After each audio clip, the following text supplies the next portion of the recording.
Step loudly, I lie on my back and stare at a little cloud that sails gracefully.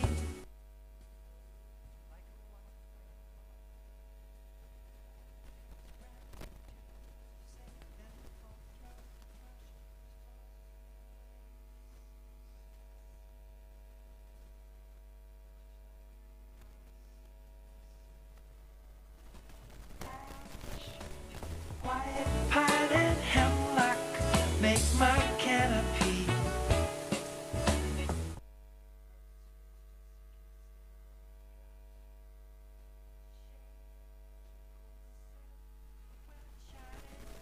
Equatorially,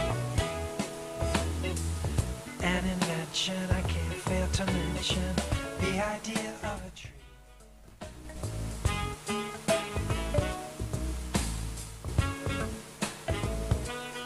Seems miraculous to me.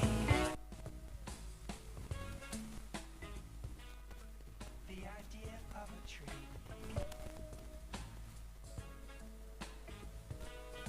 seems miraculous to me. I heard about a banyan in India somewhere. It's so huge, one whole village collects itself there, complete under its arms. To be safe from all. He must be some creator, or maybe he's a sheep, but who cares? His creation is something to see, perfect in every detail. Perfect in every detail. Elm, oak, and magnolia make my canopy. Perfect space just in case there are raindrops. Shade to cool the sun when it shines equatorially. An invention I can't fail to mention, the idea of a tree.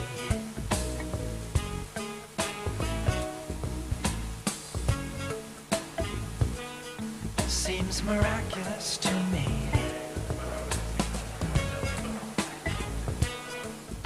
Acum sigur începem în 30 de secunde. We'll start, this is very last call, we'll start in 30 seconds. So please, please come in. Also, who needs translation, please don't forget to take your headphones.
I'd sure like to see you. I'd sure like to be with you. Though the spring begins and some ducks arrive to mandarins, still I'd sure like to see you. I'd sure like to be with you. Time ticks by so slowly.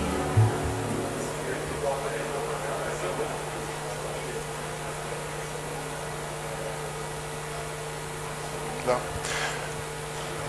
Bine, stimați participanți, stimați colegi, onorată asistență, excelențe, bună ziua! So, dear participants, dear guests, my name is Adrian Leposhor. I'm the Executive Director of the Expert Group Center. Welcome to the EUROSFAT Forum, European Union and New Horizons.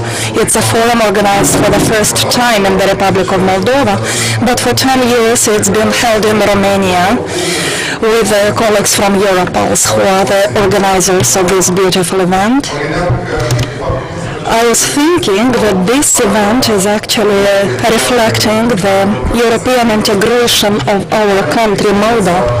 So we have the practical experience of Romania, which we will also hear about during the discussions. We have an involvement of the civil society in setting the topics for the agenda of this event. So we had a brainstorming with the largest network, the Eastern Partnership Civil Society platform, in which we define the themes. So that's not an agenda developed by us, by Europols or by expert group. That's an agenda established based on the discussions via a brainstorming format with the civil society. So actually the Republic of Moldova belongs to Europe. It is an European state, and we will talk about this way of transforming an European state into an EU member state. And obviously, for all of us, I hope we will get answers to this question. Everything depends on reforms. Reforms in the economic area, in justice, social area. That's the main objective of our today's event, to trace the reform priorities in these key areas for the European integration. Because the European integration process from now on is a full-scale one, and we hope to get good news from the European Parliament by the end of this year to start the negotiations.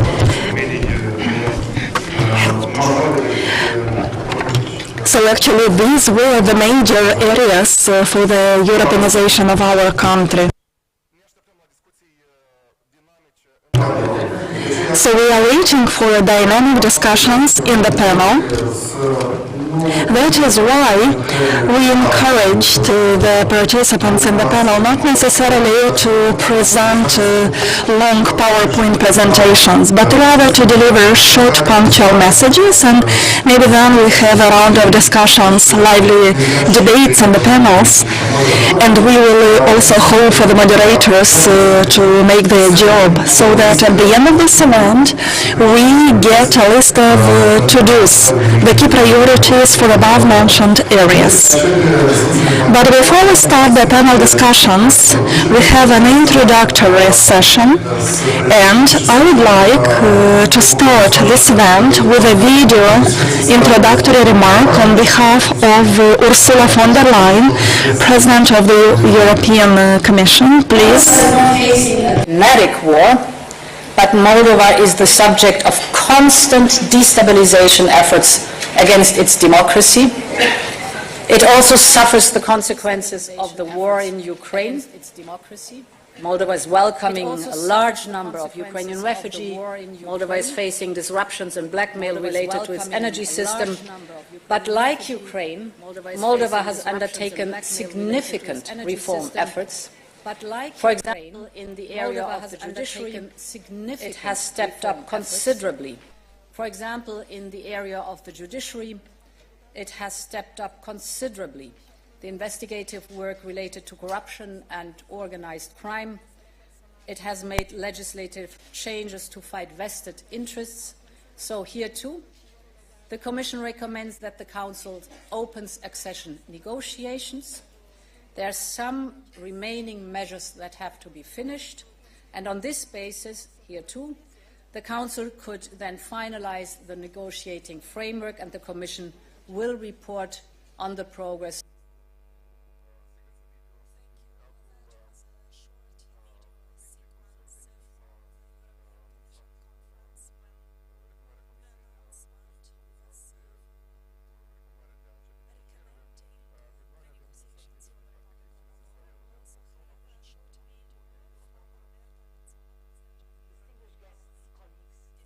Distinguished guests, colleagues and friends, welcome to the 11th edition of the EUROSFAT Forum. It is truly a pleasure to be addressing this forum again, and this time in beautiful Moldova. Thank you to Europulse for this important initiative. The European Parliament is proud to be a patron of this forum.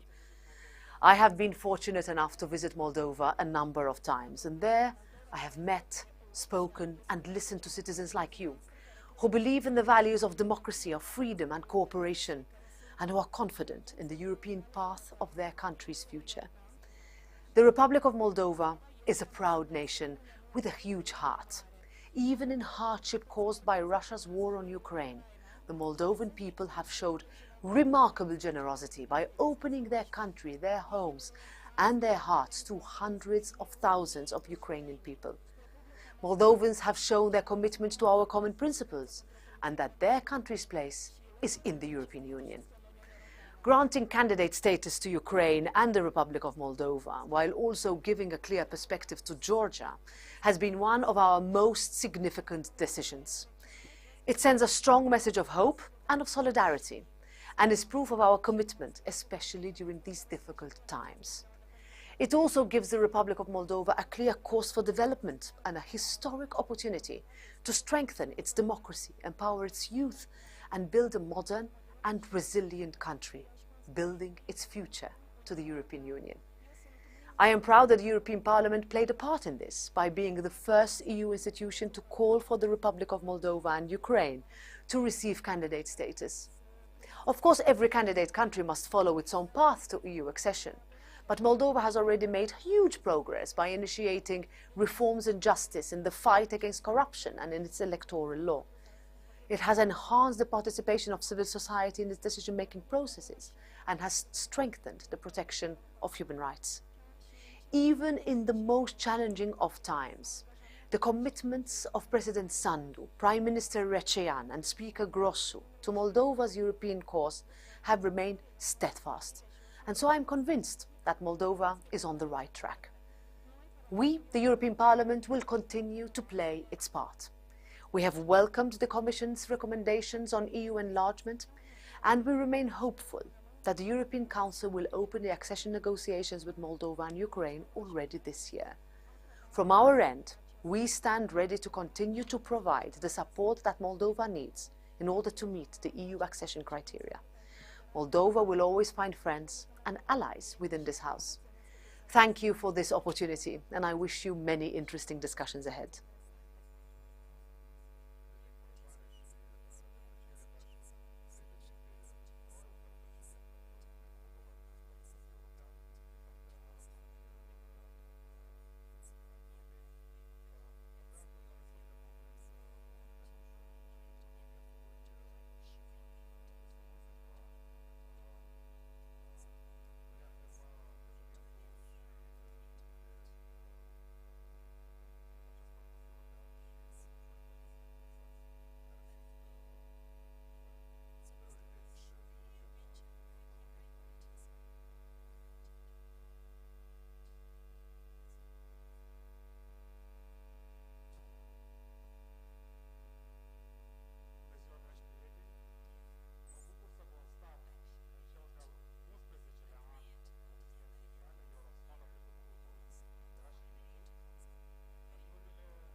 European integration process is the best guarantee that this stability will become a normality, actually. Stability, development, anchoring in the European set of values in the free world, as President Sandu would say. But this process will solely depend on the degree of mobilization and involvement of each of us. The Parliament of the Republic of Moldova has a well-defined agenda to contribute at the maximum for the process of our legislation harmonization. Undoubtedly, there is an important role for the government here. So, as for the Parliament, the degree of processing of the documents coming to the Parliament is something different versus what's the preparation phase happening at the level of the government.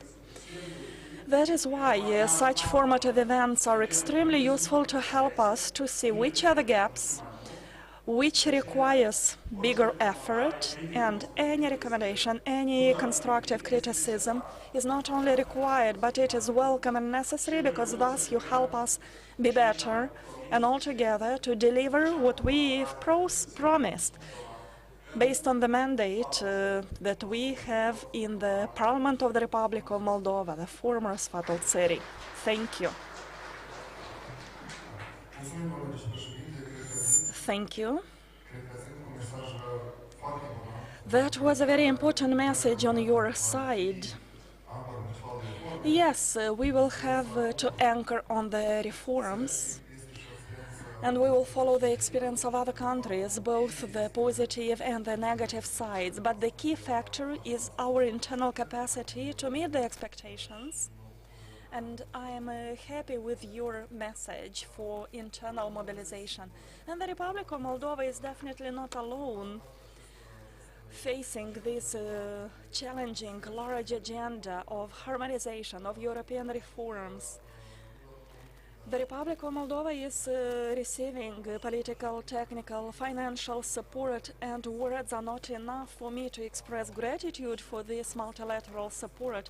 Thus, I'd like to give the floor to Excellency Yanis Majeiks, Ambassador of the European Union in the Republic of Moldova.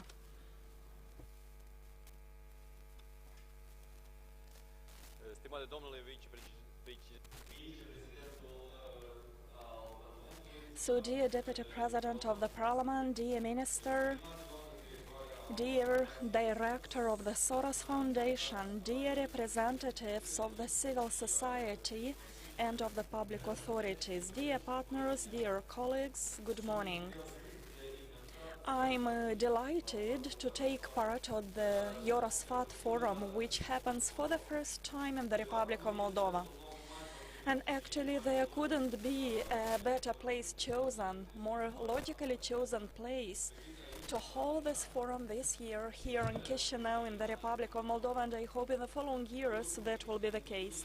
As you probably know, in June 2022, the European Council provided the Republic of Moldova with the status of candidate for joining the EU, and the Commission recently invited the Council to start the accession negotiations, which represents a new chapter in the relationships between Moldova and the EU, and this is probably a starting point of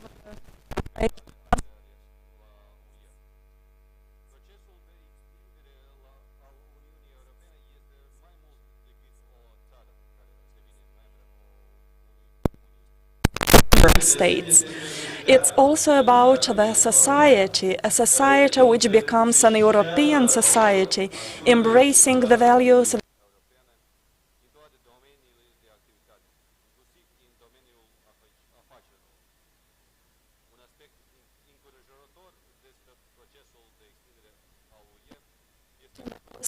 EU expansion is that you shouldn't start from the scratch. There is already a substantial level of expertise and experience already acquired, learning from the countries which earlier joined the EU. And I would like to underline two important takeaways from the EU expansion, which will be of real help for the Republic of Moldova in its process of accession. First, the EU expansion is not a work which is done behind the closed doors in Brussels or in the offices of the officials from Chisinau. Since approximation to the EU could serve as a good anchor for crucial reforms, so that these desiderata should materialize in practice, the requirement is that the society as a whole to be engaged, including via strong institutions, via social support and dedicated politicians. It is also needed to have a permanent and open dialogue between the decision makers at the European level, at the national and local level, involving the representatives of the civil society, of the business environment and of the academia.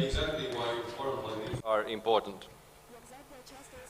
The second important lesson is on the key role that the social society plays in the EU enlargement process, in transforming and informing the society and also acting as an important advisor and corrector for decision makers. This is why we, as the European Union, pay particular attention to the role of the civil society organizations in the country. And we are proud to be a long-standing supporter for strengthening their capacity and supporting an enabling environment for civil society. And as the recent enlargement package clearly emphasizes, we are happy to see that there is important progress when it comes to the civil society role in Republica Moldova. This year, Moldova established a platform for dialogue and civic participation in the parliament's decision-making process. New consultative structures for more meaningful engagement of civil society at the governmental level. It also amended the legislation on the grant financing mechanism to strengthen the financial sustainability of civil society organizations. And more work is still ahead of you. Going forward, we will pay particular attention to the continuation of our support to CSO's involvement in better social services, social entrepreneurship and projects to promote good governance. We will continue making efforts to reach the organizations that are active at grassroots level in order to be as close as possible to citizens and local communities. I wish you a very successful discussions. Vă mulțumesc pentru atenție și vă doresc un eveniment productiv. Thank you for your attention and I wish you a productive event hereinafter.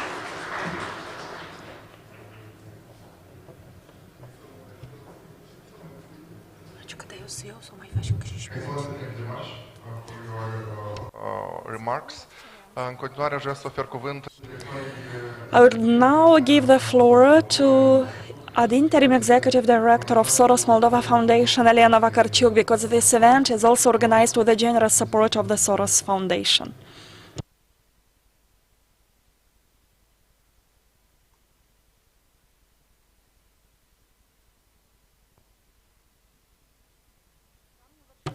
Ladies and gentlemen, dear guests, I'm honored to come with this addressation with the first edition of EUROSFAT Forum in Chisinau.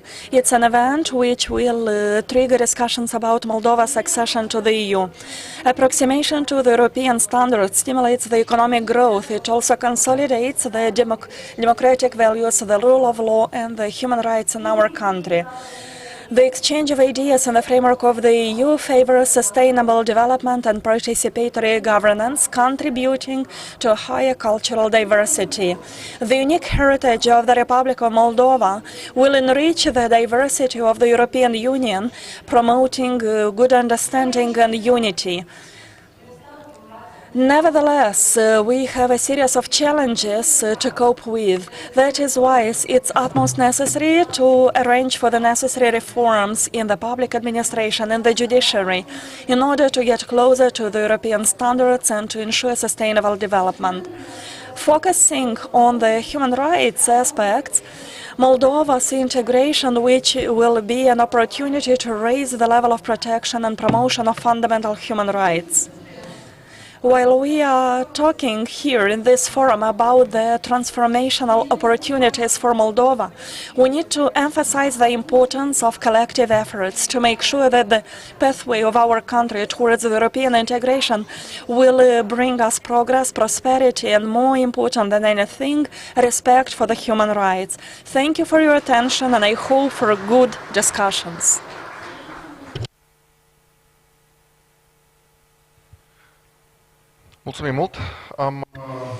Thank you very much. So we have already completed the official part with the welcoming remarks. Now would go to the work of our panels. So the first panel would be moderated by our Europulse partners, Executive Director Tana Fuarfa. So you have the floor. Thank you so much, Adrian. And I would like to greet everybody. Good morning, a very good morning to everybody. I was absolutely full of emotion because we are just have been starting this forum and conducting for 11 years, but this is the first time in the Republic of Moldova. And thank you very much for welcoming us in Moldova, and we are so happy to see a lot of enthusiasm in the country. And I would like to say thank you and acknowledge your participation, and if you are present in this room, that means that you have chosen the European path, and you have to applaud for that choice. Also, secondly, so we've come here to the Republic of Moldova because we thought that although we had like 1 decade of EUROSFAT forum in Romania, and we have been awarded at the European level for this initiative, but nevertheless we have realized that during this this path, so we have committed like a minor mistake. We have not started earlier to do this. So we started this EUROSFAT forum when Romania has already been a member state of EU, and everything related to training, education, information about European values and incorporation of this principle appeared only in 2013 and started very timidly in Romania. So thereby, when I said that we do not want to commit the same mistake, we would like to cross the Prut River before the Republic of Moldova becomes a member state of EU. So that was my point. So this is the reason, this is the rationale behind this meeting in Moldova. So we have started this, we will start this plenary session in a couple of minutes, and we wanted to make an inventory and to have a snapshot and see what was the progress registered in the Republic of Moldova 1 year after Moldova expressed its desire to belong and to be part of the European family, and to take stock of this. But meanwhile, so we've got a very good news, because this month was the month when the European Commission, as we have heard the announcement of the chairperson, recommended to the Council to start the negotiations. And these chapters would actually pass and would represent all the topics of discussions and would be the platform for all the information discussions, debates that will be conducted by the Republic of Moldova during these following years. From the very beginning, I would like to introduce our keynote speakers, and together with the keynote speakers, we'll try to kick off and to start speaking about the objectives. And of course, all the information that would be discussed in this plenary session would then be deepened during the follow-up topics and sessions. I would like to introduce my guest speakers in this panel. I would like to welcome Mr. Andrei Spună, the Minister of Infrastructure and Regional Development in Moldova. Please, you have the floor. So also we have Daniela Morari, Ambassador of the Republic of Moldova in Brussels, the head of Moldova mission to EU online. And also would have Stella Leucă, State Secretary, the Minister of Foreign Affairs and European Integration.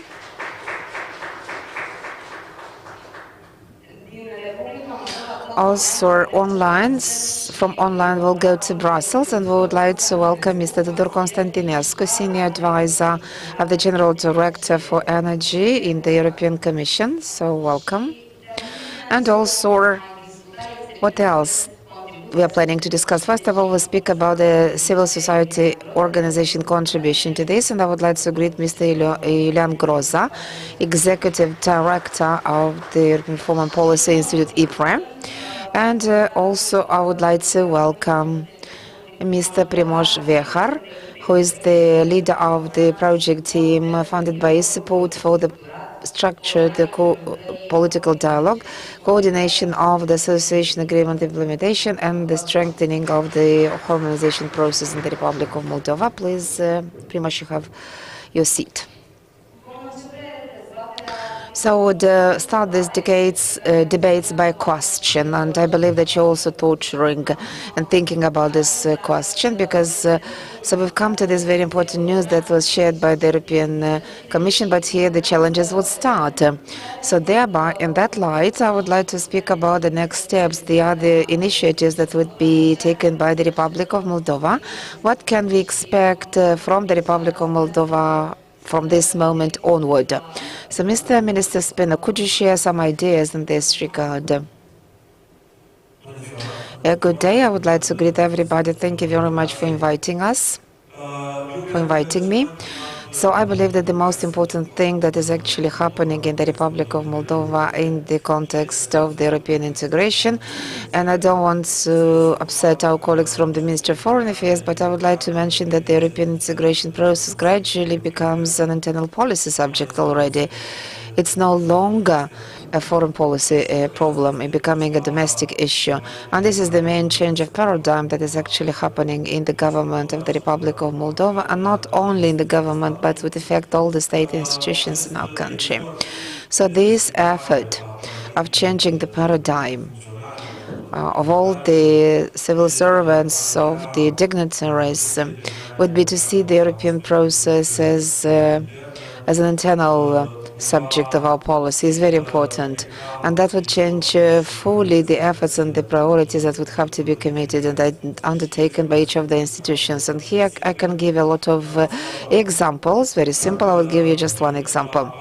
If you look on the action plan of the government for 2023, compared with the action plan of the government for 2024, and here you can see a considerable increase in all the documents, policies and acts that are planned to be adopted and enacted for the implementation and the harmonization with the acquis communautaire. I hope that I'm not mistaken, but actually when we speak about 2024, we'll have more than 50% of the actions that are included in that action plan of the government 2024 actually focusing on the actions that would bring us closer to EU. That's the most important. Should we make a schedule, then we would see that this kind of effort has not been witnessed during the previous years. That's the first. Second, all of our institutions, ministries, stakeholders, it's absolutely clear that they will have to be guided and to focus their attention on everything related to approximation with EU and its requirements. Because whenever you talk with the colleagues, with the peers, you can see that the desire and the wish is much bigger, and namely to work on those drafts and the policies that bring us closer to EU. That's the first element. Second element that I would like to mention, hereby we would need more effort and more actions, and that means that we would have to convince the entire society that this is the national idea that we have to use to go forward. And I can see a progress, and this kind of progress can be seen based on some public surveys that were conducted, that the support for EU and endorsement of EU ideas is increasing on the side of the Moldovan society. However, it has not reached the level that we want to see, I mean myself and the entire government, because I believe that our objective would be to have like a quasi-support for European integration. And that figure would be at least 80% of the society be supporting and considering that the European integration process in Moldova as a member of the European Union is the most appropriate and correct path. But indeed, in that particular action, we would have to take a particular role, and this is the government, politicians, and the parliament should play a very important role in this endeavor. But we have to be clear and absolutely direct and to say that so regardless of how much the parliament or the policymakers do this, but if you do not have any grassroots messages from CSOs, from the professional groups, if you don't have the support of the entire society, of the youth, so this threshold of 80% of support for EU family that would be very difficult to accomplish. So thereby I would like to call on everybody. That's my urge to everybody. Let's work, all of us, together in order to persuade the citizens, in order to convey this message of unity during the process of EU approximation of the Republic of Moldova. That's my message. Thank you very much, Mr. Minister. This is actually the message that we have started our road. Because yesterday we were in Ungain and we brought this EUROSFAT forum and we had more than 30 participants in Ungain. And the same kind of pro-European feeling is important to have, and it's growing, and we would not stop here in Chisinau. We'll have some other two destinations afterwards from Chisinau. And now I would like to invite Madam State Secretary to see the prospect of yourself, and then we'd go online to Brussels, and then we would hear the position of Brussels, and that would be Daniela Mora. Madam State Secretary, you have the floor. Morning. Thank you very much for the invitation. It's a great pleasure for me to join you in this EUROSFAT forum, to be with you, as well as I would like to welcome everybody online. Dana, thank you very much for the work that you do in Brussels. To be mentioned, and that would be important to be done during the next period to come. First of all, to take stock and to make a reflection of what has happened during the last year and a half, because a lot of work has been done during that time. Worked hard on by all the ministers, by all the institutions, both governmental and non-governmental institutions made a lot of work. We tried to focus on two main group of efforts. So the first one is harmonization and approximation of national legislation to acquis in the light of those 33 chapters of the acquis communautaire. But at the same time, so what we did is that we worked very hard on complying with the requirements that are deriving from those 9 recommendations that were set up by the European Commission. And hereby I would like to highlight the work that was done by the institutions from Moldova. However, I would also like to mention the political effort in this regard. And also I would like to mention this political openness and eagerness for these very challenging and difficult reforms, because here we speak about the judicial reform. Justice is very important. All the efforts that have been taken in order to de-oligarchize the society, to improve fighting and preventing corruption. To boost this kind of fight, also we have to speak about our work on improving the human rights enforcement, as well as the situation where the human right has to be done better. And also I would like to mention those systemic reforms from the public administration, also procurement process. This kind of processes require a lot more than just legal approximation. That would need to be also implemented. In-depth reforms are needed in these particular areas, because we know that the reluctance and resistance is very big coming from these sectors. Because if you look on the report from 8th of November, we can see like pending like a magic triangle.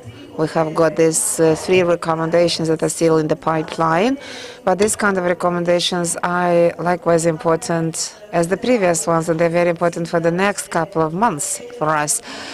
And they built on the reform of justice, appointment, and first of all, foremost, it's important to go on with the vetting process in order to confirm the integrity in the justice, and then appointment to the key institutions from that sector is also very important. I would like to mention the process of recruiting the general prosecutor. That's a very important position, and also the efforts to remove the oligarchs, as we call it, de-oligarchization. This is a plan which is being assessed, evaluated. So this plan was developed by approximately 26, 27 state institutions, but now it is being revised and be approved and endorsed soon. But also it's very important to speak about implementation of that document, because the government has set up and created a working group, and task of this working group would be to implement and monitor the implementation of this plan on de-oligarchization. So that's also very important. Third issue referred to all the efforts to fight and prevent corruption, or as we call it, anti-corruption efforts. And that means that we would have to enhance and improve the capacities and skills of the prosecution, people of the country as a whole, and in particular of the Anti-Corruption Prosecution Office, in order to ensure the independence of that service. Because should you ask me, my opinion is that this is the most important things to be done in the next couple of months. And it's important to do these reforms here in Moldova, but also it's important to show and to promote these kind of reforms and their implementation in Brussels as well, so that the technical experts as well as the political ones from the Commission and those from the Council be able to understand all the challenges that we face in implementing these very difficult reforms, but also to understand all the steps and the successes that we have registered. Thank you very much, because you've done a very good transition, this bridge about the synergism, about the efforts, how that has to be done in very close collaboration between the domestic national authorities as well as the ones that represent us in Brussels. Now let's move to Brussels to talk about those diplomatic efforts that have been taken, and that would be explained by Madam Ambassador of the Republic of Moldova in Brussels, Daniela Morari. And I hope that you can hear us, Daniela.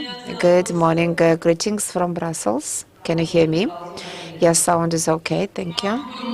It's a great pleasure, and it's a great pleasure for me to join this discussion from Brussels. And I believe that you have chosen a very adequate, appropriate time to organize this forum, as you have already mentioned, and the colleagues, the previous speakers, that took the floor after the speech of the Commission and the decision of the Council. I mean, in this time it's very important to talk about the process as a whole, as well as to speak about the steps that are included in this process. Okay, going back to the question that you raised about the next steps, I would like to put them in a couple of directions, couple pillars. First and foremost, we have to speak about the possibility to continue and to be able to finalize all the conditionalities that have been set by the European Commission, that was mentioned by the State Secretary. And here we can speak about those three key recommendations, or three elements out of the 9 steps that have been set up by the European Commission last year. 6 of them have already been finalized and completed, whereas the other 3 elements are still on the list, and they will have to be taken and completed by the Republic of Moldova. But this is not the end of the process. But also we have to look on all the recommendations related to the negotiations chapters and how these kind of priorities are being split by chapters. This is first. Second, which is also by large a very important issue, and this is the outreach effort to enjoy the support of the EU member states for the Council meeting in December, in such a way that they would take one decision that would support the decision of the European Commission to launch this kind of negotiations as soon as possible. That's important, and to be persuasive on that. And this effort can be structured at all the levels. Madam President of the country, Maya Sandu, would have to, and also people from the Ministry of Foreign Affairs, all the offices. We from Brussels are trying to reach all the capitals in order to get this endorsement and support, and that's the second. And third dimension would be to be ready for the next step. And this next step so would include the screening and the negotiation process, or launching the negotiation process.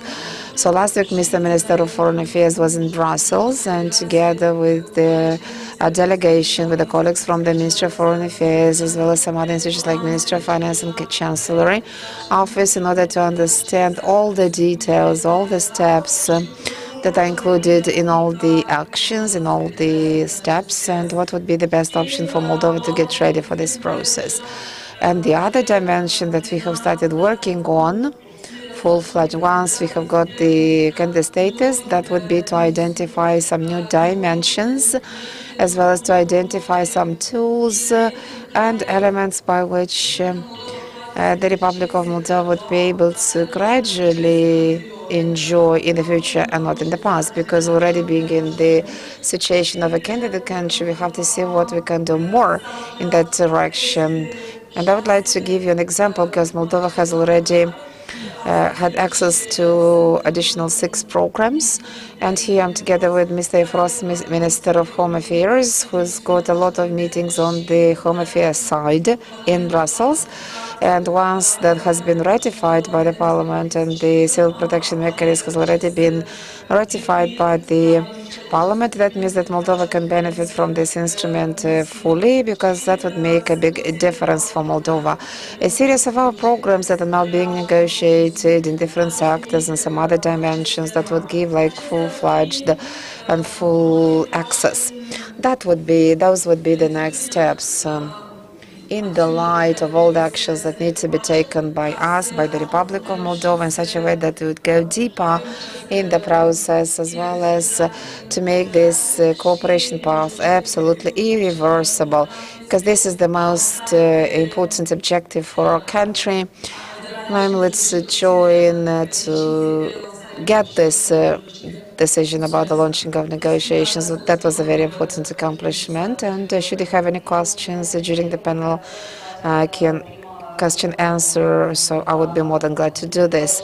Yes, after this round, I would ask you actually to already think about the questions, but still we stay with the Brussels, because Madam Ambassador said that we would have to see how we are progressing, advancing in that particular procedural accession, and that's very important, because if you look on from technical point of view on this, so there are various kind of clusters that we have to make reference to, and they play a very important part in this, and they represent a very important component. And also, Madam State Secretary of the Foreign Affairs spoke about judiciary, but also we have to talk about the green agenda and everything related to sustainability. And I would like to greet Mr. Tudor Constantinescu, Senior Counselor of the General Director for Energy, European Commission. Welcome, Mr.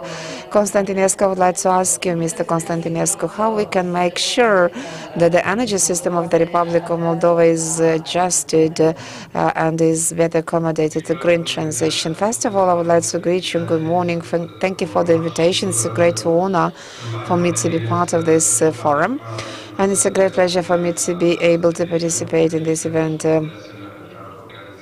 And also this is an event that is being organized in the Republic for the first time, and Moldova having got this candidate status, as Madam Chairperson said, Madam Ursula von der Leyen. That means that Moldova has got this integration path, and it's our duty in order to support the Republic of Moldova to work together in order to reach this objective. But indeed, this kind of objective entails the fact that the Republic of Moldova have to embrace the objectives of the European Union as well as the targets. All the objectives have to be fulfilled. And you know that we have a lot of targets that are being included in the Green Deal. And that was the most important, so to say, trademark of the von der Leyen European Commission. This is the Green Deal. What does that mean is the European continent would become the most neutral from carbon point of view continent, or zero emission continent. And that means that we would have to reach all these ambitious objectives and goals by 2030. What does that mean? That means that we have to have more investments in upgrading our economy, in energy transition, in modernizing, upgrading the infrastructure, because these kind of investments will generate the jobs, at the same time will generate economic competitiveness, and that's very important for all the European countries as well as for the candidate countries and Moldova inclusively. So I believe that this Green Deal philosophy that has been fostered later on by the needs, unfortunately, that have been generated by the invasion of Russia in Ukraine, as well as the energy crisis that followed that particular, that made us have even bigger ambitions in the area of energy and zero emissions, as well as not to be dependent on the Russian gas, improving the energy efficiency, as well as to have more sustainable sources of energy. All these kind of objectives are kind of shared with the Republic of Moldova, and Moldova has to play its own contribution to that. Also, I would like to appreciate the effort that was taken by the Republic of Moldova during this year. The winter plan, I would like to mention, as well as So the efforts to have more gas capacity being stored, as well as diversification, and to reduce the dependence on the Russian gas. And these are the vertical actions that have been taken in that particular area, including the electric vehicles, transportation, etc. At the same time, I would like to emphasize that although this winter would not be as challenging as the previous one, and that's good, and important measures have already been taken at European level, including diversification, as well as to reduce the CO2 emission. But at the same time, the gas price still is a challenge, and we have to be carefully watching and forecasting. Thereby, the short-term measures have to be combined with the medium and long-term measures in this regard. We highly appreciate all the efforts that have been taken by Moldova. We would like to appreciate and recognize everything that was done in order to increase the renewable energy sources and the sustainability of resources, and reducing the greenhouse gas emission. And I believe that all the actions have to be built on this from legislative and financial point of view. European Union, from this point of view, has made available a lot of networks and a lot of funds, but it's very important for these funds to be used as good as possible and under crisis, for example, to provide the subsidies locations for the vulnerable consumers. But for the medium and the longer term, it's important to have a foreseeable framework that would be favorable and enabling for investments, attraction for the economic development of the country, as well as to diversify the energy sources, in particular reducing the dependence on the Russian gas and inclusion and the networking with the European net. And also Moldova has got an observer status under the ENSOE. And also we have the possibility to use this platform in order to buy gas on this stock. And these are some measures in order to ensure the energy sustainability and reduce the dependence, but that has to be combined with the renewable energy sources, as well as the intake of energy has to be diversified. And I believe that the fund of energy efficiency would be adopted. It's an essential sector, and we believe that this is very important for the Republic of Moldova, and a very clear step forward is that, and we would support this in the future. However, it is very important. We are looking forward to have this. It's important for all these kind of elements be anchored and included in the national plan for energy and the climate changes that would have to be adopted in the summer next year. So this is the forecast, and this plan, in order to be successful, not only in the light of European integration of Moldova, also for economic development of the country, social development of the Republic of Moldova, it's important for this plan to combine the energy policy elements, energy transition policies, climate, be combined with the economic development, industrial development, job creation, etc. So it has to be like a combination. All these elements have to be captured in that particular plan. And this plan has to ensure the implementation of the strategy or of the roadmap of zero greenhouse gas emissions for a longer term that was approved. And also we believe that it's important to continue all the efforts on ensuring the interconnection, as well as the integration in the European energy market, both on gas and electricity. And it's important to diversify all the sources, but not only sources have to be diversified, but also solutions have to be more diverse. We have technologies, and we do have that Moldova would have access to more programs in EU, in research, innovation, development, as well as in the area of promoting this kind of technology and solutions. And that's important to have and integrate technical solutions for the energy system, be more efficient and beneficial for the entire chain, from production, generation, transport, consumption, as well as would lead to the development and economic boost of the Republic of Moldova. That's important to be mentioned, and they have to be followed continuously, and we have to be sustainable on this path, but also we have to be carefully looking on the solutions and specificities that exist, because they have to be tailored to the Republic of Moldova situation during this transition path. In this, I might call it a very accelerated transition path for the Republic of Moldova. So that's it on my side, and I would like to thank you very much for this invitation, and I'm absolutely honored to be part of this forum. Thank you so much. And this topic would be discussed in the after lunch session. We would have an entire session that would focus on the sustainability, as well as how we would be able to modernize and make the energy system more efficient. And also we'll speak about the climate change and environment issues in the context of that in Europe and the solutions that can be suggested. And for the Republic of Moldova, that would be in the session that would start from 2 p.m. to 2:30. And now we would like to go to another very important issue, and namely the efforts that are included a part of this process. And I would like to mention that in addition to the institutional efforts, it's very important to speak about the input of the civil society, because this country objective, as it has already been explained several times, and it's not only a political, it's also a strategic objective, a very essential, a key one objective, and the entire community has to be a part of this play. I would like to ask and invite Mr. Ilian Grozan to ask him how the civil society can support this process of negotiations, and what would be the key areas that you might suggest as a representative of a very important keynote institution in the Republic of Moldova. What would be the key issues that you would focus on in the next future? Thank you, Tana. Thank you, dear speakers, for the messages you delivered. It is true that the civil society plays an essential role in any democracy.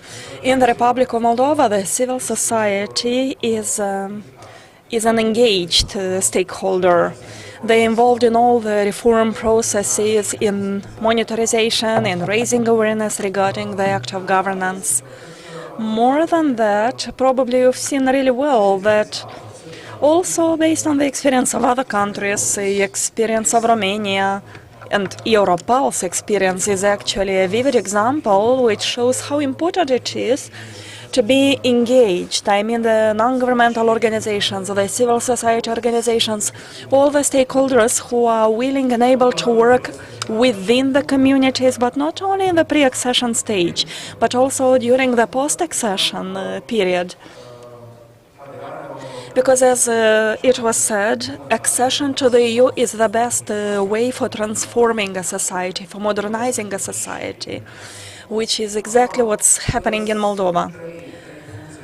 I would mention three key functions of the civil society, which is the case for the Republic of Moldova.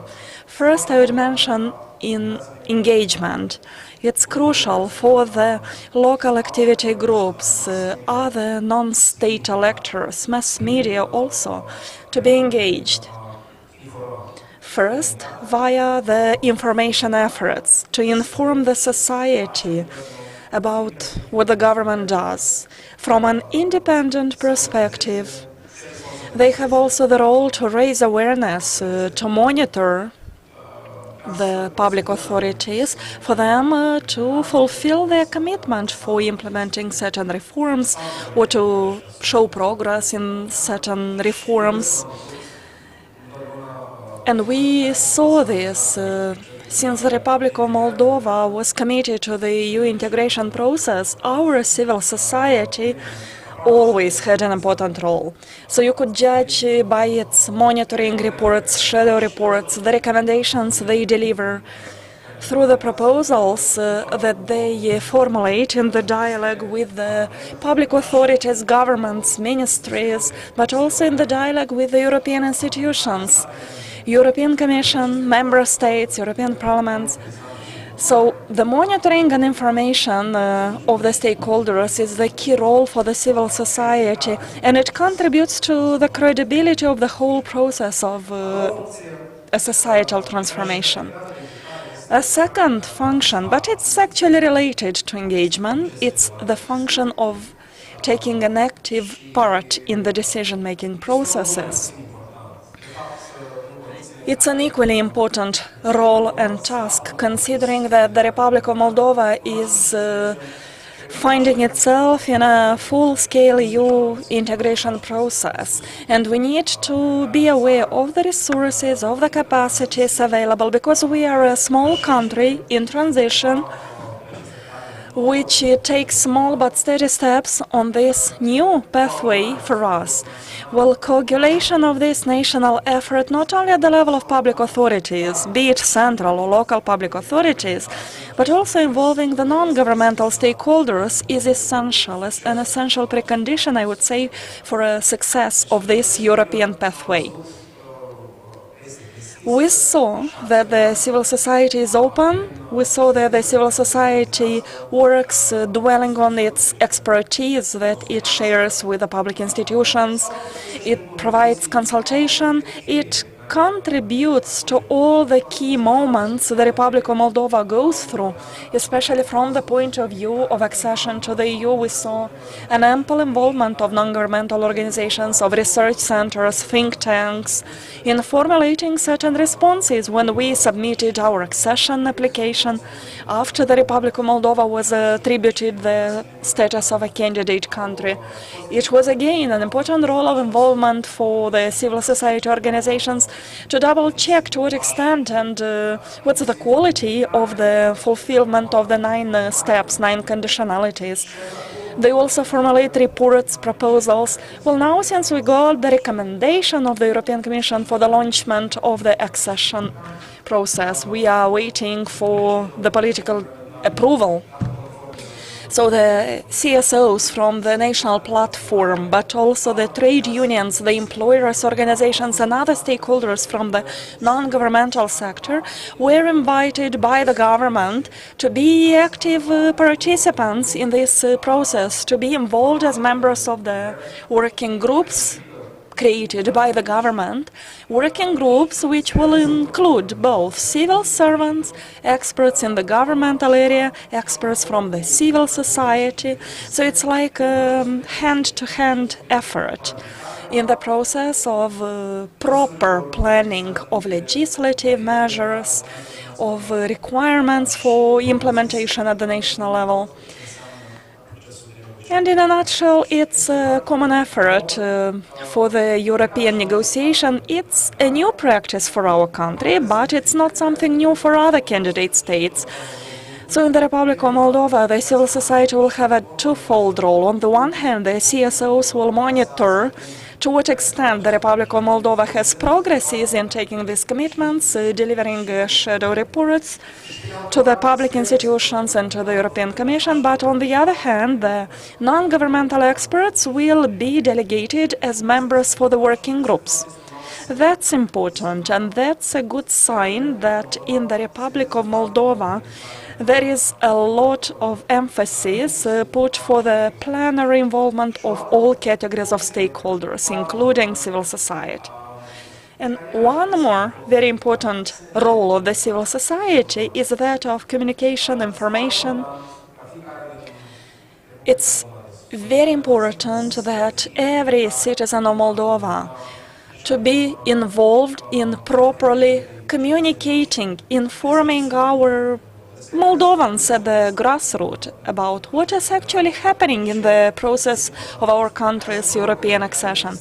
Why is that important? Which are the challenges? What is the role of each of us at the level of our local neighborhood and community in this collective effort? Well, otherwise it means our involvement in communication and awareness efforts at the local level. This is exactly what we do in the framework of our civil society platform. So we have to support these communication efforts. You know, there is a campaign, Moldova is European, through which we try to get closer to the communities, to the smaller neighborhoods. And that's also what is currently happening via this forum, EUROSFAT. That is also an example of such an effort. This forum is happening all over the country. We had a discussion preliminarily in Ungheni yesterday. So there is a huge interest at the local level about European affairs. Tomorrow we go to Chadărlunga, the day after tomorrow we go to Belts in the north. That is why it's crucial for us to be aware that communication, awareness raising requires a joint effort, a sustained effort, by all those interested in everything relates to our transformation at the national level. That cannot be solely the role of the government, which is per se an important stakeholder ex office. It couldn't be solely the role of the parliament, of the local council. Actually, that should be an effort done by the entrepreneurs, NGOs. Each of us should have its contribution in this regards. Well, in a nutshell, these were the three important functions of the civil society organizations that we need to support and promote. But all of these need to be accomplished in an extended framework of a dialogue with all the involved stakeholders. That was actually the message delivered by the European Commission when they formulated that conditionality, that recommendation regarding the involvement of the civil society in all the decision-making processes. There is still a lot to be done, but the positive thing is that today the representatives of CSOs sit at the same table with our governmental officials, European officials, and they may make their voices heard, contribute in the European pathway of the Republic of Moldova. Thank you a lot, Julian. So you were speaking about a dialogue and communication, that it shouldn't be solely happening at the national level. It should happen at the transnational level as well, and that's a dimension that we would like to develop via this forum, a transnational communication. And we did a lot of effort to bring this forum here in Moldova. And it doesn't happen solely in Chisinau, the capital city. It happens in different towns of Moldova. So that's dwelling on the best practices, and we can learn a lot from the experience of other countries who went through this process. In this regard, I'm happy to mention the participation of Primož Vehar, who has a vast, rich experience in everything related to negotiations, everything related to these technicalities required to understand and implement the acquis communautaire, not only from the point of view of values, but also technically as reforms need to be implemented. So I'd like to turn to you and ask, from your perspective, it's like getting back to the initial question, which is, in your perspective, the following set of steps? And which would be the recommendations to be immediately followed by the Republic of Moldova, considering your prior experience? And I would also like to turn to our audience, so you should get ready with a set of questions. We will have a Q&A question after Mr. Vehar speaks.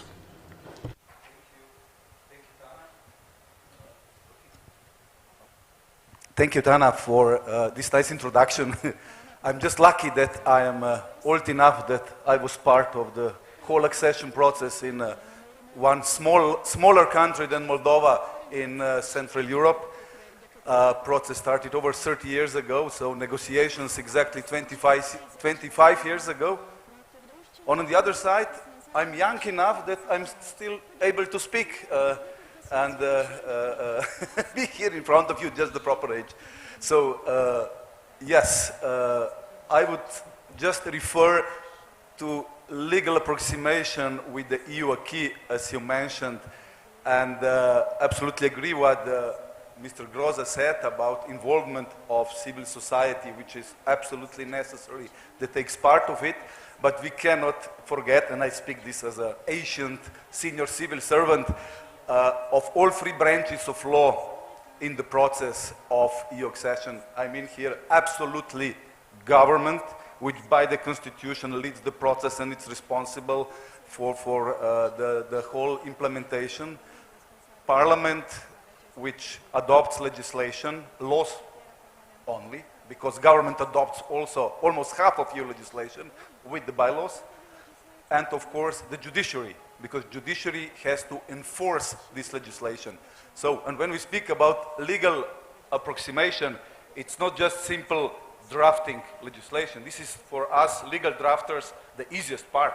So, crucial is proper planning in advance. So, and Moldova did a great job here, and I really congratulate, because you divided a key, as we did years ago, so this is the only proper way, on 33 chapters. And now you can deal with it. So, and then in each chapter, Moldova is now taking out all EU legislation and now compares where they are. So which is relevant legislation for Moldova, or that 95% it is, unfortunately, then which ministry institution is responsible for and when we are. And then comes what we will do, what we will approximate today, what we will approximate tomorrow, what we will approximate after tomorrow, and what we will try to fight during negotiations to postpone approximation after joining EU, so to get some transitional periods.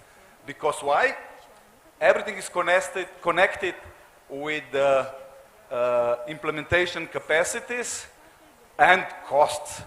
So we can speak about agriculture, about environment, very nicely legislation, okay, 4,000 legal acts on agriculture, 3,500 on environmental area, but efforts on chemical pollution, air, organic farming, fertilizer products, name it, food safety, are very costly and take time and money. So, and when you plan, you have to take this into account and include. And this is all in the government. This is first phase, planning.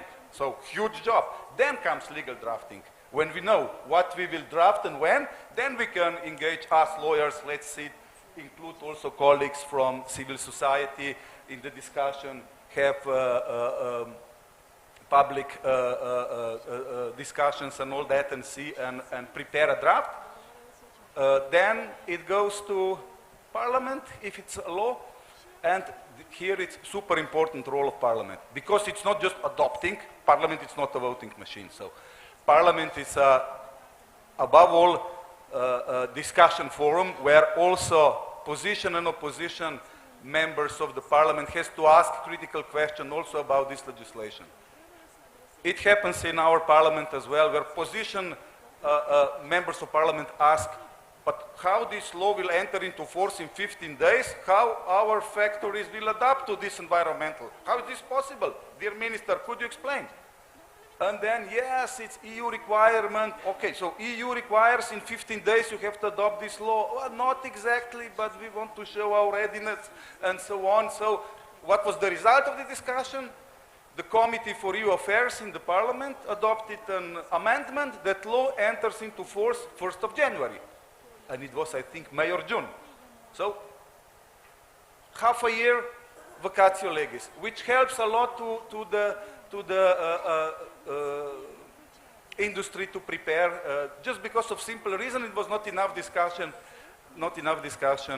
in this hurry. So, and Parliament, of course, has to breathe on the neck of the government and, of course, ask and call what is going on in the process, how the backlogs will be removed, what are the problems, why something is not achieved. So, like this progress enlargement report, which came out 2 weeks ago. So, in our cases, in Central Europe and all that, Parliament, European Affairs Committee, call the ministers, whole government, and they discuss and go chapter by chapter. So agriculture, food safety, transport, energy, why it's here, what you plan, what will be done. So this is the role of Parliament. And then comes implementation in practice. You will have to establish some new agencies, employ new people, again government,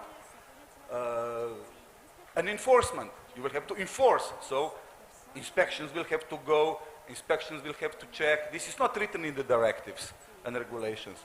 It's just written, member state should take the necessary measures to properly enforce this directive. What is legal approximation? You cannot put Moldova will take necessary measures and implement this law. So you have to put task, exactly. I don't know, for police, for inspection, for all that. And then comes judiciary. Because in case of disputes, in case of appeals, and suits and everything come to the courts, and then, and this will be also checked in during negotiations. Not only do you have laws, we have okay, we know that. I mean, we are not interested. We read it. We are interested how many cases you have on that, how many inspection controls you did. Can we go to see the laboratories and the results, how it works? And then court decisions, how many cases on this, and so on. All that will go through the negotiations, because negotiations will be with member states. not with the Commission. Commission will lead the process, and therefore I hope Moldova will use this geostrategic opportunity which you have now. You're in the best way to join the other countries which are in process of negotiations in Western Balkans, so you will join this club, and I think it's healthy. Like we were 10 of us at that time, and it was a kind of regatta, so we also compete a little bit among us and check each other, all that. So you will have the same opportunity now, and it's an excellent opportunity to be joined, which some countries are a little bit advanced, some are somewhere here, some has much bigger political problems than you have, so it's not a bad situation at all. And the process will become, how to say, less political because all political boosts you got now due to geostrategic, which is excellent. And one great advantage you have, a big one, which was already mentioned, because Romania did the job for you and you have all acquis translated to Romanian. So complete Eurolex and everything exists. Romanian is official language of EU. It's such an advantage. You cannot imagine that you can read in your mother tongue everything, but unfortunately just a half a job, because during negotiations and now you will have to put your draft laws, your legislation, all the meetings and all that, majority will be in English. So it still needs to properly organize translation unit. So maybe so much for start. So thank you. Yes, thank you very much for your vast insight and experience. O să trecem la partea de întrebări. Eu am un microfon aici lângă mine și We will now switch to a Q&A session. I have a mobile mic for you. Let us see whether there are questions in the audience. But please, if you ask a question, please let us know to whom the question is addressed. We will try to collect a bunch of questions and then we will proceed with the answers. Because time is over, and let me see who wants to break the ice with the first question. Maybe you are curious about something, and you will be paid back because a 15 minutes coffee break is following and we will be able to talk informally about impressions. But until we break for coffee, maybe you have questions regarding this first plenary session, which, as I said, is opening a long day of today, and it's actually breaking the ice for the further really topical sessions planned according to the program. Let us see. Anybody curious about something? Anybody has a question to ask? Here we go, an icebreaker. Good morning. I will not nominate anybody to whom I address the question. It's just a general question. I represent MCHAM Moldova. So the question generally is, based on your experience, based on what you said, and we have more than 30 years of independence, what would you say about the role of the business communities? What would be the support on behalf of the business community in the process of integration in the EU space? And how can we contribute for a faster process? Which might be negatively impacting if they are put on fast forward, or not considered as impact. So how would you see those elements playing along with the European integration process? And maybe that would be also the întrebare ar fi și către domnul ministru. And the question is also to the minister, to the state secretary. Sorry, Julian. Okay, let me see whether there are some other questions in the room from the audience. No, then let's start with this one. I will partially answer the question, then probably Primož will reply. What is extremely important is that during this 1.5 years of efforts, while we were working on all kind of plans, all kind of contributions for the extension reports, all kind of analysis, every time we organized public consultations. So an extremely important role I would mention here, the business communities, the way in which you work with the line ministries, with the specialized institutions. Because as Primož said also, every time the practical enforcement of the EU requirement, adjustment of the national legislation to the EU standards will definitely entail some costs, and you will also have to bear the costs. The competition-related policies is the first example that strikes my mind. This is one of the most difficult policies. It's one of the most harsh chapters for being negotiated from the experience of all the countries which became EU member states. That is why it's crucial for you as representatives of business community to be active participants in all the public consultations that we launch, either at the level of the Ministry of Foreign Affairs or at the level of other stakeholder institutions. But at the same time, you should also feel free to come with your own initiatives, because the role of the civil society, and in this case for us, you will also be considered as kind of civil society, so your role is also to contribute proactively with your expertise, which the government is missing. So, should you have any initiatives, should you have any ideas, please feel free to share with us. So this should be like a preemptive exercise rather than just responding to some negative impact after some legislative changes happen. Primož? Yeah, also to add just briefly, as I said before, joining EU has influence, of course, on business community. Mostly positive, but sometimes also different costs will be connected, because many of investors came to Moldova also because of cheaper labor force, of less demanded environmental standards and such things, which will change, so will request adaptation, but it will not happen over the night. As Ms. Leuca said, it's crucial that you are included in the process of public discussions when legislation is adopted. You can influence on some transitional periods, or to hurry up with certain legislation, or maybe not to hurry up with certain legislation and all that. And I will just mention our example in our core negotiating team, which has 11 members. One of them was deputy head of Chamber of Trade and Industry, which was included just because of that, because... Domnule Ministru. Thank you, Minister. I will shortly refer to what I said at the very beginning, that the European policy should become our internal policy. And to me, the most important thing that the business environment could do is to understand this idea. And probably altogether we need to be aware that the changes that we will have to jointly implement, these are not done for the sake of EU. These are the changes that we need to do for the sake of our business environment. But this definitely will entail costs.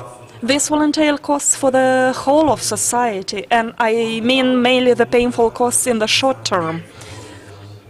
And you know, getting closer to some EU requirements, that's a costly thing. On our side as a government, so I see our role first to analyze, understand which are the costs, what's realistic today, what's realistic tomorrow, what's realistic in a 5 years perspective.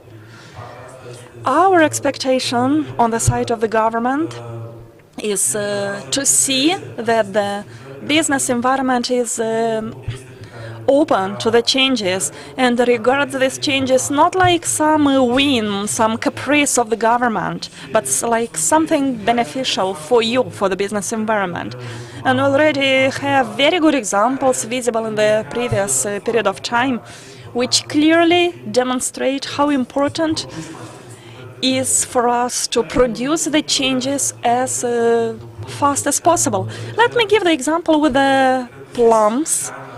I've read recently that for dozens of years we used to have an issue with the exports of plums.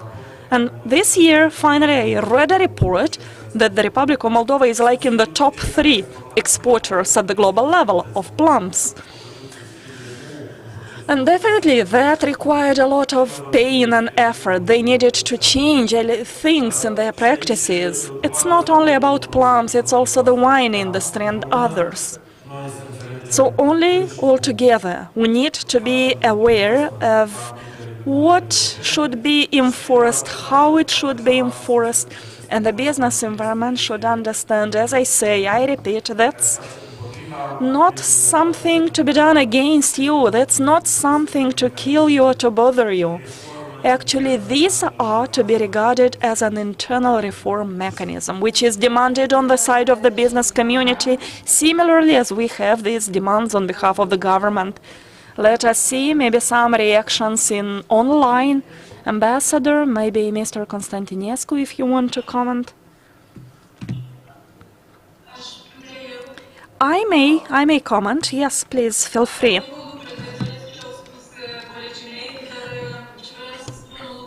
What I would like to say is that I fully support what has already been mentioned.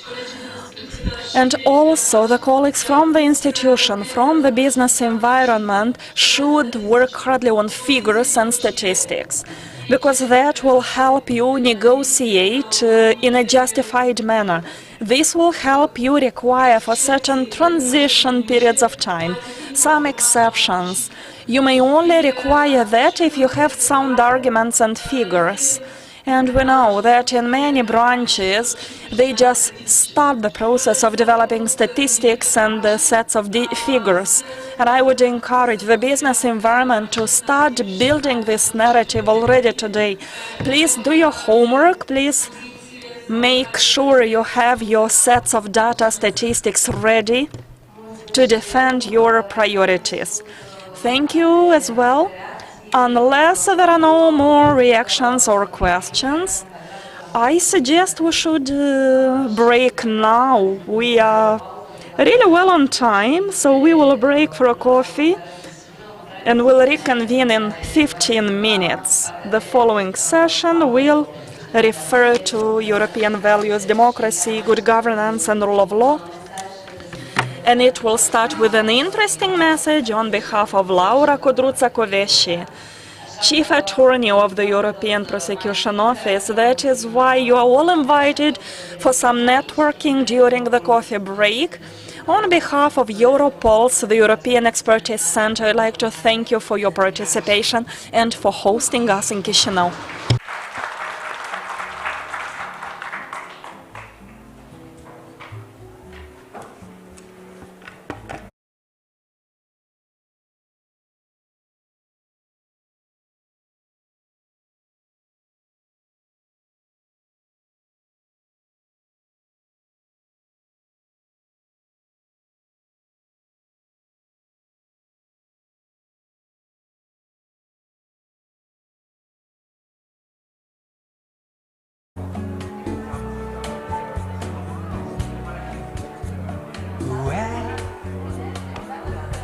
Said this world is too much with us late and soon was right. His words are worth repeating anytime a cloud obscures the light.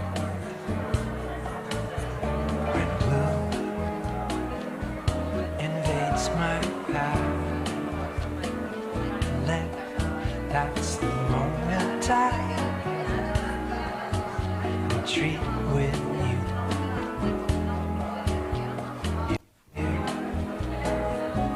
Consider recluses, so what? 'Cause I don't care, do you? Let's stay on the twist and shout. We can say the power's out.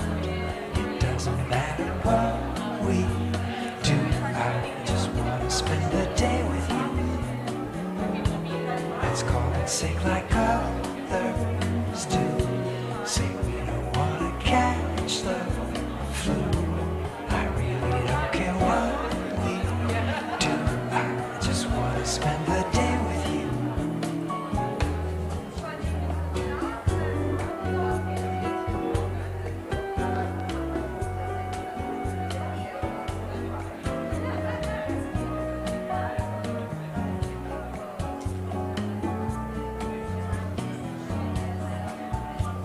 Whoever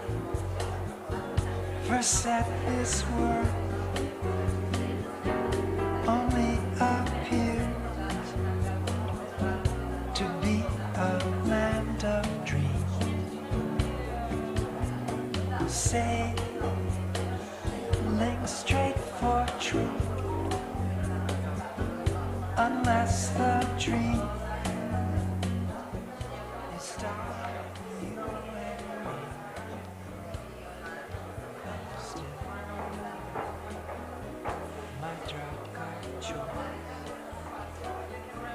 My heart rejoices every time I see the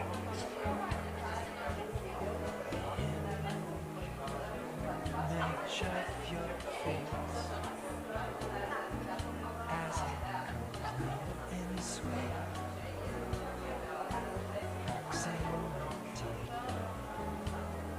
Let's stay on the twisted shout. We can say the power doesn't matter what we do. Just wanna spend the day. It's going sick like others do. See, we don't wanna catch the flu. I really don't care what we do.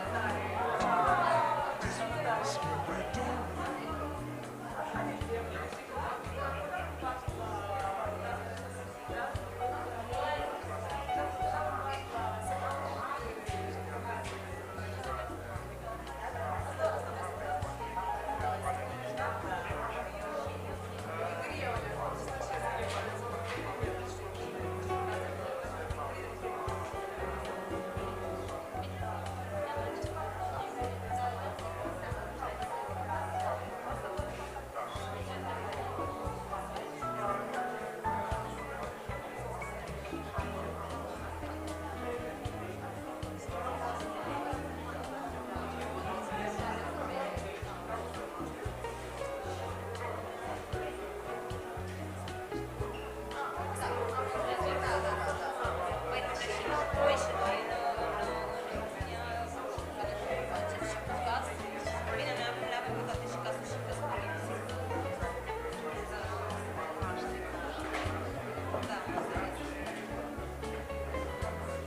Let's stay on the twisted shout.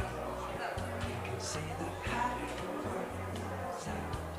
It doesn't matter what we do. I just wanna spend the day with you. Let's call it sick like others do. See, we don't wanna catch the flu. We don't care what we do. I just wanna spend the day with you.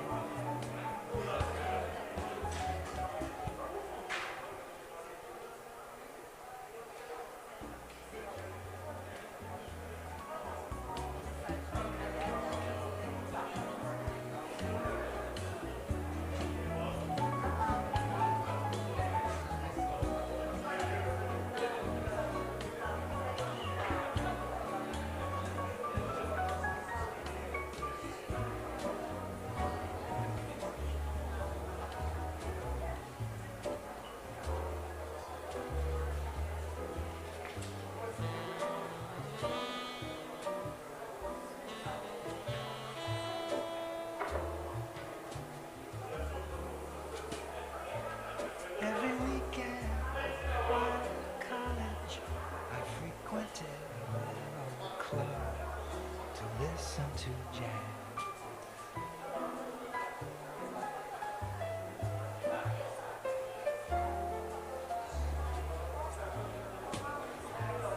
Near a beach that was called Hermosa, a name in cursive, throned in blue. Bebop, headshot, bebop.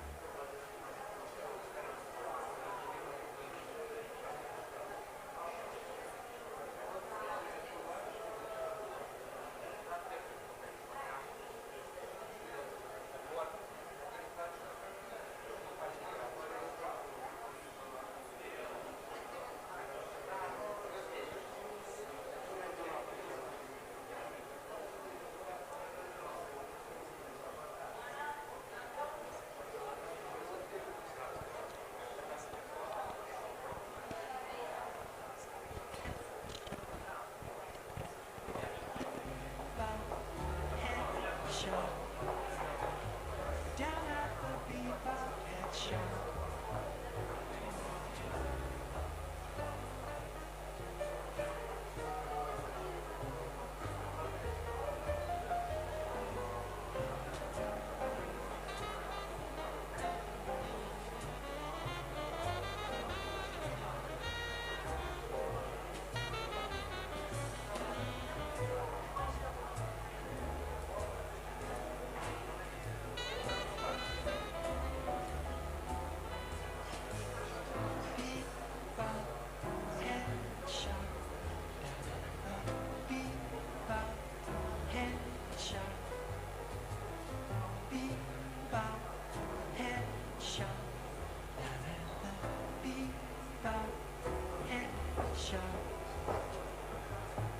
This was back in the 1960s.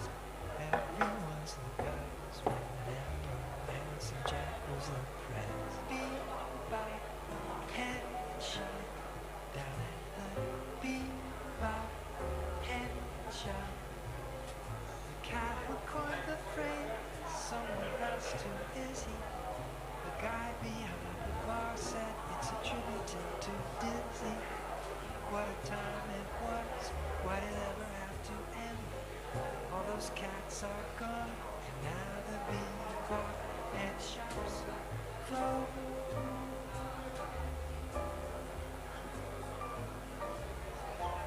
Now the bebop head shops close.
Distant stars, polar hemispheres.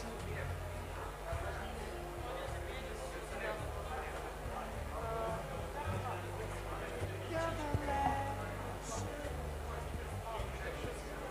I must learn.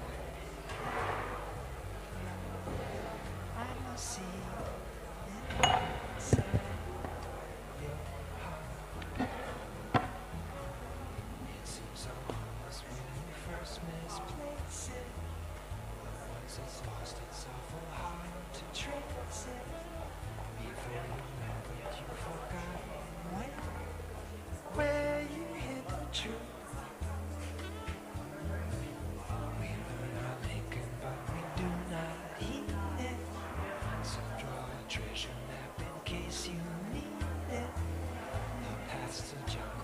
can sure obscure where you hit the truth.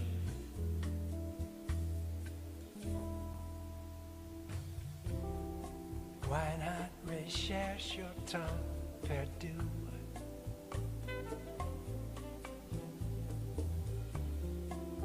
And hope that you can find the clue to where you hit the truth.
Who of us can cast the first stone? Certainly not me.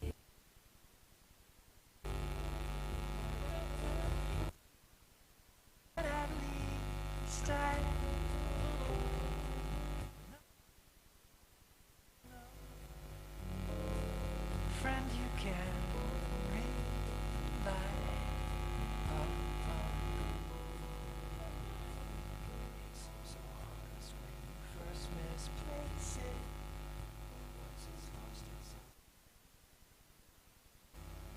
before you know it, you forgot where you hit the truth.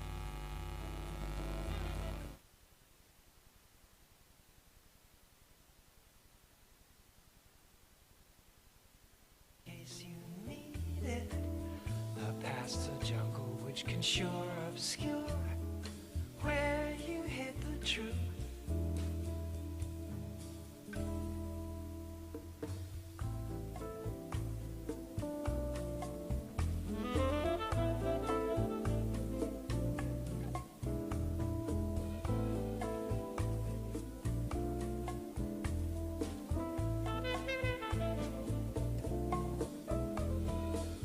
Have you forgotten where you hit the? Bună dimineața!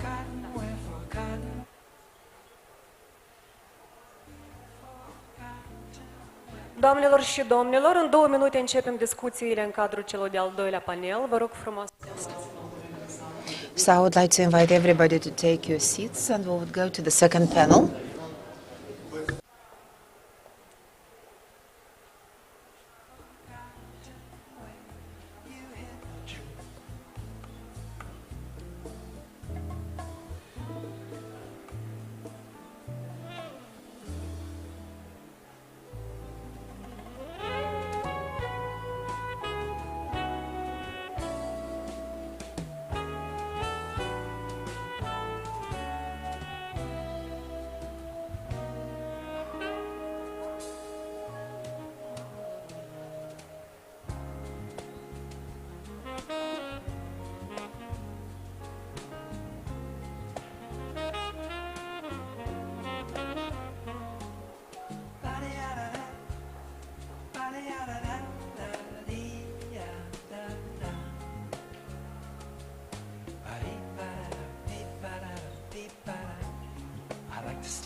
scented woods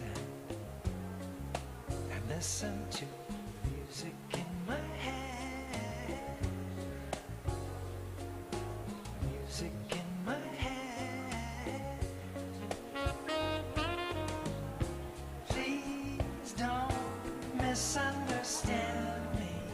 I promise you I'm not crazy. When I get the blues, I wait for my muse to turn up the sound and save me.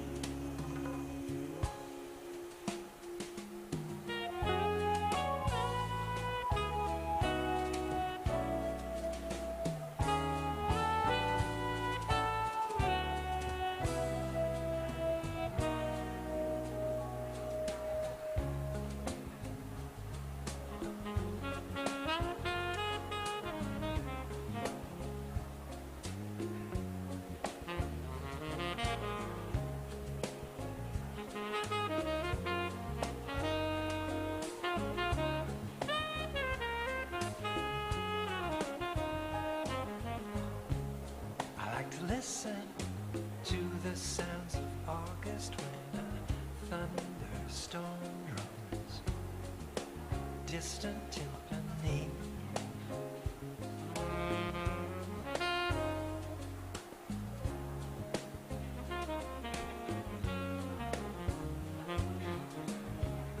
With the cicadas droning just like sitars in a raga which the wind accompanies.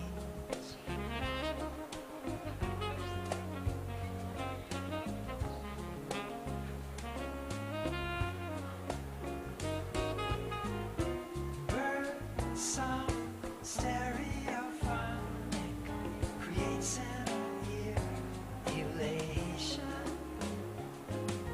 The wind chime plays pentatonic, fills me with inspiration.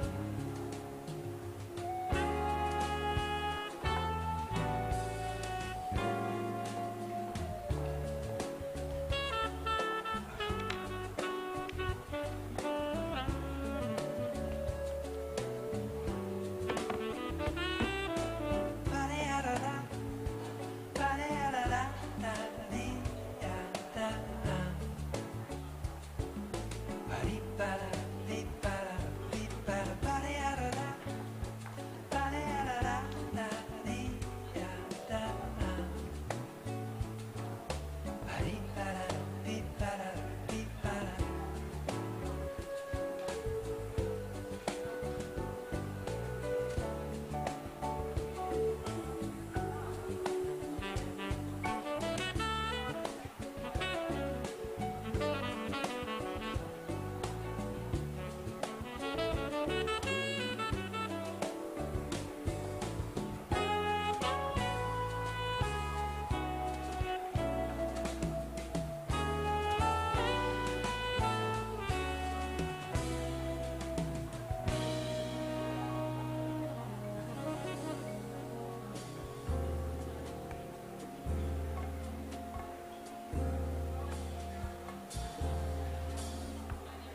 Now it seems we are truly all watched over by machines of loving grace. Then please explain. Doamnelor și domnilor, vă rugăm să vă ocupați locurile în sală pentru a începe discuțiile.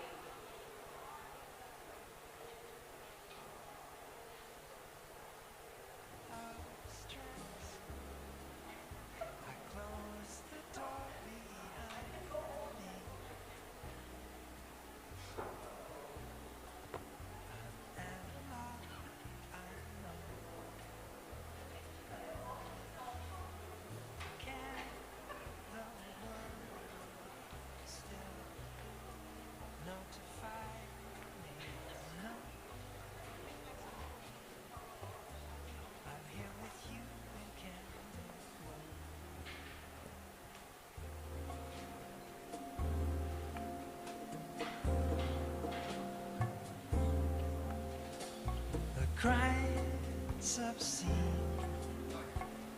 Can't we turn the brightness down? Bună dimineața încă o dată.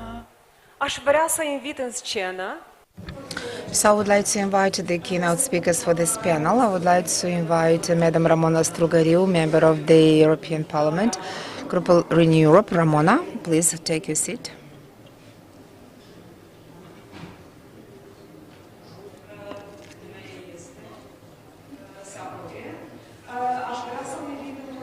Also, I would like to invite Mr. Ion Manoli, who is the Executive Director of Promolex.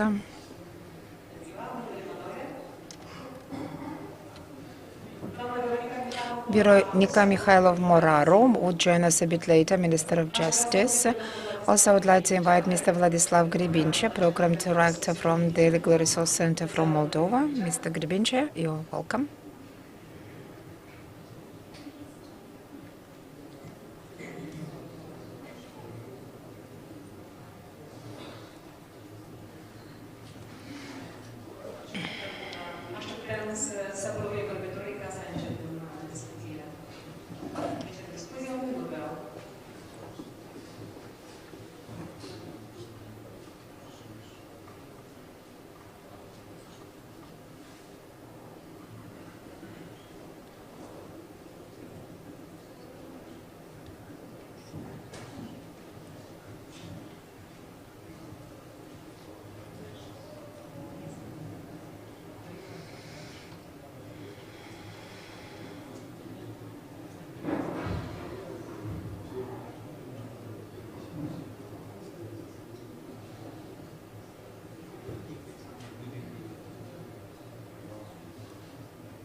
So I would like to invite Ramona Strugariu, member of the European Parliament, the Renew Europe group. Having said that, I would like to start the discussion under this panel. So Madam Minister Veronica Mikhailov Moraru will join us a bit later. In this panel, we'll speak about democracy, state of law, good governance, as a precondition to progress on the European path. Out of the 9 recommendations of the European Commission, as we have said, most of them refer to the reform of justice as well as fighting corruption. The European Commission report published in November shows that the Republic of Moldova has progressed and showed a lot of progress in the area of justice reform as well as fighting corruption. However, the same kind of report shows that the Republic of Moldova managed to reach a certain level of result. So this is some level of preparations already been reached. So thereby it's important to speak about accomplishments as well as challenges, as well as how we would be able to boost and to have progress on the fight against corruption and rule of law and good governance. Because in order to have genuine democracy, it's important to have free and accurate and fair elections about the enforcement of the human rights. So that would be the topic of our panel discussion. Ladies and gentlemen, at the beginning of this panel, I would like to invite you to listen to the online speech of Madam Laura Kudryshkovich, a head attorney prosecutor under the European Prosecution Office. Ladies and gentlemen, dear friends, thank you very much for inviting me to participate in this EUROSFAT 2023 forum. Congratulations for this initiative to organize this event in the Republic of Moldova. In my message, I would like to share from my experience as a prosecutor, representative of the European Prosecution Office, as well as a citizen of European Union originating from Romania. Actually, I belong to a generation that wanted to see Romania integrated European family, and we had this chance to see it implemented.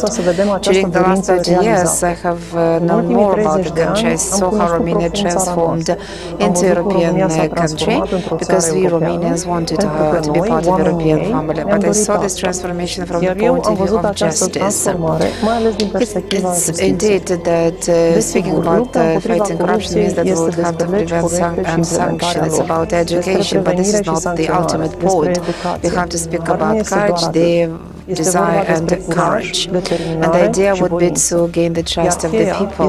And this is the key of success. Today it might be more difficult compared with a couple of years ago, because our societies, our democratic societies are actually affected by disinformation campaign. The biggest challenge is not for this campaign are broadcasting these lies and misleading information on a broader scale, but they're trying to undermine the capacity, our possibility to make the difference between the right things and the lies. This undermines our capacity to see a difference between good and bad. At that moment, nobody cares to know what is right and what is wrong. But whenever we speak about corruption, it's very difficult to make people believe and understand how corruption can affect their life. In reality, corruption used to be and is still being tolerated everywhere. There is no place, there is no clean country, there is no country without corruption. Why? Because the majority of the people don't see any direct impact of corruption over their lives. That's one. Secondly, since we have this kind of trend, believing that the financial fraud and corruption offences are not considered as being very dangerous for the society. That's another problem, which is even more concerning, that is that for many years actually the real level of corruption has been ignored and the financial fraud was not known. And there's no linkage with this security, because there are no two separate criminals of the bad criminals that sell, for example, trafficking in human beings or drugs, and there's no difference between the people who are committing financial frauds by laundering the money and corrupting the officials. The organized crime, high corruption, cannot exist without any financial proceeds. In the investigation that we do in the European prosecution, we see that the complex fraud cases on VAT are being funded in order to commit some other crimes. So thereby corruption and money laundering in the majority of the cases is part of this offense. Moreover, the same kind of perpetrators are laundering money from VAT fraud and they're taking it from other crimes. As an illustration, I can give you a couple of information from our cases. Drug trafficking is considered too risky due to the high sanctions and imprisonment rate. Thereby, the members of the organized crime groups believe that the tax fraud might be a clean, easier way, because there's no risk. Just important to find a very good lawyer, an accountant, and somebody who is a good speaker, and then you would be able to gain a lot of money. So there's a consensus among the practitioners that one of the biggest gain advantage of the big organized group with regard to the judiciary and the process are the money. So thereby our strategy should be built on paralyzing their financial capacity to gain money. So the tendency to violate laws would constantly exist and would constantly have challenges and struggles, but the fight for what is correct and does never stop, and we have to continue this kind of fight. It's a continuous fight. So thereby, we have to start working very hard in order to fight it, in order to gain the lives and the souls and the hearts of the people. And to have this reality, people should have trust and confidence that the law is applied to everybody and that the right and laws is tangible. From what I learned as a prosecutor is that only by efficient and diligent work you will be able to gain the trust of the people. And the constant work is the only possibility and path to preserve and to maintain this. In these slides, I would like to remind you what I said 1 year ago when I visited Chisinau. So Moldova would get considerable funding from the European Union budget next year, and it's the responsibility, our joint responsibility, to pursue and to prosecute the fraudsters, the swindlers, within the limit of our competence. We have to dedicate and investigate all the frauds that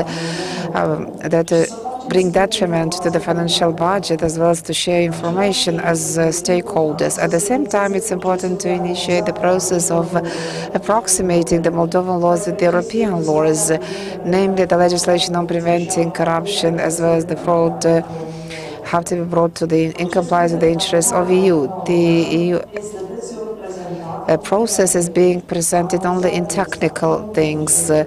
negotiation of chapters, alignment to European standards, structural reforms, but this way of approach has to be changed by the Moldovan people, because everything that you do in order to become members of European Union, do it for yourself, not for somebody, for the fact that you would like to be next to Europeans, but because you believe yourself as being Europeans. That's the most important thing.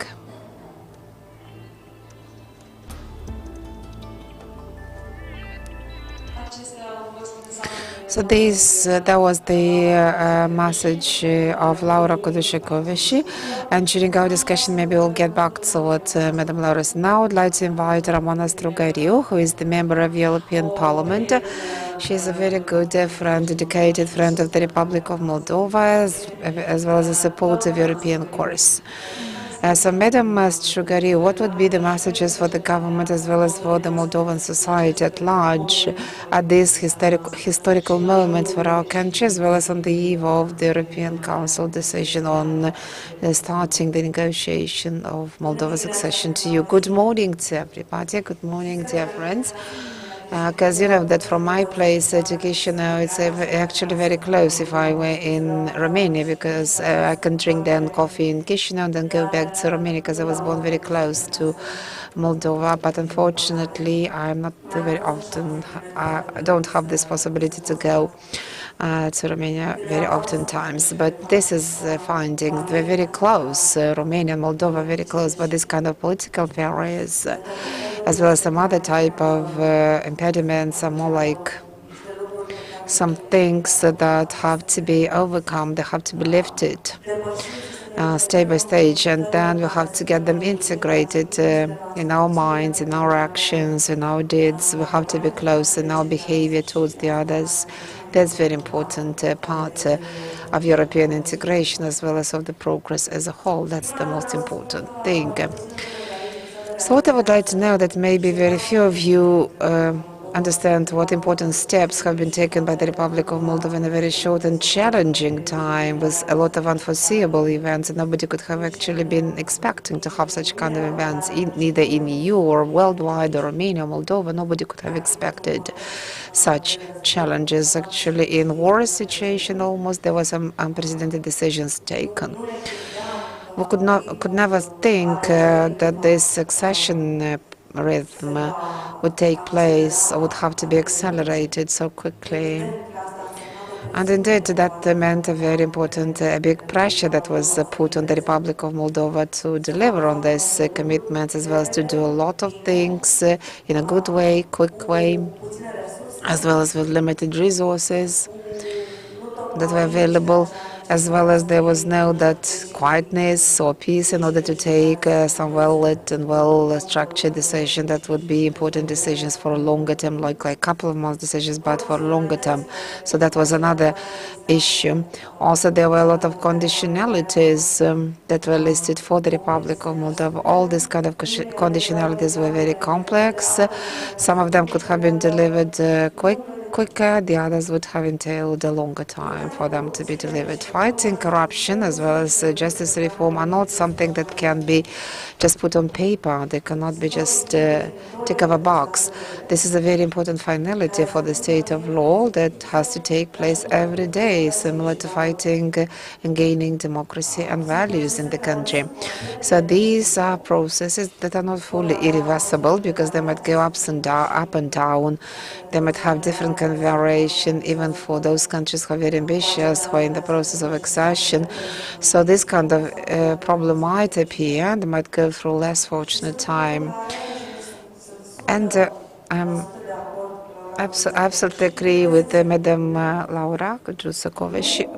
And this should happen not because we would like to join the European Union or that there is another process in mind, but it should be realized that this is important for the citizens of the country, because that would generate decency, prosperity, dignity, because nobody would get into your pocket and lift the pockets or steal something, because they do have this right to live in the country and to have an institutional framework that would be able to deliver on these priorities. That's a national priority first and foremost. That's a national commitment.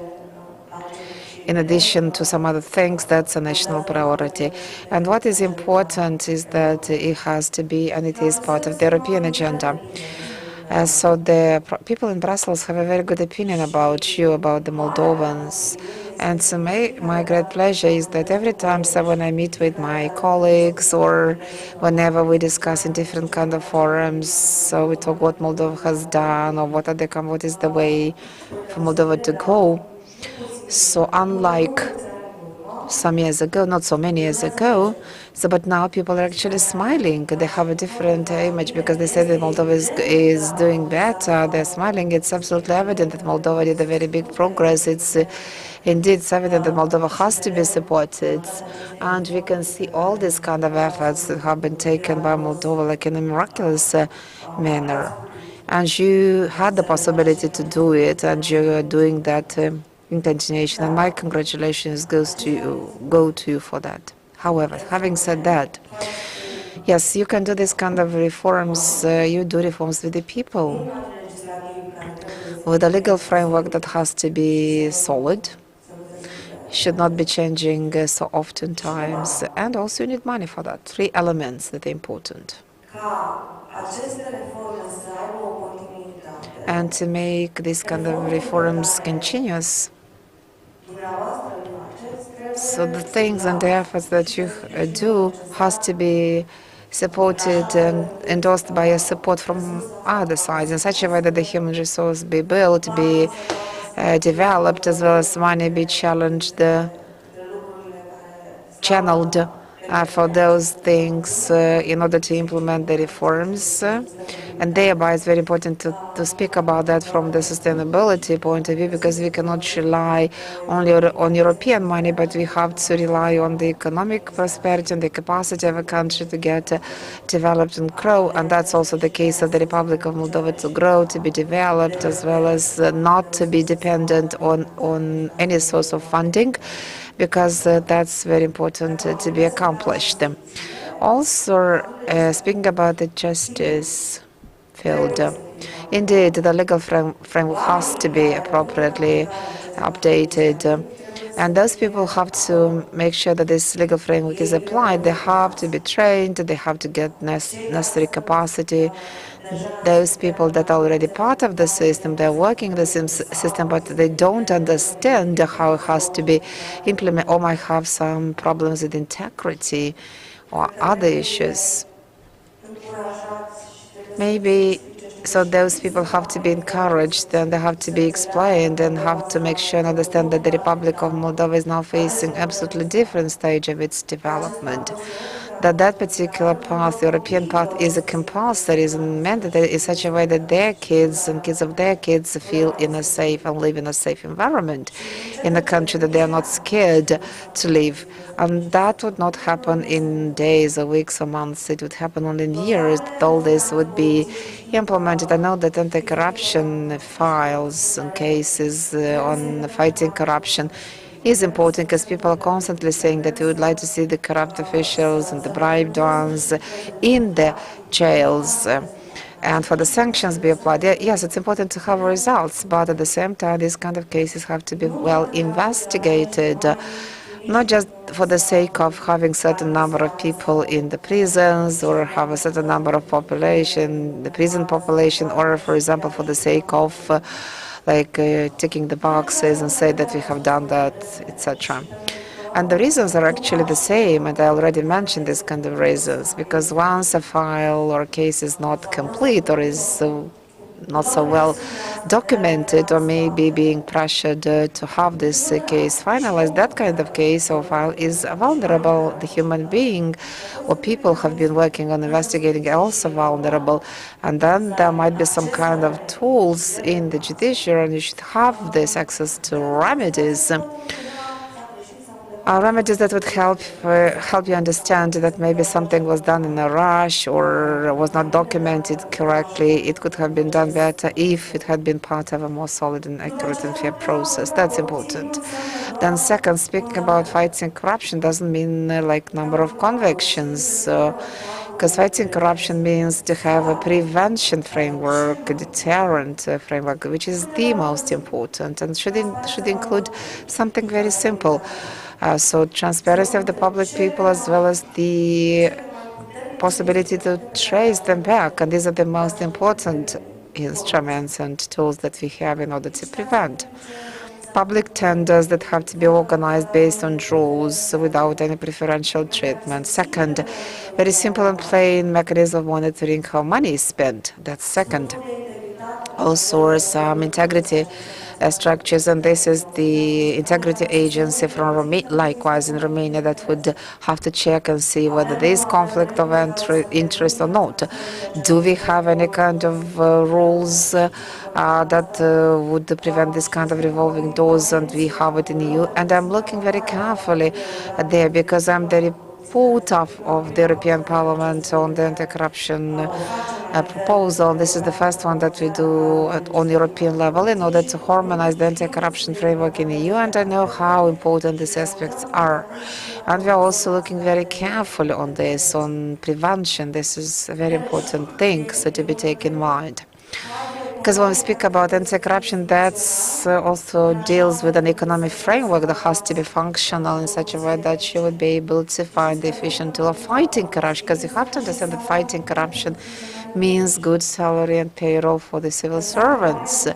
That means people are motivated, and in order to keep their integrity and work properly in the system, they should not feel the pressure or temptation or a threat in a certain way.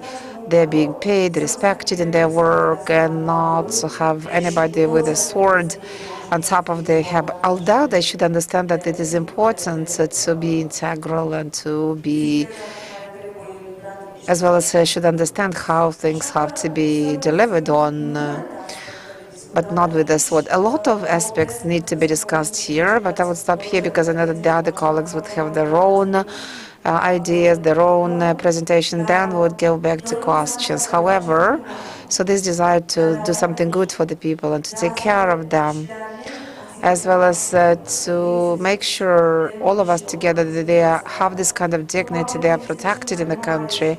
And this is the most important actually value, the most important engine that would help us fighting against corruption as well as protecting the rule of law and the state of law. Thank you very much. Thank you very much, Madam Strugariu, Ramona. Yes, because we speak about the justice reform case. That's a very complex issue, and we have to work very hard in order to make it better. I would like to invite Madam Veronica Mikhailov-Moraro, Minister of Justice from the Republic of Moldova. Madam Moraro, please take the floor, Madam Minister. You are invited. Because in this panel, we are talking about justice reform and fighting corruption.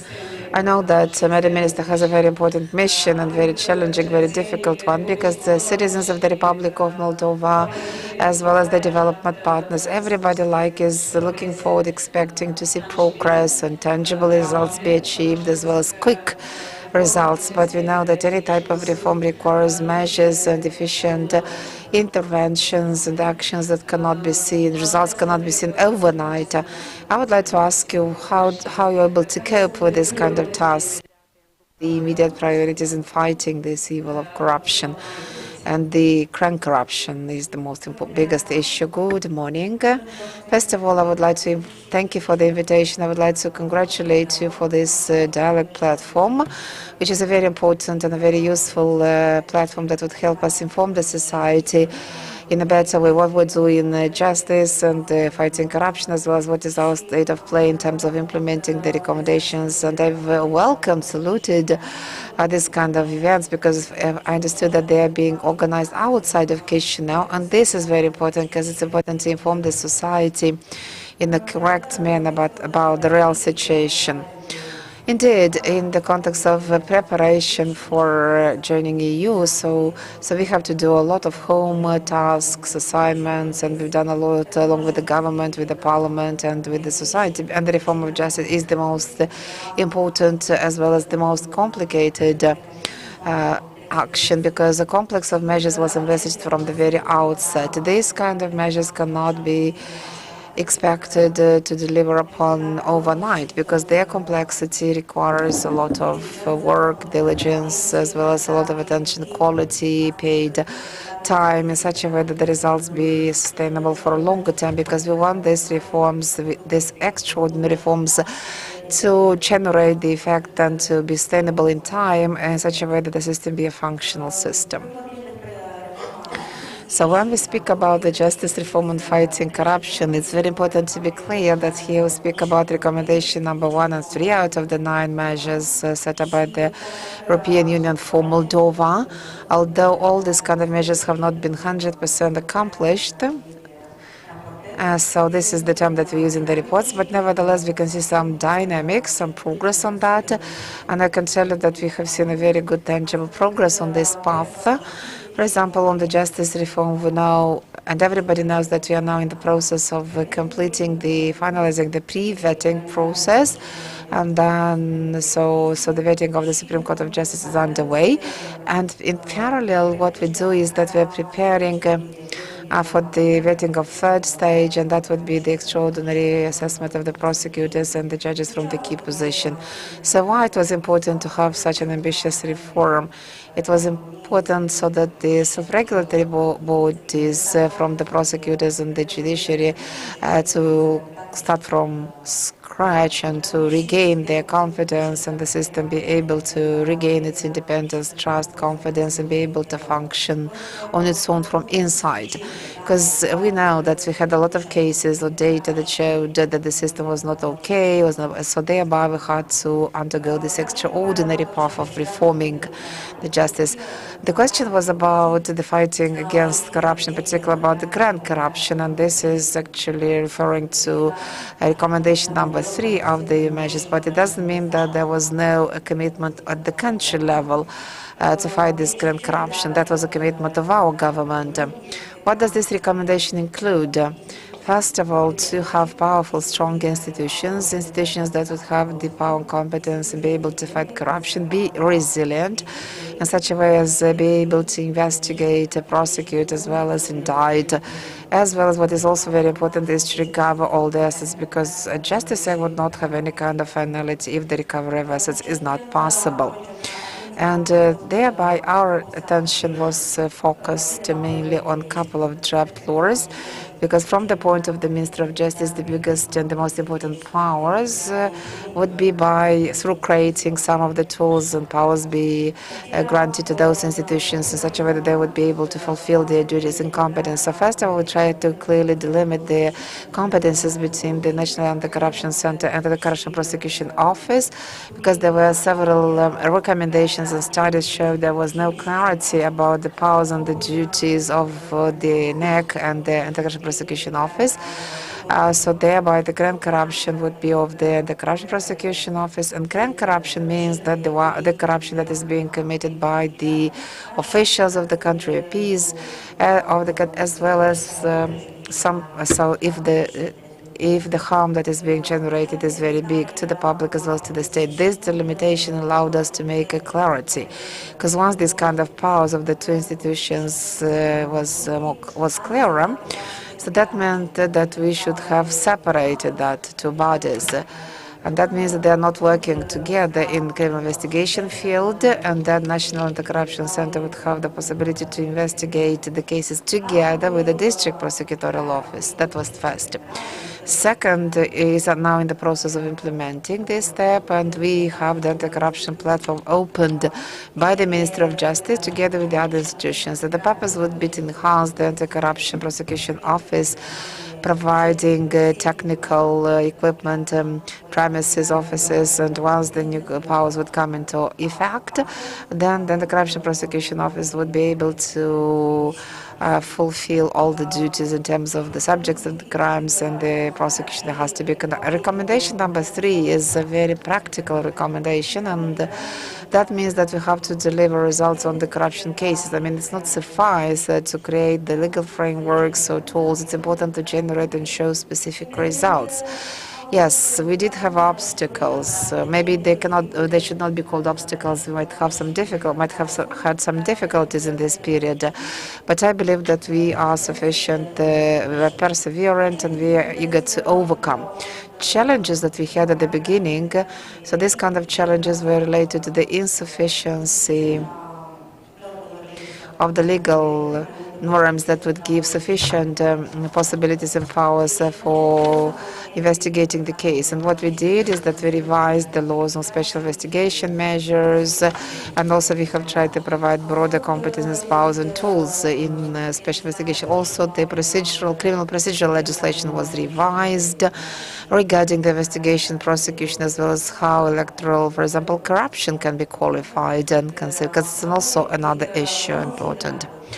Also, the criminal procedure was revised in terms of making the criminal cases examined in a timely manner, in a quicker manner, in order to avoid any suspension, renewal, as well as re-examination, some procedures that would delay and protract the entire process of examination and prosecution.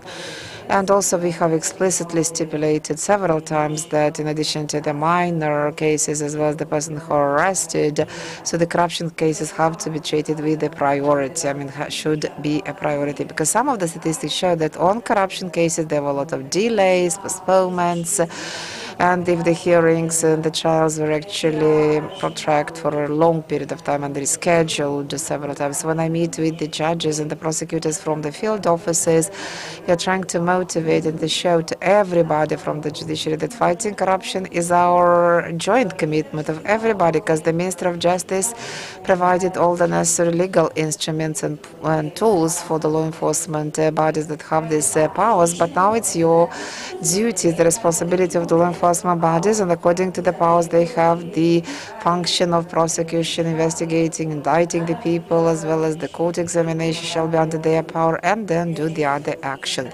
Thereby, it's extremely important for the stakeholders from the judiciary be vigilant, be perseverant, and for these kind of cases be finalized as quick as possible, because the society, quick as possible doesn't mean that the quality shall be undermined, but because delaying and postponement might also impact the quality of the justice, as well as the possibility to recover all the harm that is being caused. So thereby it's very important to maintain this quality of the case examination, as well as be quick and timely in such a way that that particular judiciary be not delayed. As for the fight against corruption, the reform on this chapter includes a series of measures for the improvement of the legal work and of the mechanisms for preventing and fighting against money laundering, combating the oligarchization phenomenon. From the point of view of the vision adopted by the government and by the parliament, is clear that there are some steps to be taken for this mechanism to be implemented, but it also requires the courage on behalf of the directly responsible stakeholders, courage and being daring to attain real practical results in this process of fighting against corruption. Thank you. Thank you, Minister. Undoubtedly, the Republic of Moldova has considerable progress in the legislative framework. Now the legislative measures should also be genuinely applied in practice so that we could all feel them. We, I mean the citizens of Moldova. We have one more friend of the Republic of Moldova, Mr. Cristi Danilets, judge in the Court of Law Cluj. Mr. Danilets, you are connected remotely. We are very grateful for you having accepted the invitation for this forum. Mr. Danilets is an old friend of the Republic of Moldova, and I remember the first editions of the European Integration Forum, where we traditionally used to talk about the justice sector reform and fight against corruption. Mr. Danilets, how do you see our Moldovan justice sector reform there in Romania? And what would you suggest for our governance and our civil society to do in order to have more progress in this regards? And what is, in your opinion, the role of professional associations of judges and prosecutors in this process? Thank you. Thank you, and thank you once again for the invitation. I'm so jealous I cannot be there in the room, but my activity in the Court of Law makes it impossible for me to join your event physically. I would like to first say hello Moldova, hello Europe, because you are already on a pathway that you are committed for a period of time, but only this year it became more certain that the Republic of Moldova will be part of the big European family, same as Romania is part of this family as of 2007. Now Romania is the border of the EU, and I'm happy that now it's your turn. Well, all the European family is glancing at you, at the Republic of Moldova, and the investments will be enormous for your support from the point of view of capital investment, but also the demand will be highest for the institutional reforms. One of the key reforms is the one related to justice and the rule of law. Why? Because justice, if you wish, is a factor of balance for every democratic society. We have three branches of power in a state: legislative, executive, and judicial. And these are equal. There is no hierarchy between these three. And without justice, all this democratic landscape would just collapse. When I speak about justice, I do not solely mean the judges, as it is wrongly understood usually in the Republic of Moldova. Justice involves all the participants in the Justice Administration Act. Obviously, the judge has a key role, but without the involvement of prosecutors, without a proper contribution of the defense lawyers, without a proper action of the police officers, investigators, proper justice may not be administered. So if we speak about justice, we mean the whole institutional framework, this diversity of structures that I've enumerated. And what's actually the expectation on the society side?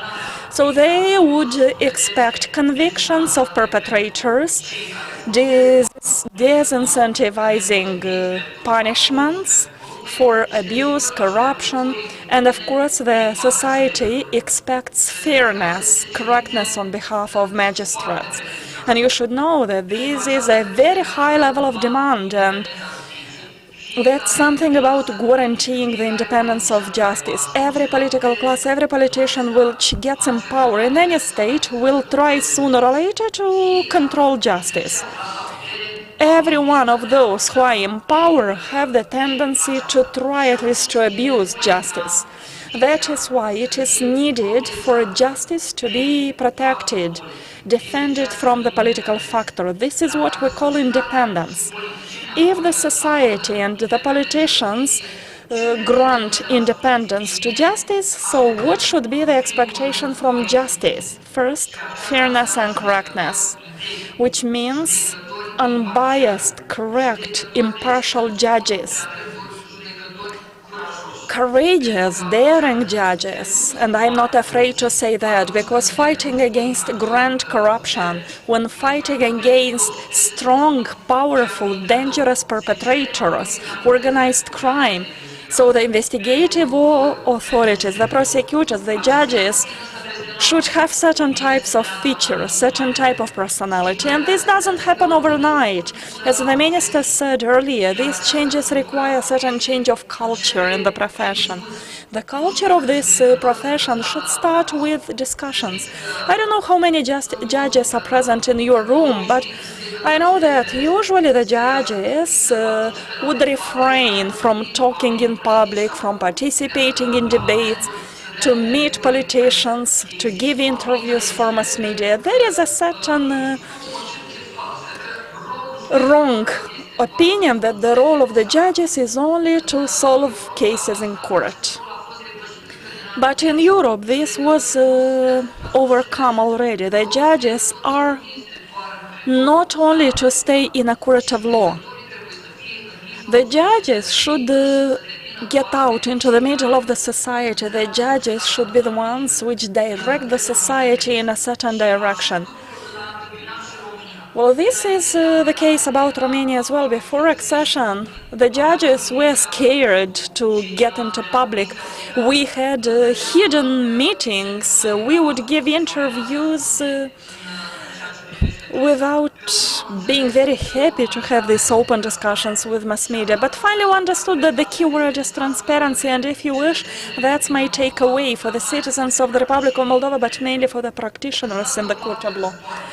So leave the wars aside, so stay aside of those battles. Start thinking of how can you join your efforts to reconstruct Moldova altogether, because judges are part of the state, judges are not against the state. Justice shouldn't be regarded as being on the other part of the barricade, fighting against the state. And since the justice is one of the branches of power, it should also contribute to taking your country in a correct and European direction. So the judges who are leaders, they need to be encouraged, they need to be invited for debates. Their voices need to be heard. And of course, the magistrates cannot comment the cases, cannot have businesses, cannot run politics, but we need to have an idea about what does democracy mean, what the rule of law means. So I think the opinion of judges should be heard on these topics. To finalize, I just want to say that fighting against corruption is not solely the task of justice. Fighting against corruption starts with each of you. Do not give bribes. I know it's very hard. It's also very hard in Romania. Yes, we have a very good anti-corruption fight, and then we see a decline. But I would encourage the citizens of Moldova, stop giving bribes. Denunciate those who ask bribes from you, starting with teachers, professors, doctors, judges. Because it is incorrect that the persons who are already paid from the money of the taxpayers, the persons who already have their salary, it's incorrect for you to give them this bonus via bribes. So I'd like to congratulate the correct journalists who, for years, emphasized the unlawfulness in the public institutions, unlawful use of public money, abuse admitted in the public system. Third, the fight against corruption is also a mission of politicians. Without a proper legal framework delivered by the Minister of Justice and by the Parliament, there is no possibility to fight against corruption. And in the fourth, the fight against corruption is the mission of the system of justice. But here we mainly speak about fighting against corruption in the judiciary. It's impossible to fight against corruption beyond, outside the judiciary system in the society if corruption is present in the justice system. That is why we should have correct and fair, integral, uncorrupt prosecutors, policemen, judges. There are huge expectations on your side. Of course, we understand it's all about higher salaries, and I am the supporter of these ideas, but it is not enough, because integrity in the long run is a value. Well, you may be provided by law the independence, but integrity is something to be developed by education. Only thus you will have this virtue, this noble feeling like integrity. And to conclude, if we allow corruption to prosper, the society is like prone to failure. It's about poverty. Justice makes the poorest ones even poorer. Money will come massively to the Republic of Moldova, but there will also be massive theft if corruption is in place. That is why a rapid, highly performant intervention against corruption is required, which would convict as an example to all those who use abusively the resources of the state of Moldova. Moldova is now undergoing a process of transformation. That is why all the social components should support this transformation. And justice, as also in the Republic of Moldova, should be regarded as a key factor for transformation of the Republic of Moldova, so that the Republic of Moldova would join the map of the European Union. Thank you. Thank you. Thank you a lot, Mr. Danilets, for this message, for this discourse full of takeaways. What I noted as a general conclusion is that a genuine democracy may not exist beyond the separation of the powers and state, and judges, prosecutors should be part of the justice sector reform. At the beginning of this panel, I said that a genuine democracy may not also exist without free and fair elections, without the human rights protection. That is why I give the floor to Ion Manoli, Executive Director Promolex. It's an organization which is closely monitoring the electoral processes in the Republic of Moldova. It's an organization which is also known for the monitoring of human rights observance in the secessionist Transnistrian region. Well, Mr. Manoli, considering the report of the International Monitoring Observation Mission OSCE ODIHR regarding the general elections, well, the restrictions under the threats to the national security, threats to the freedom of expression, freedom of association, and the right to take part in the elections. So one of the conclusions of the report is that this had a negative impact on the electoral process. You remember there was an abolition of the registration of all candidates on behalf of the party Shansa, which limited the elections, and there was only one candidate in some smaller villages because of this annulment of the candidates. The broadcasters, according to that report, provided sufficient information, diverse information, but at the same time suspension of the license for broadcasting for other broadcasters represented a disproportionate restriction against the freedom of expression. This decision, actually this happened via a decision of the Commission for Exceptional Situations, which did not actually provide an efficient legal remedy. So in your opinion, to what extent there are these deviations from the international standards could be justified? I mean the standards of OSCE, considering the security-related situation in our country and in the region. And since we speak about the Transnistrian region, how could you comment the declarations, official statements that the Republic of Moldova may integrate in the European Union also without Transnistrian region at the first phase? What do you think are the implications on the region and on the process of the resolution of this conflict? Thank you.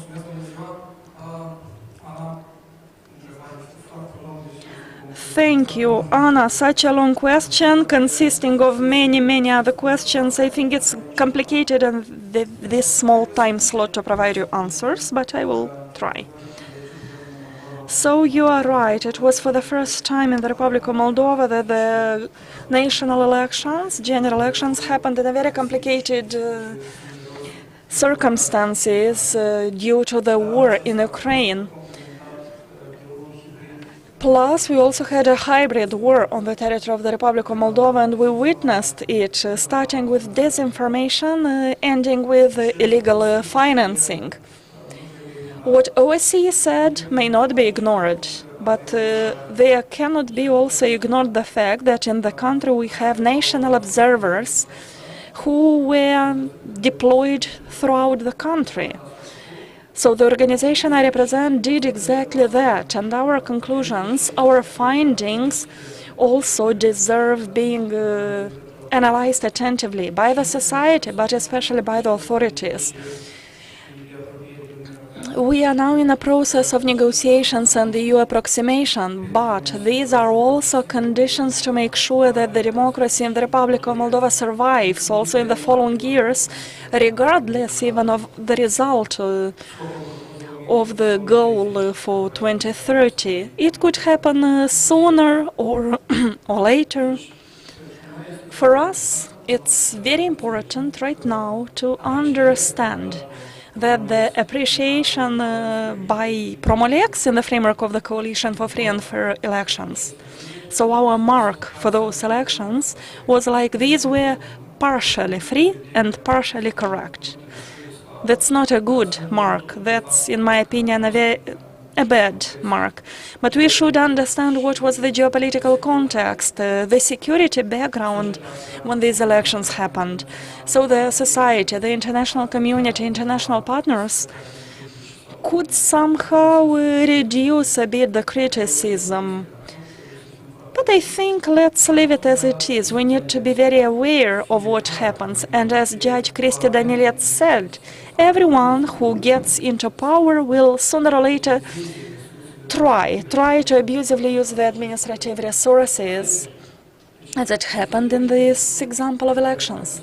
Yes, there are some risks, and we as civil society, we need to prevent these risks. If we allow this risk happening today, tomorrow they will get power and more intensity. Well, that's exactly about the role of civil society. And I'm so happy that in Moldova we have very good, robust civil society organizations. And it's not only about monitoring elections. We have very critical CSOs, and they are critical not because they used to wish to get in power in the government. No, that's because we would like to have stability in our society, rule of law, democracy, and democratic conditions. But we may not ensure and guarantee all these desiderata without us, ourselves, being compliant to the norms and procedures. Because this is actually the object of negotiations with the European Union. Yesterday we went to Ungheni, and you know the expectations of the citizens in the territory are so high. And when the expectations are very high, there are risks that the disappointments will also be painful. That is why we need to properly communicate with the citizens. And I would like to congratulate the organizers for the initiative and for accepting also going in the territory. I would like us also to be able to go to Tiraspol, but I'm aware that's impossible right now. But being smart and daring, we will sooner or later do that as well. It's just important to abstain from saying we cannot do anything. Because I've heard this when we started our activity on the left bank of Dniester River. I remember any response from the authorities was very clearly formulated, like a copy-paste response every time. All the state institutions will say, we cannot interfere into this issue until we see a peaceful resolution of the Transnistrian issue. So it's like you should wait painfully. But no, that's not the way. The state has certain obligations, and there are European Court of Human Rights conventions. At this page we have 56 ECHR decisions. The victims try to defend their rights, and they proved that their rights are being violated. And these are not figures only. It's important. These are human lives. The institutions of the state should understand which is their level of responsibility. And as we have this opportunity right now, and we are unable to use them to obtain what we are willing to obtain for our citizens, it's a pity. You know, to a great extent, the citizens on the left bank of Dniester River are also citizens of Moldova, so we have no right to abandon them and to lose them like they are on a different part of the barricade without an effort on our side, without any strive and attempt to integrate them as well, without involving them in our processes, including in the processes of European integration. So you saw the results at the parliamentary and presidential elections, because as for the local elections, they may not participate. The results in the voting sections for the left bank of Dniester River were better than in many other areas on the right bank, which is a clear side that the citizens there, they have the same rights as we do, and they are even more pro-European than the rest. And nobody gives us the right to ignore them or to postpone them. Let's recall that Transnistrian region, if we speak about the rule of law and fighting against corruption, let's recall that that territory is very well known at the international level as a hot spot, as an important source of corruption, not only corruption generated from the Republic of Moldova, but also for the whole Black Sea basin, including Romania, but mainly it's about Ukraine. So they were always there, they had access to the port in Odessa and so on and so forth. So without resolving the Transnistrian issue, corruption will never be eradicated in the Republic of Moldova. And I remember what Cristi Danilets said, and he's right. Whoever comes in power in Chisinau will have this temptation to control the justice. And we should not admit that. What I would like to say regarding the Transnistrian region, probably many are tired already to hear about Transnistria, human rights, but that doesn't help us. If just nothing happens there, if we don't understand what's the situation, it doesn't help us. If we send a wrong message to Brussels, yes, that message could be accepted, taken over by Brussels, but this doesn't mean that the problem disappeared. And one important idea, something that I forgot to mention, since we speak about the European integration and the declarations of our officials regarding the partial integration of the Republic of Moldova without the Transnistrian region, did anyone try to analyze what would that mean, what would happen, and where the border would be laid? What if Ukraine also, I hope there is peace soon and Ukraine is also integrated. Then, in the framework of the EU, we will have a gray area, our Transnistria having no democracy, no beginning, no end, and no clear border. And now have a look what happens with Schengen area. There is a huge strive to obtain the right for freedom of circulation for Romania and Bulgaria. And you see how much opposition and resistance are there on behalf of certain member states. And this is a member state for more than 10 years already. So now, can you imagine how will European states vote for the accession of Moldova and the EU and Ukraine into the EU? If we don't have clarity with Transnistria, we have no clarity as for the free movement of goods, persons. These are things which cannot be ignored. And in our opinion, rapid and efficient and smart actions are required. Proper communication with the persons from the left bank are needed. We need to invite them to Chisinau for such fora, such debates. We need to try to involve them in these processes. We will have no stability, no calmness, no security without them. The EU will never help us with that. It all depends on us. Yes, the EU supports us, our partners provide help to us, but if we don't do our homework, we will not have the expected results, or at least the results will not be sustainable. Thank you a lot, Mr. Manoli. I will now give the floor to Vladislav Gribincha, Program Director for Legal Resource Center in Moldova, an organization which supported the justice sector reform processes. Mr. Gribincha, how do you see the situation from the point of view of the civil society, and what should be done in order to improve it? Thank you, Anna.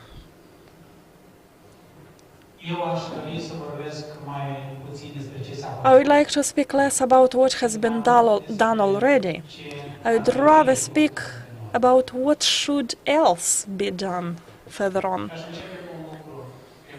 I will start by saying that justice sector reform is not an art, it's a science. It is something that could be very well calculated, well organized. It's no need for super talents involving 1 or 2 or 3 persons only. Justice sector reform, I assure you, will be the segment which will be the biggest headache for us in the process of European integration. So we cannot get rid of proper quality level here, especially after the previous experience of the latest EU member states. There is no shortcut in this process. And when we start a long pathway, we should not forget what's our destination, because there will be plenty of factors to deviate us from our goal. As I said, there are no shortcuts, no half measures in justice. These are like non-effective, which was demonstrated in many countries. Courage is required to disrupt some already deeply rooted practices in this area. We cannot avoid interinstitutional misunderstandings, and very few are willing to get rid of their personal comfort. We must admit that. That is why I see we need to be courageous and daring. Those who are leading these reforms need to be courageous and daring. I frequently hear that a compromise is required for certain reforms. Yes, it is, but the question is, can we have a compromise considering the principles? Well, that's an open question. Justice sector reform, as Mrs. Strugariu mentioned, as the other previous speaker said, it's not only about laws. It's about the way in which justice is being performed. It's about changing habits, and maybe it's also about changing the mindset of the people. That's the most complex change required. So we need vision, planning, coordination, and communication. So these are as important as purely political will. In the era of post-truth, the trust that change of justice is possible is more important than ever. So having this confidence, it's required both in the frame of the justice stakeholders, but also in the general society. Frank, proactive, convincing communication using good examples would be the best remedy for attaining that.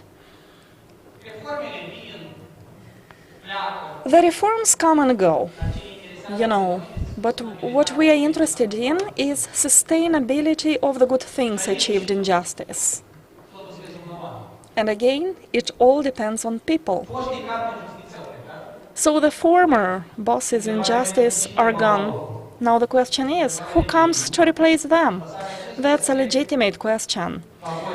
And leaving this aspect as a destiny of hazard, that's a big mistake. In my opinion, it's easier to educate someone new than to re-educate a compromised civil servant or high official. But anyway, what will be the new blood in the system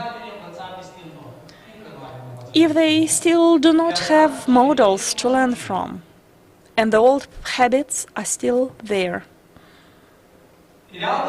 On the other hand, the judges, prosecutors are not just made of stone. They're also humans. That is why the tough part of the reform may not last forever. First, there are human aspects, and the duration of the reform is related to the electoral cycles. And we see already the effects of the delays.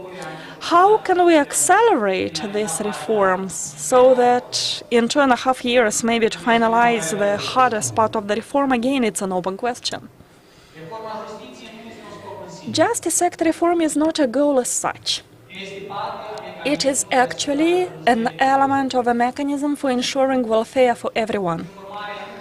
Thus, it cannot be disconnected from all the other reforms, like public transparency, ensuring independency of mass media, political consensus, public funds, sufficient public funds. And I will give you an example here.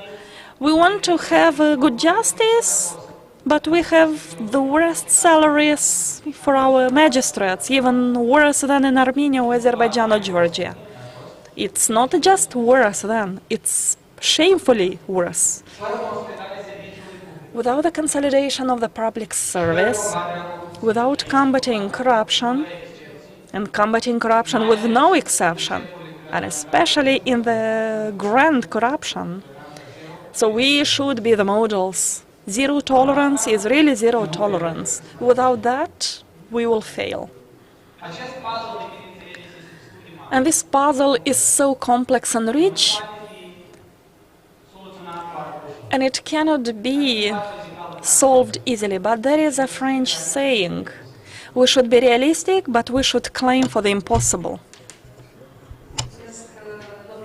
Thank you, Mr. Gribincha.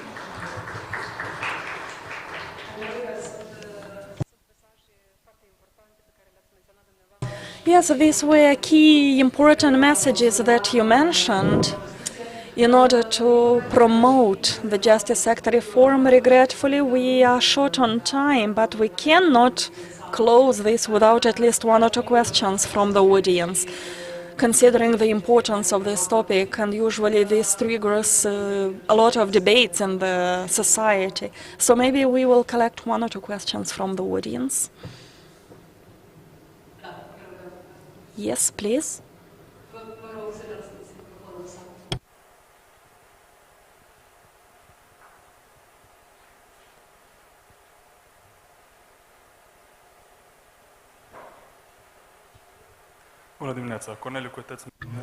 Good morning. I'm the expert from the Europol's. I have a question to Ramona Strugariu. And I would like to go backward a bit because we spoke about institutions, about the possibilities of laws being implemented in order to fight corruption. But taking into account the geographic and cultural environment of the Republic of Moldova, we have a very big diversity, ethnical and another type of diversity. From our experience, I would like to ask you how we can make sure that this European integration be done in a fair manner for all the people from the Moldovan society.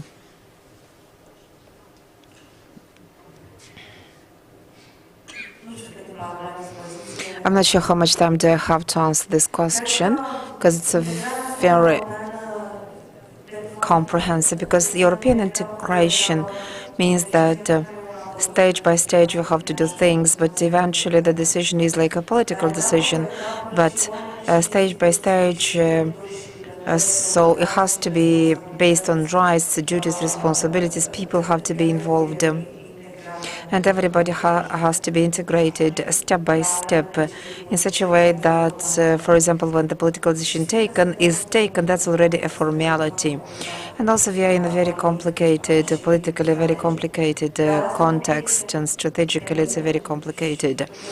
But it does not impede, it does not create any hurdles, because it's possible for us, for all the institutions, for everybody, civil society, non-governmental organizations, it's possible for all of us to function as a team on the one side, but also be able to get the support and to be sure about this support in terms of sectoral and country-level support in order to ensure this integration, because these rights have to be enforced not because you want to be integrated, but because it's like an essential. It's very important in order to ensure the evolution, because if you want to evolve in a state of law society, you have to make sure that this is being done. You don't do these reforms for the sake of like ticking the box, because they're important for the development and for the genuine development of the country.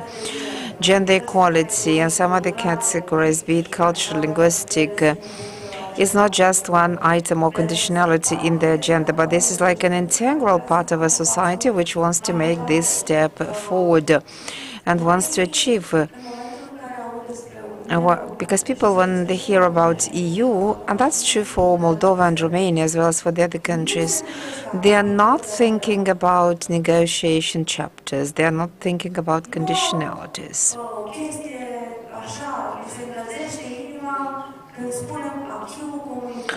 So it doesn't ring the bell when I say like a key commentaire. But what we have to learn And also we have to deliver on this. That means to have better roads, that means cleaner houses and safer houses, hospitals, and also a cultural system, an educational system that would teach them to act well and to be good and fair and not to take bribes. And that should be done step by step. And they have to be correct and fair with the others and care about the terrorists and be as a community and learn how to be a community. Yes, indeed, it's important to have companies grow, jobs created, as well as to have the possibility to stay in the country, because nobody wants to go. They're just seeking and they're looking for a better life. This is what is Europe for them to have the possibility to move around, to be educated, and that has to be understood by everybody who wants to be part of EU, and people understand what are the benefits of the Europe approach, because the EU also is facing the problems, and there is a kind of an increase of the appetite for sovereignty. But then if you go quick, then we would fail, we would not have transparency, trust, and we would lose openness of the people and eagerness. It's important to be open with regard to the people as well as be fair with the population, because lack of transparency and trust costs a lot.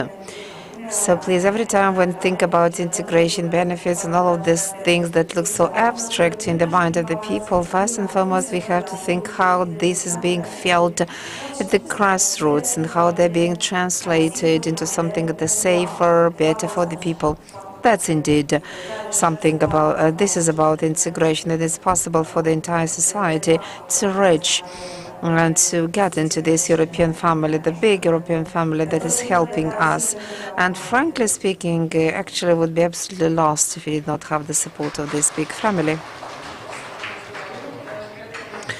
Thank you, Madam Strugariu. I believe that you can take some other questions from the audience, from the public. If there are no questions, no, we have one from Mr. Isak. But there is no. Okay. Recently, the Chisinau government created this European Integration Bureau. Do you think that this Romanian model that was used before Romania joined the EU, can it also be implemented in the Republic of Moldova, or would that be too much, too big of an institution for the Moldovan civil service? Would that be too much and too much of a burden? I'm not sure. I cannot answer this question. I would explain why.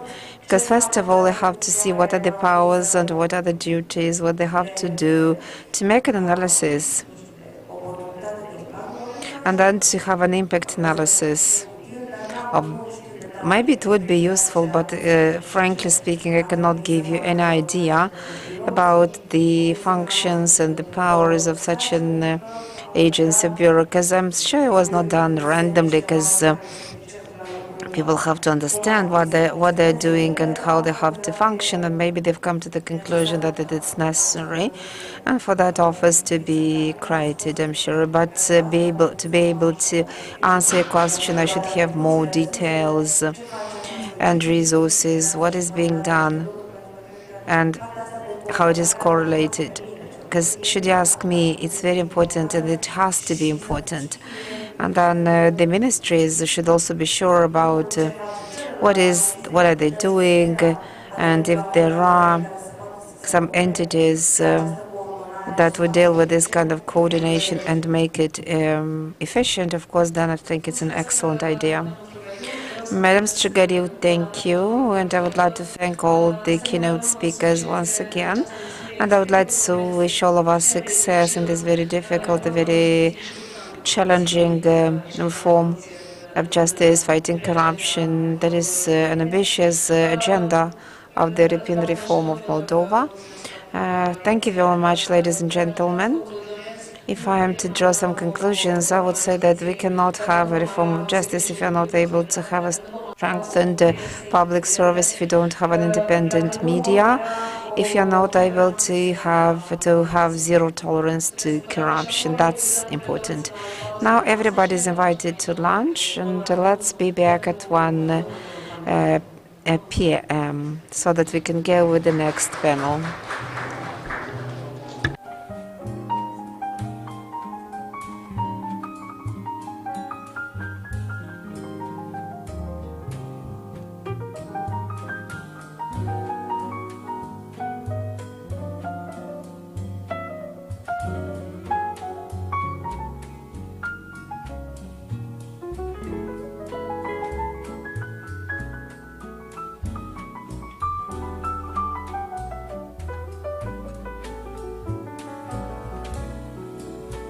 Then begins the slow connection.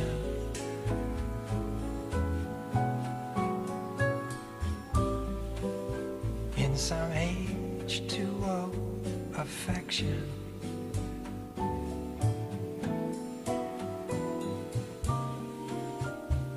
Very serpentine, how your parts combine and agree on one direction.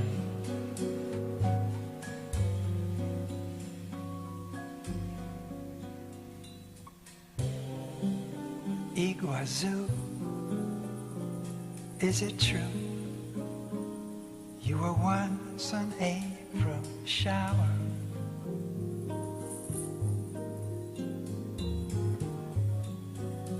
A few crystal beads on a bamboo reed.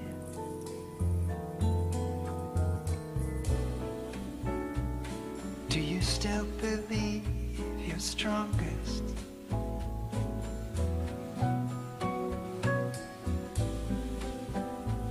That your river runs the longest?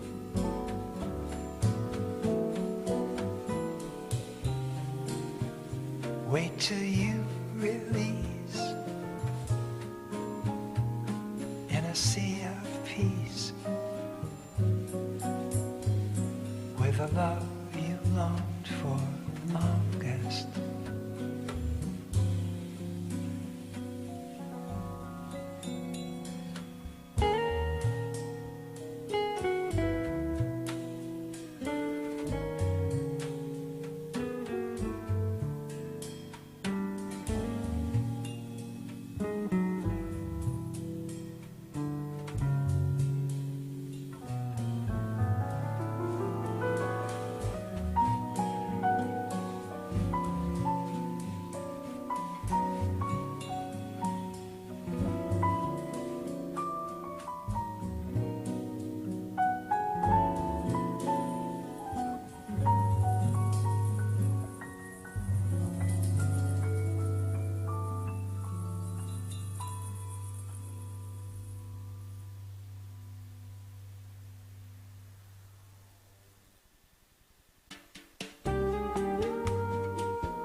Some say the odds are against us.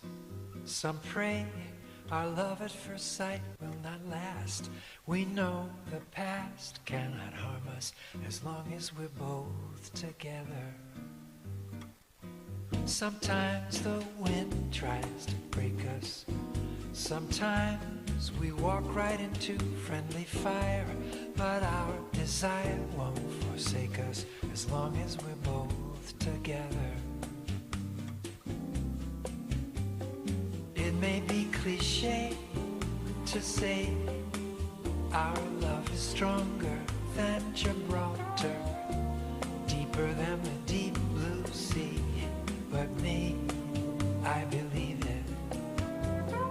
If you read the history that tells the tale of you and me, we conquer all adversity together, as long as we're both together.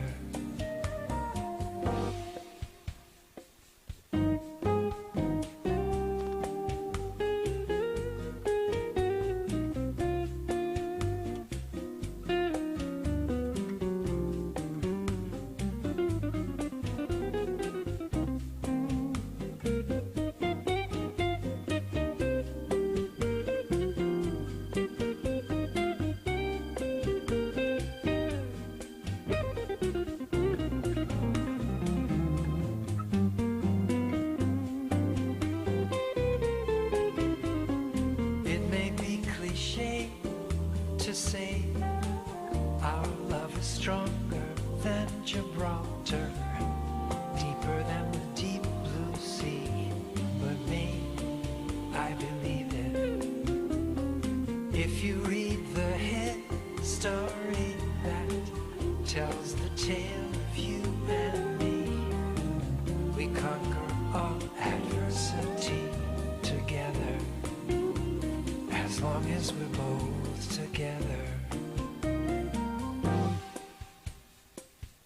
Now we are here in this moment, and although no one avoids every minor key, every crazy concerto, we play through the song together. Inside these beautiful mountains, with the sky as our blue periphery, the path leads us forward as long as we're both together. If I exaggerate, I do because the love I feel for you continues to proliferate inside me. The lyricists I quote with admiration both invoke me to express the joy I feel with you beside me, as long as we're both together.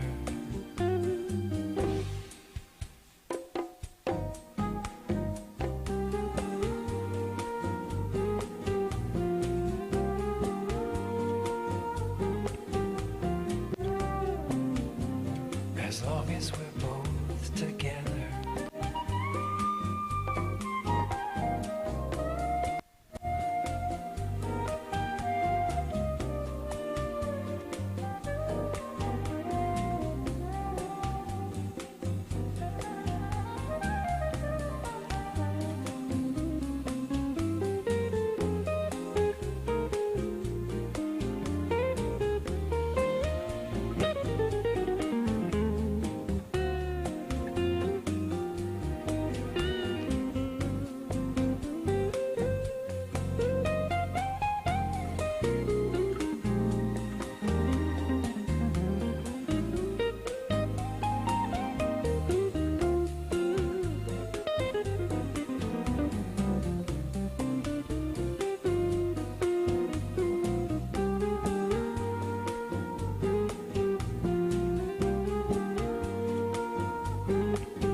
As long as we're both together.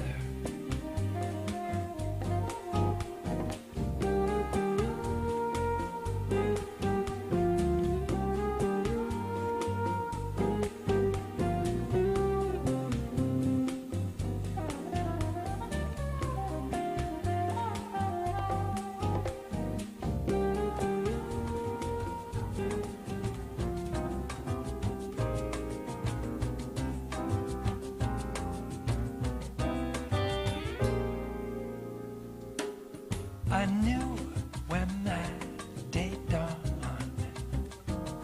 something was all wrong. No buzz, whatever from my lap sang Suchong.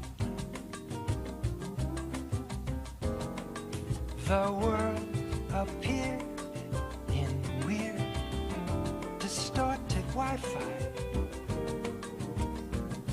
Suddenly, everything was very sci-fi.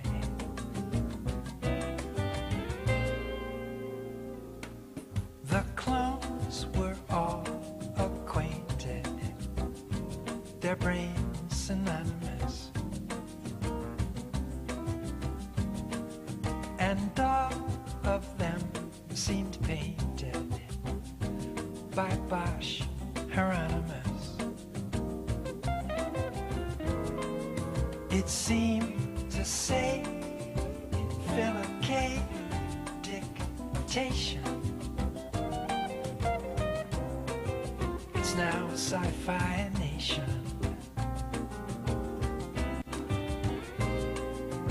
Was my hallucination real, and how the are in charge of the asylum now.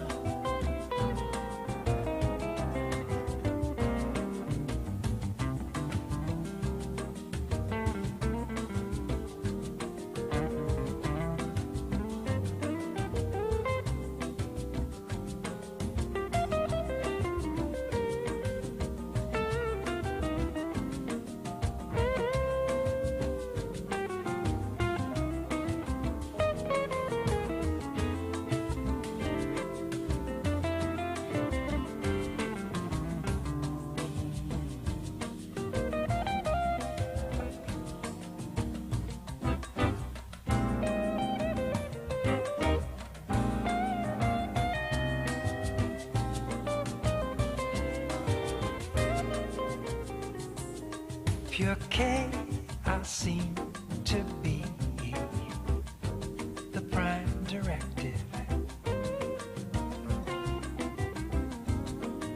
I guess their DNA was all defective. Like a screenplay with Philip K. narration. Suddenly, we're living in a sci-fi nation. Was my hallucination real, and how the inmates are in charge of the asylum now?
Step loudly, I lie on my back and stare at a little cloud that sails gracefully,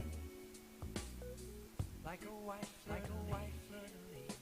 By beauty I'm surrounded, too beautiful to say. Then in full throat the thrush just blows me away with a song so pristine, much like Leonard Bernstein. Ash, white pine and hemlock make my canopy. Perfect space just in case there are raindrops. Shade to cool the sun when it shines equatorially. An invention I can't fail to mention, the idea of a tree.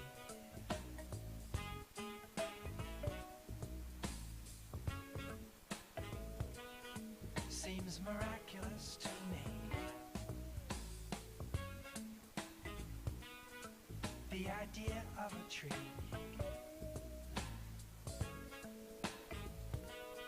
Seems miraculous to me.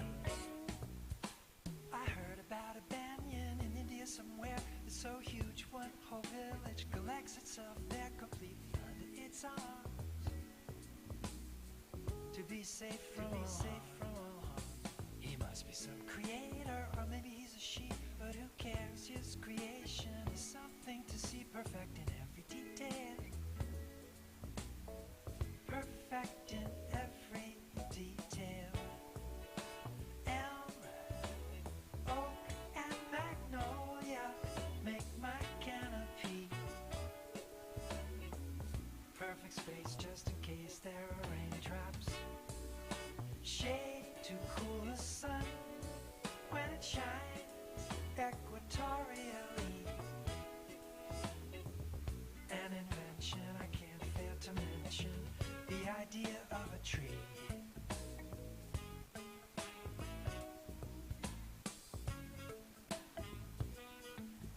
seems miraculous to me. The idea of a tree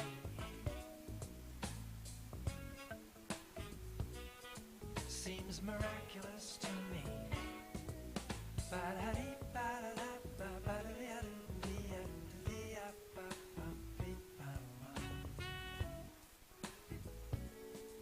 The idea of a tree.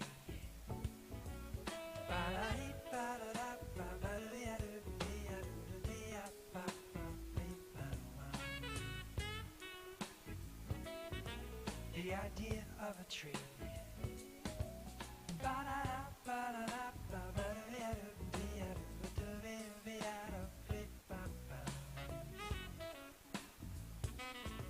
The idea of a tree.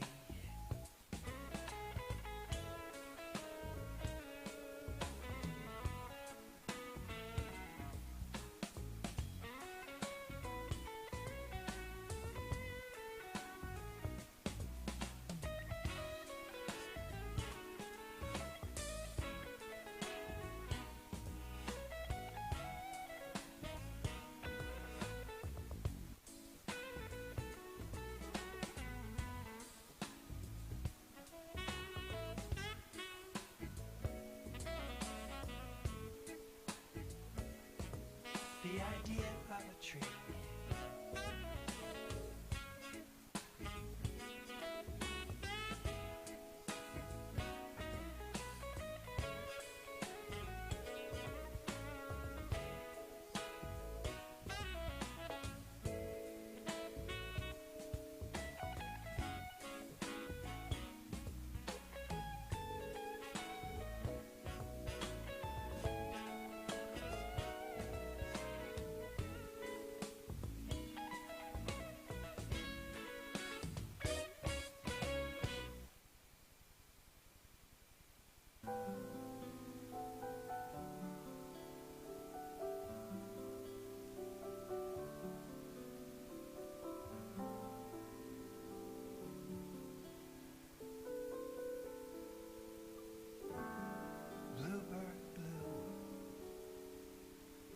Connecting me to you, but I'd sure like to see you.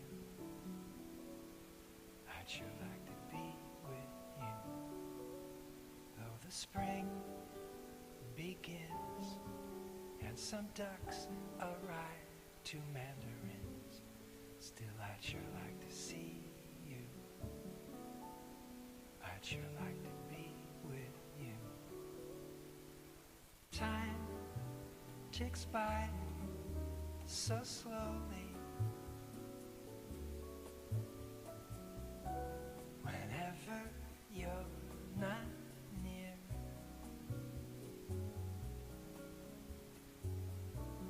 a little wren convinced me I should write this song so you'd never forget how I love you. So you never forget how I love you.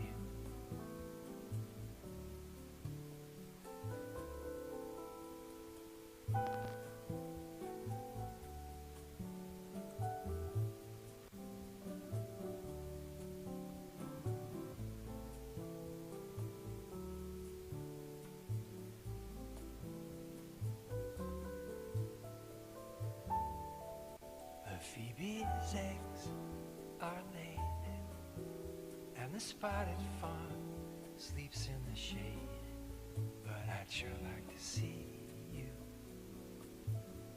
I'd sure like to be with you.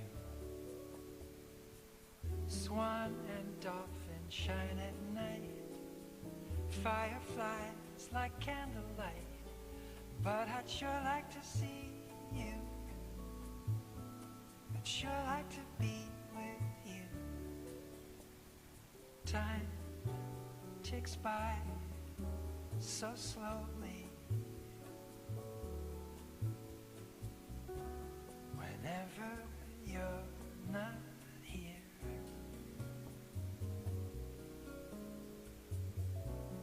a little wren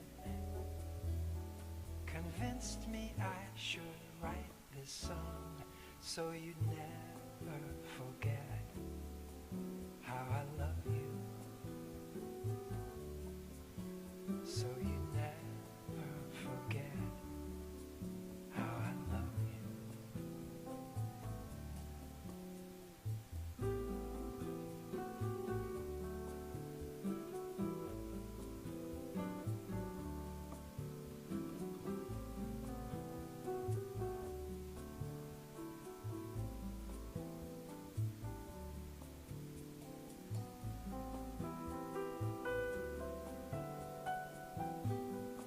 So you never forget how I love you.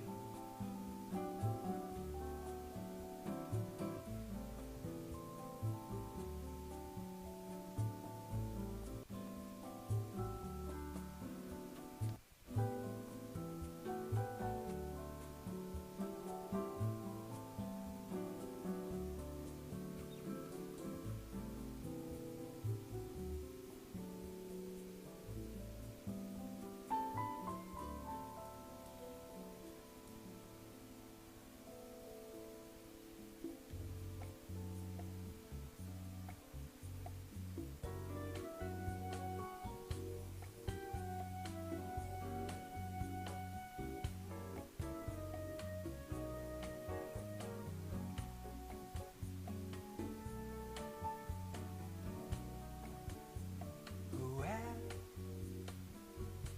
said this world is too much with us late and soon was right. His words are worth repeating anytime a cloud obscures the light. When blue invades my path, that's the moment I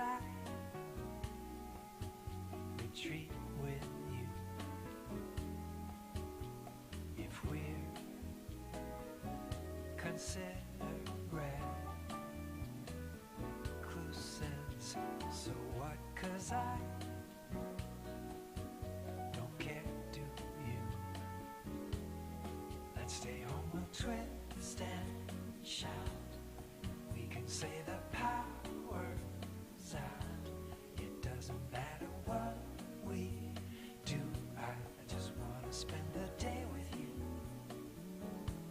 Let's call it sick like others do. Say we don't wanna catch the flu. I really don't care what we do. I just wanna spend the day with you.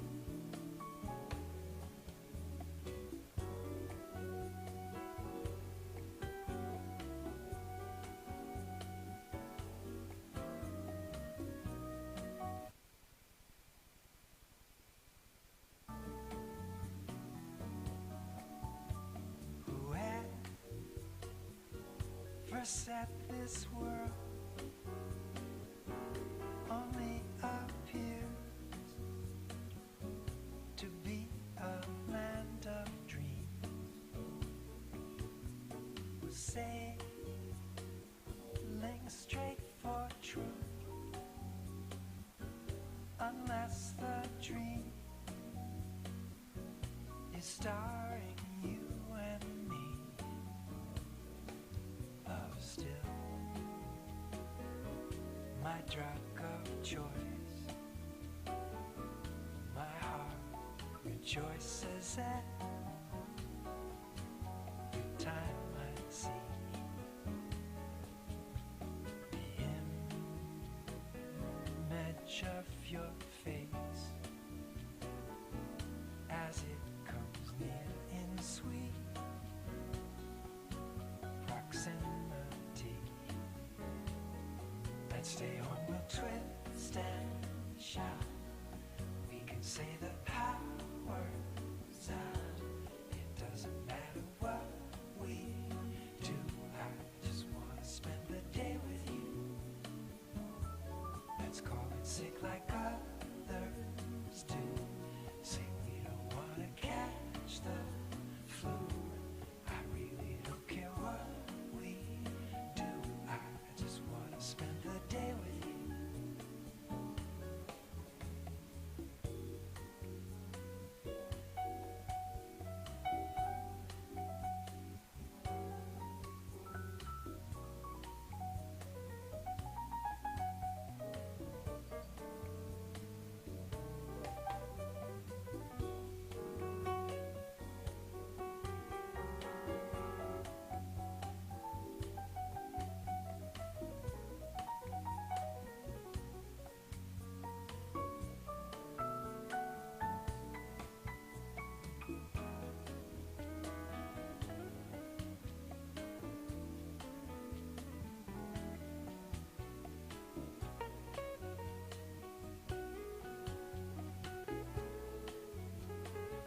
stay on, we'll twist and shout. We can say the power's out. It doesn't matter what we do. I just want to spend the day with you. Let's call it sick like others do. Say we don't want to catch the flu. I really don't care what we do. I just want to spend the day with you.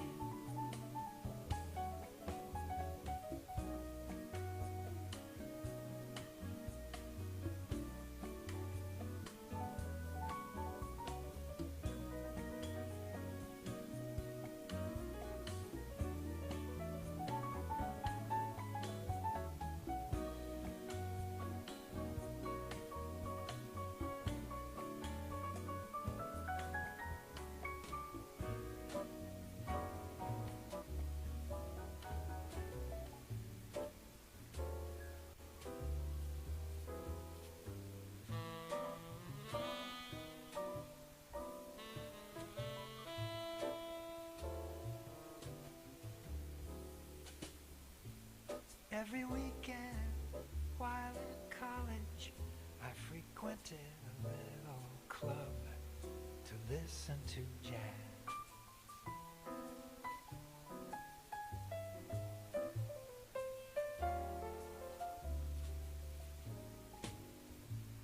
Near a beach that was called Hermosa, the name in cursive neon throbbed in blue.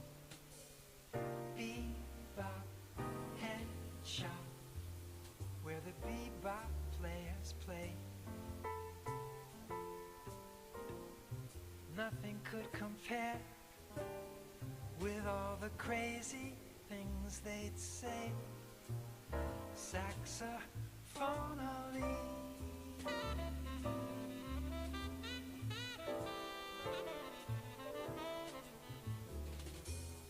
bebop head shop, down at the bebop head shop. Bebop head shop, down at the bebop head shop. Down at the bebop head shop.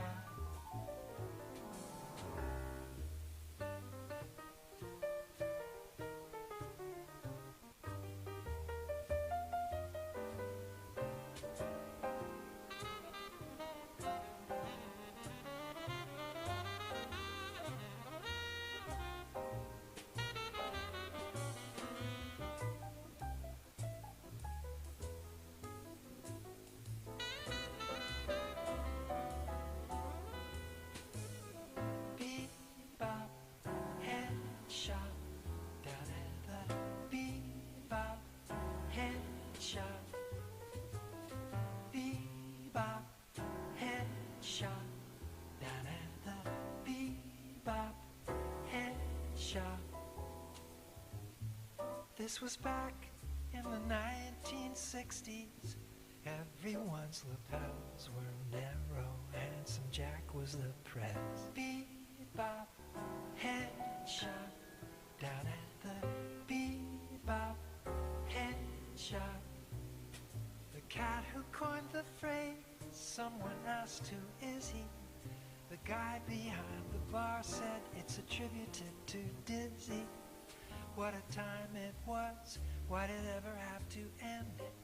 All those cats are gone, and now the bebop head shops close.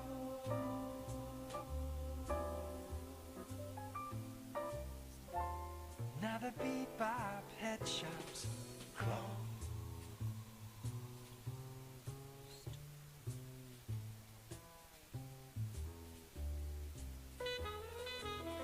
Bebop head shop, down at the bebop head shop. Bebop head shop, down at the bebop head shop.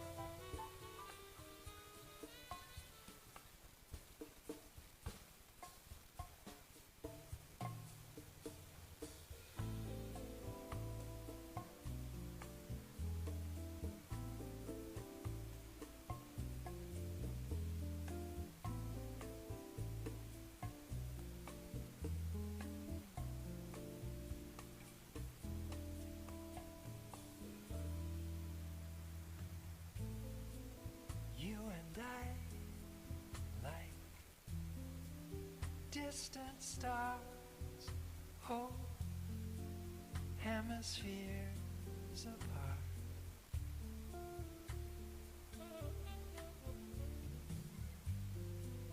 You're the lesson I must learn, and I'm the seed inside your heart. It seems so harmless when you first misplace it, but once it's lost it's awful hard to trace it. Before you know it, you've forgotten where you hid the truth. We learn our Lincoln, but we do not heed it. So draw a treasure map in case you need it. The past's a jungle which can sure obscure where you hid the truth.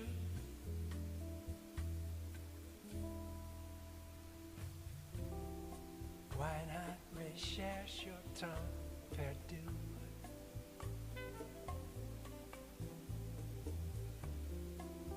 And hope that you can find a clue to where you hid the truth.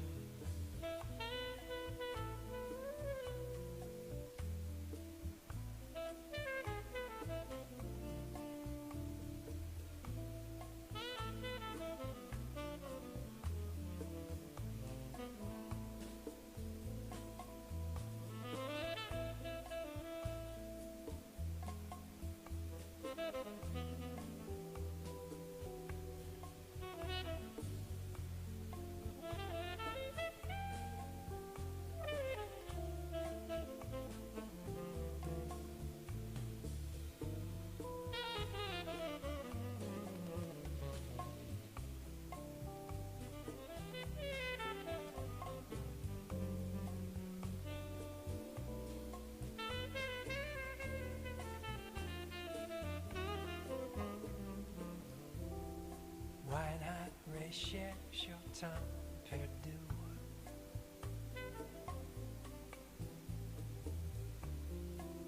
And hope that you can find a clue to where you hid the truth.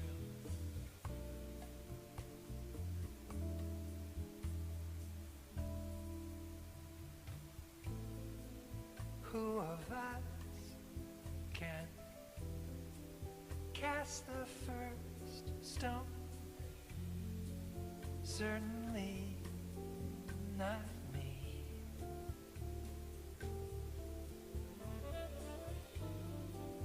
But at least I know deceit's no friend you can rely upon. It seems so harmless when you first misplace it, but once it's lost it's awful hard to trace it. Before you know it, you've forgotten where you hid the truth. We learn our Lincoln, but we do not heed it. So draw a treasure map in case you need it. The past's a jungle which can sure obscure where you hid the truth.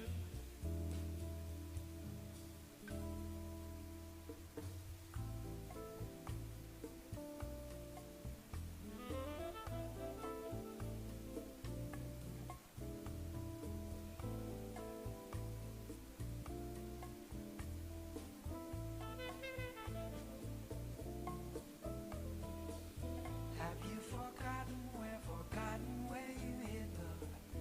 Have you forgotten where you hid the? Have you forgotten where you hid the truth? Have you forgotten where you hid the? Have you forgotten where you hid the? Have you forgotten where you hid the truth?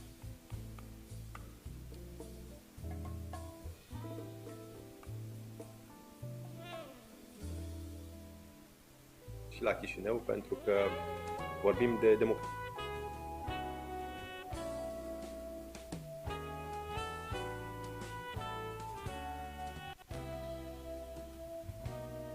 Consolidată, puternică și constructivă, extrem de relevantă, utilă și importantă pentru a da o voce mai puternică pentru Republica Moldova la nivel european. Mulțumesc și felicitări!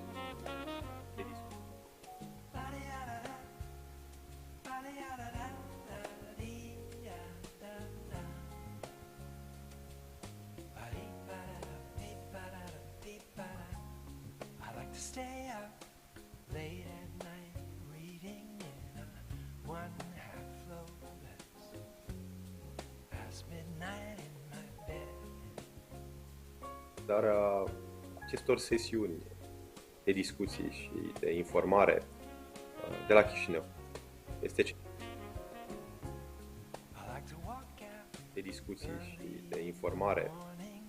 la Chișinău este central pentru noi să discutăm despre Europa și la București și la Chișinău, pentru că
listen to the sounds of August when a thunderstorm drums distant timpani.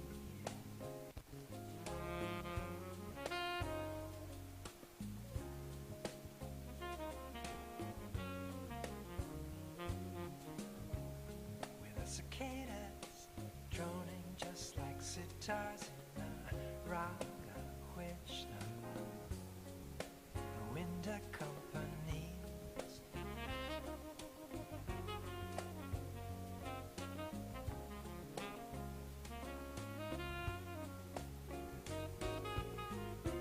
Bird song stereophonic creates an ear elation. The wind chimes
truly all watched over by machines of loving grace. Then please explain why we feel so battered by the hurricanes on this sea of stress. I close the door behind me. I'm analog, I know. Can the world still notify me? No. I'm here with you in candle glow.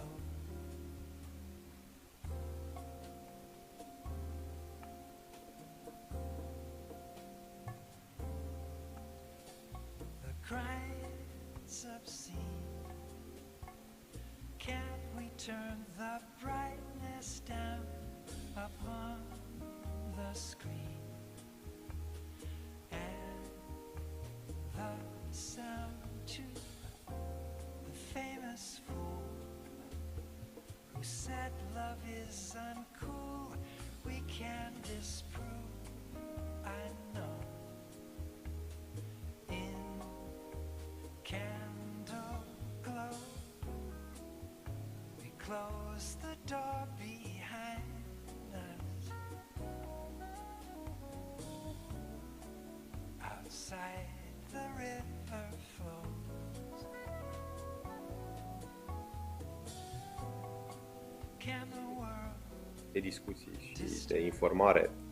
our peace here? No.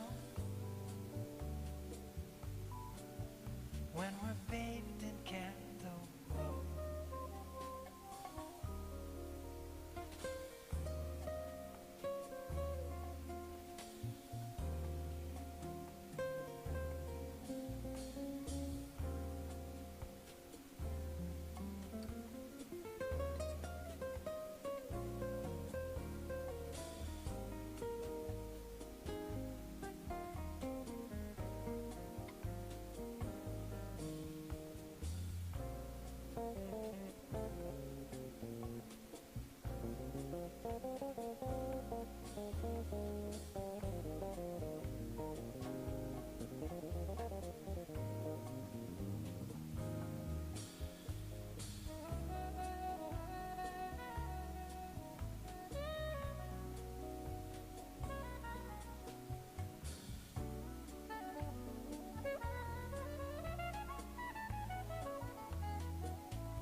Our romance seems like it was painted in the Renaissance. Light dial down, safe inside the circle of ourselves. We make the time go slow. In candle glow, we close the door behind us. Outside the river flows. Can the world disturb our peace here? No. When we're bathed in candle glow.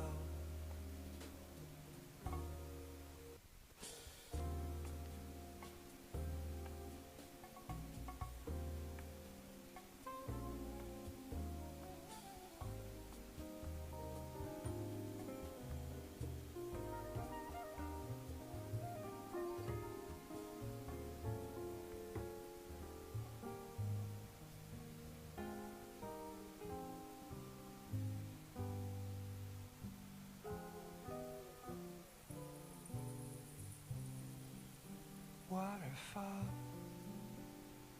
I recall you were born inside a raindrop.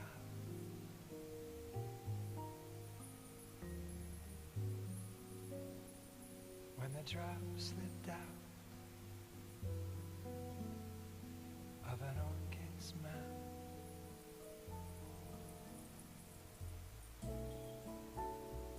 you were much too small to tumble.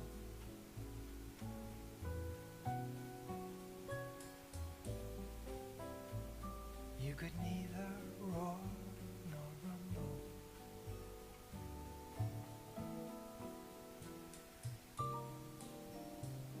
Not a cymbal crash. You could barely splash over little stones. You stumble.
The slow connection.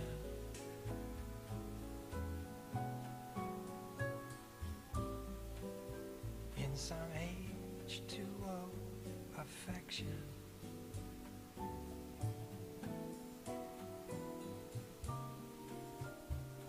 Very serpentine. How your parts combine and agree on one direction.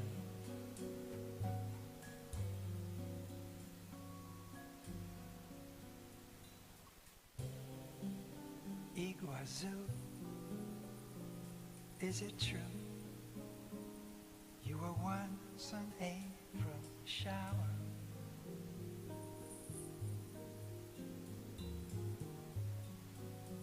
A few crystal beads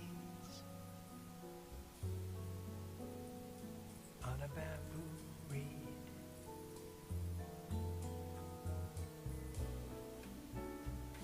Do you still believe you're strongest?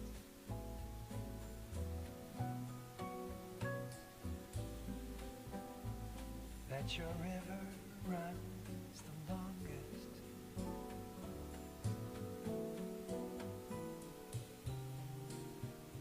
Wait till you release in a sea of peace with a love you longed for longest.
Some say the odds are against us.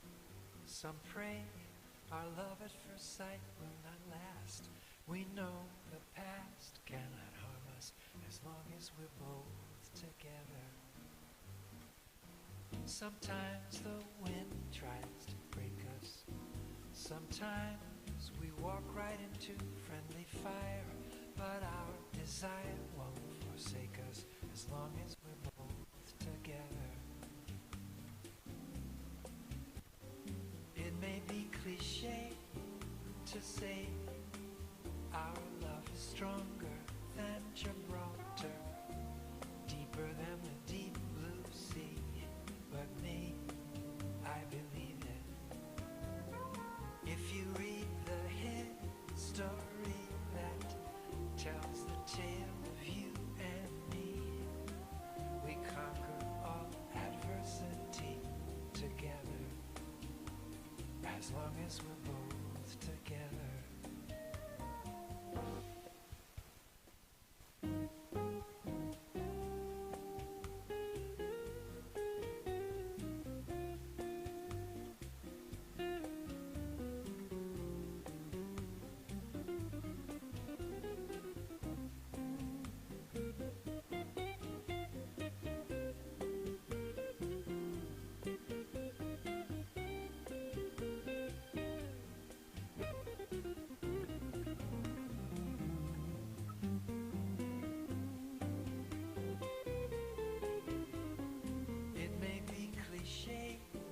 To say our love is stronger than Gibraltar, deeper than the deep blue sea, but me, I believe it. If you read the hit story that tells the tale of you and me, we conquer all adversity together, as long as we're both together. Now we are here in this moment, and although no one avoids every minor key, every crazy concerto, we play through the song together. Inside these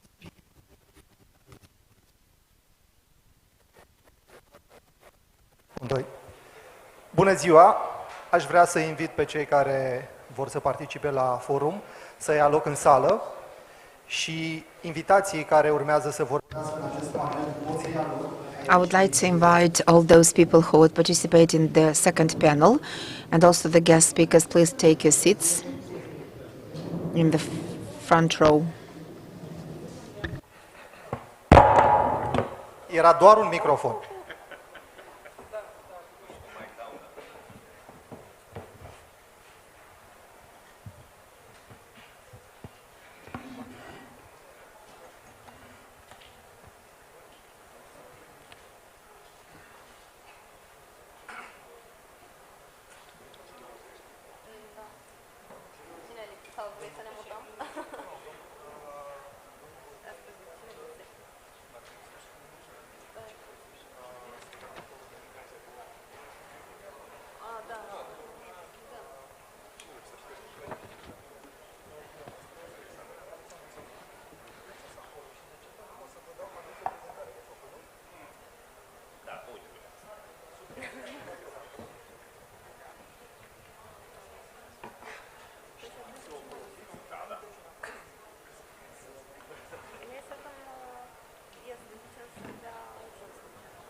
Bună ziua din nou!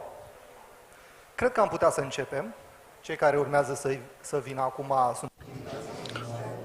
So I would like to invite people to join us who would start a very important panel. My name is Vitaly Kozhokar. I'm the journalist from the Euronews Romania. It's a great honor and pleasure for me to moderate this panel, and we'll have very important keynote speakers who talk about the current situation of the Moldovan economy in the context of European Union accession, and this is the economy of a candidate country, development of entrepreneurship and financial market. So the presentations that we have listened until today are very interesting. So we would continue with the same discussions and very informative. So we would go on with the same interest and rhythm in the second panel. I would like to say that I went to Romania in 2006. At that time, Romania did not join the European Union yet. So this kind of accession should have taken place afterwards, and I saw what happened to the Romanian economy, and Romanian economy enjoyed a lot of support during this accession, and that was a very advantageous effect, in particular of the European funds. From the European funds, and maybe this is a subjective, a personal impression, but before giving the floor to the invitees, to the guest speakers, I would like to tell you the following. So this is like a subjective as well as an objective point of view. 1989, so the revolution year. So Romania has a GDP up to $50 billion.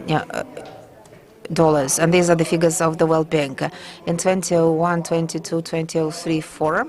So prior to this year, the GDP was approximately 50 billion, did not increase so much, but until 2005, so the GDP of Romania doubled, was about $100 billion. Do you know what happened in 2005? Because on 25th of April, Romania signed the accession treaty to European Union. So these are very important figures, and they showed that the European funds helped a lot in the Romanian accession to EU.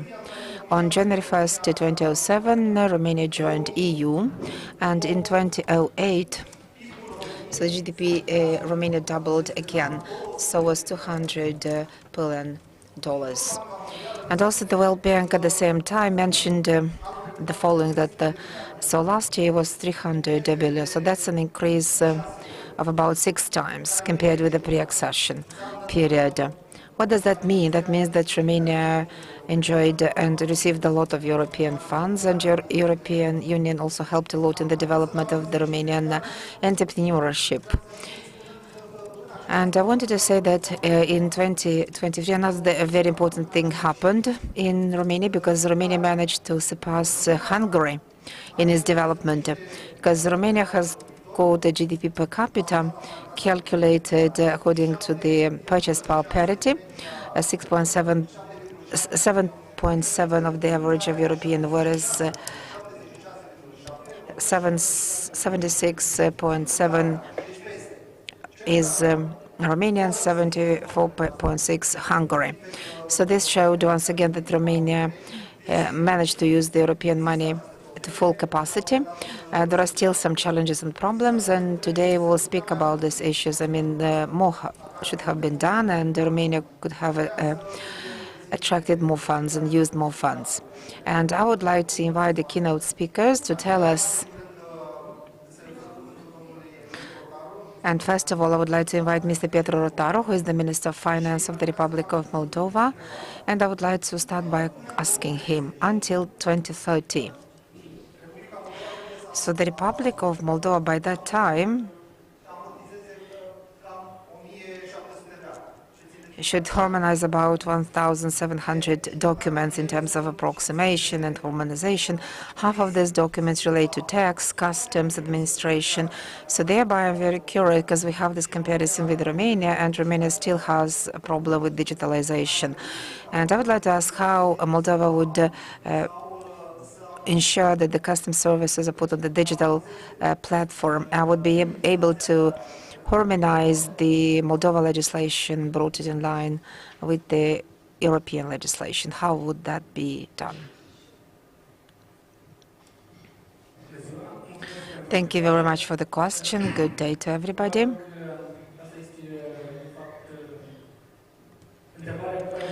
So this is the question that we have been analyzing for a longer time, and together with the colleagues from the tax and from the customs service administration, because this is the most important issues. Yes, indeed, we would have to transpose more than 1,700 documents, acts and policies of the European Union.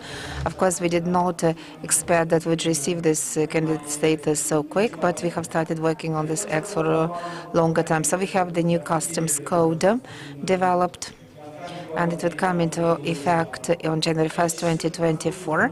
And very many of the European directives have already been transposed into the customs code, new draft. And also we have to speak about the tax service, because we would also have to transpose some of the direct. Ministry of Finance tries to have a very comprehensive approach towards harmonization of European legislation like key. Now we're working on a new concept of the tax code of Moldova, so that in parallel would be able to harmonize the legislation and would ensure that the European legislation be transposed into the Moldovan instructions, and in such a way that the new draft of the tax code would be fully in line with European legislation. This is our intent. And first of all, we have to speak about the most important directives about indirect taxes, and VAT should be the first one that be transposed. This is directive number 112, and together with the peers and colleagues from Romania, I would like to recognize that here we have a big advantage over the Romanian neighbors, because all of the directives have already been translated into the Romanian language, and that makes it easier. Sharing the experience, knowledge of the Ministry of Finance from Moldova and with the Ministry of Finance from Romania is very useful and beneficial. So thereby now we're in an active process of digesting, assimilating, as well as understanding the essence and the rationale of this directive in such a way that they be tailored to the Republic of Moldova situation. But we have to do it in a very quick fashion. We have to acknowledge that we don't have sufficient human resources. We have to train, educate, inform people in such a way that we'd be able to understand all the provisions that have to be transposed into the Moldovan legislation. And we are trying to work in a very alert format in such a way that in a short time we'd be able to start implementing the European directives in that field. To this end, I would like to thank my colleagues as well as to the experts, because we have two platforms that we are using in this regard. This is the screening platform, and another one through which we're trying to encourage the foreign experts to help us in the transposition of these directives into the Moldovan documents. Of course, this is not an easy process. It's a rather complicated one, and we need to work very diligently hard on this deadline that looks very long, but at the same time is very short and ambitious deadline that we have before us. Being a very small country, but we have to harmonize the entire legislation and be transposed into our Moldovan legislation. And we have about 300 people working in the Ministry of Finance and having 1,700 documents that have to be harmonized. That's kind of a big burden, but I'm sure that with the diligence and timeliness and with the support of the foreign experts, we would be able to do this. So we might have questions to each of the presentation, after each of the presentation, and we have some mics in the conference room. What I would like to tell you that Moldova has a very good image, because when we speak about digitalization, the image of the Republic of Moldova is much better compared with the Romania at that time. And we will speak about this with the representative of the Ministry of Economic Development and Digitalization. My question is, would you be able to digitalize everything from the point of view of the citizens and to put all the tax information on the digital platforms and make it electronical? Okay, I will take each service separately, because in the customs service we're still at a very advanced form, so we are not receiving any kind of reports on paper from the taxpayers. Also, legal entities and individuals have the same manner, but so for individuals, the filings can be done electronically, but still there are some persons and citizens that don't have access to internet. So thereby, via our territorial subdivisions, we make sure that everything is being filed on paper, and then they automatically put on digital and make electronic in such a way that we have more authentic, correct information in the database, and in a short while we might have access to this information. And also we try to make all the services digitalized. From this year we started implementing broadly the electronic registry for monitoring of the sales, and we have very connected, and we have the payment points, because initially certain kind of transactions, financial transactions, were digitalized, and through the reports all this kind of information would have been sent to the tax service, but now we have more than 4,000 payment points, and they're being connected to the information system, and as soon as you buy a coffee from a coffee shop, trader who is connected to the electronic sale monitoring registry, immediately this transaction is being registered in the tax service digital platform. And another innovation is that we have this electronic invoice and receipts, so that means that they can be already issued on paper with a QR code, and you can check whether that particular transaction has been registered with the tax service or not. So all of them have to be connected to the electronic monitoring system, and on the telephone or email you have the link to the electronic invoice and receipt. These are some tools that would encourage and ensure that all the transactions be done in a transparent manner. Also, we have the electronic invoice, e-invoice. And from 2014, so when we started implementing this information system, out of 914 taxpayers, so about 914 transactions are being registered online, and we're encouraging using this electronic system because if you had some supplies or purchased by invoice, we make the VAT reimbursement electronically without the presentation of the policy of the papers. Thus, through digital tools, you put some pressure on the informal economy, but at the same time we create some alternatives so that these economic entrepreneurs get developed quicker. So the tax service tries to be closer to the taxpayers, but what is even more important is that the information is being submitted online. So that's part of the digitalization. Out of 18 services that we provide, 11 are already digitalized. It's about 65% of the services already on digital platform, but indeed this is not the highest point, the record, because we will try to make sure that majority of the services be digitalized. I mean, services of tax service and the customs be put on the digital platform. I was actually smiling listening to this presentation because it is very impressive to hear about so many accomplishments, so many services put electronically. That's another proof that the Republic of Moldova has been able to digitalize all the services. Yes, indeed, the advantage is that Moldova is smaller than Romania, but nevertheless, once again, confirms that this is a very good example for the tax service from Romania. Okay, so if you have some questions, we can go on, but since we're still talking about digitalization and digital agenda, I would like to invite Viorel Garas, State Secretary from the Ministry of Economic Development and Digitalization of the Republic of Moldova. I would like to start with a general question. So what are the steps and what would you like to accomplish before Moldova joins EU? But also I have a personal interest in that because I'm coming from Romania, and I would like to know for sure when and what would be the roaming tariffs, like at home tariffs, when we'll be able to have the same kind of roaming tariffs at home and don't have this kind of a difference. Thank you very much. Thank you for inviting me to this platform discussion. Your question is what are we doing at the Ministry of Economic Development and Digitalization in such a way that would create a friendly, enabling environment for the economic entrepreneurs so that they would feel like with roaming in Europe with their businesses.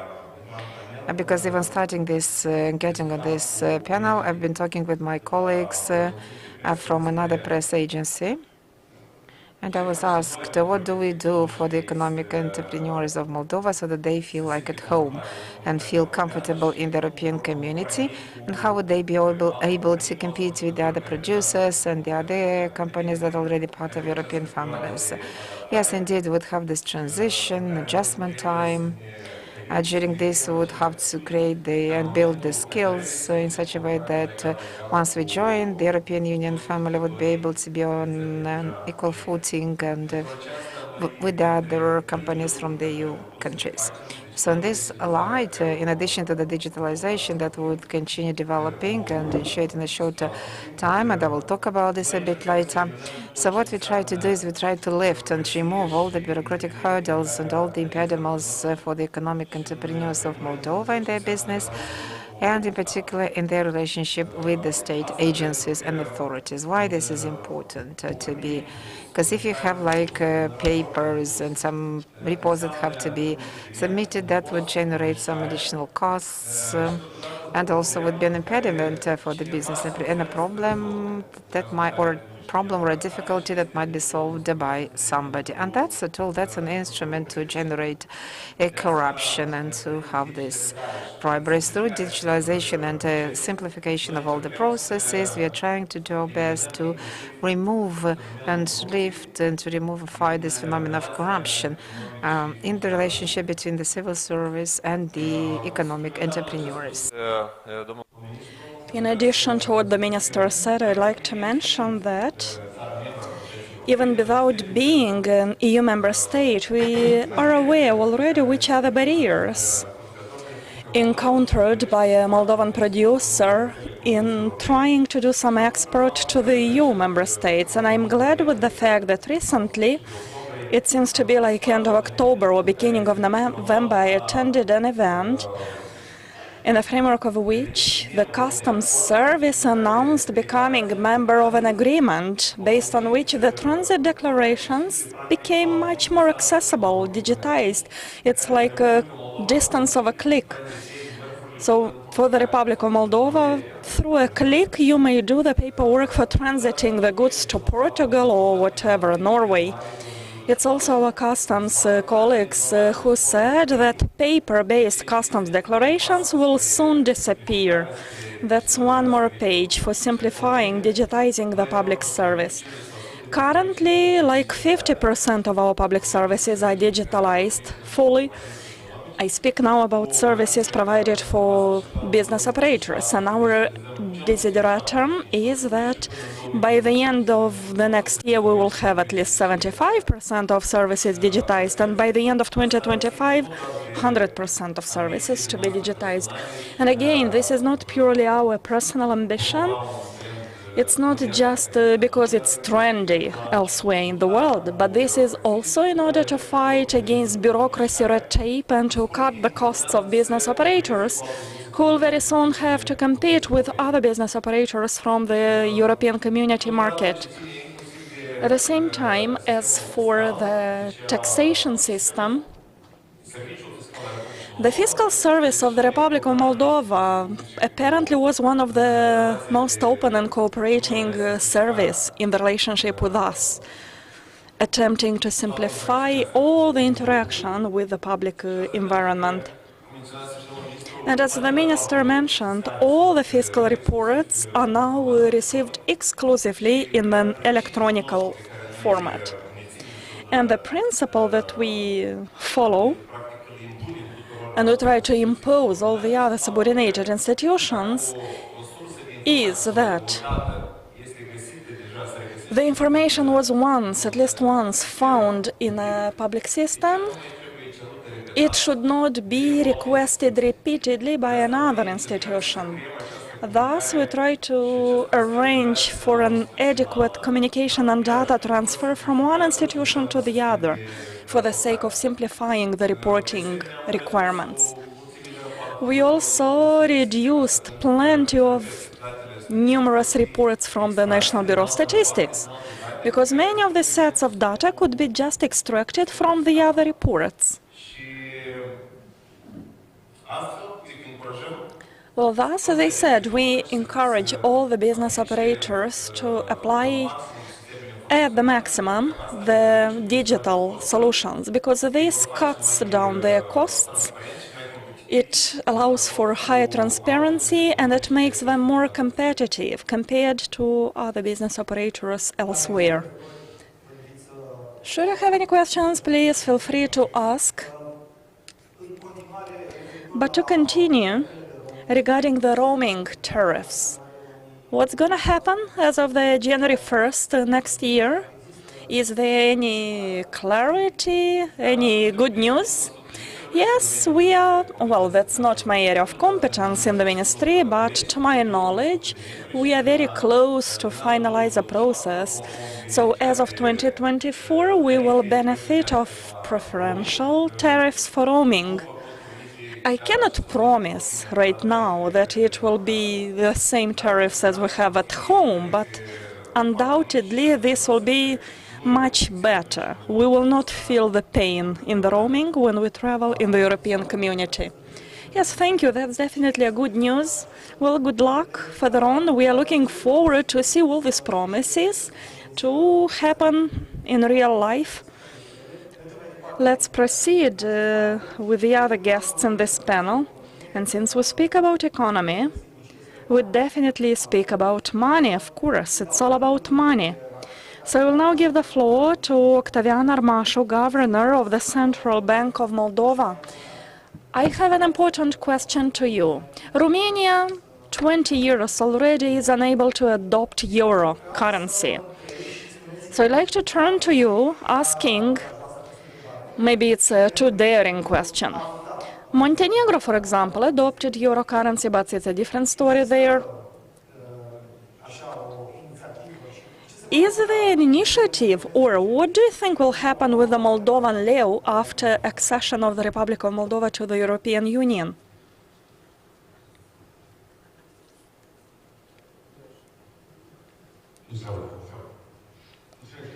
Thank you for your question. Believe me, you're not the first one who keeps asking same questions. Well, considering the perspective of EU accession, it's reasonable to have also the question, shall we also join the euro currency zone? Well, speaking purely from the economic and technical point of view, yes, it would be efficient for us also to become part of the euro currency only when our economy is fully synchronized with the European economy, on the one hand, and when we have a high level of convergence of our economies. You know, it's us to get to a much higher economic level of development, getting much closer to the EU level of economy, so that the monetary policies promoted by the Central European Bank to be for the benefit of our economy. So our economy needs to become much better developed, more robust and synchronized. So there is a long way until there. But let's admit that it's not an immediate objective for Moldova to immediately join the euro zone. No, the immediate objective would be convergence, and convergence means that we need to attain in the Republic of Moldova an economic growth which is higher than the economic growth in the EU, so as to catch up with this gap. So the big question is, how do we do this? Yes, I can speak from the macro level. How do I see this? In order to attain this convergence, in order to attain this higher economic growth, we need to work on growing the potential of our economy. What is potential of an economy? None of economies work at 100% of its capacity. It depends on the internal gaps and inefficiencies, like inefficiencies, gaps on the labor market, energy market, infrastructure, bureaucracy, justice, long lines in queuing at the border crossing points, and many other factors which diminish our potential. And we should also think about the potential of economic growth due to investments. In order to increase this potential of growth for our economy, we require structural reforms and we require investments. We need to industrialize the Republic of Moldova as well.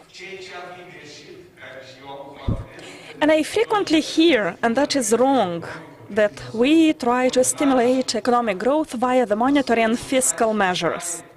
The monetary and fiscal measures are good only to manage some economic cycles.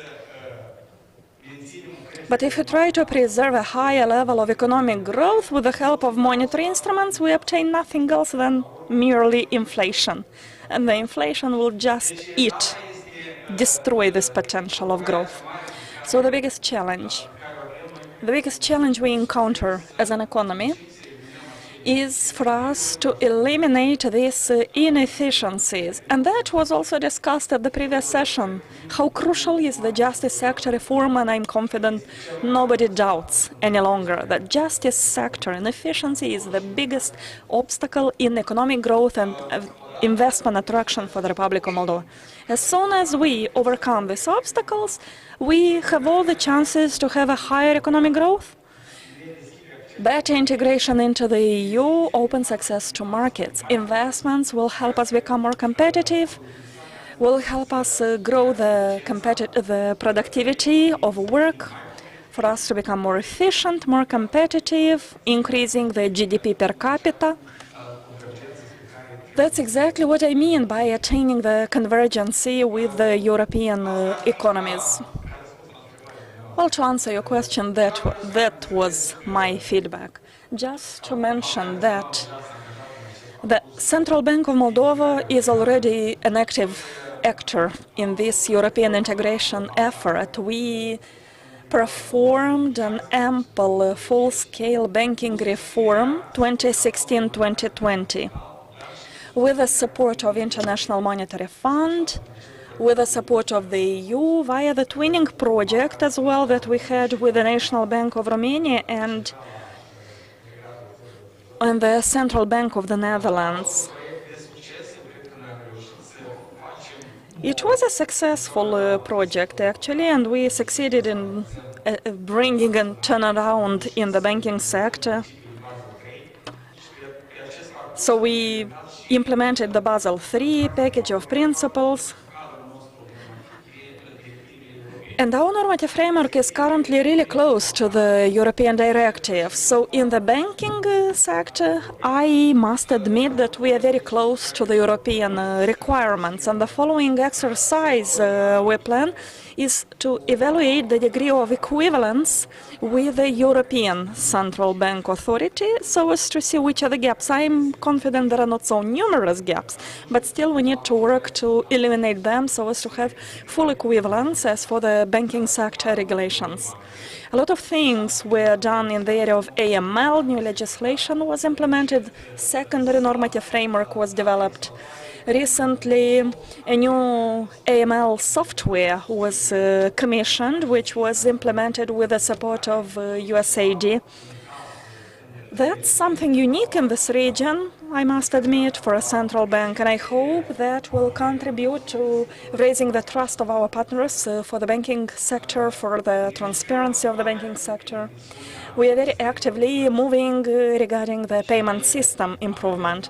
We've implemented the European PSD2 directive, and we are now almost ready to submit our dossier to adhere to the European payment system, SEPA. I think there are just a couple of technicalities to be fixed with that. And recently, the Moldovan Central Bank embraced some new areas like insurance and the non-banking financial institutions. As for the area of insurance, we have an ongoing big project, the twinning, financed by the EU. The twinning is with the supervisory authorities from Romania. It's the Central Bank of Romania and the Romanian Financial Supervision Authority, the ones from the Netherlands and from Lithuania. So it's not only about advancing on our efforts for being included in the payment system, but it's also for insolvency aspects in case of insurance, which will also guarantee us a higher level of equivalence with the European Union. So all these achievements also will contribute to a better quality of services in the banking sector. It will help us ensure a higher level of resilience of the banking and financial system. And actually it proved to be really resilient, surviving through this recent multiple crises. But the last but not the least, it's all about providing secure and qualitative services to our citizens. Well, thus we are paving our way for EU accession, at least from the point of view of the banking and financial sector. That is very interesting. And since you mentioned the Central Bank of Romania, I have a question about that. So the governor of the Central Bank of Romania, when they are being asked about accession to the euro currency area, he says that Bucharest is already in the euro currency space, but there is some minor things missing. You know, it's like this soap opera, La Sfierbinții, a very low-level standard of living. So that's their local joke. But for Chișinău, do you think the standards of living in Chișinău could be comparable to the standards of living at the European level? Is it a comparable situation to what happens in Romania? And to move forward, like a village, Cuizăuca, my village of origin, is Chișinău already there? Is that village already there? Well, you know, it's exactly what I was talking about during my first part of intervention. You see, Romania doubled its GDP after accession. We will have to triple it or to increase it many folds in order to catch back with the gap, in order to have that level of convergence with the European level of economy, in order for us to ever be able to join the euro area. So that it should be for mutual benefit, both for Moldova and the current EU member states. So there is plenty of work to be done. And we have to work much harder than the Romanians. Yes, Chișinău and the villages from Moldova. Well, good luck for you. And thank you a lot for the explanations. But let's proceed according to the program. And I think I will now give the floor to Tana Foarfă, Executive Director of Europulse, European Expertise Center. Actually, she is one of the reasons why we are here at this event in Chișinău. That's very interesting, and I hope that's not the last event of this time. Actually, there is a lot of enthusiasm for the European integration. You heard this in Ungheni. Ceadărlungă is to go next. My question to you is about the European funds. When we turn to Romania, we see that European funds helped them a lot, and still there is space for improvement. What can Republica Moldova learn from the example of Romania? How to avoid stepping on the same obstacles, repeating the same mistakes? Thank you. That's a very good question, and it is directly related to the previous speakers.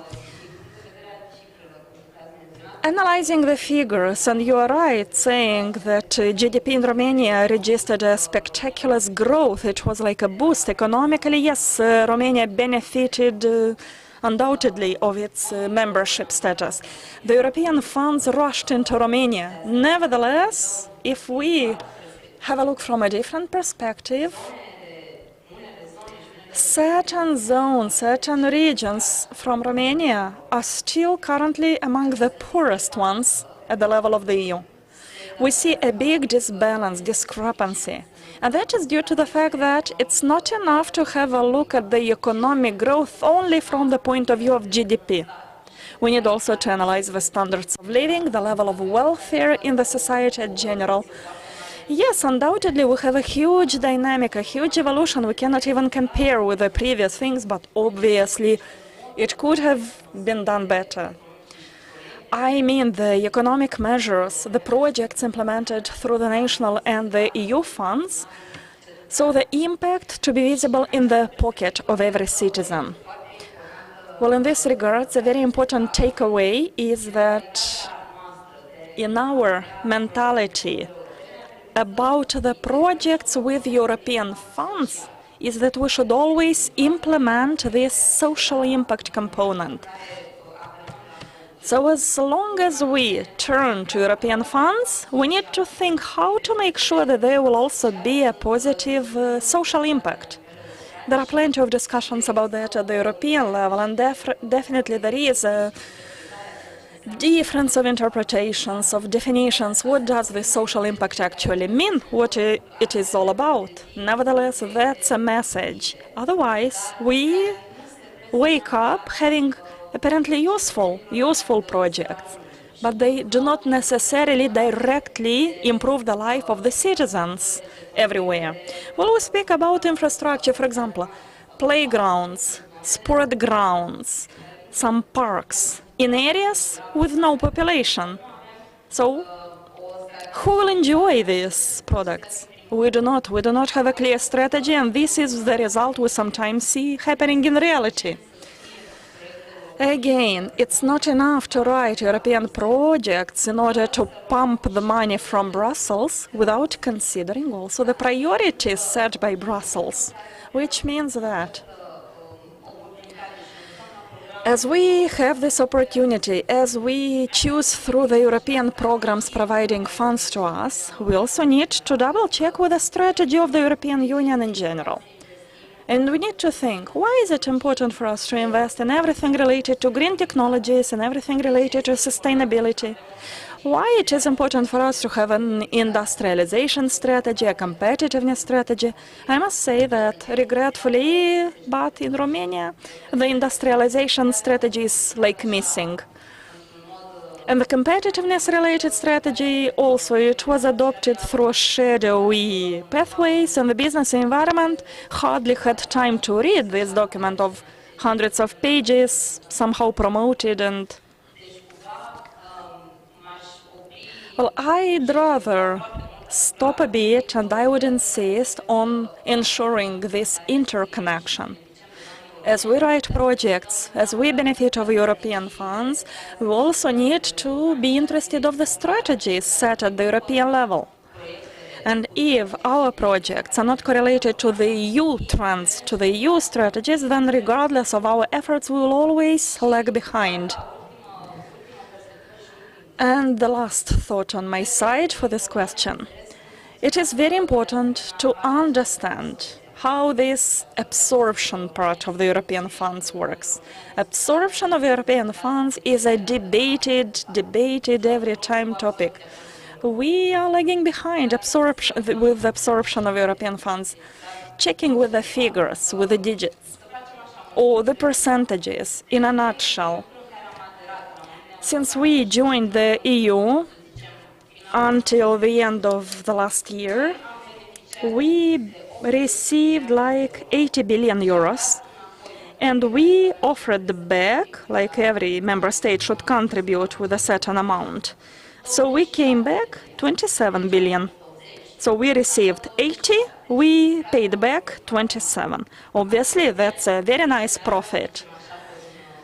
But absorption in general, so per the current framework, which is ended almost, so it's 75% rate of absorption. That's not very bad, that's not very shameful. But for our capacity, for our needs we have in Romania, well, obviously we could have done better. Yes, and one more last thing, since we speak about absorption of European funds. We speak about classic funds, but we should also think about new instruments. I don't know how many of you are aware of that, but after the pandemic, a new financial instrument was created. In Romania, we call it National Plan for Redressing and Resilience. That's a unique instrument. Like, for the first time at the level of the EU, the investments are no longer done just to tick some boxes, to tick some indicators, to get some money from Brussels. But no way, this now has to be correlated with some reforms. Well, that's exactly where Romania encountered huge difficulties in understanding why exactly we need to correlate the investments with the reforms. That's exactly what I was saying above. There is meaningless doing the reforms if we do not correlate them with the European strategies. And Mr. Kojokari, you are right, saying we have plenty of things to be done. We are really lagging behind, even in Romania, at the national level. Thank you, thanks a lot. It's important to say that Deloitte said in their analysis that Romania gets funds higher than other EU member states. That's due to their size, that's due to their level of development, which is very important. And still, since you spoke about this resilience and redressing national strategy, would you please provide us some specific examples? In which areas do you think the Republic of Moldova could more efficiently attract European funds? I will give you examples from Romania to make it easier. Well, Romania has a huge issue with road infrastructures. So the European funds, which had to come to build roads, highways, Well, these are a priority, and we see this is an issue. Neither now, after Romania joined the EU, they do not have a highway which would in a linear manner cross the country from one to the other side. Well, this causes issues for economy. Well, for Moldova, which would be the concrete examples where the European funds could be used as a priority? Okay, but let us ask the people. I think it's not me to answer this question. Let's brainstorm with the audience. What would you say to be a priority? What should we do with the European funds? What do we start with? Exactly, that's what we also said in Romania. I would think about the medical system as well. Public health system in general, it could benefit of a lot of European funds. Because we think not only about infrastructure, it's not only about building hospitals as such, but we also think about ways of using new technologies, new modern equipment. So it's like modernizing the existing medical system for the benefit of the patients, and also to increase the efficiency of costs. The infrastructure-related part is a systemic issue everywhere. It's not only about the road infrastructure, we also should speak about the railway infrastructure. Speaking about the sustainability, connectivity is not only road traffic. What about the railways? They should also benefit of a massive modernization which would facilitate the transport corridors, not only passenger, but also for cargo. Thank you. Should you have other questions, or maybe you have examples? We are making notes. Until then, we'll give the floor to Adrian Lopușor, Executive Director, Expert Group. Actually, they are the organizers and hosts of this event on behalf of the Republic of Moldova, and we are very grateful for that. Before I give you the floor, I will anticipate asking a question to you. You know, there is no economy without politics. And there is such a situation in Romania. 1995, June 21, when the political parties who had very different views in Romania, they joined the efforts. It was like 14 political parties who had a meeting in a villa on the lake Snagov, and they signed a very important document for Romania, based on which the political parties decided, regardless who comes in power, they will not change the European and NATO-oriented pathway. Is it possible in Moldova, something like that?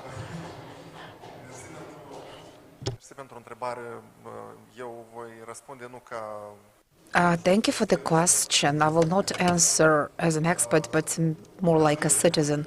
I would like to have this happening in Moldova, to have such a document signed for Moldova, because I can say that in the Republic of Moldova, although we have different parties that do not fully support the European path, some of the parties do make this in declarations, and others have anti-European agendas declared officially.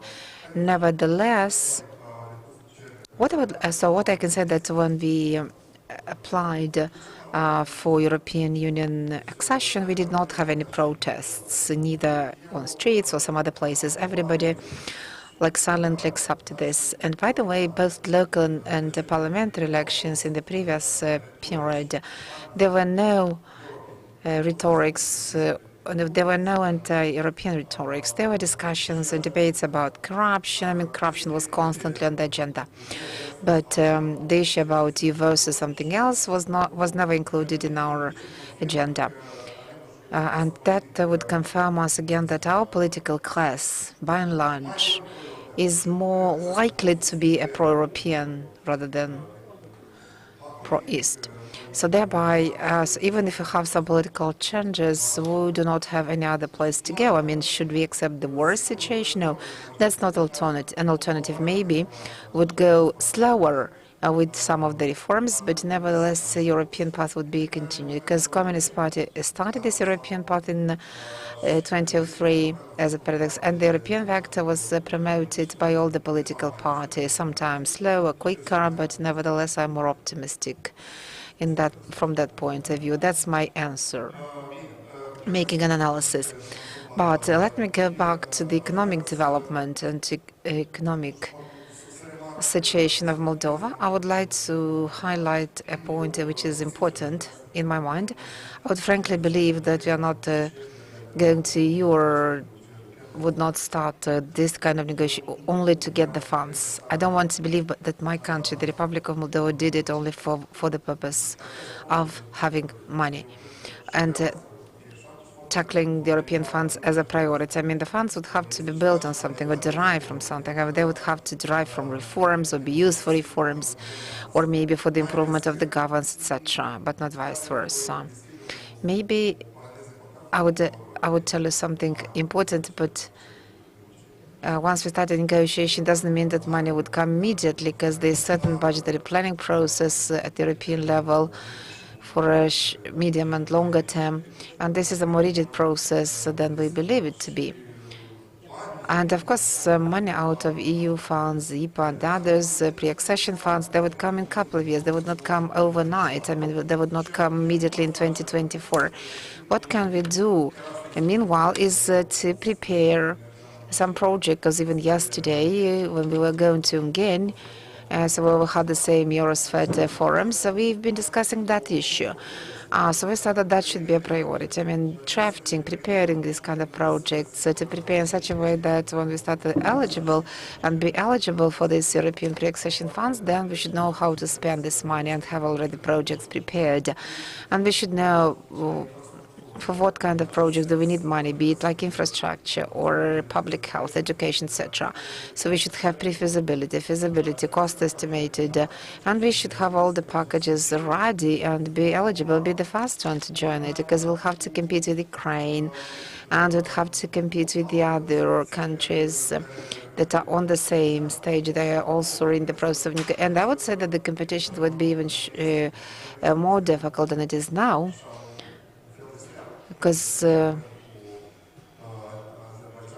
you compare with Belarus or Azerbaijan, where Ukraine is at war, but then we would be put in a different category, we'll put in a different group of countries, and we would have to be competitive, and the quality of projects would be very important. As a country, we have this national development strategy until 2030, approved by the government, and that's like a paper which includes a lot of specific projects, and that should be like a starting point, and they have to be built on some impact analysis, impact assessment, and also feasibility, pre-feasibility studies have to be developed, and then we have to calculate what would be the outcome, output, and the impact. Now, a couple of words about economic development. I might say that we start the accession negotiation after 9 years of implementing the DCFTA.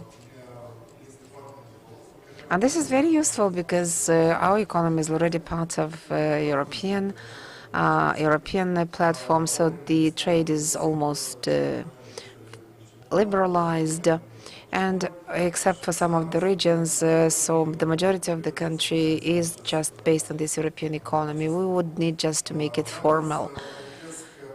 However, I would like to tell you that we've done the impact analysis of the DCFTA, and there is one lesson that we have to learn it. Even taking the example of Romania, that's a very good lesson, because the benefits from trading with the EU, as well as the future benefits from trading with EU, have to be distributed in a more uniform manner, because as part of the association agreement, the most important benefits were gained by the companies that were already part of EU, the big corporations, companies that have their presence in EU, that have good channels and good outlets for distributing their goods. Some bigger companies from the industrial field.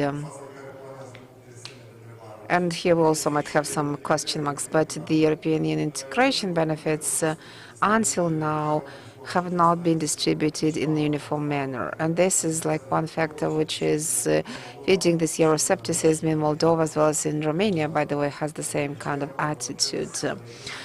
which can be felt. So thereby, we have to put focus on the small medium enterprise, empowering the SMEs, because they have actually the biggest problem is their access to know-how, to capital, to European market access. So these are some of the challenges for them.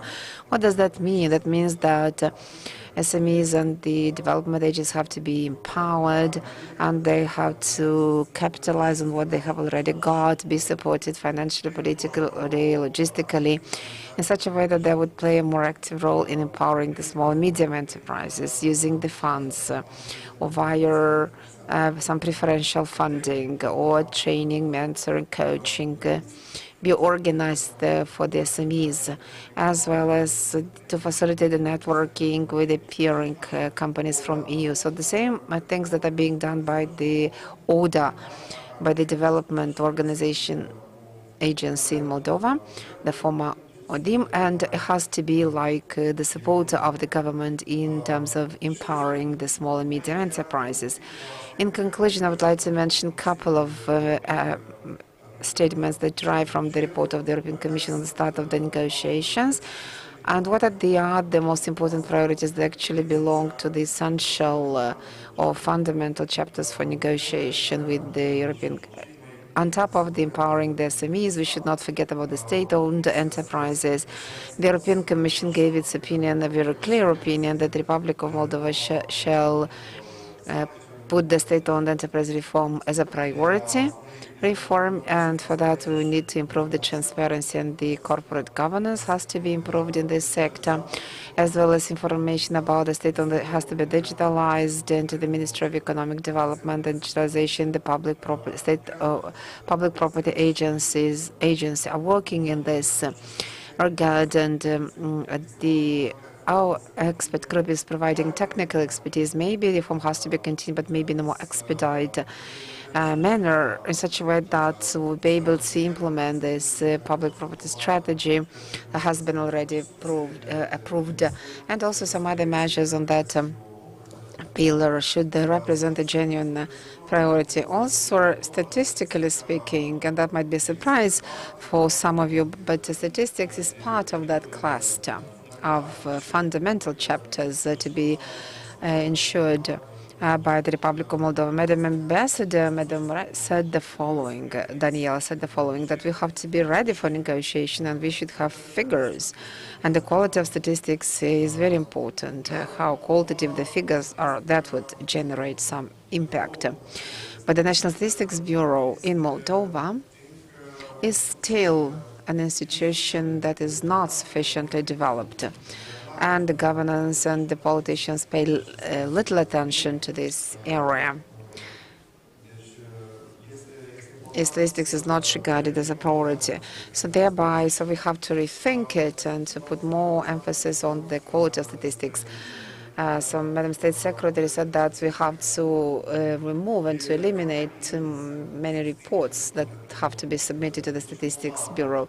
Yes, indeed, we have to reduce the burden, but we should not forget about the quality of statistical data.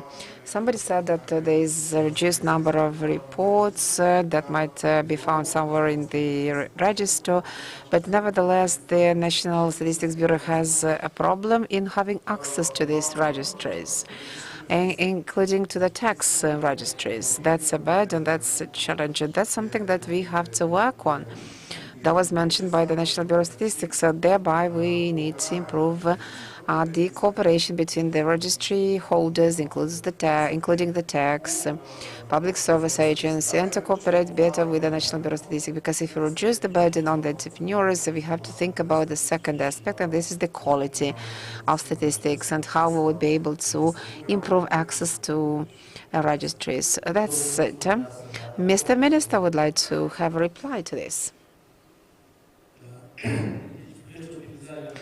Yes, indeed. Speaking about how we'll be able to optimize the reports, including the statistics report, as a former director of the tax state service, I was part of this working group, and we talked about the exchange of information between the tax office and the National Statistics Bureau. And we developed a concept which is M-Connect, by which all the institutions would have to deliver and put the data on this platform, and then they would be used by the authorities. I mean, once you have the legal framework and you need this kind of data, you might have access to this, including the National Statistics Bureau has access to that platform, and then would he be able to have access to all the data that is being held by the State Tax Office.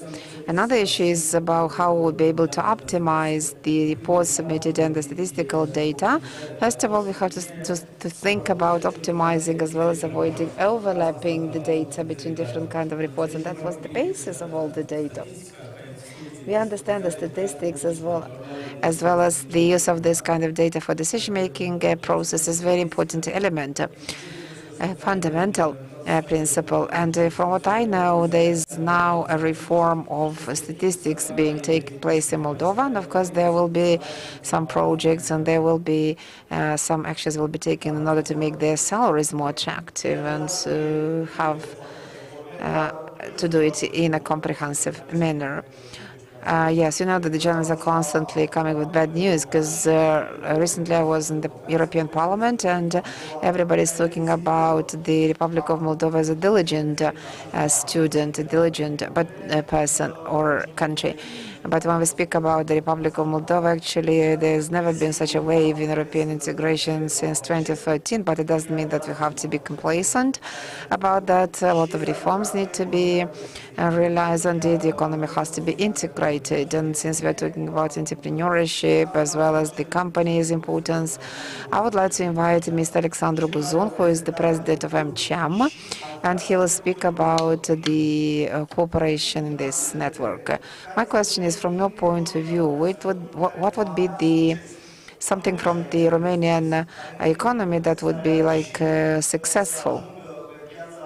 Yes, we have the Moldovan wine, and also that has already reached the European Union, and in Romania we have a lot of wine. I remember when the wine was destroyed by the Russian bulldozers, and the Russians used to say that you would never have a chance to get with the Moldovan wine to European Union market, and that proved absolutely incorrect. Those that managed to be resistant, and now they've become profitable. Can you give us some other examples that would be on the same line of ideas? Shall I start with the presentation, or shall I start with answering your question? Thank you very much, Vitalia. Just to go back to what Adrian, as a secretary, being a secretary of that working group, yes, I would like to confirm once again that Mr. Minister indeed insisted on the fact that the quality of the statistics would be not hampered, would not be affected when this kind of reports would be submitted on the digital. Okay, getting back to your question. First of all, we have to speak about the export of services in terms of IT and support services, logistical. So we have seen a very big increase. Increase. The export of services being the only element out of the trade balance of Moldova, which is still positive.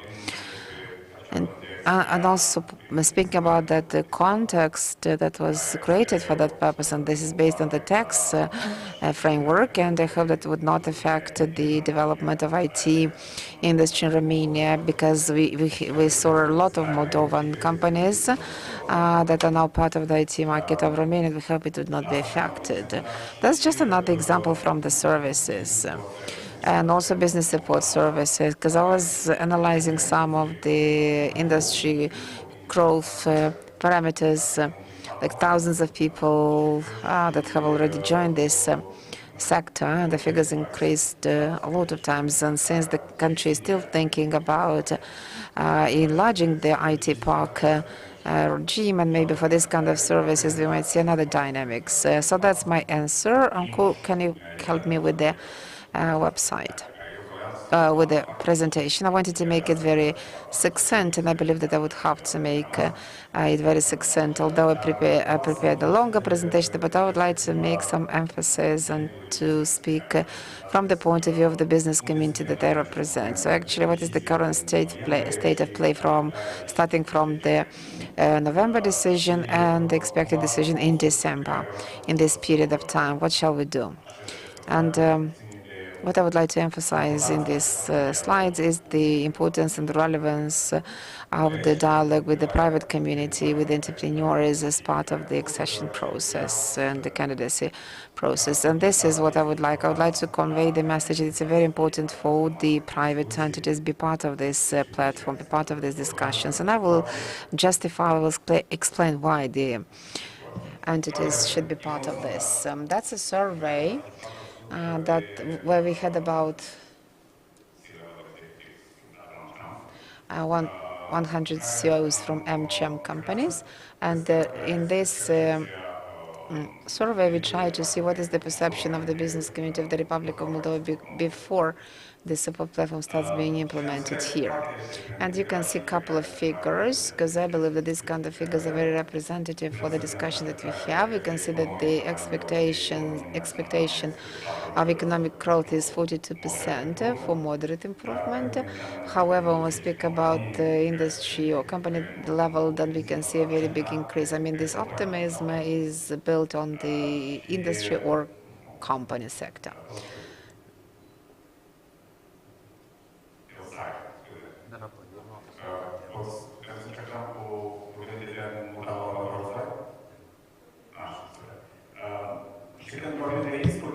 Now, mentioning some of the risks, that the most representative top 3 risk is geopolitical instability, including this question that was from Vitaly Toadjian, is part of this. First of all, we have the insufficiency of the workforce, inflation, drop of consumption. I mean, several kinds of risks that can be mentioned, and are representative and characteristic to so many countries from this region, as well as felt by the business of the Republic of Moldova. And when we try to analyze the regulatory framework as well as the business climate, what does that include?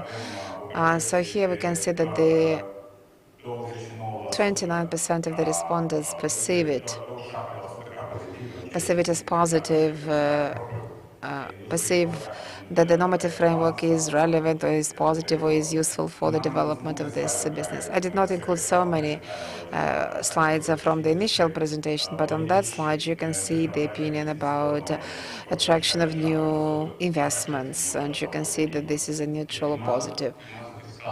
Tax climate, it's 80% as being positive, both from the point of view of interaction with the tax services as well as from the point of view of fairness between or balance between the profitability of their business and the tax burden. So it's a good situation. The cost of the workforce is perceived as okay, the quality of the workforce being less okay. Quality of infrastructure, you can see the figures. I will not even give you figures because the situation is rather bad, as I said. Also, resilience of the logistic chains, digital infrastructure quality is perceived as positive one, but on the cybersecurity we still have to work on improving, enhancing cybersecurity. Maybe there's little information about that, because should we know about the risk, maybe this perception would have been even more negative in cybersecurity. But following all this questions, and the question, would you like to invest into the Republic? Out of 100 companies, 52 of the companies said that they would increase the investments in the companies. 40-something% would say that they would think, but they would have some investments, and 7 would not. I mean, still there are some challenges, and it's important to see how we'd be able to overcome these challenges and to create some enabling environment to overcoming these challenges. Financing costs, 1/3 believes that there would be an increase in the financing cost. So these are some anticipations. We hope that this expectation of the companies would not come true. And what is so what is the direction of the companies? Where do they want to go in the future? Most of them go to the look on the Western market, Germany, Romania, and Ukraine. So you can see some of the potential markets as export destination. So preferably this is a European market, and this is the orientation of our companies in order to get to these markets and ensuring this convergence that was mentioned by Mr. Governor of the National Bank of Moldova. So what is important is to have a good dialogue with the state authorities, with the public authorities, and you can see what kind of subjects and areas of support would they seek. First of all, they would be interested in such issues as So the business expects that these kind of issues be solved by the authorities on tax, infrastructure development, financial, etc. On the second chart, you can see the issues where the private companies have more trust in terms of advocacy and promotion of their interests, and to what extent the issues and ideas are being heard by the authorities. And you can see that the majority of the companies believe that yes, their voices are being heard and their opinions are taken into account. Now, if we try to make a connection between this and the EU accession on advocacy, this is a snapshot of what we have in our discussions with the public institutions and MCHAM as elements of advocacy. Out of all the advocacy topics that are currently, so we have like 148 of such topics of advocacy. And you can see on the screen that 44% of these topics are represented by institutions that are here in the panel: National Bank, so Ministry of Finance, Ministry of Economy, and the other institutions. So they're mentioned on the screen. But their relevance to EU key transposition can be seen on that chart to your left. So it's a big percentage of topics that are very relevant in terms of EU key transposition. That's the lesson, that's the conclusion. I would like to reveal and highlight a couple of ways or possibilities that would help us be integrated in a more efficient manner. And also in terms of the business community as well as the impact of integration on the business community development. And here we can see a more synergy and support to the business community during this succession, but that should be thought from the very beginning when we just start doing this. We should have like a matrix of actions with the impact assessment being done, identifying and assessing all the impacts that might appear later on, maybe in a couple of years. And for example, the chapters and the issues that are relevant today might not be accepted for negotiations in full immediately in order not to stop from the development, and they have to be discussed, have to be understood and debated from all points of view, and not to be in a rush in order to avoid this counter effect from transposition of certain kind of policies into action. That's important to avoid this kind of mistakes. And then together, and that was mentioned in the first panel, and the legal harmonization and approximation and as well as implementation of all the laws is very important. And we have got examples, positive examples.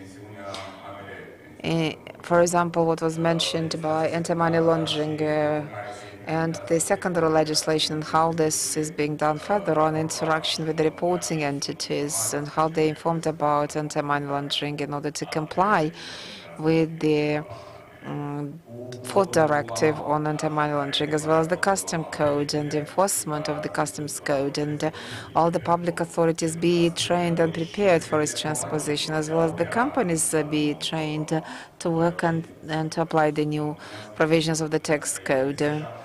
Also, IFRS 17, that's insurance, Solvency II, that was mentioned by the governor. I mean, a lot of issues that have to be transposed, and it's important for them to be adopted, but also for the companies to be prepared, to be trained.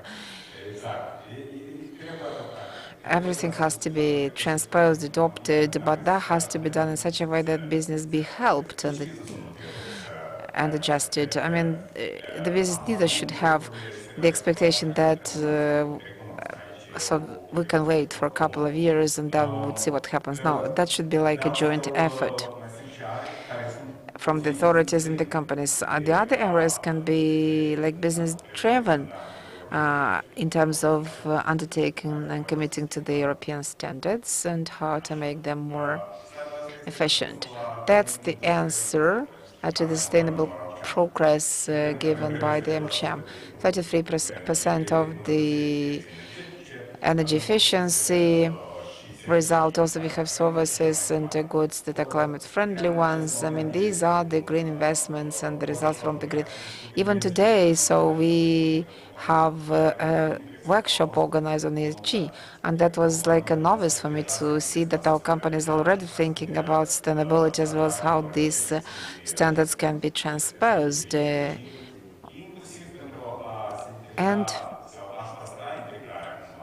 in order to maintain the integration in the community market chain.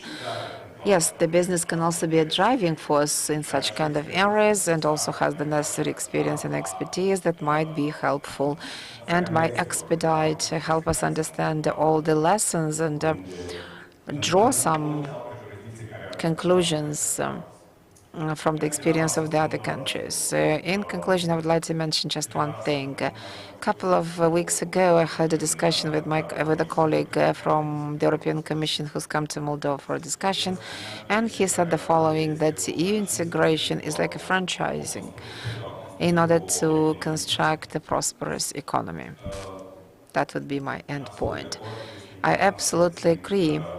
And we have to understand that this model has to be implemented in such a way that it becomes profitable and not just create some side effects from its implementation. Thank you very much for these very interesting figures.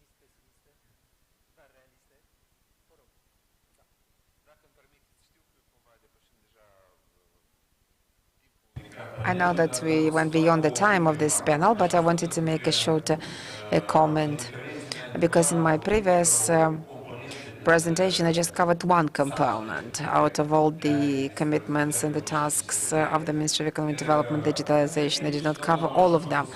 And then Mr. Marshall also made two very important statements, and we somehow follow the same path with the national, and also mentioned by Jean Lupshor a bit later. Mr. Marshall said the following, that we cannot afford an economic growth that is attested by the European Union member countries, because that's not possible. And another very important component that would help us accomplish this kind of growth is industrialization, and unfortunately we are not part of this industrial movement and industrial growth. And also Mr. Lupshor mentioned that we cannot expect to have these funds that would come immediately to the Republic of Moldova. Even maybe next year they would not come immediately. And thereby the ministry, along with the other authorities, have undertaken some efforts in order to encourage this economic growth. As an example would be the following. At the current stage, the economic entities and the companies that want to reinvest their profit, they are exempted from the profit tax payment. So that's a facilitation, that's an instrument that would encourage them to reinvest in the national economy and not take money out of the country. Second very important tool that we are now in the process of kicking off of launching, it's just being discussed in the government, and this is the industrialization program. And here I would like to make a connection with the question that you raised a bit earlier. And you asked what would be the other areas or industries where the Republic of Moldova could be considered competitive on Romanian market or the European community markets. I would like to tell you that we've done a study to measure this competitiveness, and one of the most important elements that we've analyzed is the human resource that the Republic of Moldova has got. And we are all sure that the Republic of Moldova does not have and cannot be any longer treated as a country with an excess of cheap and numerous labor force. And we understand that we don't have a lot of labor force. I mean, we are limited in that, and it's not the cheapest one. So thereby we would have to develop some industries that would need and would require and demand some skilled workforce. So thereby we are trying to liberalize the labor market, and thereby we say that not any country that would supply cheap and a lot, but would get those, would provide skilled labor for the industries. And we've made a study of what we can provide in that, and we've identified a couple of bigger universities that would educate engineers in mechanical engineering, as well as in programming, electronics, as well as in medicine. And once we identified these resources that we have available, But unfortunately, this kind of human resources are then being used on the other markets. But then we've developed this industrialization program, and one of the components includes the state aid. And this kind of state aid would focus on 6 areas, and these 6 areas we have identified so where these investments have to be provided, what kind of companies, areas, and then the investors would get some subsidies or deferral of the taxes or waivers of taxes.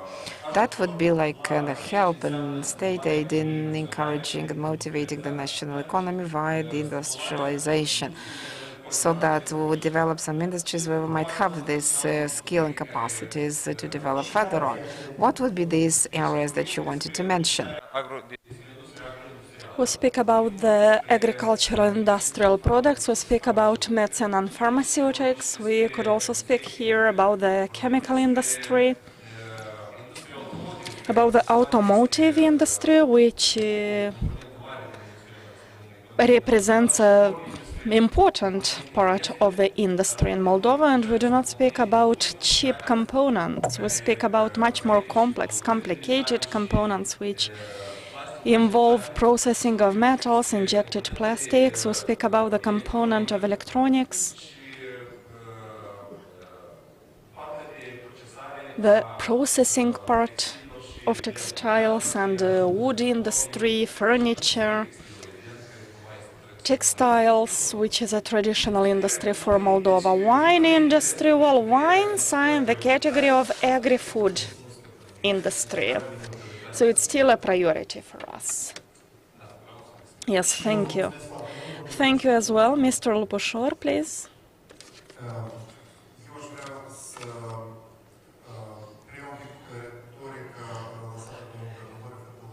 I'd like to get back to what the governor mentioned about the potential, and then I will refer to the intervention of Mr. Garas. Yes, we have to think of ways to grow our economic potential, but at the same time, you see, in my opinion, we have two major sources for increasing the potential of our economy. First, yes, it's true, it's about labor force. And here I speak not necessarily about this hurrying up for liberalizing the labor market. Yes, there are discussions about this as well. But the social realities in our country make me think that we are hurrying up. I think we should rather focus on integrating the active population, which is currently economically inactive, because the Republic of Moldova is in the top position in Europe on this. Well, the majority of our active population do not work formally. Well, as soon as we solve this issue, then we will get back to the issue of deficit of labor force. Me as an economist, I understand if there is a deficit, the price will do its corrections. If the companies encounter this issue of absence of labor force, they should increase salaries. That's an obvious solution, you know. In expert group, we have a problem. If we have a problem in finding a person, we rethink the salary politics. And I think that's obviously to be applied at the country economy level. And we shouldn't hurry up with other solutions like liberalizing. It's not about the liberalization which Mr. Garas referred to, but I know there are voices about a more ambitious liberalization of labor force. So we need to be careful and analyzing carefully this option. In automotive, for example, in textiles, other companies which work on loan, they do not generate so much revenue. They import raw material, they do something here, a bit of processing, then they do the re-exporting it, mainly towards Romania. So the employees get very small salaries. And besides small salaries, also, let's see, very doubtful working conditions. I know cases when the workers work with these cables, which is processed with anti-rodents, chemicals, you know. It's also about the security at the working place. So let's not forget about the social agenda as well. And I would reiterate here the importance of reforms launched by the Ministry of Labour and Social Protection regarding the labor inspection. And the National Employment Agency should also have a more active role, mainly in economic empowerment of the ones who are now economically excluded. It's also about trainings. So the National Employment Agency should have an active role in also helping these persons to find a job. Speaking about labor force, I think we need to bring more balance in our discussion, and let's think also about the social aspects. And to conclude, another major source of potential is the banking sector. In our banking sector, we have an excess of liquidities, which is a chronic, structural one. Since I've been monitoring the National Bank, they keep on striving with this excess of liquidities. Yes, I understand the banks speak about bad quality of business plans, whatever. They don't believe in business plans. And it's true. It's a need to invest in the quality, it's a need to invest in the quality of the business plans. A better planning in general is required. But we should probably also think from the point of view of banks, because now the banks have a very strange system of incentives. Well, it's good when during the crisis the banks have profits. That is good. That's about capitalizing of a banking system. A well-capitalized banking system is the basis for the macro-financial stability. But we should also think, how do we stimulate this financial intermediation? What we can do to incentivize the banks to be more open to give loans. Those restrictions which were imposed regarding the responsible loan offering also raises question marks for me. It's like the banks become ultra-conservative. That's good during the crisis, but that's bad for economic growth. Well, that's just a food for thought, a reflection on my side, and I hope the National Bank of Moldova will discuss about this, because we have potential that could be built upon here. Thank you a lot, Mr. Loposhor. Mr. Guzun, very shortly,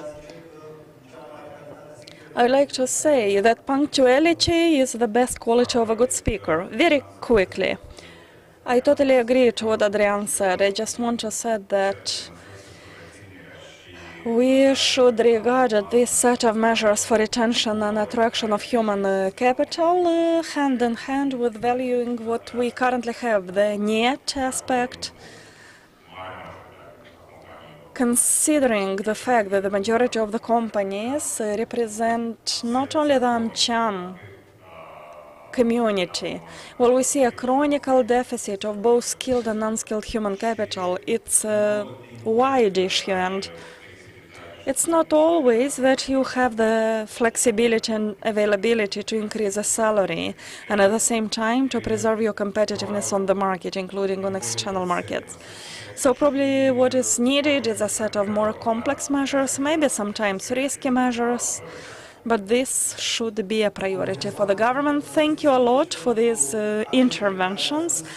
Thank you for the aspects you mentioned. I'm happy with the final debate, and I'm happy that the EU problematics is imported into the EU at the same time with the European funds, which you are looking forward to get. So I'd like to thank our panelists. Yes, the economy of the Republic of Moldova will require this injection of European funds, everything that EU means. So you are invited for the following panel, which theoretically should start right now. But let us see about the following moderator. So, 5 minutes technical break until we switch the speakers, and then we will start.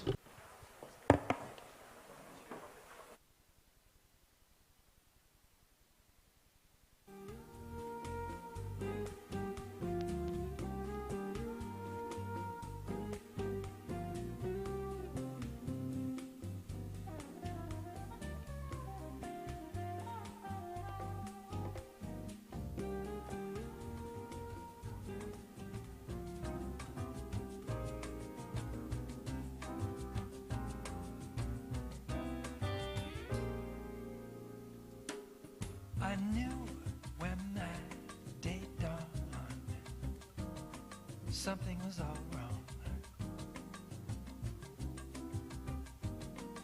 No buzz, whatever from my lap sang Suchong. The world appeared in weird, distorted Wi-Fi. And suddenly everything was very sci-fi.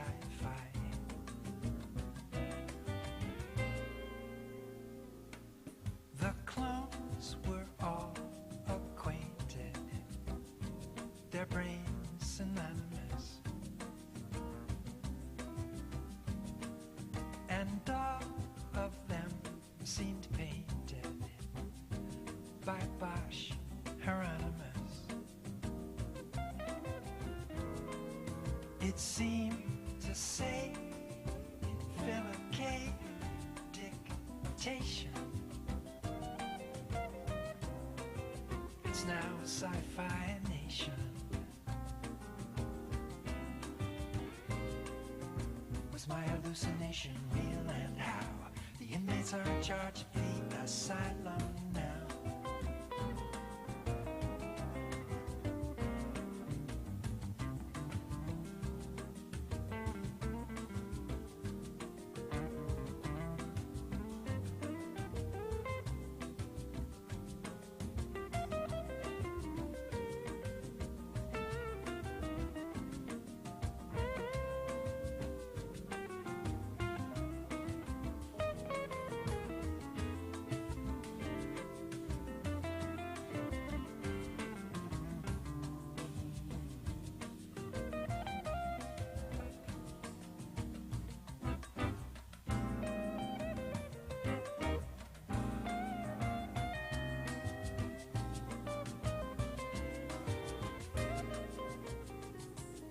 Pure chaos seemed to be the prime directive. I guess their DNA was all defective. Like a screenplay with Philip K. narration. Suddenly, we're living in a sci-fi nation. Was my hallucination real, and how? The inmates are in charge of the asylum now.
Step loudly, I lie on my back and stare at a little cloud that sails gracefully, like a white fleur-de-lis. By beauty I'm surrounded, too beautiful to say. Then in full throat the thrush just blows me away with a song so pristine, much like Leonard Bernstein.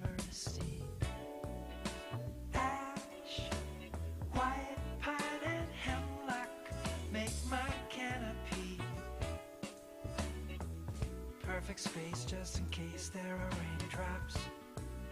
Shade to cool the sun when it shines equatorially. An invention I can't fail to mention, the idea of a tree.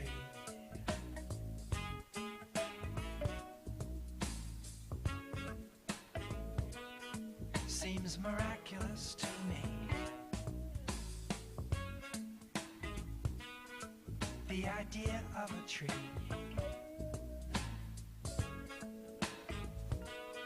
Seems miraculous to me. I heard about a banyan in India somewhere that's so huge one whole village collects itself there completely under its arms. To be safe from all harm. He must be some creator, or maybe he's a she, but who cares? His creation is something to see, perfect in every detail. Perfect in every detail. Elm, oak, and magnolia make my canopy. Perfect space just in case there are raindrops. Shade to cool the sun when it shines equatorially. An invention I can't fail to mention, the idea of a tree.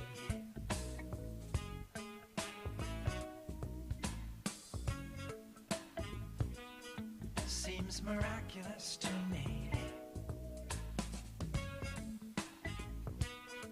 The idea of a tree.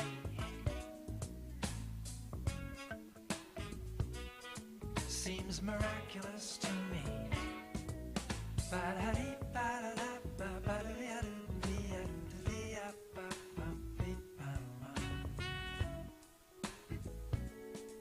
The idea of a tree.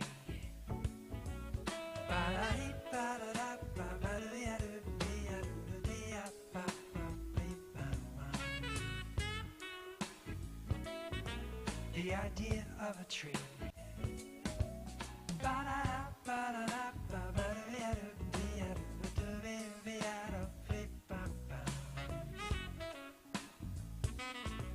The idea of a tree.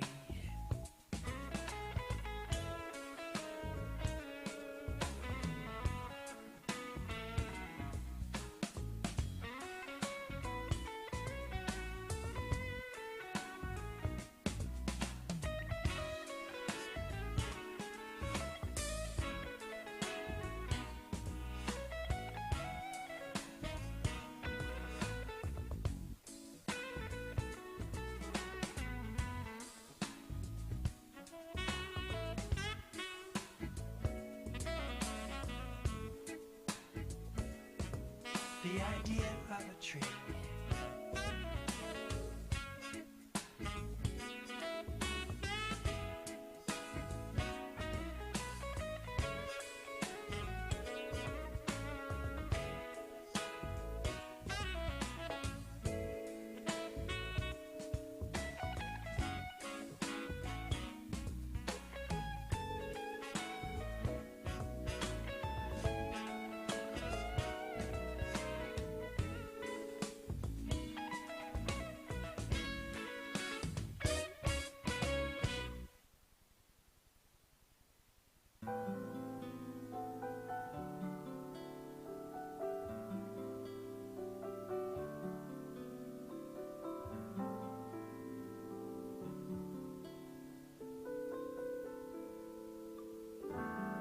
Bluebird blue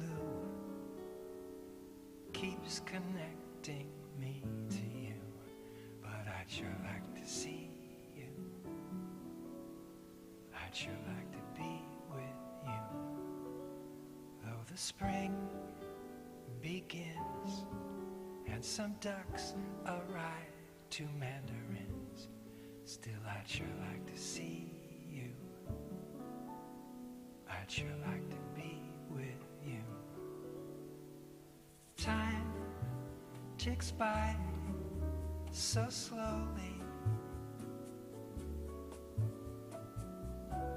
Whenever you're not near.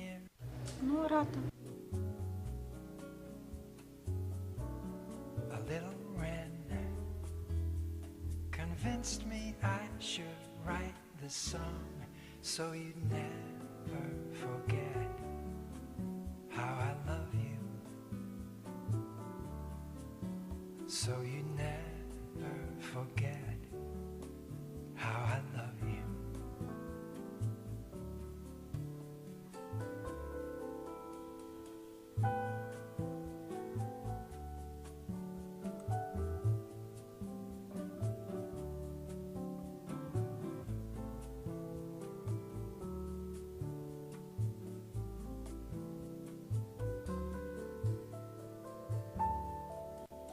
Phoebe's eggs are laid, and the spotted fawn sleeps in the shade. But I'd sure like to see you. I'd sure like to be with you. Swan and dolphin shine at night, fireflies like candlelight. But I'd sure like to see you. I'd sure like to be with you. Time ticks by so slowly. Whenever you're not here,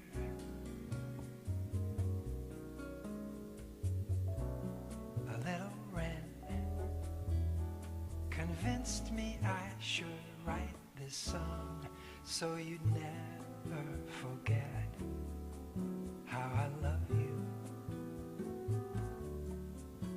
So you never forget how I love you.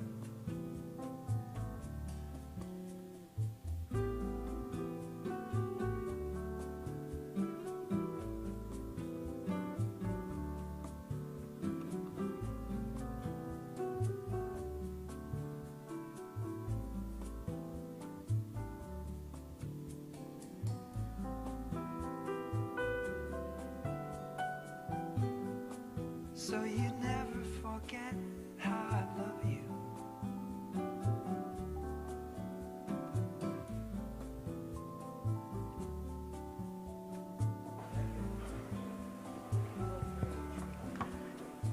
Invit în sală toți participanții la EUROSFAT.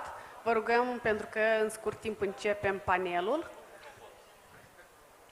Așa, o să vă rugăm pe cei din sală să luăm loc și în câteva clipe începem.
Continuăm forumul nostru, EUROSFAT. So let's proceed our forum, EUROSFAT 2023, the European Union, New Horizons. I'm Lilia Kurki, Executive Director for the Association of Environmental Journalists, and today I will be the moderator for panel 3 with a symbolical important name, The Pathway to Sustainability, the future of the environment and of the energy system in Moldova. We have a panel with plenty of speakers who will show us where we find ourselves in this situation. Our panelists are Iordanka Rodica-Iordanov, Minister of Environment, Konstantin Borosan, State Secretary, Ministry of Energy of Moldova, José Luis Gomez Pascual, President of Premier Energy and of Yeba Moldova, Alexandru Santulescu, High Counselor of the European Union in the area of energy, mission of High Counselors of the EU in the Republic of Moldova, Denis Tomoruk, Senior Energy Expert, Energy Community Secretariat, and Kalin Negura, Program Director, Expert Group. Welcome in this panel.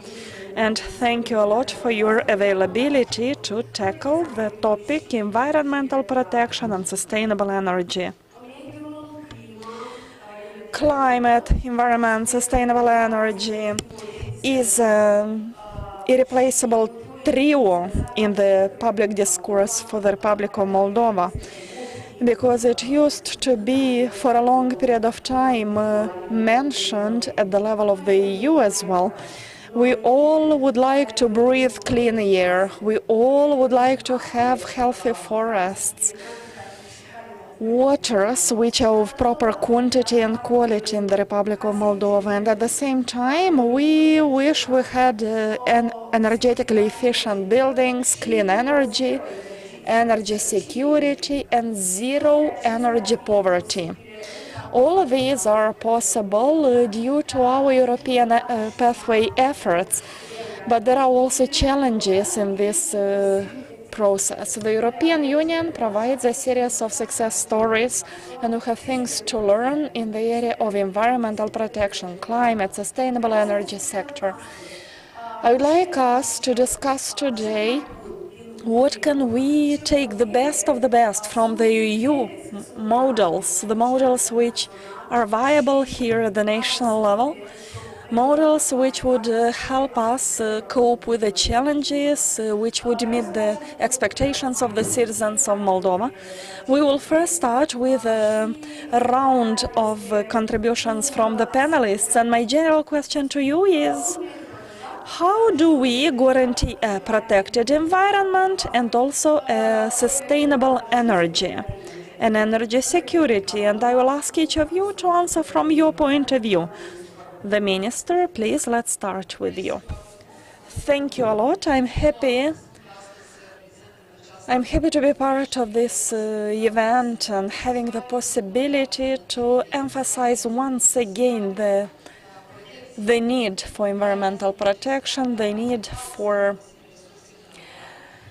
a well-balanced use of natural resources, and what does it seem in practice, like this principle, the polluter pays. In general, the European integration process and the impact of this process on the environment, we should first get rid of the Soviet system, which we still have per multitude of environmental components, both for the monitoring, taxation, recovery of harm, the process of calculating the fines and payments. We are still in a process of reorganization. Why is this reorganization process important? First, it's because we need to align both to the requirements at the EU level for us to be compatible with different activities performed there. At the same time, we need to be compatible to the verification and presentation of environmental data, so that this data could be comparable at the level of different countries, helping us understand what is exactly the level of pollution in the Republic of Moldova per the diversity of components like air, water, how to correctly manage the waste, how to reduce the amounts of waste, and how to make sure that we all live in a healthy environment. So as I said, we need to get rid of the Soviet system, and this would require a change of approach which we have at the level of economic activity and our day-to-day activity as citizens, because the citizens are also direct pollutants. What does it mean in practice? How do we do the alienation of the economic activity? First, we need to understand that the area of environment is not an area which stands for the accumulation of payments, taxes, all kind of amounts.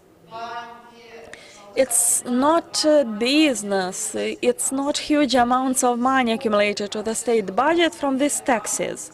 Actually, it's not the purpose to acquire huge amounts and to generate revenues to the budget.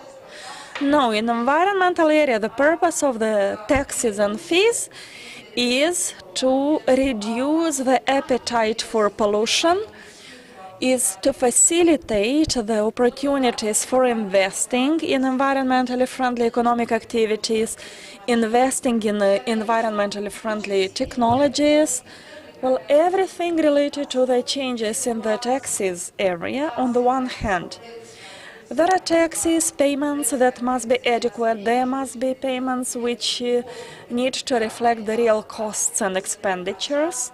And on the other hand, we need to have a policy for facilitating the activity of those business operators who invest in environmentally friendly technologies.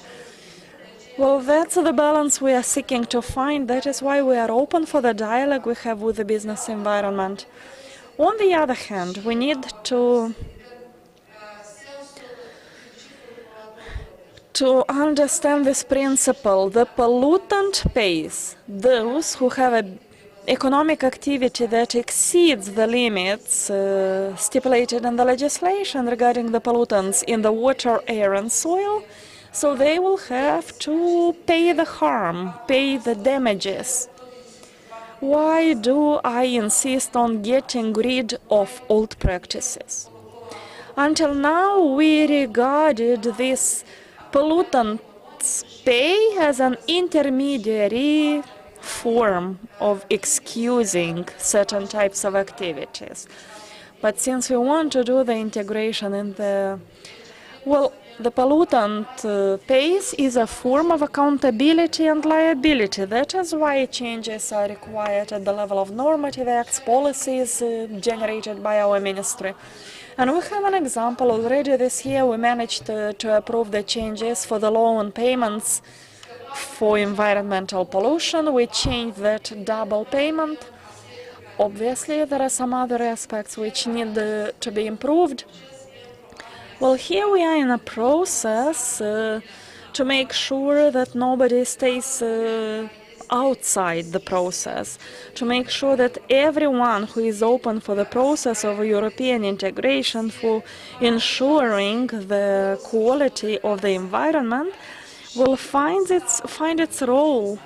And the state, via its policies, will provide support for this kind of activities, for this kind of methods of developing in the area of environmental protection. We all would like to live in a clean environment. That's something clear. It's not a dogma, it's something uncontested. All of us want to have access to clean waters, to breathe clean air, to live in an environment where there is no waste or trash at every corner, unauthorized dust, unauthorized dumps. So this requires a permanent openness for cooperation, and we do not only speak about the business activity, but we also speak here about the local public authorities, speaking about the energy aspects. Yes, we tend to have the synergy between the environment and the energy security areas. I must admit there is a high complexity domain, and it should be regarded from a multitude of perspectives. Speaking about energy systems for every consumer, but at the same time we must be aware that production of energy is one of the most pollutant activities if it is not well thought from the very beginning, if it does not follow the principles of sustainable use, and if it is not following certain methods and conditions of producing of this energy. So we are now in the process of communication, debates with our colleagues from the Ministry of Energy. We have a very good process of discussions with them. We managed to develop together with them 2 documents which we already approved. I mean the National Program for Adaptation to Climate Changes, which has an energy component, and we also approved the National Program for the development of low emissions, which also has a component of transportation, construction energy elements, which are tightly interconnected, and these programs recommend the steps, the actions to be taken by the business operators in order to get better aligned to the conditions established for diminishing the harmful reductions. And probably the colleagues from the Ministry of Energy will say more about that, but we are now in the process of strategic assessment of the national integrated program on climate and energy. So again, there is one more area of synergy between these aspects, where we establish the key priorities for activities. What does energy efficiency mean? What do renewable energy aspects mean? How can we better coordinate them, both from the point of view of economic development, but maybe the most important for us, and I hope it will be also important for the others, I mean the environmental aspects. Thank you a lot. So you mentioned some essential points, and I would like to turn to the representatives of the energy sector. Yes, the synergy is very important. The protection of environment versus energy security is crucial, and I would also ask about clean energy aspects. We are now really lagging behind, speaking about the use of traditional sources of energy, because these are the biggest generators of GHGs, these are the biggest pollutants. But I guess Mr. Borosan will speak on this area. Could you please tell us how do we do with this transition to green energy, clean energy, and at the same time ensuring the energy security of the Republic of Moldova? And I would like to encourage the other colleagues as well to think about these aspects: energy, environment. How do we ensure an efficient coordination, development, protecting and promoting the environment, but also preserving the available resources? Good afternoon. First, I would like to thank you for having invited us at this forum. I'm happy of the chance to participate in this panel, and I would like to pass the compliments on behalf of the Minister of Energy, Viktor Parlikov. And as for your question, that is true. Today, the energy and the environment go hand in hand, and that's something normal. They have to go hand in hand. And you said that we are lagging behind. Well, I would say that as for the energy, we are among the leaders regarding the progress attained in the previous years regarding the improvements in the energy sector. I will bring you a couple of examples. So the annual implementation report of the European Energy Community says that the Republic of Moldova last year was among the leaders in implementing the European acquis. And it's also due to the increase of energy security of our country. The National Agency of Financial Risks, Moody's, increased our country rating based on the better energy security. Another international organization, the Global Energy Council, also raised the scoring for our country regarding the energy security, like plus 20 positions. So that reflects a considerable effort and enormous workload of our colleagues from the energy sector who work on this day by day.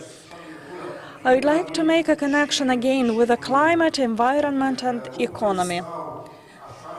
Well, things happen like that. Things are correlated in our pathway towards the EU. Altogether, we are part of the cluster for green energy and mobility in the process of negotiations on the European integration chapters. So the Minister of Environment mentioned already the National Integrated Plan on Energy and Climate, which is a policy document that each EU member state has such a document. Well, our country should also have it, and probably it's for the first time that this vision, the development direction in the energy area and climate are tightly interconnected, which is clearly important.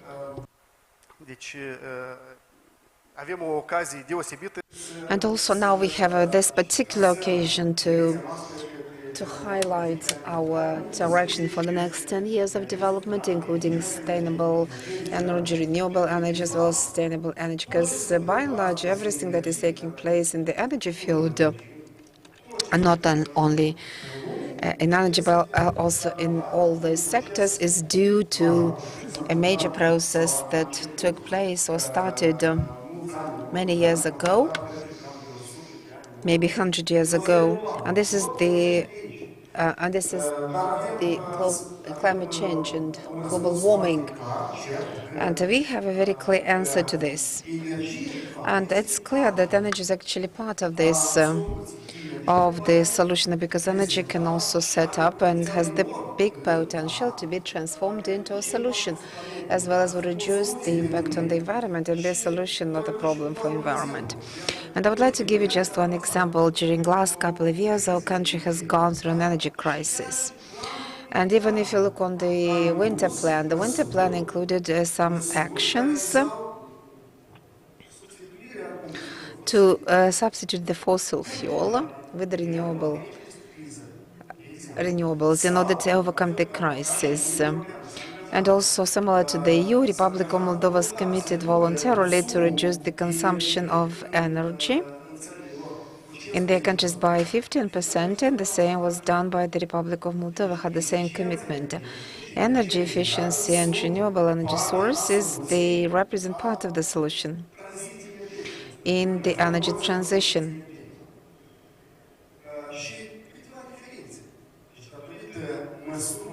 And also due to the measures that were implemented, the consumption of gas and of the electricity, because it's difficult to actually reduce the electricity, reduced by 10%. How? So it's the result of the careful, attentive attitude to the environment, to use efficiently and to use diligently. And I'll also a couple of words about renewables.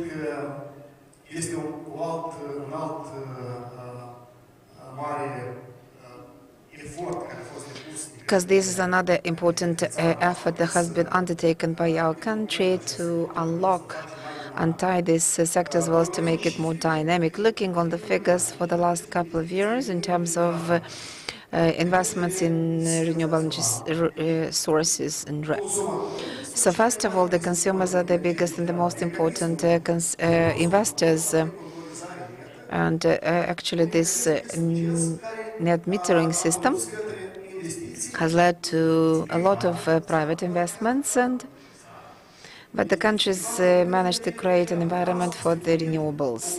And we have actually subsidized the electricity has been generated from the fossil fuel, because now we have our own local energy. We have generated and created new jobs, and also there is a good circulation of money in the economy, increase in growth of economy, and this is actually the energy sector is part of the solution or part of the problem.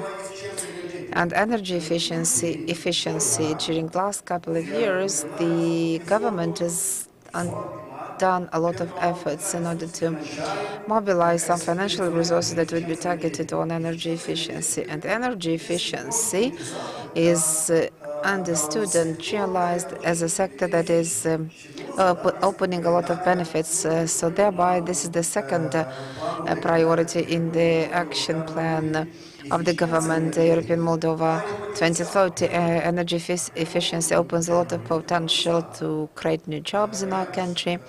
That's a generator of jobs, as well as construction materials, construction workers, and we generate a lot of money in the economy. And as a result of that, so we can see a reduction in the energy consumption, as well as the green gas emission drops, and a lot of other benefits. So thereby, the government of the Republic of Moldova ministry is investing a lot of efforts in order to strengthen all the EU entities, all the institutions, as well as to develop some financial tools for the potential beneficiaries that would then be able to invest into these areas in renewable energy sources and energy efficiency project that would generate benefits to the entire society. Thank you very much. Actually, I have a question referring to the previous slide, because you spoke about this interest for solar, for renewables. I would ask you go back to these examples. What might the Republic of Moldova gain if it had started in making these investments earlier and not wait or expect for a crisis to start? That would push us forward in such a way that we start implementing these programs, and maybe would have gained more in terms of climate resilience, climate change, in terms of business support. And let's think about that if we had started earlier, because these kind of aspects might also be touched upon by Jose Pascual, who is the chairperson of the Premier Energy and the chairperson of the EBA Moldova, because now we're talking about renewables. And I know that recently, so we started talking about solar, but also you can tell us what is your position about investing into this segment. And also I would like to ask you, what is your vision from the business point of view? And namely, is it sufficient what the government of the Republic of Moldova doing in order to have this energy security? Thank you very much for the invitation. First of all, I would like to go back to the first question and to answer. And if that initiative on energy efficiency and sustainable energy sources, it would have been much better, of course, if we started earlier. And I believe that Mr. Boroshan also thinks about that. We should have started much earlier. This perception is absolutely true. But the law was adopted in 2016. But until now, yeah, it's a very good law and it's being implemented. Well, but this law opens for some other mechanisms that can be used that have not been yet applied and put into actions. I mean, it's never too late.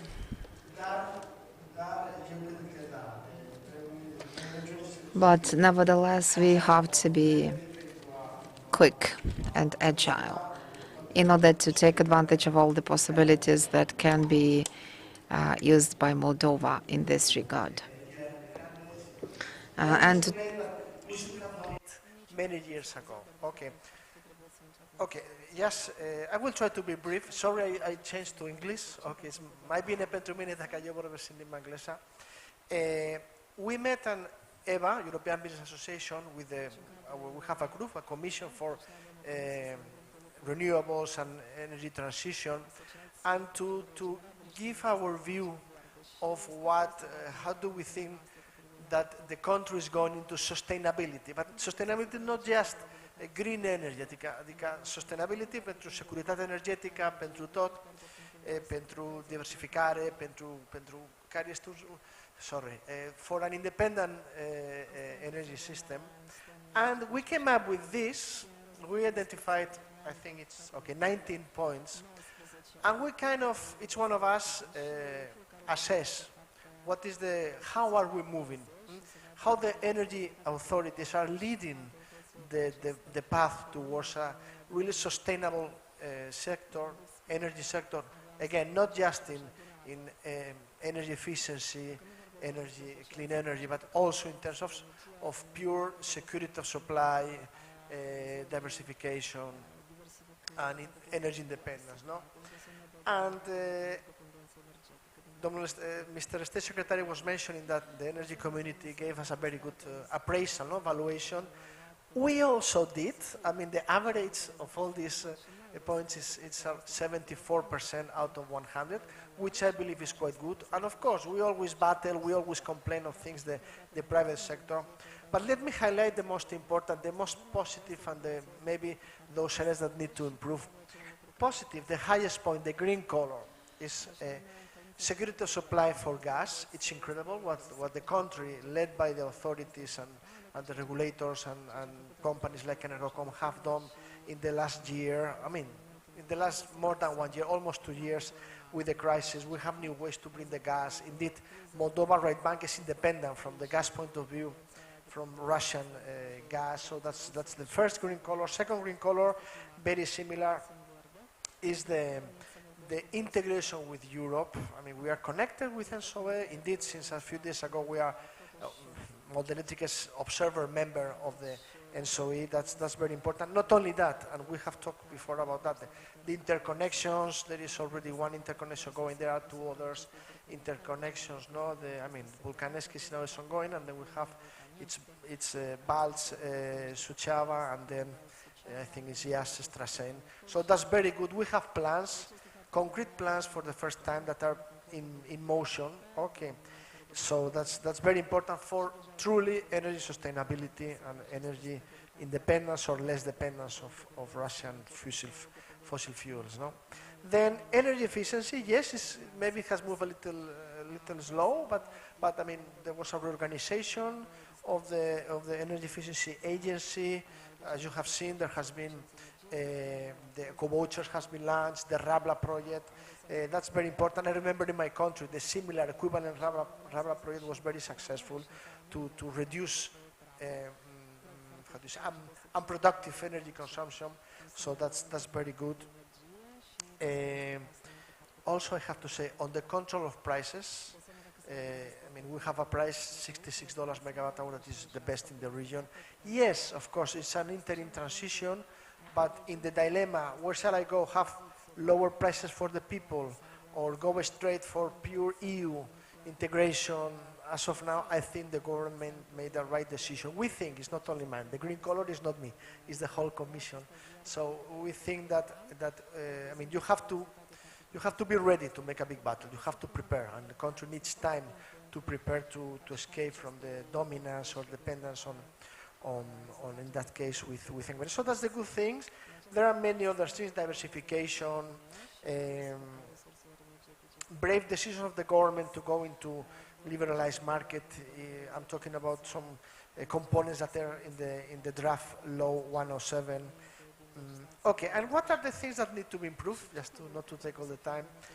Okay, we think that, I mean, by the way, renewables, just to go into that, as I mentioned, net metering is going incredible. It's every month we have 5-6 more megawatts only in Premier Energy plus Furnace Energy and or maybe 2-3 more. So it's and the feed-in tariff was very successful last year.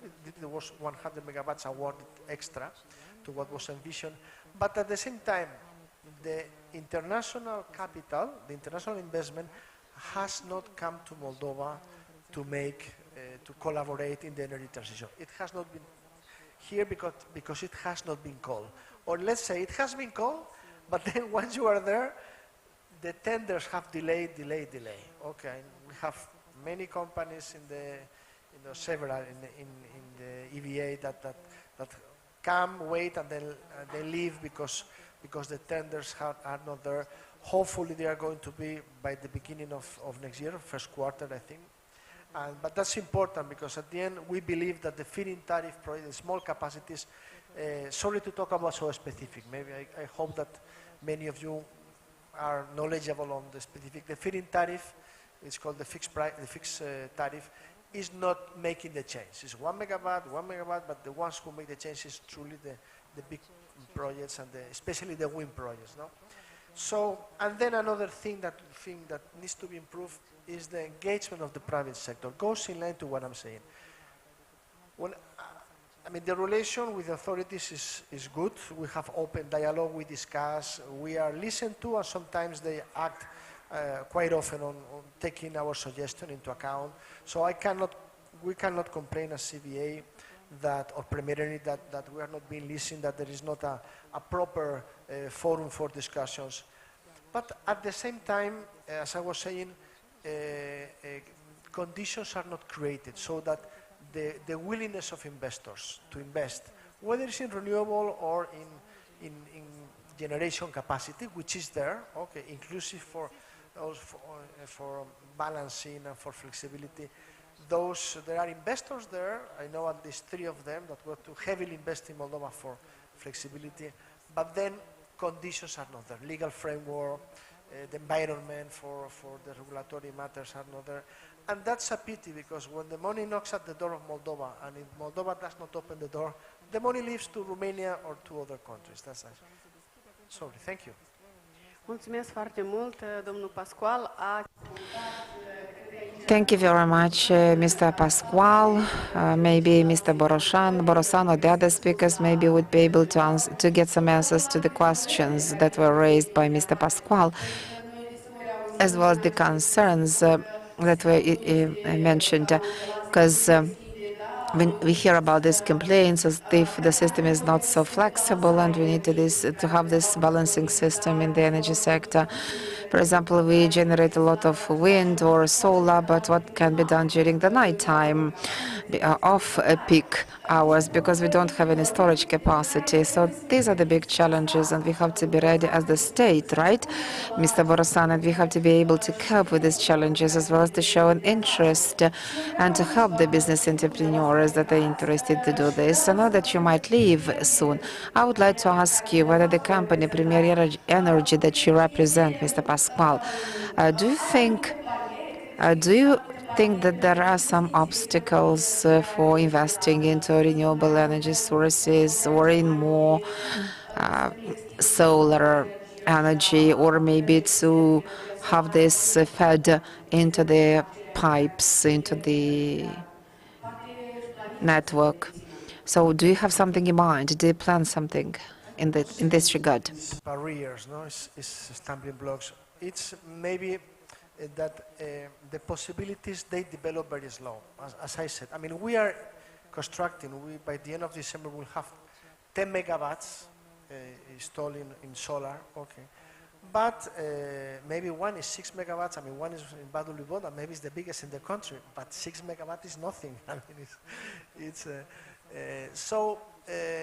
and we have to do it in the open market. That is, we cannot go to feed-in tariff because for solars is on the ground is exhausted, and it's maximum 1 megawatt for solar.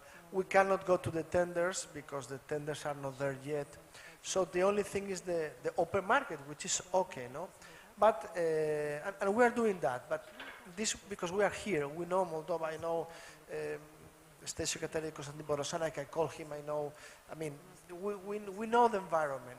But I don't see that an international investor new that is thinking, shall I invest in Bulgaria or in Romania or in Moldova, will come for open market when he can get other promotional mechanisms in other countries, even in Romania. In Romania, their renewables is booming, no? So this is the thing, and yes, we are investing, given the possibility, but we know what are the options here. But international investor not being familiar with Moldova, it will be more difficult, and they want to put not 1 million euro, they want to put 50 million euro, or I mean, a biggest amount with the help of the banks, no? Mersi foarte mult. Trecem încet la domnul Săvulescu. Yes, thank you very much. We would go to Mr. Alexandru Sândulescu, and I would like us to go on with the same issue, with the same subject, how we'll be able to diversify the energy sources in order to ensure the energy security.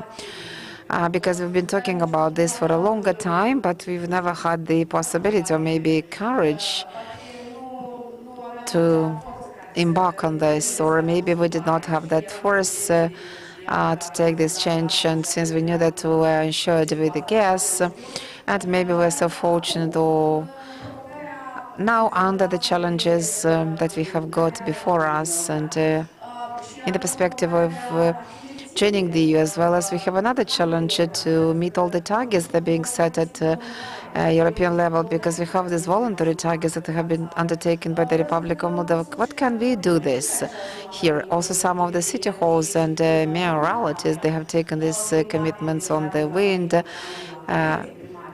So being part of the European Convention for the Mayors,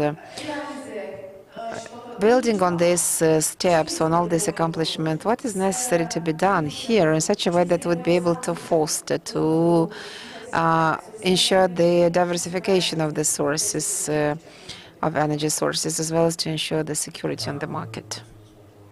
Thank you very much for the question. I would go back to the first question that you raised at the beginning, namely, what can European Union do? And what does European Union bring to this area? And I would like to highlight three elements. So first of all is mechanism, funds, and rigorousness, because it's related to the requirements that have been set. At European Union level, there are some targets that have been committed and undertook by the entire European Union family in terms of the share of renewable energy sources, in terms of reducing the energy through energy efficiency measures. Also, there are some commitments on reducing the green gas emissions ratios. And there were some targets for 2020. Also, there are some targets already set up for 2030, and they are compulsory targets for all the European Union countries. Then they're being split and shared by the European Union member countries, and also Moldova joined this system of targets, and these targets are mandatory for the Republic of Moldova, because should Moldova not be able to accomplish this kind of targets, that can be considered as an infringement. Of course, it's less painful for Moldova compared with the European Union countries, because in European Union countries they would have to get some penalties, unlike the Republic of Moldova. Nevertheless, these kind of targets have to be real, accomplishable, in order to avoid any potential sanctioning penalties or financial problems that can be imposed on the country. And also getting back to these targets, in order to reach these targets for Moldova and the European Union, there used to be some national plans on promoting renewable energy sources, on energy efficiency plans. Also, there were plans to reduce greenhouse gas emissions, GGEs, and what the EU did, and the Republic of Moldova also did, decided to unite it and combine it in one plan. And this is the integrated plan on energy and climate change. And now the ministry is looking into a draft. So this is an internal document among the two ministries, and that would be an integrated plan on energy and climate change until 2030. It's a very voluminous, more than 330 pages, and thereby should be ready for a reading exercise. I mean, it will be also discussed with the public, and that showed that there is a synergy between the two ministries, the Environment and the Ministry of Energy, and only in this particular synergy would be able to accomplish the targets. Also, by the way, if you talk about the European Union, so European Union is trying to provide solutions, because the new law on energy, on renewable energy, as well as the net metering, and as well as the fixed feeding tariff. So these are some mechanisms that are being used by European Union. They have been taken by the Republic of Moldova. They have been verified and used by the EU member countries. And eventually, the third element so are the European funds. I know that the Energy Efficiency Agency, as well as the Energy Efficiency Fund, since 2020, so they were developed with the financial support of European Union, and we should not forget about the Energy Biomass Program, and also soon we would get the Residential Fund for Energy Efficiency, and also there will be some grants provided by EU. So that means that the financial support would also be provided. to support the implementation of these requirements. And also you mentioned the targets for 2030. What should be done in order to accomplish these targets?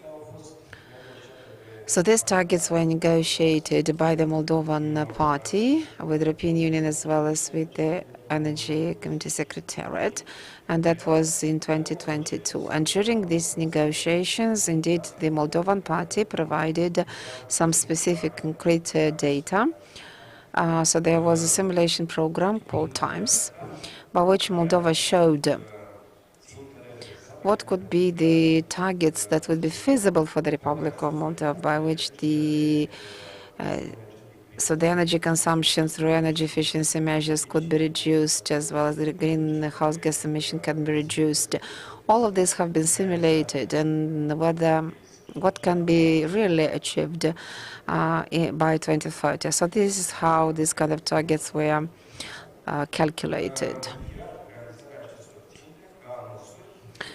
So the measures are already included in this integrated plan on energy and climate change in order to accomplish these kind of targets. But in addition to the targets, it's very important for the actions to be also real, accomplishable, and by and large they have to lead and bring to accomplishing these kind of targets. That's important.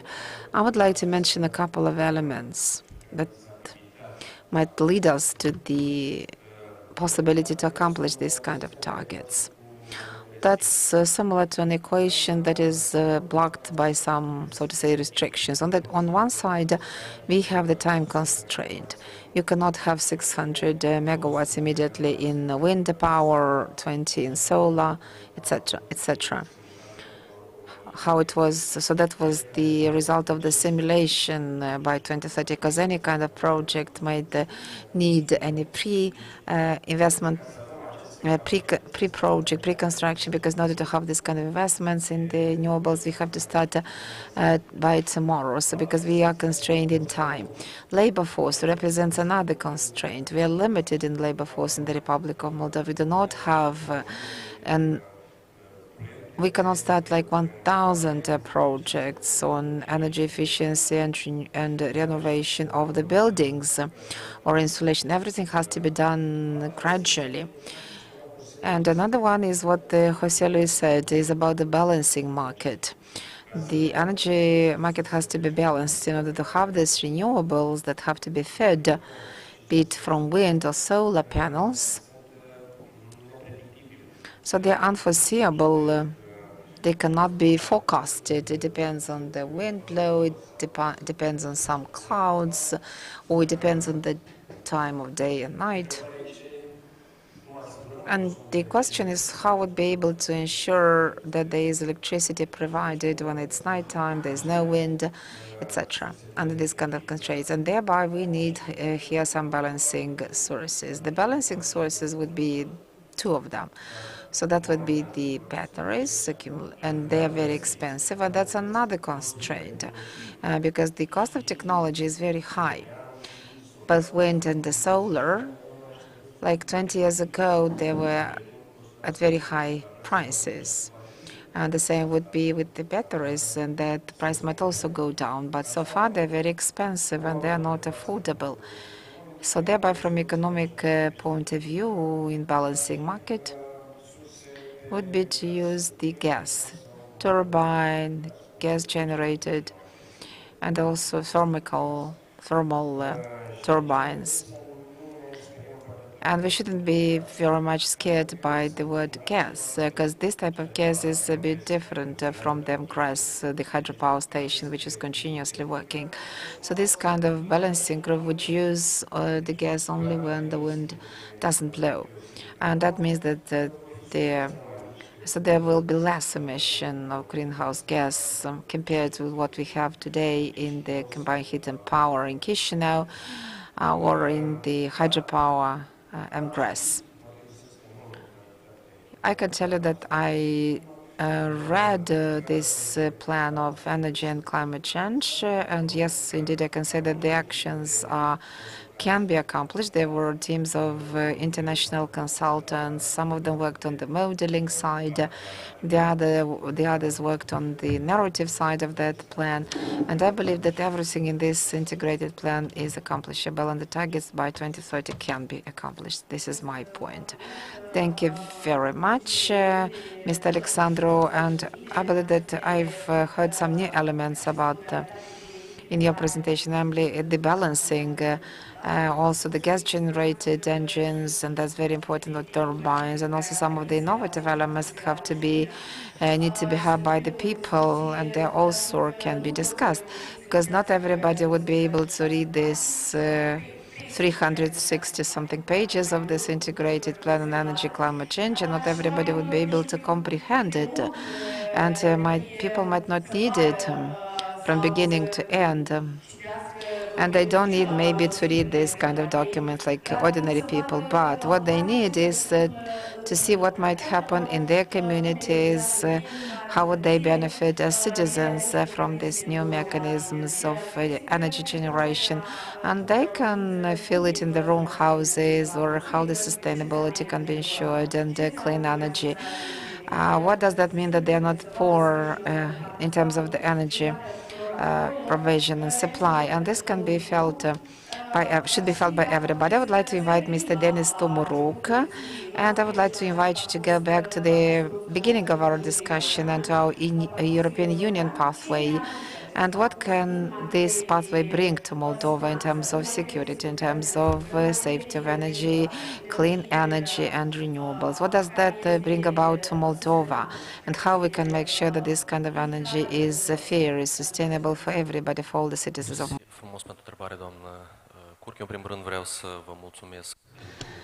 Thank you. I would like to thank you for the invitation, for the hosts, for organizing this event, a very, very important event for the discussions in Moldova. I'm so happy that we are not focusing only on Chisinau.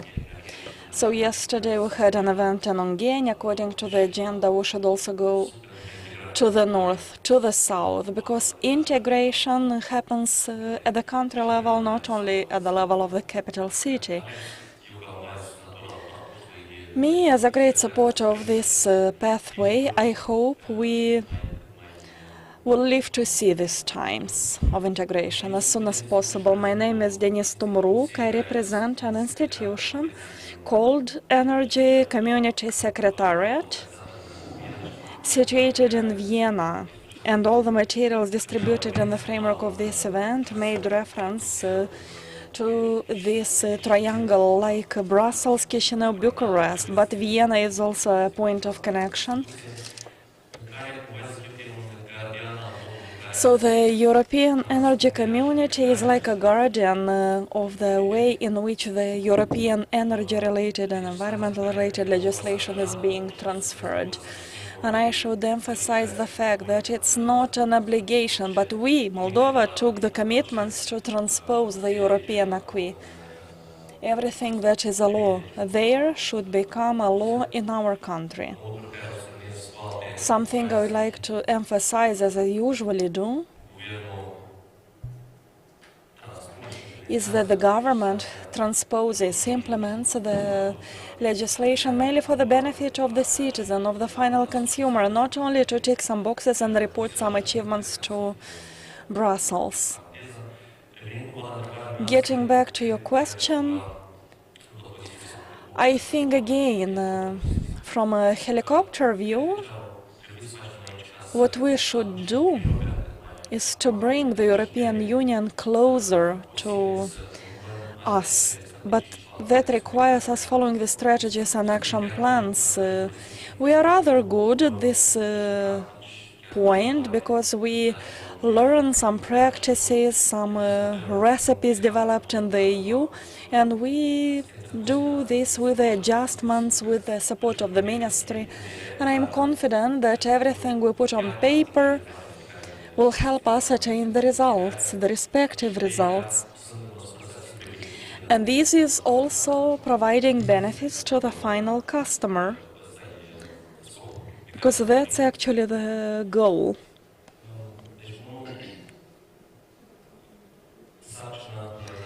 So the key task right now is implementing everything we planned to.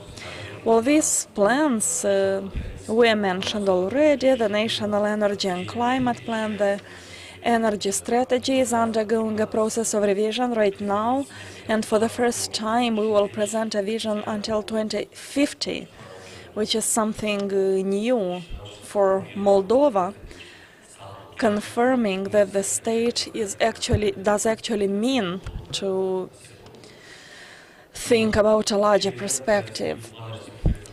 So this plan, these strategies set details on how exactly we should attain the objectives set. So financial resources, they will be available either locally or the ones provided by the partners, but my question mark, a challenge as it was discussed in the previous panel, it's about capacities. At the central level, thanks God, but we finally have a Ministry of Energy, and I'm very happy with that, because it's a very complicated system. It's complicated to promote some things when you are limited to only 7 persons in a team and you have to split one deputy minister between several areas under the same umbrella. And currently, as a representative of the Secretariat of Energy Community, it was kind of easy for me to follow the energy agenda here in Chisinau, since we have 1 minister, 3 state secretaries, so we may see a better dynamics and ensure the presence of Vienna partners. Speaking about capacities, as I said, even though we do have a central authority on the spot, and I hope it will at least maintain the results obtained until now, the big question is, what do we do with the capacities? Because we have a construction sector, a very busy one, because a residential building fund is coming, so we will need capacities there, also in the framework of the local public authorities. We also have the ones who next to us implement their policies, and if we have some extra time, we may also develop the topic further on. Thanks a lot. We will have a bit of time for a round of interventions. Mr. Kalin Negura, I will turn to you right now. Well, you as a representative of civil society, how do you see these perspectives of attaining the targets which you were speaking about until now? Sustainable energy, green energy, energy security. From the point of view of what you see in case of our citizens, because I'm sure you interact with them, so what you observe by analyzing the policy documents, because I know you do this intensely as well. So what is your conclusion? How do we do with these aspects? So the integration side, attainment of targets. At the same time, maybe you could a bit put some emphasis, maybe whether there is enough interest on behalf of other stakeholders besides the private, state, governmental, non-governmental actors.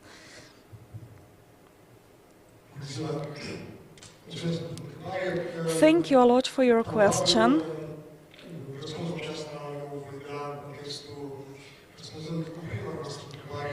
So answering at the first question you asked at the beginning of this panel, so besides the multitude of aspects, of details that we already mentioned, and there are some others to be mentioned, I would shortly say the European Union including in the area of energy, brings the rules of market economy to us. But it's not a market economy without rules, with anarchy. No, it's the opposite.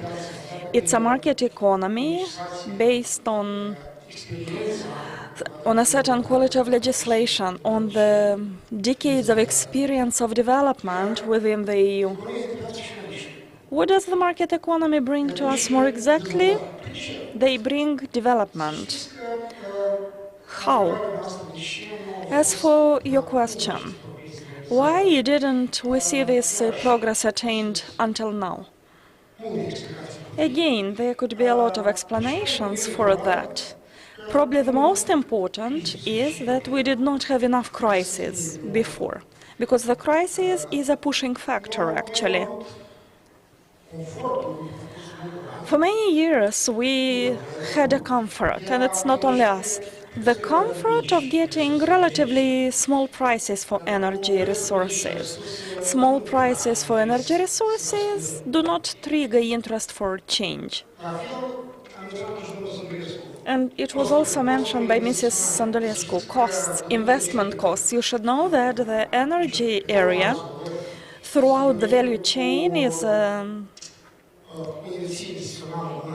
a domain characterized with a high investment inertia. So it takes time. It takes a lot of time. Just as an example, it was spoken about the electro-energetical interconnections for a long period of time. In Romania, they started at the beginning of 2000s. In 2004, Romania adhered to ENTSO-E, and we remained isolated because we were desynchronized.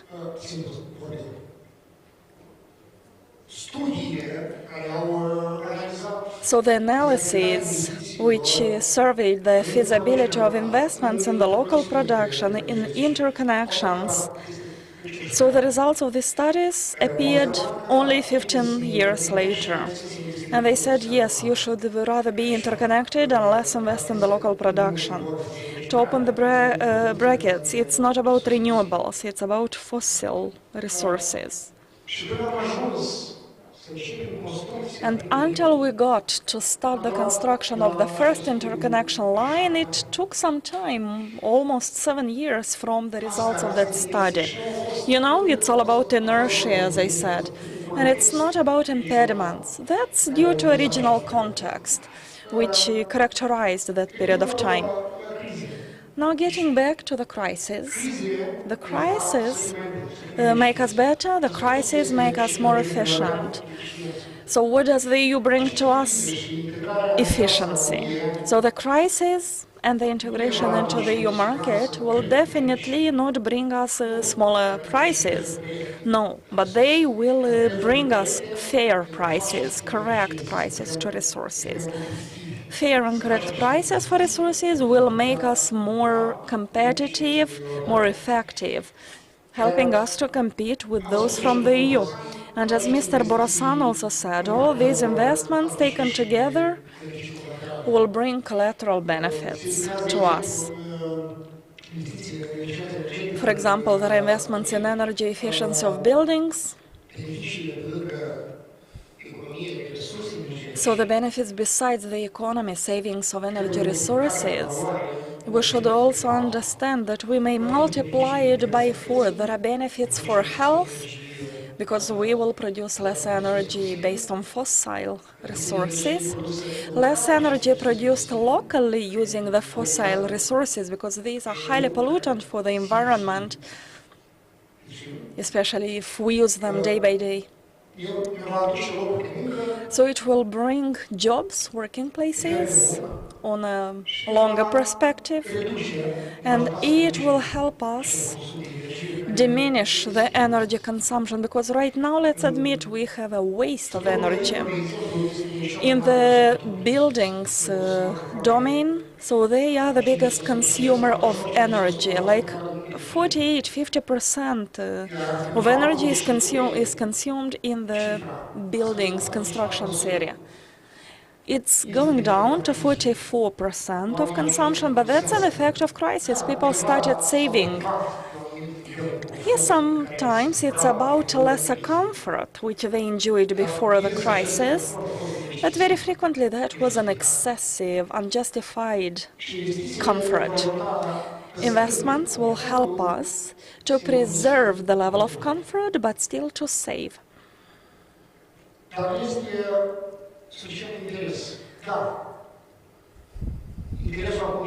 Whether there is enough interest, yes. Now we still have high prices, we still are in a crisis situation. Nevertheless, the interest for this topic will stay there even if the prices go down. But I don't think the prices will go dramatically down. And the full part of the glass is that it will help us subsequently to excel, to become more efficient. Thank you. Questions from the audience? Thank you a lot. We may get one question.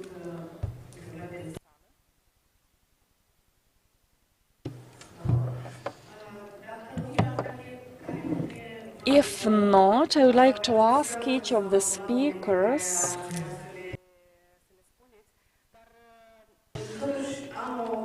So I have a curiosity, turning to you. Maybe you could mention one thing, one objective to be accomplished as a priority in the short term for the Republic of Moldova, to persuade our citizens that saving the energy resources does not necessarily mean removing a bit of comfort. But this is actually all about our pathway towards energy independence, autonomy. That's our door to a different type of approach regarding energy. It's all about a cleaner environment, why not? Well, if there was one thing you would set as a priority immediately, what should the Republic of Moldova do in order to get closer to these objectives and targets which we were talking about, so that the results were really touchable for the simple citizens?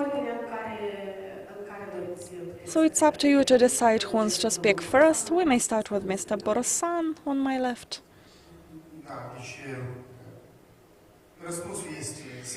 The answer is invest now.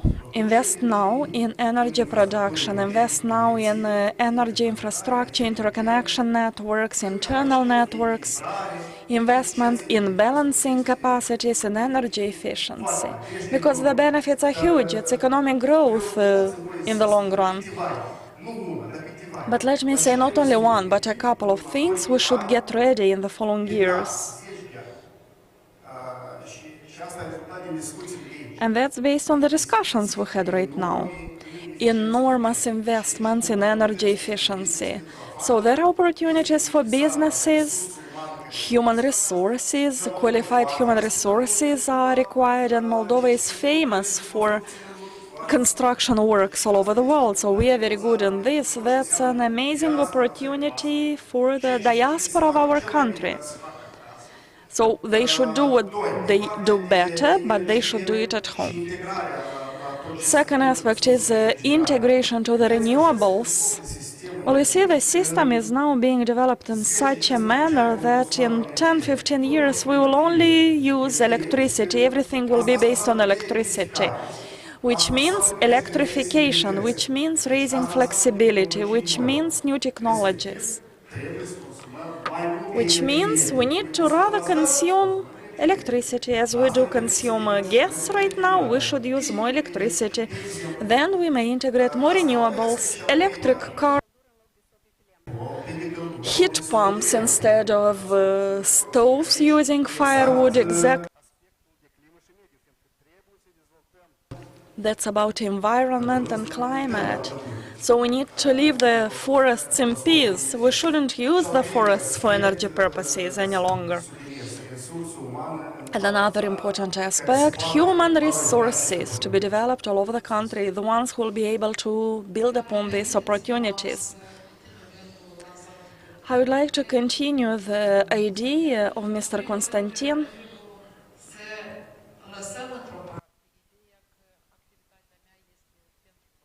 So now, we should stop thinking about profit only. What about recovery, cleaning? It's not only about a state responsibility. We should get rid of this kind of approach, neither in the economical area, neither in the political area. So each of us is responsible for the quality of environment. Each of us is responsible for the quality of the air we breathe, of the water we drink, and of the forests we still have. So I would encourage each of us better think of tomorrow. And with rapid steps, we should take care of the quality of the environment. We need to think, how do we further develop? Because development of a society means also an adequate, a clean environment. And I would like to come with a request to the business environment. So let's get rid of the idea that environmental requirements are a barrier for economic growth. Well, actually, this is a favorable area for development. And those who are aware what does an environmental impact assessment at the stage of launching an economic activity, of what does an environmental audit mean at different stages of economic activity, those who are aware of what does investment in new technologies mean, I mean environmentally friendly technology, so these will progress much faster. So I would encourage you, get rid of all habits and approaches. Let's stick to a greener approach, a more environmentally friendly approach. And the investments that Konstantin was talking about will be in the economic area. But we will not do bigger investments only in cleaning up and redressing, remediation. The environment is a gift for us to preserve, so let's preserve it. We are now already at a stage of awareness that we lost a lot of environmental assets, and now we need to do considerable efforts at the legislative, political, at the technical, at the investment area to redress the situation. But smaller steps, we will succeed. Good luck to all of us.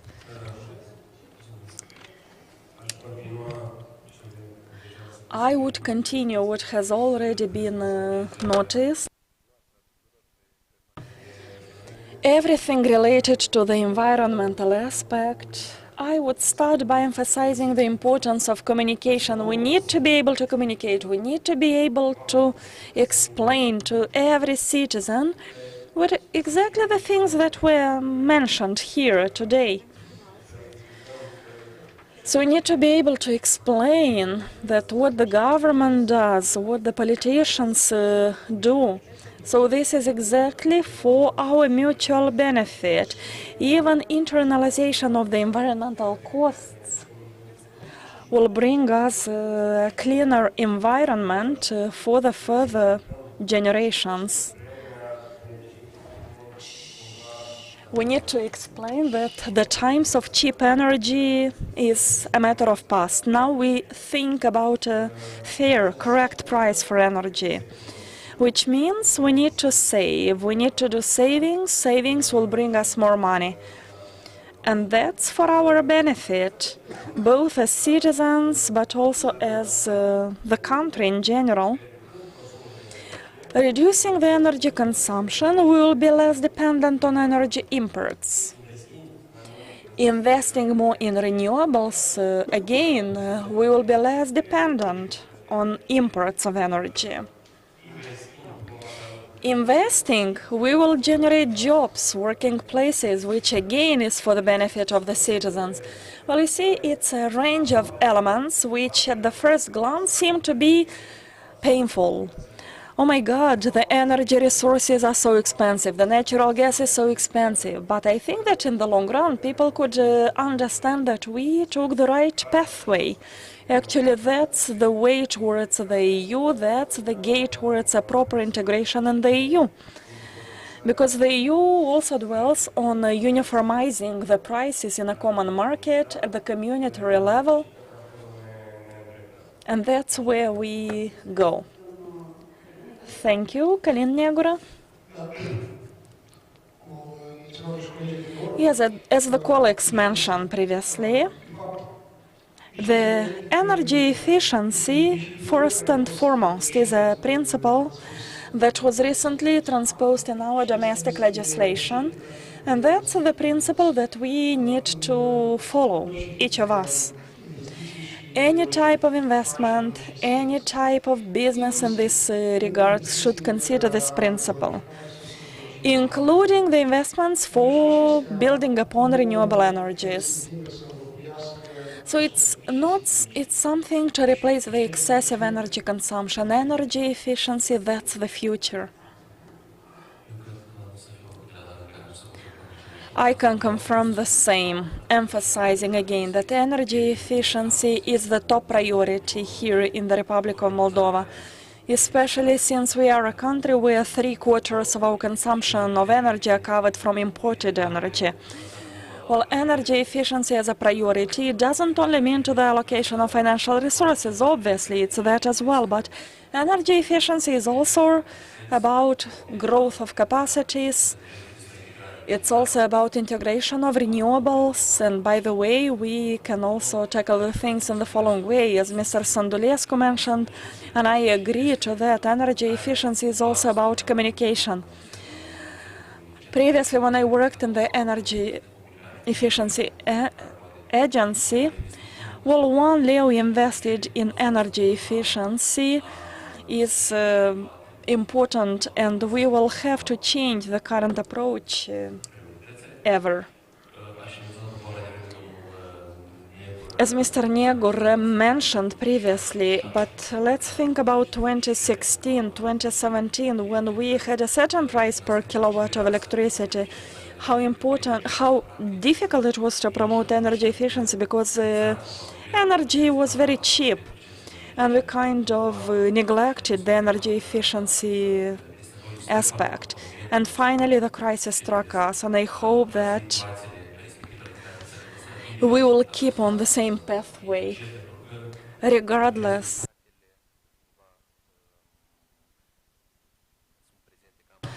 But we can see the results already in all the segments, in the economic growth, at the level of the GEGs, at the level of renewables. So these are generating jobs, and not only. Thank you a lot. We have to conclude this panel because time is flying. A couple of very important aspects were mentioned right now, so let's emphasize the need to do savings, but we should necessarily think also about energy efficiency. So the experts from this panel didn't speak about the fact that in the public sector there are a lot of waste of energy due to the fact that the buildings, public buildings, are not energy efficient. How much the state spends, how much each of our family budget loses because of never thinking of thermally isolating their walls or doing some other energy efficiency measures. But new times are coming, and we will require a better understanding of the thing that, yes, the state wants to help the private beneficiaries to be more energy efficient. The private environment is encouraged to invest in these new technologies and new businesses which would be much more friendly to the environment, and that's a win-win situation. Also allowing us to attain objectives which, as Mr. Sandulescu said, they are actually mandatory. Yes, we do have voluntary commitments, but we also have mandatory targets. And if we fail to attain them, subsequently we'll have to pay the costs. That is why we like to be as energy efficient, as environmentally friendly, and we hope to get the support of the whole society. Thank you a lot for these discussions, for interesting discussions.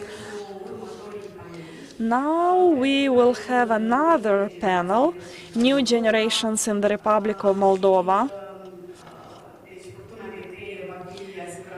So the brainstorming will be moderated by my colleague Diana Raileanu. We will not break for coffee right now, so please, new panelists, take a seat here.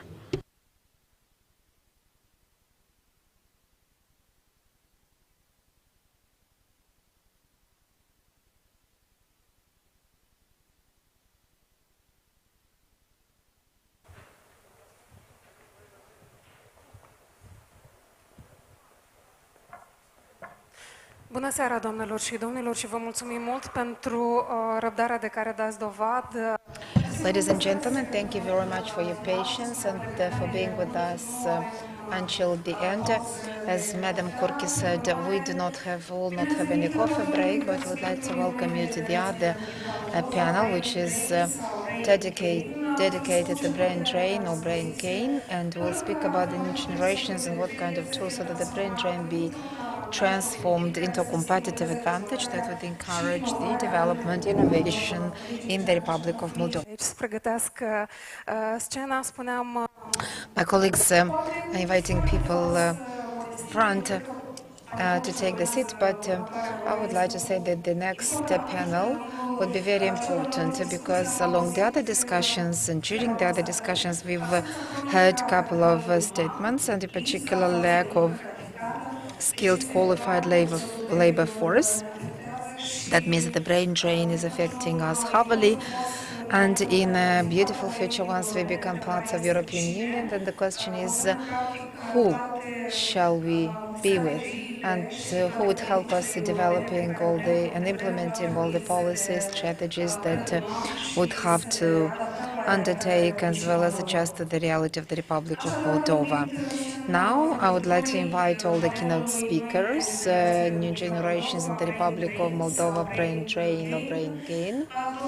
I would like to invite Alexei Buzu, Minister of Labor, Social Protection of Moldova, Adriana Kazako, State Secretary from the Ministry of Education and Research of Moldova,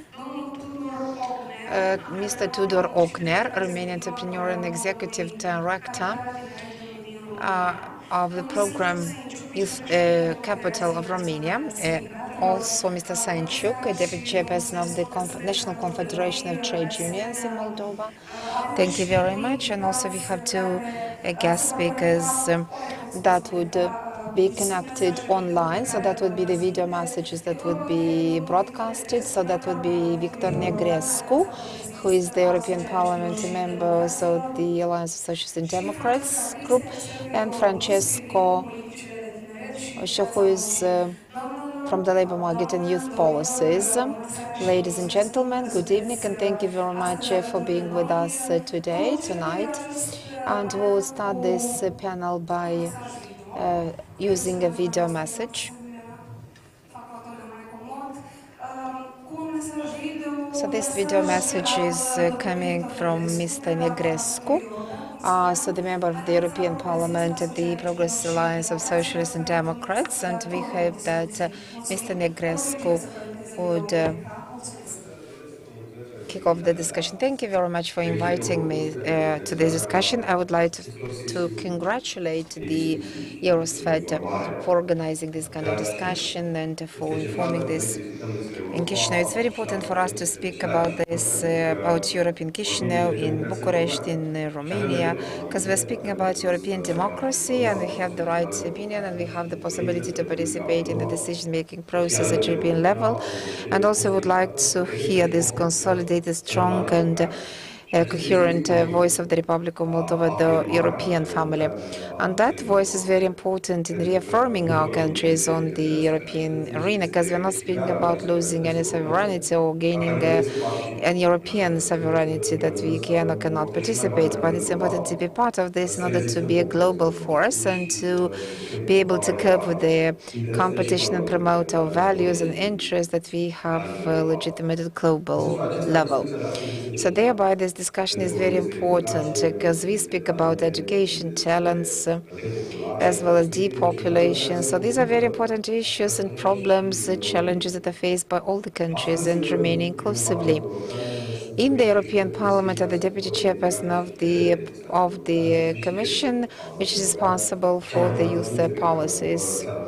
And that's the most important function that is being held at the level of European legislative of the Parliament. These responsibilities represent a very big honor for me, but also enabling me to say that I'm convinced that Europe can help us.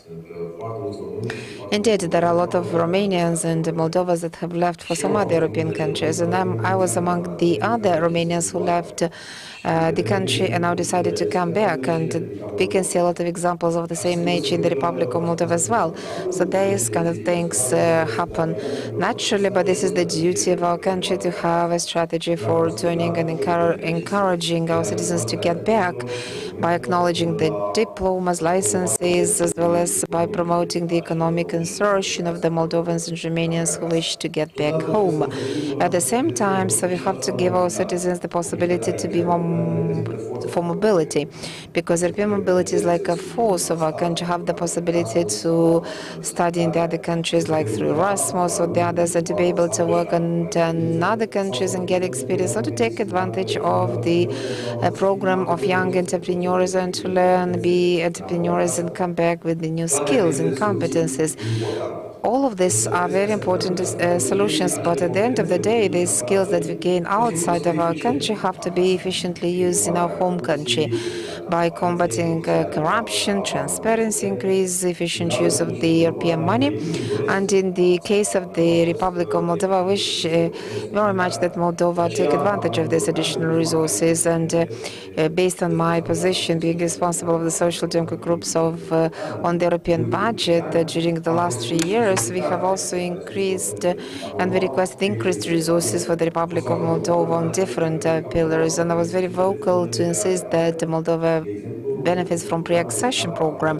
For example, under the Eastern Partnership program for the last year, including the Republic of Moldova, we increased the amounts by millions of euros, and we hope that the Republic of Moldova would benefit from this fund for local development, as well as opening some new opportunities for the talents that love Moldova, and we hope that they would be encouraged to come back home. It's important to create some areas, transboundary areas that would be developed and consolidated, as well as some strategic partnership between the cities of Moldova and Romania would ensure that those economic development poles would help us maintain the talents at home, as well as develop on short, long and medium term.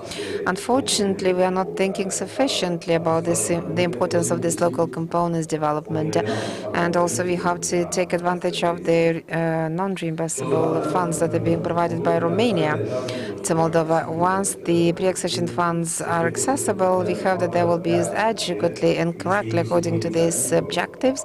And also there's an initiative of Commissioner Ferrara on promoting the local talents, as well as to combat the depopulation. There's a strategy of the European Commission that provides recommendation that I hope that you would be able to implement them immediately, because we are discussing these measures in Romania. They're very good. And even today, today we have a debate in Bucharest with the respective comments on the implementation of this very efficient and important recommendation, because I personally supported this initiative, and we hope that we'll have some financial endowment and allocation for that. Yes, indeed, we have challenges. European citizens, they also face a lot of challenges, but also we have to speak about shared opportunities. And one of the biggest challenges of Europe is to make sure that all the regions are developed equally. For this, we have cohesive funds that would help us overcome the gaps and unity, coherent development be ensured. And also we have to equip and endow these measures with a better information, a better and a corresponding education, dialogue with the citizens. And a couple of concepts are important. And the translation into the Romanian language is not the best. Empowerment. So that means that we have to empower the local authorities and to make them assured that they can develop, and that the citizens have to play their own active role, and they can be the authors of these positive revolutions. And they can be not only beneficiaries and should expect that something might happen, but they could also contribute and be an active force in this process of upgrade and modernization. Yes, yes, indeed, it might entail a lot of challenges, but we hope that it would lead to expected results. So in Romania, we have some of the regions that are more developed than in European, like in Ardeal or some bigger cities, Iași, Timișoara, Cluj, or Brașov, or Bucharest. We can see a lot of positive examples, and these possibilities could not have been imagined a couple of years ago when we started this European pathway of Romania.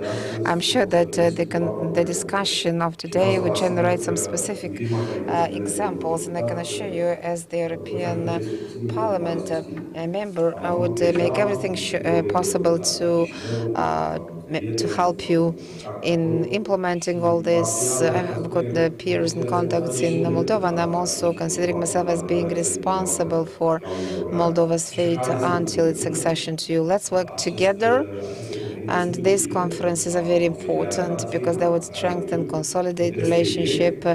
And also, I'm absolutely sure that we'll do everything possible in such a way that the talents of Moldova would bring gains and not drain. And by the end of the day, it's important to make a better life for the citizens that we represent. Congratulations, and I would like to wish you a lot of success on this very important, useful, timely conference in order to have a stronger voice for the Republic of Moldova at the European Union level. Thank you.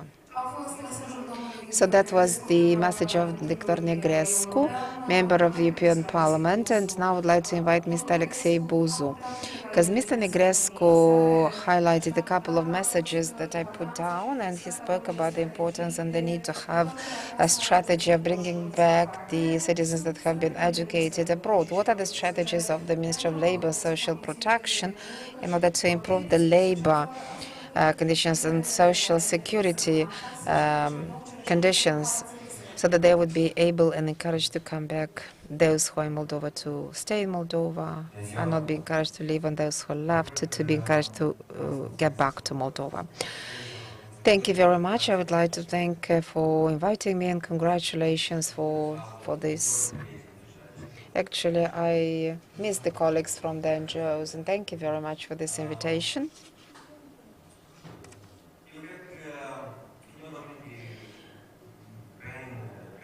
So when we speak about brain drain versus brain gain, so we have to think about and speak about a new generation in the Republic of Moldova. We have to think about those children that live in poverty. One-third of the children in the Republic of Moldova, they live in poverty. One-third of the youth people from Moldova intend and plan to leave the Republic of Moldova in the next couple of years, and this is their plan. As well as when we speak about the rural areas, we have 40% of the children living in poverty, and in the southern part in the villages of the southern part, we have 50% of children in poverty. So this is the starting point in my mind. This is what we have to look at carefully. And also we have 1/3 of the youth from rural areas, and majority these are women, girls, that don't have a high level of literacy or education, that are part of this need group, have neither access to educational program for a longer term, nor to training or job opportunities either. And when you have such kind of a starting point, or you can understand and explain why the young people of the Republic of Moldova look for some other countries and seek for other opportunities. So what we try to do in the government of our country is to have a more holistic approach. Although sometimes it's not so well coordinated, but nevertheless we're trying to apply it. First of all, we have to look on the country program, which is entitled European Integration. And we have to clearly explain that this is our joint, our shared country program, which goes beyond any political party or any political interest. So this is our country program. That means that we would defend the democracy in our country, means that we would defend our territorial integrity and our independence. Second thing, that means that we have to reform all the institutions So when 1/3 of the youth and children in poverty, 1/3 of the youth who want to leave or might not have any productive activity, that means that you have very weak institutions in the country. And even if gradually maybe the budget of social protection somehow goes up, nevertheless the efficiency and the turnover goes down. And that once again re-emphasizes the idea that the institutions are not sufficiently strong. And as a minister and the other ministries have the commitment and the obligation to reform all the institutions that are responsible for that. In my situation, I would mention the social protection field that has to be improved, and namely the National Employment Agency has to be better, and the the Labor Inspectorate. And by the way, a new director was appointed today, and looking on the data, a big part of the portion of the young people who are working in HoReCa industry or in construction, they usually started their professional life by working in informal economy. This is their first touch with the productive life. They don't have an employment contract, they do not enjoy any protection that can be provided either by employers or by the government. So thereby that we have to embark on this very difficult and challenging reforms, and the fact that this kind of reforms under the context of European integration, that would mean that would have to be scrutinized both from inside and outside by the citizens as well as by the European Union. And what Mr.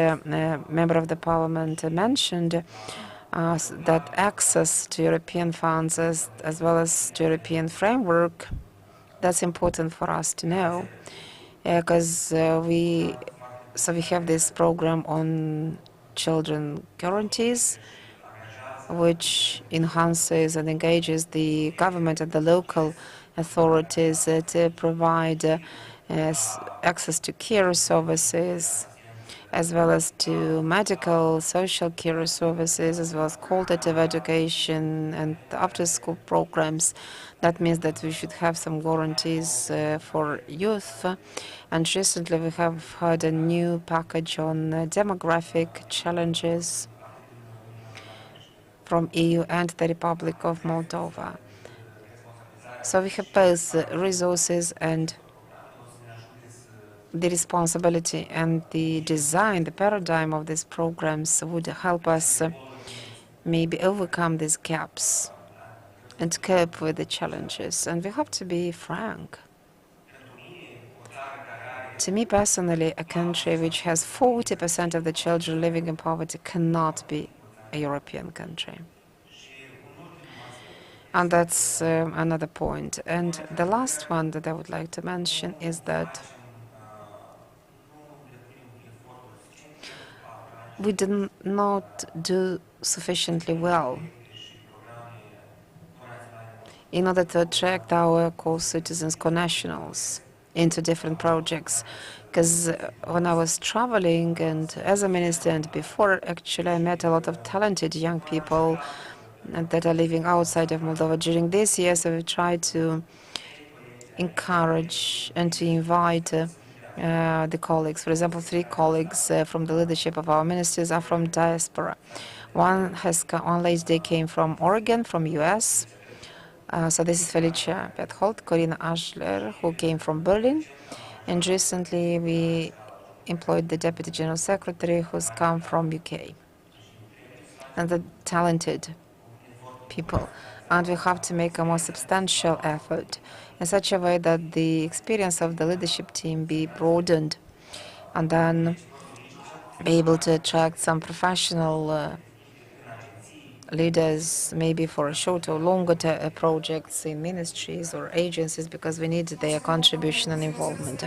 Thank you very much, Mr. Buza. Hope that would meet in 2024, and for this picture that you've described would be less apocalyptic, as you have described, being so sad, because you already mentioned 3 persons that have come back to the Ministry of Labor, Social Protection, and a part of the leadership team of your ministry, and we hope that we'll see some new results because they're coming with some vision from outside, and this is what we need.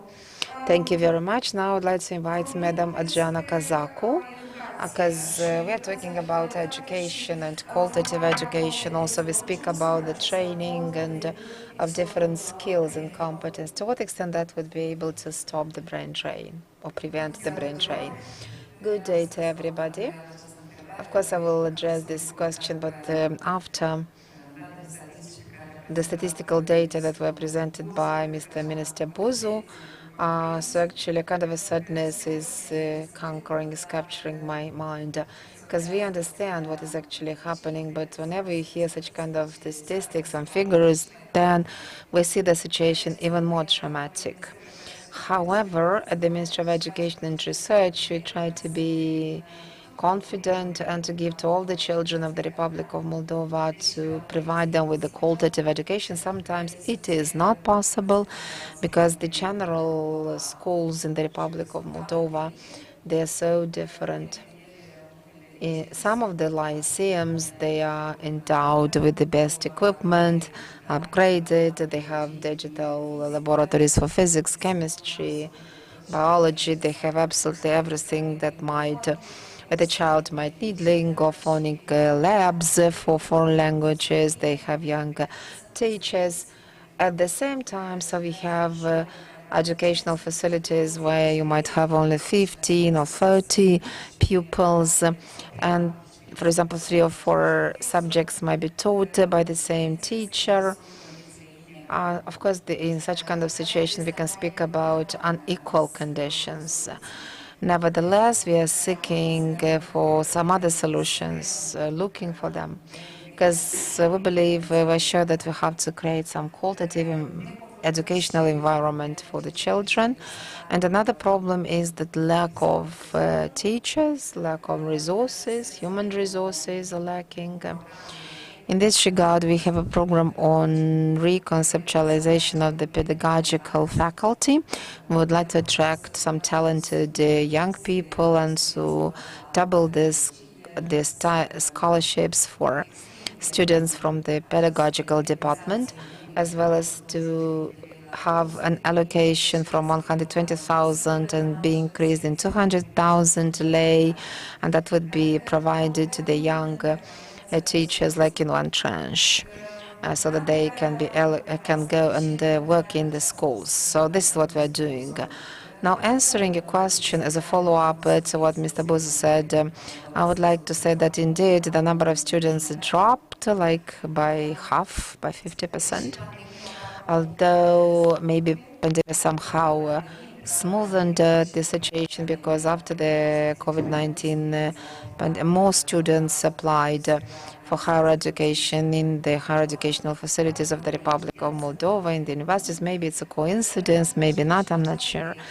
But what we try to do to improve the state of play is that we propose some new programs, bachelor programs, like so. Also we suggest and propose developing some new programs that would be correlated to the demands on the labor market, have matching, and we have like the professions of the future.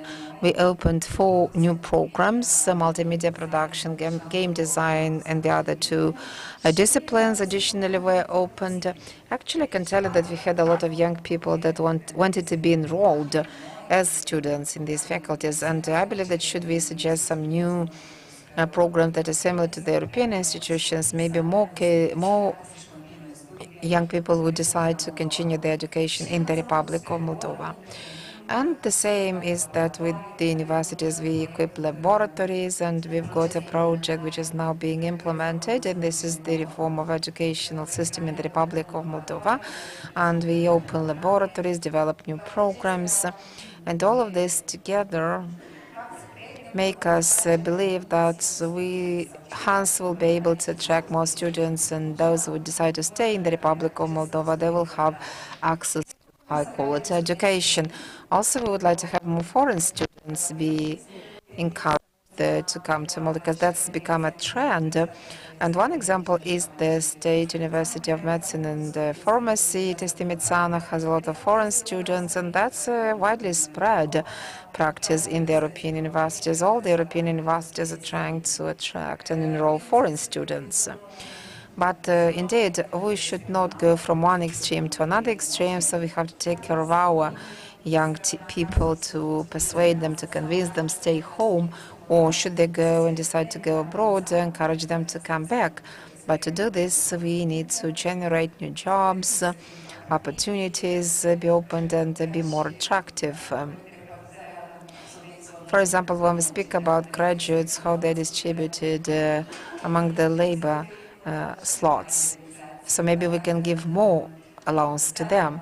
But if our villages are not able to create some living conditions, there is no infrastructure, it's less likely that we would be able to convince these young people to go to the villages, even if we give a bigger subsidy to them. And I might say that we work very hard to upgrade the education, starting with the early education program, general educational program, higher education, all of that. Our ministry has another component in our responsibility, and this is the research and development. And we also try to be very rigid and Horizon Europe program, so we've already seen good results. But we would like to be part of the European space of research, and our researchers be part of a European platform, and more of our researchers have access to the European Research Network. And getting back to what was mentioned about the fact that we have to attract diaspora. This is what we do, and that's mainly in the research field, because then they can cooperate, even remotely, because research does not presuppose that you have to be stationed in one place. You can move around.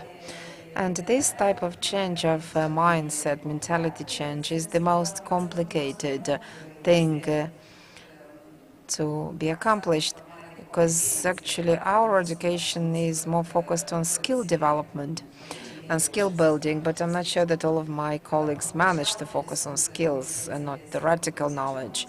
And also we have to think about 21st century skills, or what other skills might be needed by our young people in the 21st century. And they are reflected in the educational code, and they are different from the previous century. For example, digital skill, entrepreneurial skill. So these are the new competencies and skills, and we try to invest more in that and work hard, and we have a lot of projects on digitalization of education in such a way that we would develop these skills for the young people, children, and be ready for their future life. And when I used to talk about our country, about the Republic of Moldova in the past, I used to say the following, that we don't have any natural ores, we don't have any natural resources. I used to say that the biggest treasure of ours are human beings, are people. But see, we now have that crisis of lacking these people. Thank you very much, Madam Kazaku, for your vision as well as for the vision shared by the Ministry of Education. Mr. Bozo, would you like to add, to make one short comment to this? Or specification? Just an addition.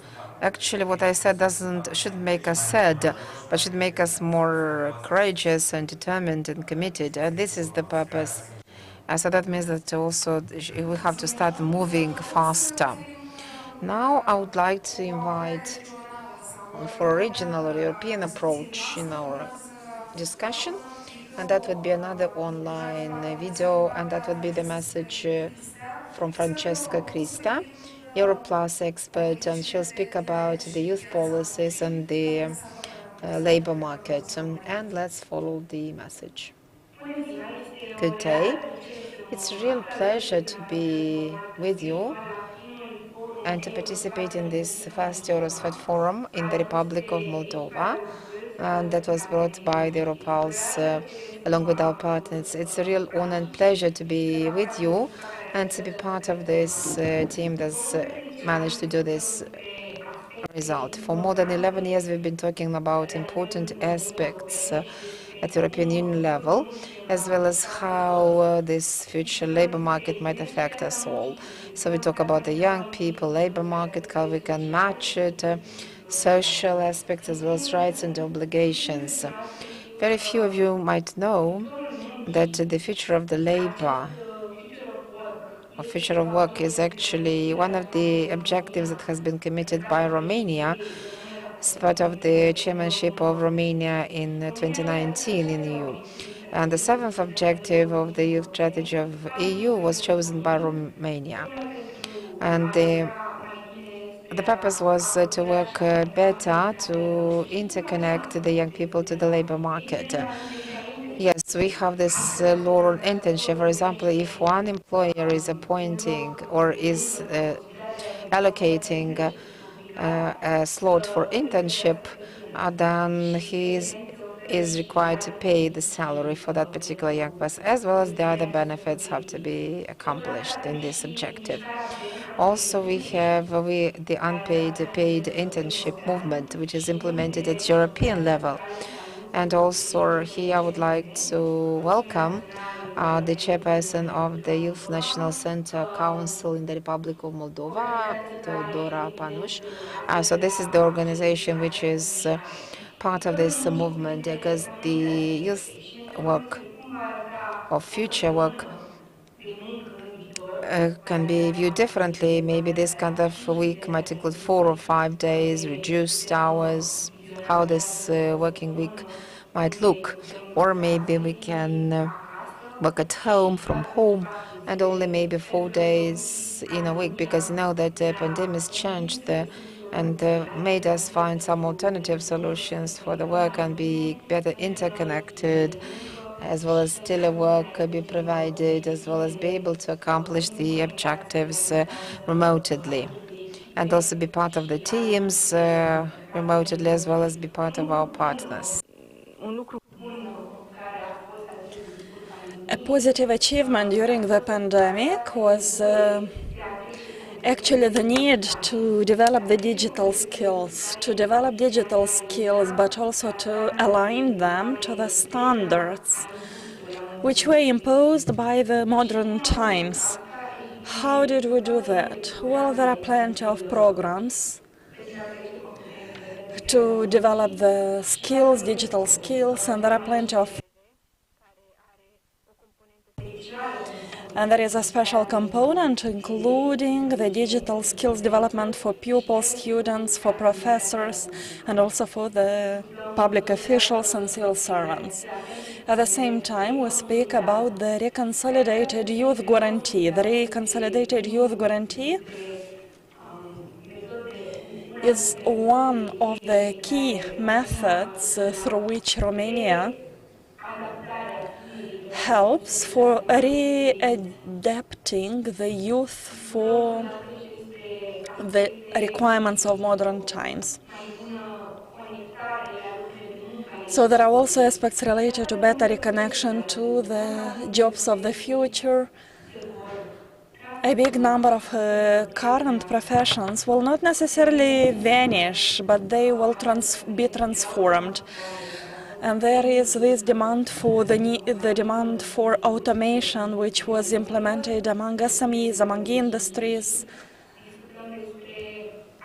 So we are talking about upskilling, about reskilling. We talk about the way in which people could acquire competences, not only in their area, but also requalifying for embracing some jobs of the future. So we speak about a range of essential skills, like the inclusion component as well. This time we speak about inclusive societies as one of the key objectives on our European agenda. We do this via an equal partnership between the private environment, public environment, civil society, and the academia. So these 4 pillars of the society should merge their efforts for a long-term strategy, consolidating the needs that currently exist on different levels. And I would like to conclude by offering an example. In Romania, there is a town, Cluj-Napoca. So they did the first project for future of work, thus questioning the citizens, the entrepreneurs, the youth, the organizations, the universities. Well, Cluj-Napoca is practically getting prepared for the way in which the citizens see the evolution of the town. Either we speak about industry or the methods, the needs, the instruments needed, or if we speak about new jobs to be created. A very important aspect based on this European project is the fact that the creative industries will get to be predominant in Cluj-Napoca in the future. That's very interesting on how the future of work will develop. But I would like to provide just a couple of objectives regarding this situation. Creativity, more flexibility, more balance between private and professional life, and more partnership which would reconnect the citizens really to the business environment and to the public sphere.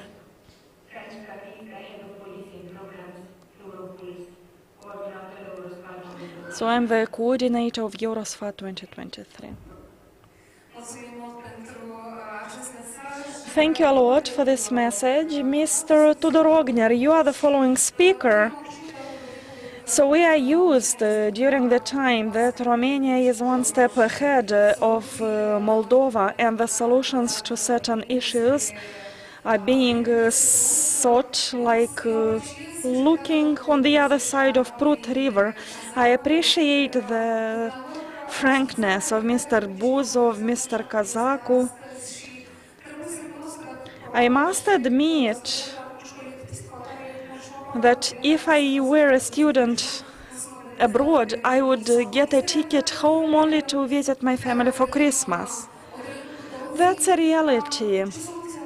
What are the solutions?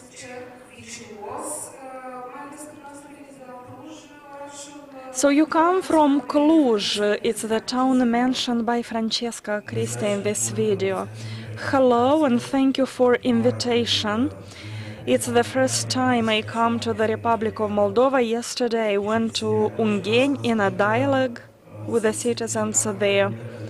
And I felt a lot of warmth and concern for these topics of European integration, interest for that.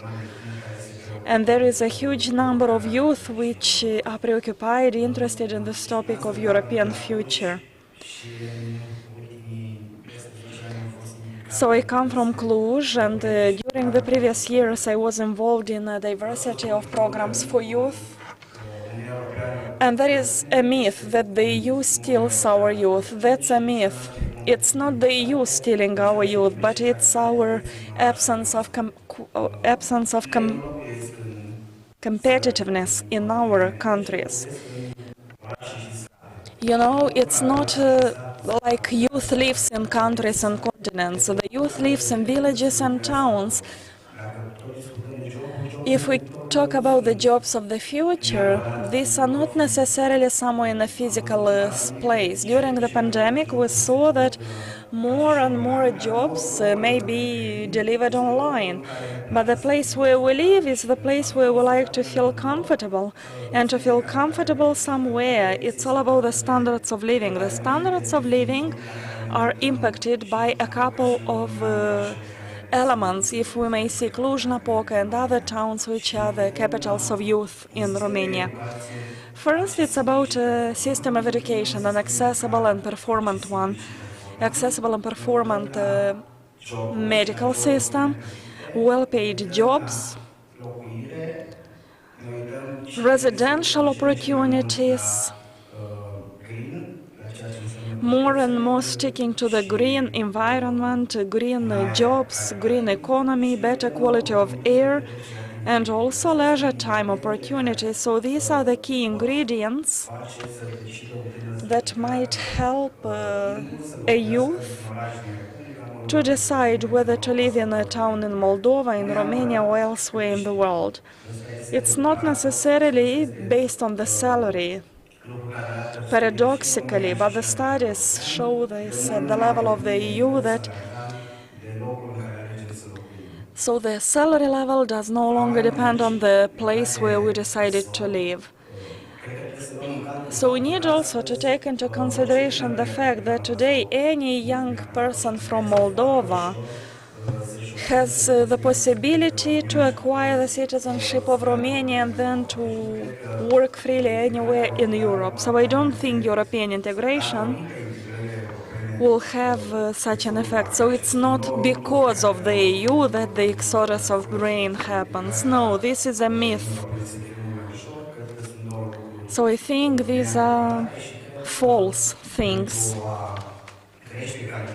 In order to increase the quality of life in the towns and villages of Moldova and Romania, we need to work together. This is exactly what we do in Cluj for many years. The concepts of co-management, co-creation became a reality during the previous 10 years. And it's all about an effort of the public environment, private sector, the academia, which build together the future of their towns and of their communities. Thank you. Thank you a lot for sharing your vision. Mr. Sainchuk, at a certain moment during a panel moderated by my colleague Vitalie Cojocaru, one of the speakers said that maybe we shouldn't insist so much on bringing back our youth who were students abroad, but maybe we should rather open the labor market for employers who were trained in other countries, who are not necessarily the citizens of Moldova. What is your view about it? Thank you. Thank you for your question. I would start by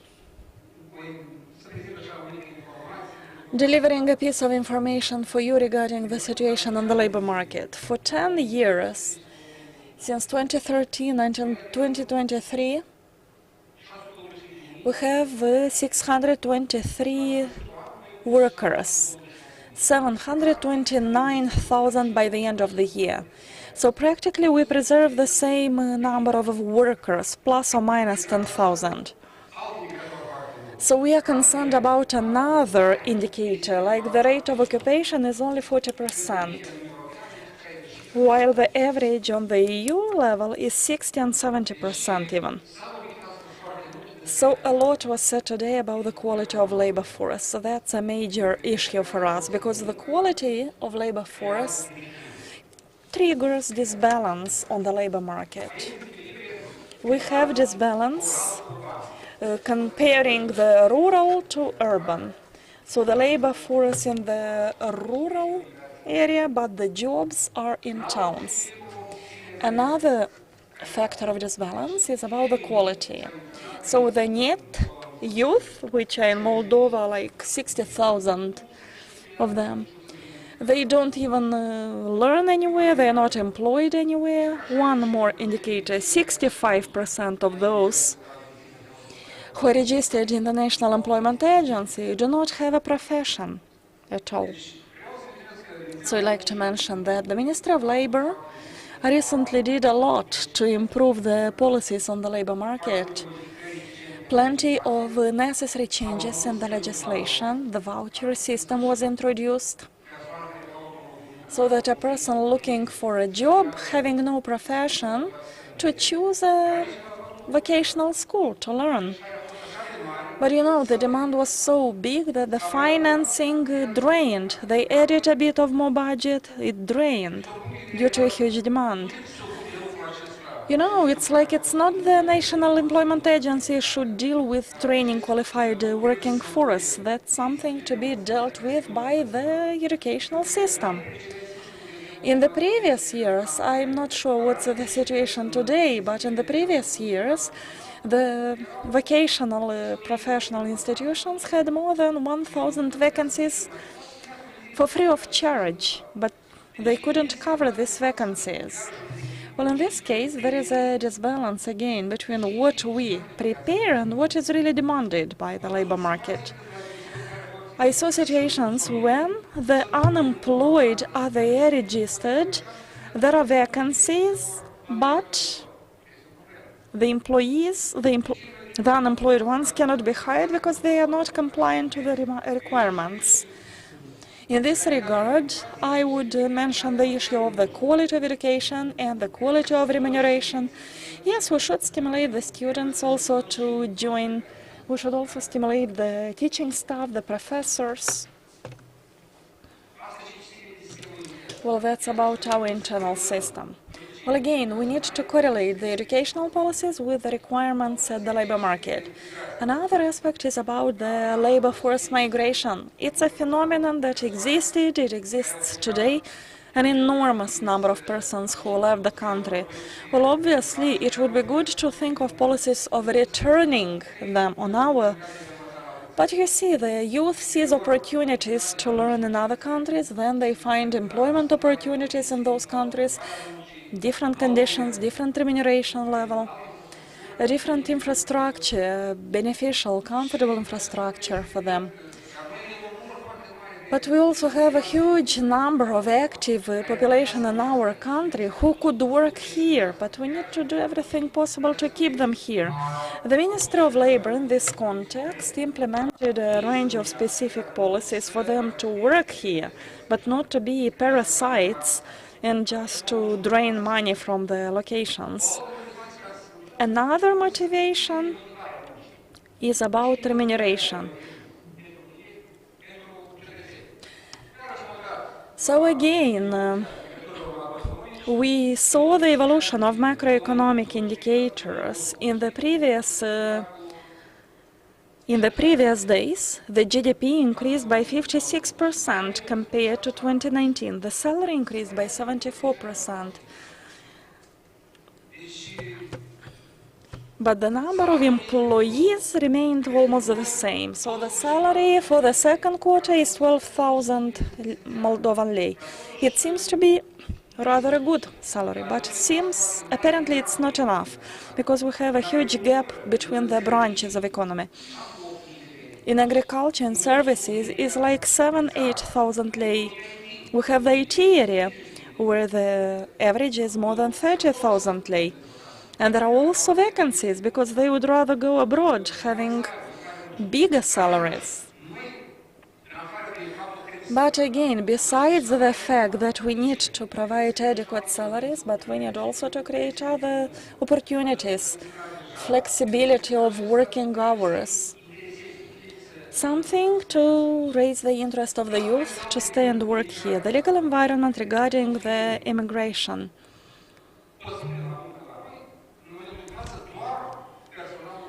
So at this point, we may only employ qualified staff. We don't need migrant workers who are non-qualified. So as for liberalization,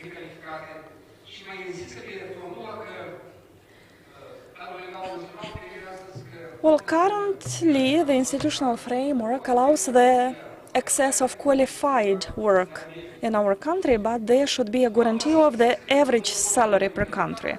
As for the non-qualified, well, maybe a guarantee for them to be a minimum salary. What will happen in this case?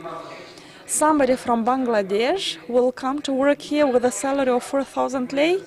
It will never happen. It needs to maintain himself, to eat something, to send more money back home, which means we should rather give this money to our connationals. And I agree to what Mr. Lopushor said. It's a correct approach. We need to do everything possible so that everyone here in the country should have access to decent jobs. A lot was said about investments, about funds. And we should think again, who should work for implementing the funds, for developing the branches of economy? Again, the issue of working force. We need to know from the very beginning which areas are required, how to train the staff for them. So the system via the National Employment Agency is a very good system. through 6 months, 9 months training, we could very fast develop a profession for those who do not have such skills, for them to be formally employed. That would be very good. And in parallel, I think we should consolidate the capacities of the governmental institutions. I speak now about the National Employment Agency. When it was created, it had a number of more than 500 employees. Now they only have 240 employees. So obviously an adequate informational system is needed for making their life easier, for them easier to interact with the business operators, with the unemployed ones, maybe some mobile teams. But I think we can cope with the challenges and to employ our own citizens, but not to expect for strangers as a working. Thank you a lot, Mr. Sainchuk. And before finalizing the panel, maybe somebody in the room wants to ask questions or maybe some feedback. We have 2 questions in the room. I will ask our colleagues to help us. But please introduce yourselves. To whom do you ask the question?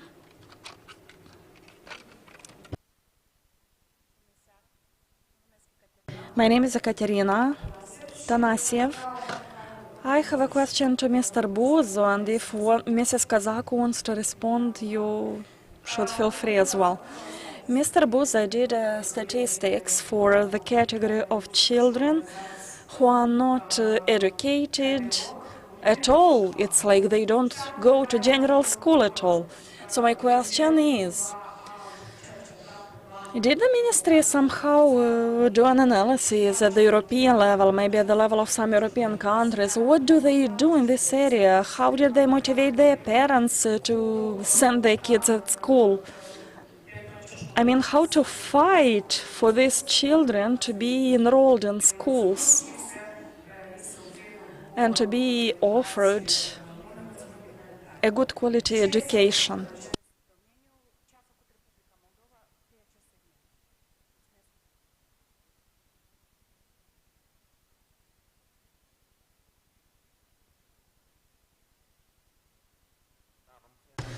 Yes, thank you for your question.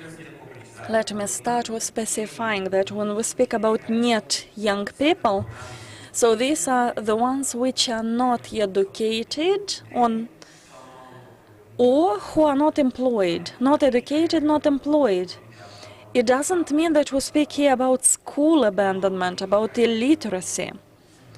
The number of children outside the schooling system is a very small one. But here we rather speak about the quality of education. For example, PISA report for 2018 shows clearly that the children from poorer families have a low level of academic success, ambition. We speak about quality of education, not about the access to the education. What we need to learn about as examples of other countries is to have a good cooperation between ministries. For example, we have informal discussions with the Minister Perchun, with the Minister Alaiba, to have a council regarding some competencies, like a small informal structure in which these 3 ministers could discuss about the priorities for 2024. Priorities for the following years. Which are the budgets? How can we ensure the synergy? If we get better institutions, more efficient programs, if we have a better coordination between ministries, we will succeed, because in a nutshell, that's exactly the approach in other countries. Mrs. Kazako? I would like to supplement the answer of the Minister Buzo. We have a constant record keeping of the phenomenon of school abandonment, absenteeism. Well, the phenomenon is very narrow. The majority of the Moldovan children, with small exceptions, are enrolled in schools. And in Moldova, we have a mandatory schooling until the 9th form. What Mr. Sainchuk was speaking about, it's about the youth after they graduated school, 9 forms. First, about school abandonment. Yes, we do the analysis, which are the causes, which are the reasons.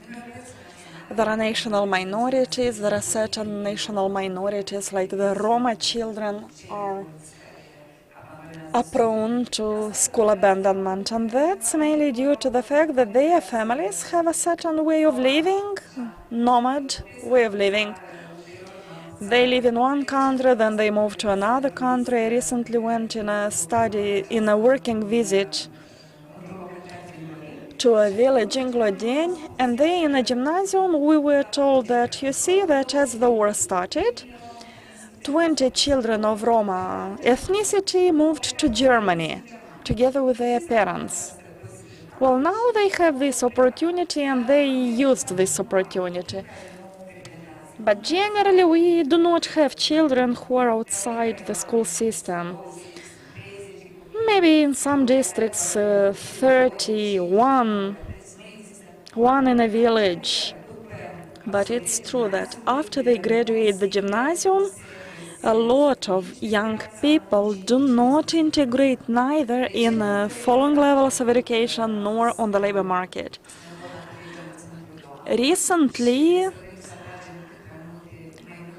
we had more youth attracted in the dual education. Dual education means 2 days studying in a vocational school and then 4 days activity in a company, so that they could integrate as fast as possible in the real labor market. And I know by tradition, or maybe there is a stereotype in the Republic of Moldova, there are fewer younger people who would like to learn in technical vocational schools. But the conditions are very good in many vocational schools. They get scholarships. There are really well-developed institutions. They are not all similar. Some have better conditions, some have worse conditions. But that's the statistics. So probably you understood our message a bit erroneously. Thank you. Mr. Ogner also have a message. I will read it. So previously he said, punctuality is the best quality of speakers. 30 seconds. In Romania we also have a problem of net, but we need to be careful with figures because frequently the lack of formal employment shows the phenomenon of informal employment, or maybe the majority of the young people have gone from the country. And analyzing these 2 figures, they are rather high in Romania. There is one more question. Dear colleagues, if you could transmit the mic, we have a question here.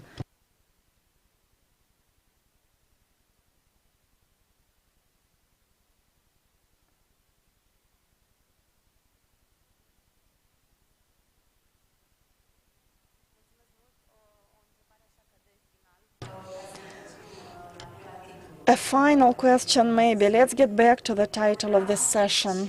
I was thinking, what would be your answer if after the accession of the EU, let's imagine the Republic of Moldova becomes a member state. Do you think that after accession to the EU, we will rather have a brain drain or a brain gain for the Republic of Moldova? And that's a question for all of you. Maybe you have a short argument. You know, the youth from the Republic of Moldova will enjoy plenty of possibilities and opportunities after joining the EU. But on the other hand, there is still a long pathway until there, and there will be a range of positive measures for the development of labor market and for the development of the educational system. So how do you see the future in these regards in an ideal scenario? In autumn I visited the Baltic states. For more than 10 years they are members of the EU and they still face this problem of brain drain. But what I saw there is that those countries, those governments are more capable to provide opportunities. The fact that you are integrated in the European Union is just one step, but definitely it will bring the added value in the long run. But we cannot finalize an agreement of social protection with Italy for more than 10 years, you know, and we have so many our connationals. Just the fact that we will become members of the EU will already solve this problem. All our citizens will benefit of equal social protection there.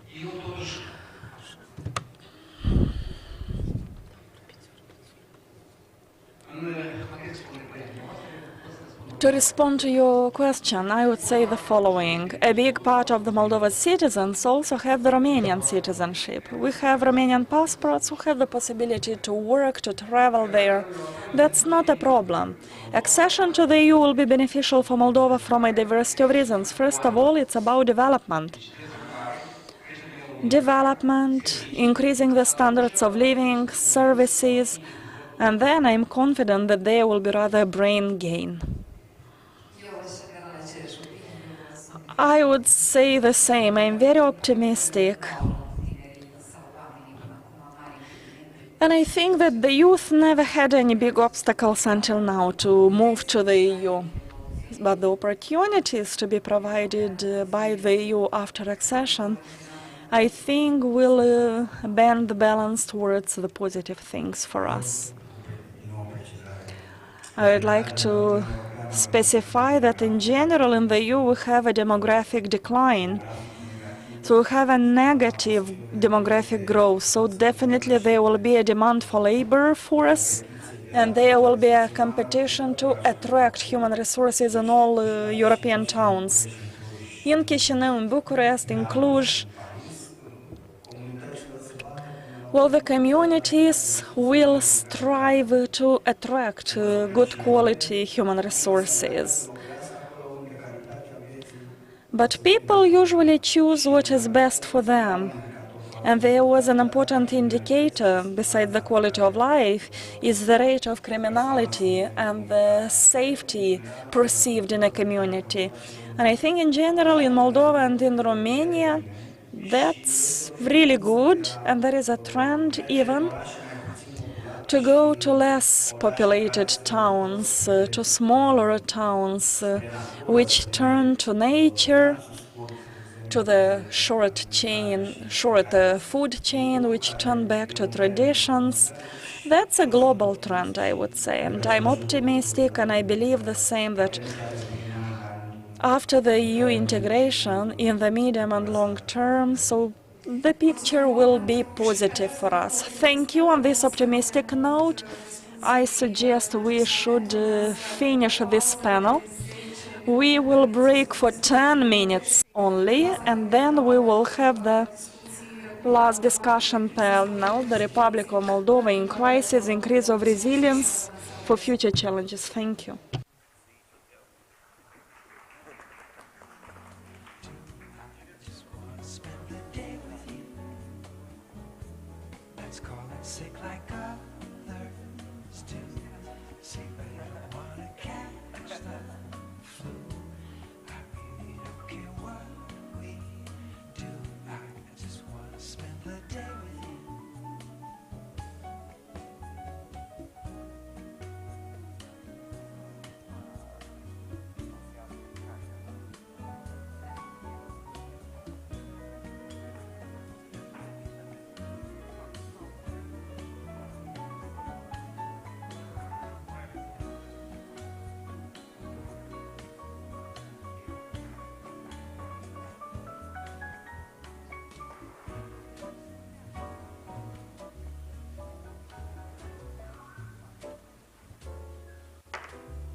Every weekend while in college, I frequented a little club to listen to jazz.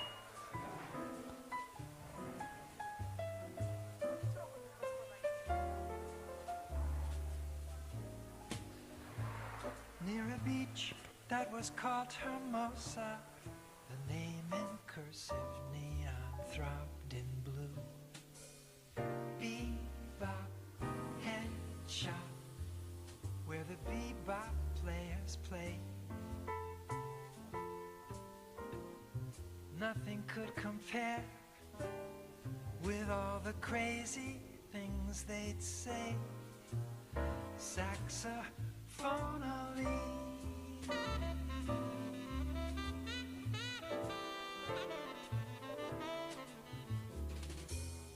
Bebop head shop, down at the bebop head shop. Bebop head shop, down at the bebop head shop. Down at the bebop head shop.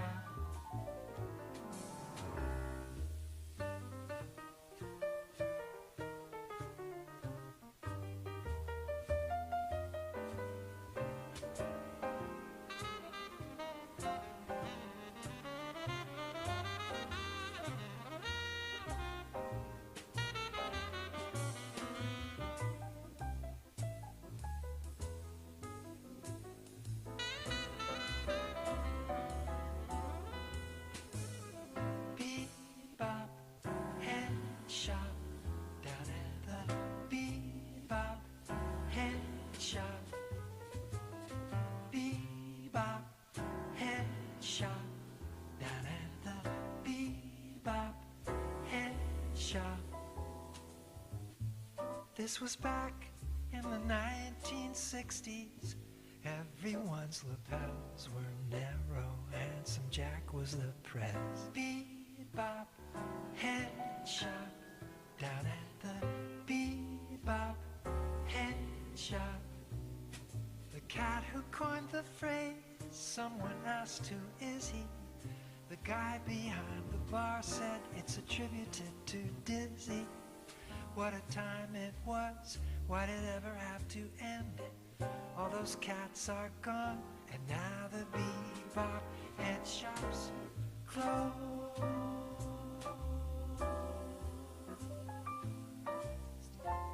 Now the bebop head shops closed.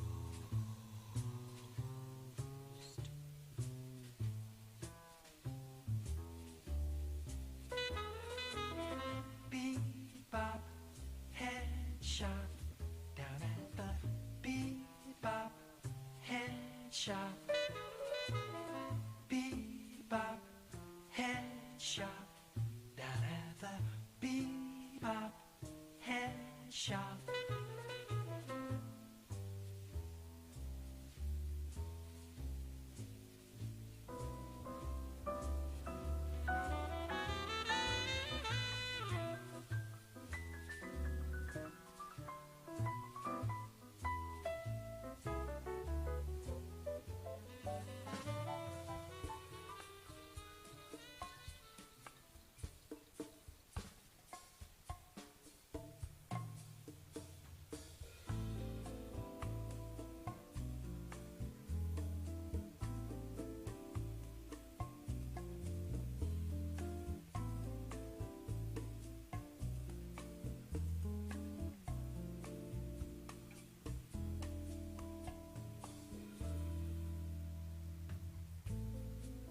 You and I, like distant stars, hold hemispheres apart.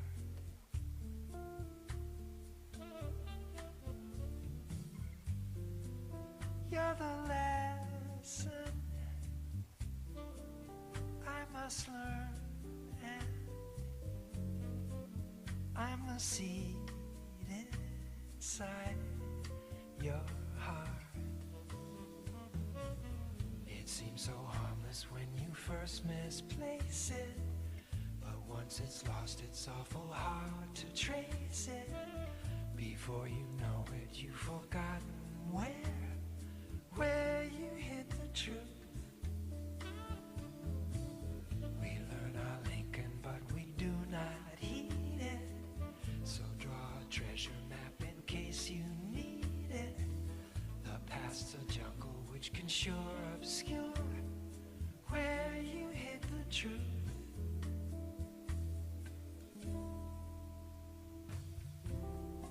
Why not recherche your temps perdu?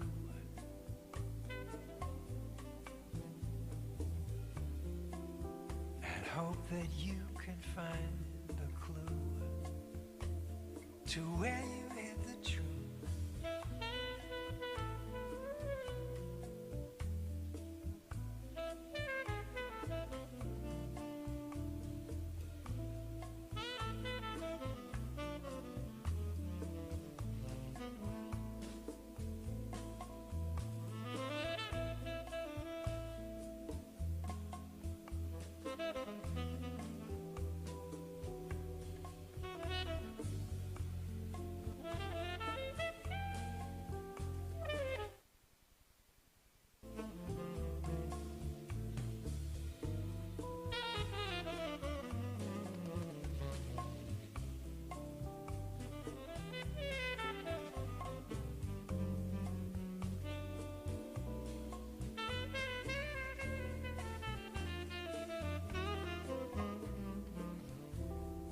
Why not recherche your temps perdu?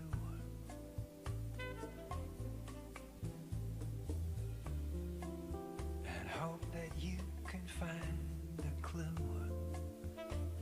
to where you hid the truth.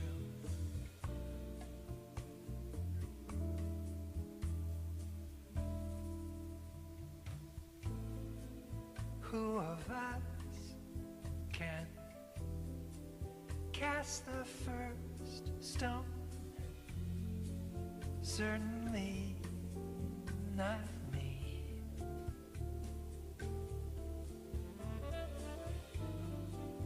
But at least I know deceits, no friend you can rely upon. It seems so harmless when you first misplace it, but once it's lost it's awful hard to trace it. Before you know it, you've forgotten where you hid the truth.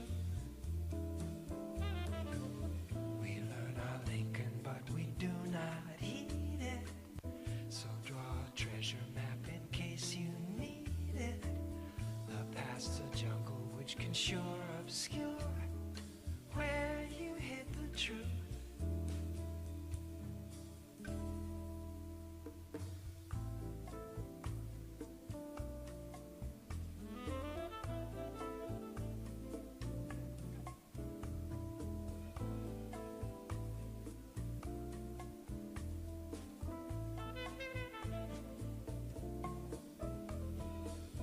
Have you forgotten where you hid the?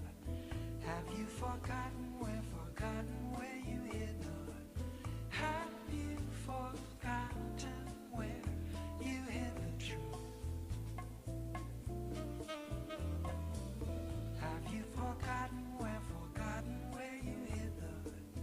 Have you forgotten where you hid the?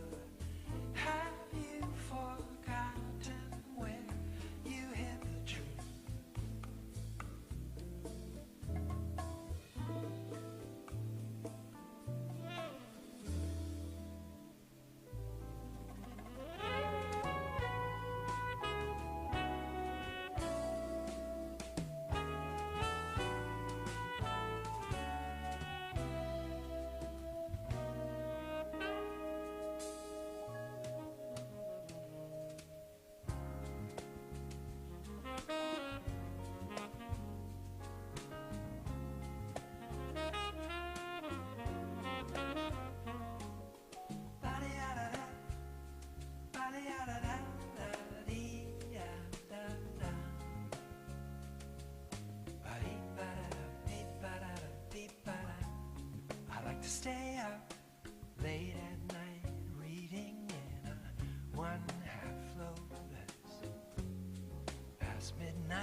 listen to the music in my head. The music in my head. Please don't misunderstand me. I promise you I'm not crazy. When I get the blues, I wait for my muse to turn up the sound and save me.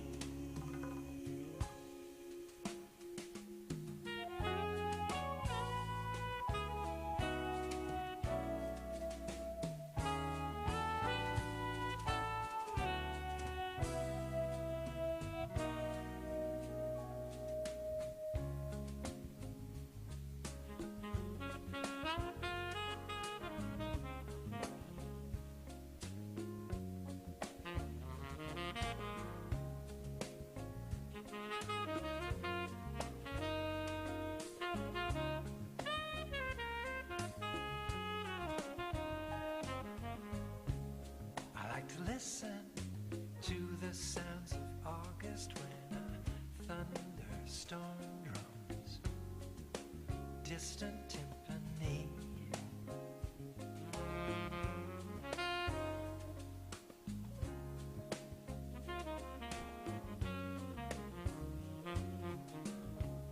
With the cicadas droning just like sitars in a raga which the wind accompanies.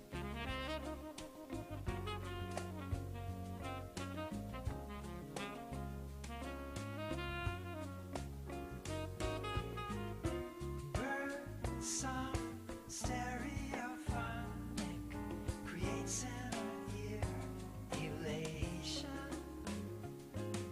The wind chime plays pentatonic, fills me with inspiration.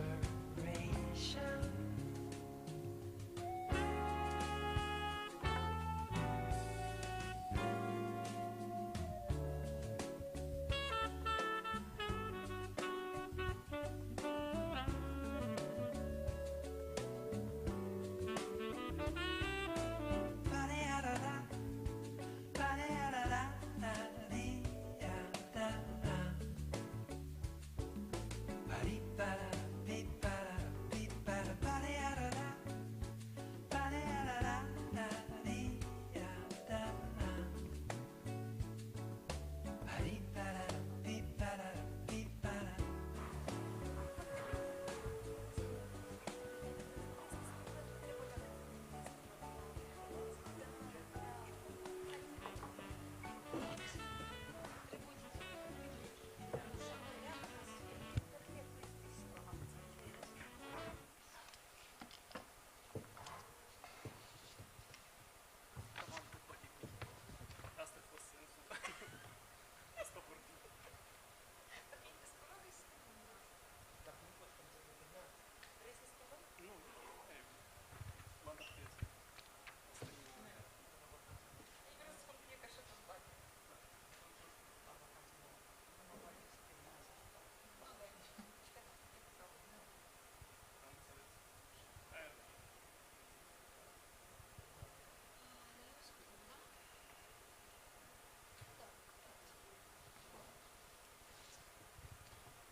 Bună seara. Am ajuns și la ultimul panel. So we've come to the end of this, to the fifth panel, and would like to ask you to get closer to us so that you can see us better. So the last panel is Republica Moldova in the crisis time, and I would like to start with the Olga Putsutsui, legislation and media policy expert, international media supporter. Mr. Tsibuliak, who is the head of the service of the Supreme Security Council, the chairman of the presidency office. Silke Shilov, operational department, European Union Partnership Mission in the Republic of Moldova. Then we have Mr. Corneliu Cotets, Europol's European Expertise Center, and also Angela Gramada, chairperson expert for security and global affairs, Joe. So this panel has become very topical. Like about 640 days ago, has become even more important, because I remember when I started my work like 10 years ago, there were very few of the journalists, of the reporters, and of the experts that would use the term of resilience or hybrid war, disinformation. And disinformation actually was a more topical issue during the electoral campaign. And luckily, or unfortunately, we had a lot of this disinformation in 2009, 2010, and 2014. But starting with the full invasion of Russian Federation against Ukraine, the subject about resilience has become a very topical, very important issue in the Republic of Moldova. What is important is that the authorities started talking more and more about this, started talking about threats, about hybrid threats, as well as about the fact how resilience can be fostered in the light of the future challenges. So, Mr. Tsibuliak, I would like to start from you. So what is the perception of this term of resilience, how it is being tackled in the Republic of Moldova? And also I would like to ask you to mention the population as well as the state authorities. How resilient would they like to be forecasting or before this kind of threats? Good day. Thank you to the organizers of this event, because they have created a platform of discussion via which we can share a consolidated opinion about European integration process, and also we have the possibility to look deeper into various areas and fields. One of the key fields of European integration is the resilience of the state. In the light of all the changes, as well as the volatile security agenda in the Republic of Moldova, during the last 4 years, Moldova is facing a lot of challenges and threats.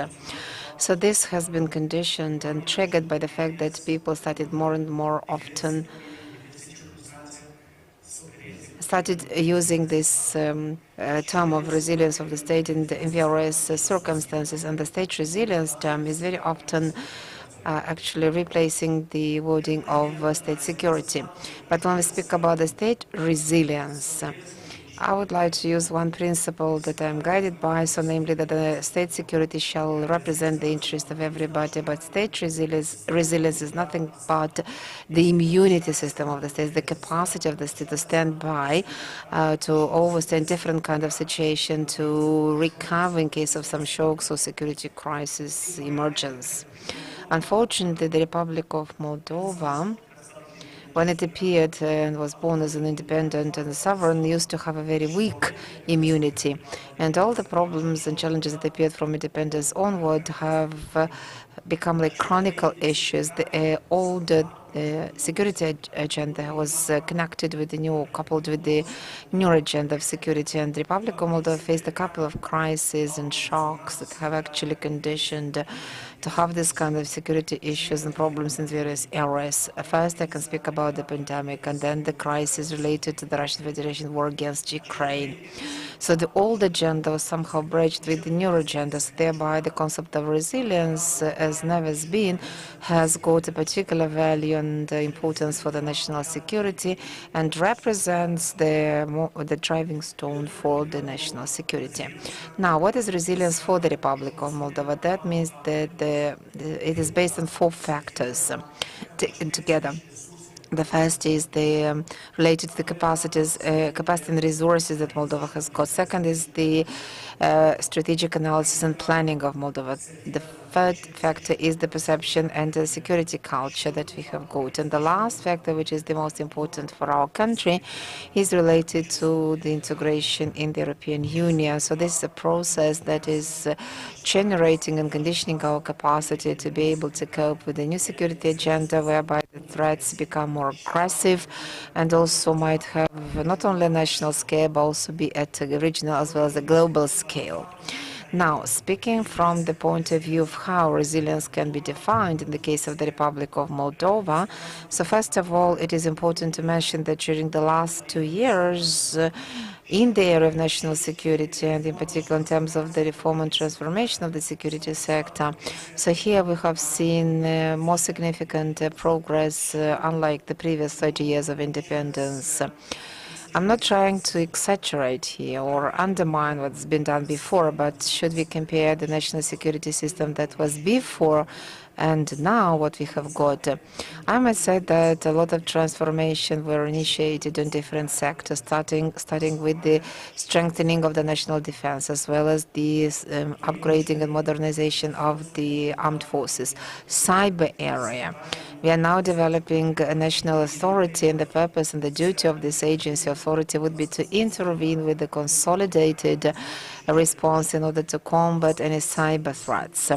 The other one is related to the information space, and we are very vulnerable to this environment because propaganda and disinformation doesn't have any borders. In this regard, the Republic of Moldova is now developing two strategies, key strategies. The first strategy is to mitigate or to destroy any source of threat or annihilating. So that means to block that particular. And the second one is to preserve the object of national information and the possibility of the citizen to make a difference between true information and false information. And the other area is the energy security field. And that's an area which has suffered and undergone a lot of changes and progress in terms of the functional indicators, likewise multiplication and diversification of energy sources. Now, let me get back to the second factor related to strategic analysis and planning. I can say that in this regard and on behalf of the Security Supreme Council, we have managed to develop a national security strategy draft, which represents a consolidated approach to the national security, which starts with the benchmark and the starting point in the security, as well as the one that we would like to accomplish. Identifying our vulnerabilities and resilience from strategic point of view means that we have to cope and cover with all the vulnerabilities in such a way that they are not taken advantage and exploited by the enemy. And then the second one is information, the culture, and how the society is able to get mobilized in a crisis condition or situation.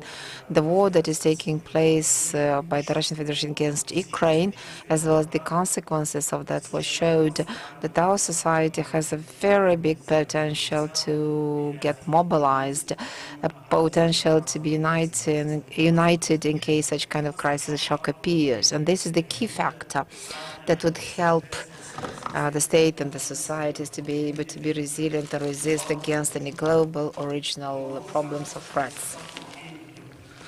The other factor, which is a key factor, is the European integration factor, which is triggering the national security condition and status that would cover all the areas that are related to the statehood of our country.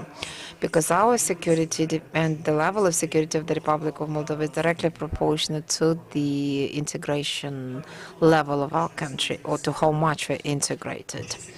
Here I would like to mention that all the processes that take place in terms of ensuring this European integration, that would generate not only a paradigm change or shift on how we perceive the security dimension or how we get part of this or take advantage of the security portfolio, but they also would set up some standards or methodologies that we would be guided by.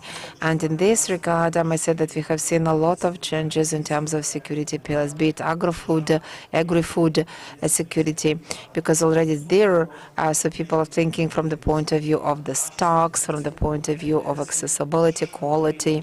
The same is for the energy security, has to be seen from the point of view of energy efficiency, multiplication, generation. And for each of these dimensions, there are some functional factors or indicators that are being set and complied with the highest European standards that are being used in that particular security area. So I would like to stop here, and if you have some specific issues or questions, I would be more than glad to answer them.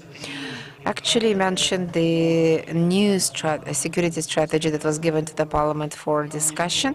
I would like to say, so whether this kind of strategy is covering, including all these vulnerabilities that you mentioned, and what other public policy documents would we need after that particular strategy is adopted? Because if you understood it right, the strategy is like a comprehensive, overarching document, but maybe later on we need to develop some other documents or set up some other institutions, authorities that would mitigate or reduce from this vulnerability. Actually, the emphasis of this strategy would be to ensure the resilience, enhance, and to be able to face all the challenges and coping with all the vulnerabilities or offsetting them, because the majority of the vulnerabilities related to national security, they are intermingled, and the solution for each of the vulnerability are actually multi-dimensional ones.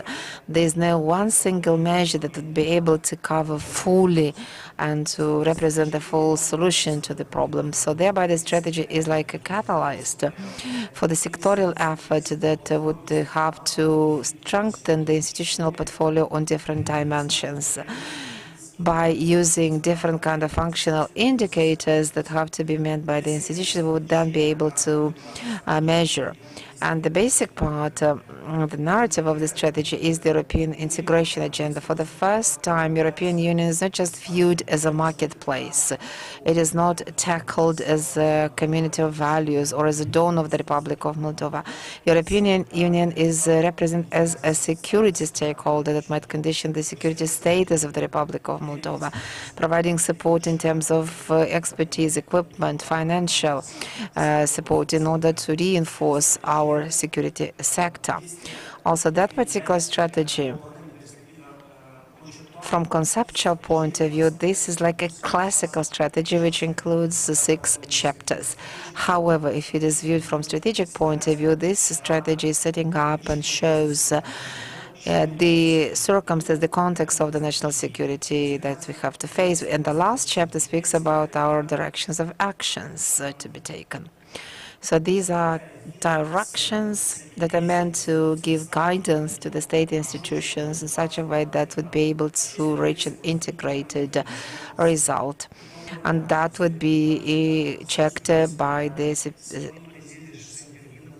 Supreme Security Council, because then we would have to see how these directions are accomplished. And they are based on the vulnerabilities and threats that are identified in the strategy. Unfortunately, the majority of these vulnerabilities are very complex, and they're conditioned by economic factors or social factors.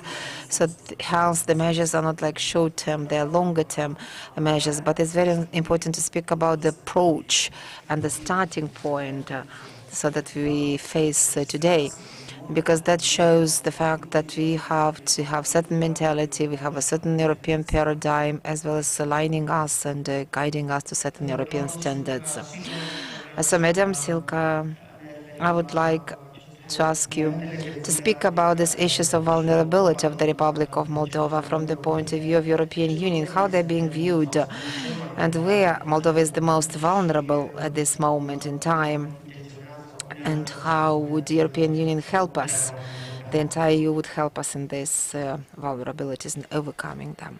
Yes, thank you first of all for the invitation and for the possibility to talk here on this panel, talking about resilient to future challenges, where the states are very vulnerable, where are the biggest challenges for the Republic of Moldova. I think first of all we have to state that since the war against Ukraine began, all states in the European Union also recognized that we are very vulnerable, referring to cyber attacks, referring to hybrid threats, and that we all have to increase our resilience to fight those attacks. And especially the Republic of Moldova is somehow at the front line of this attacks and challenges. So what we, from the point of view of the European Union, see is that we have to take a very holistic approach, not only in the Republic of Moldova, but also in the Republic of Moldova. So we have a whole bunch, or a whole bunch of attacks, of tools used against the Republic of Moldova, and all this have to be taken into account.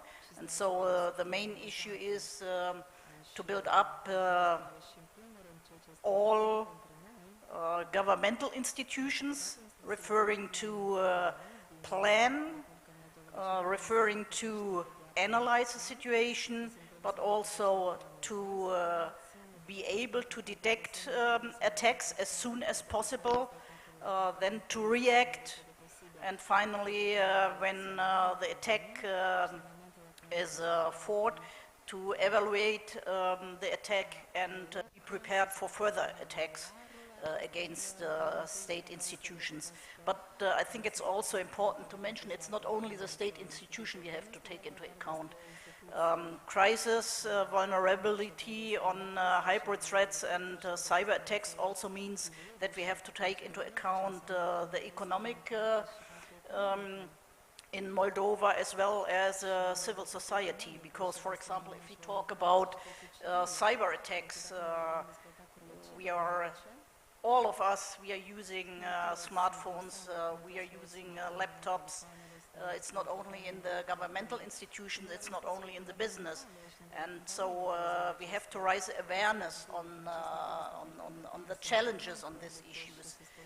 We have to make sure that people are aware that we are vulnerable. So it's not only a thing targeting, or the threats are not only targeting in the governmental institutions, but the whole society, and that has to be taken into account as well.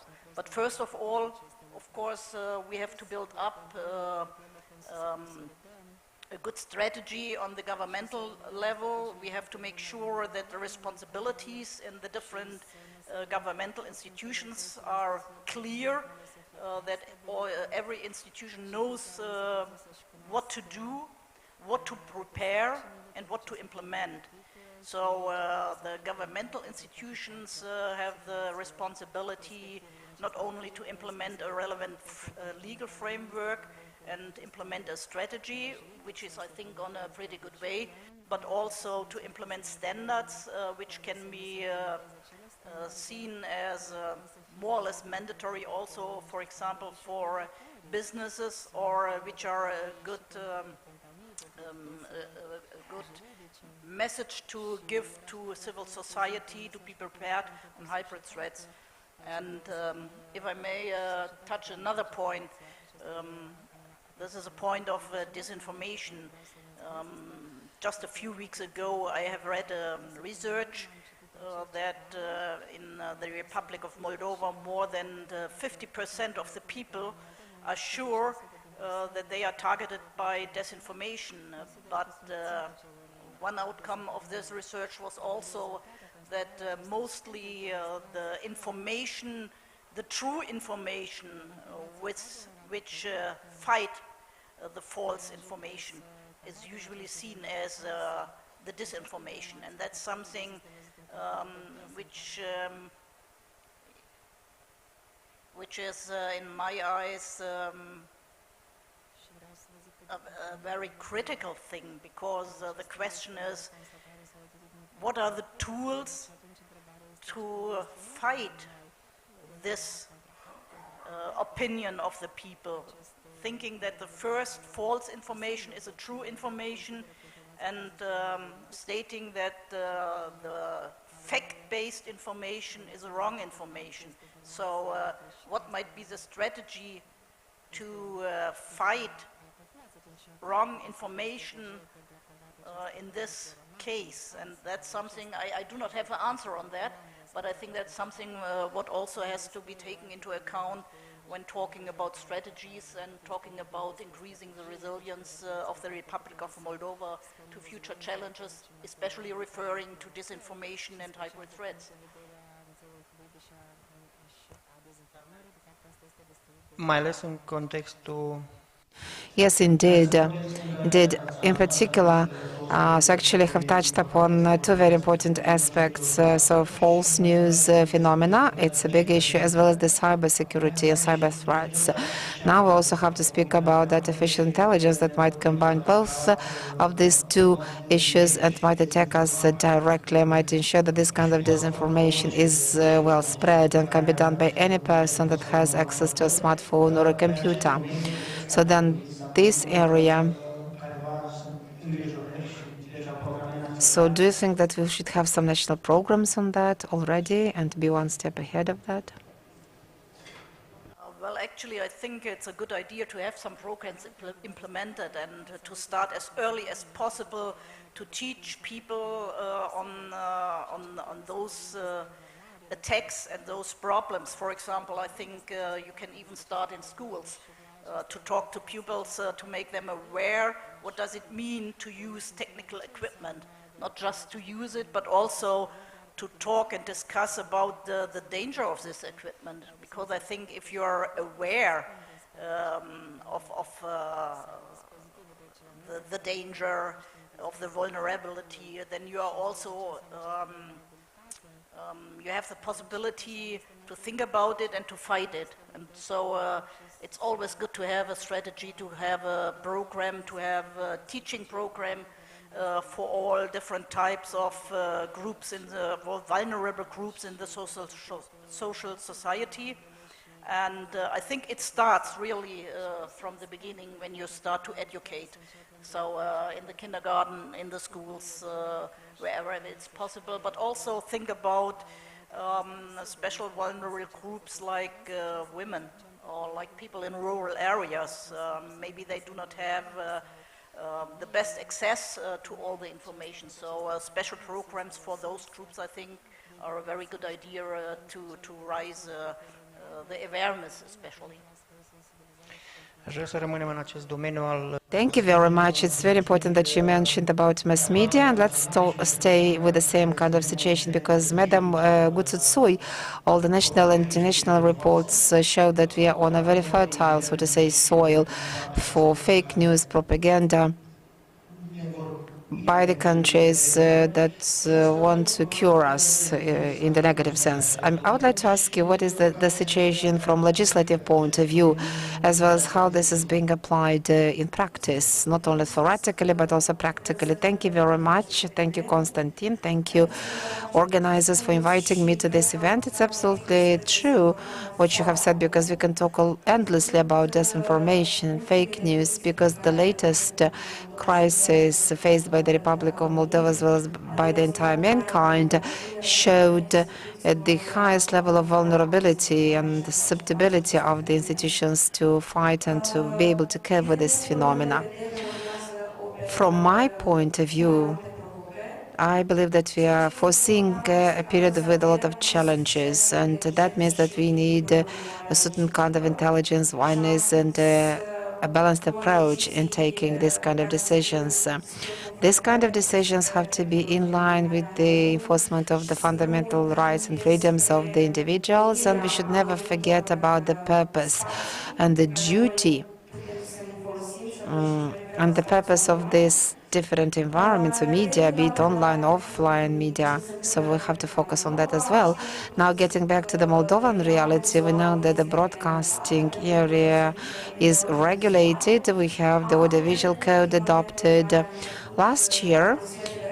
So when the Russian Federation aggression started in Ukraine, our national authorities started being more concerned by that issue, and in particular how we would be able to fight this phenomenon of disinformation. June last year, a new definition of disinformation was introduced in the Audiovisual Services Code, and we worked very hard on identifying the methodology that the Audiovisual Council should use in order to be able to monitor the disinformation and to identify or detect this, because it's a very complex and a very complicated process. For example, on television, in television side, we have a clarity in the regulation. We have rules and clear-cut rules on how television casting shall be organized. Maybe some of them do not run as they should be, or maybe they might require some interventions. However, so the online media, the online becomes more complicated.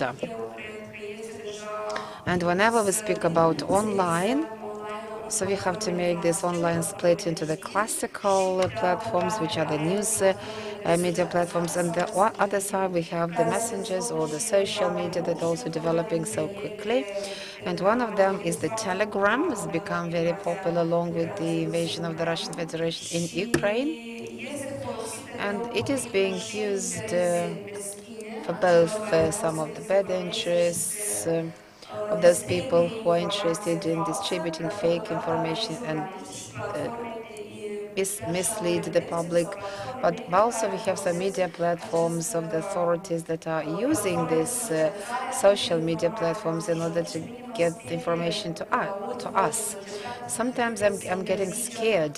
So when people say that we have to prohibit Telegram as a media platform, so thereby, at the beginning of my discourse, I said that it's very important to have balanced decision and to analyze very clearly and very correctly how we would be able to face and cope with this phenomenon. Because when I speak about the social media, I mean the other media as well, not only Telegram, those that are used.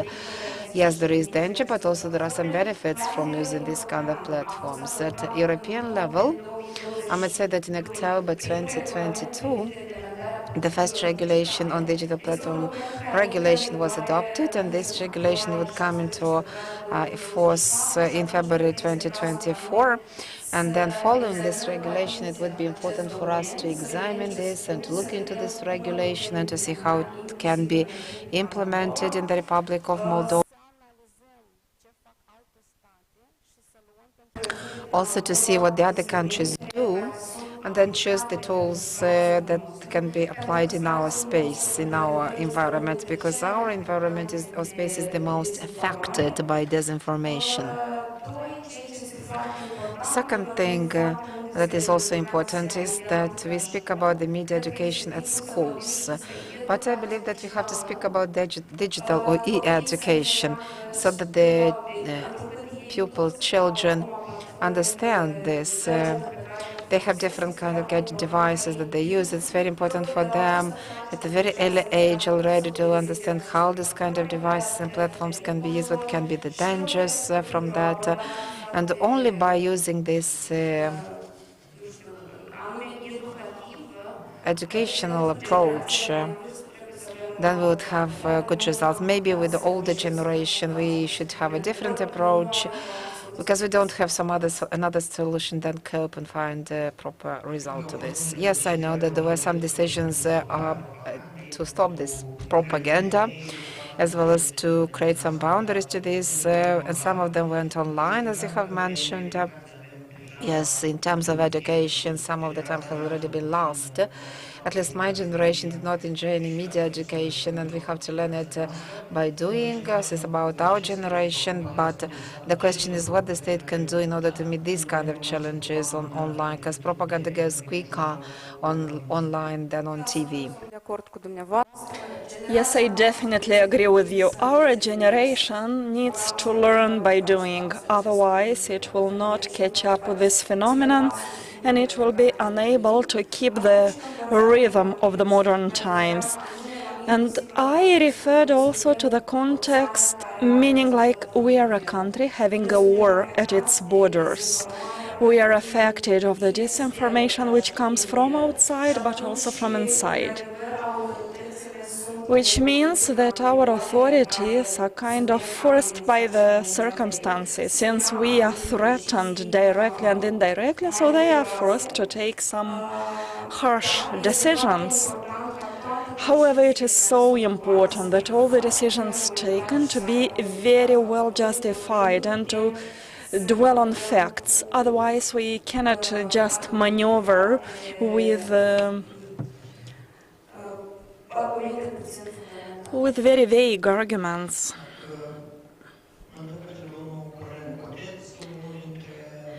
So I will turn now to Valeriu Cotets. So one of the key topics regarding propaganda and disinformation concerning autumn 2022, winter 23 was the energy crisis or the energy pressure on the Republic of Moldova, which was the topic widely discussed.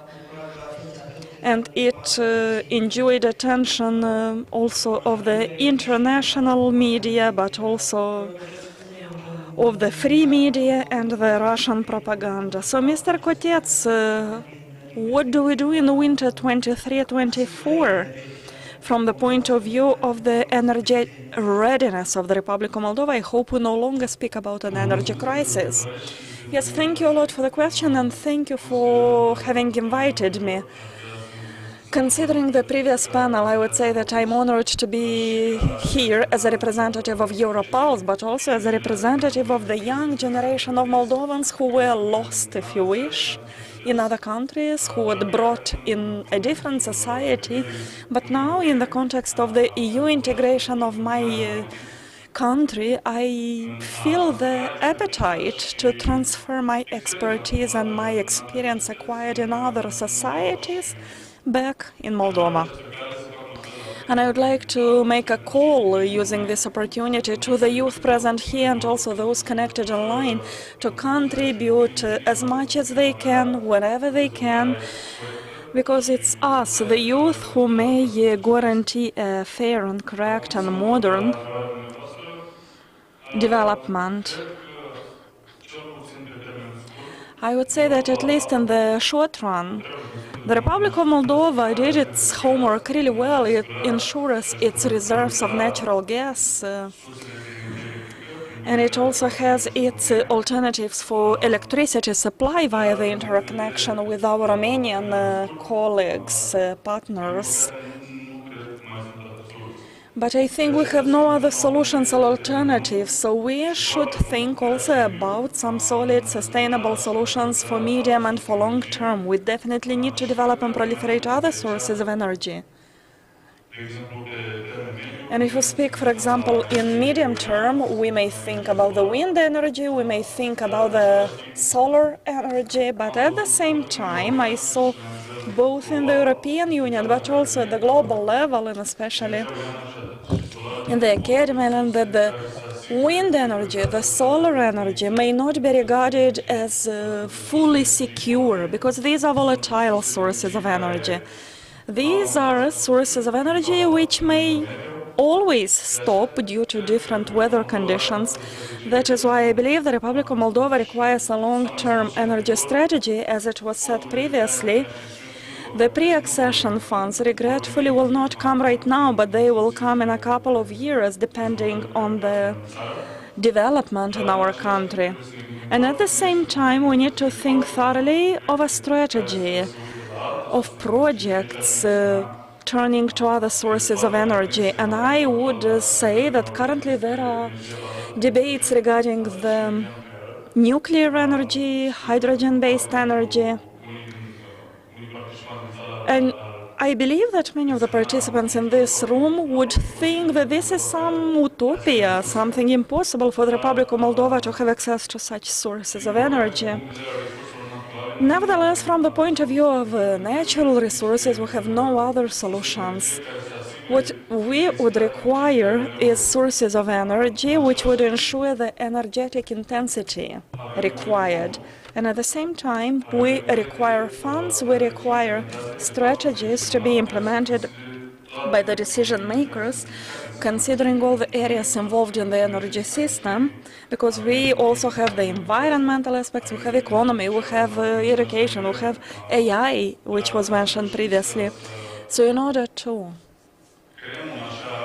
catch up with all these demands, in order to be able to create an environment for debate and for development, we need that the government, the parliament, the LPAs, the civil society, the academia, the larger public to be integrated in all these processes, including in the processes of energy development. And I would get back again to the issue of environment because it is tightly interconnected with the energy security topic.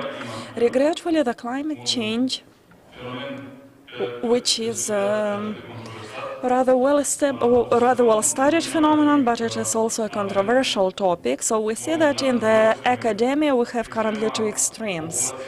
The extreme of the population who do not believe in the climate change, and on the other extreme there are population which believe extremely in the effects of the climate change.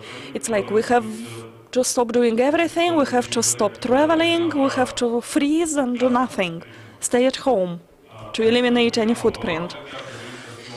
I think for the Republic of Moldova what is definitely needed is an in-depth analysis on the consequences of climate change. And considering that the Republic of Moldova is definitely an agricultural country which exports plenty of fruits, vegetables, a huge issue is sudden change of temperature over the years. In the previous years we have changes from 10 plus to minus 10 in 24 hours. Well, technically that means that the harvest for that year will be totally compromised. How can the state ensure that the enterprises, the companies, the small, the medium enterprises will survive until the next year?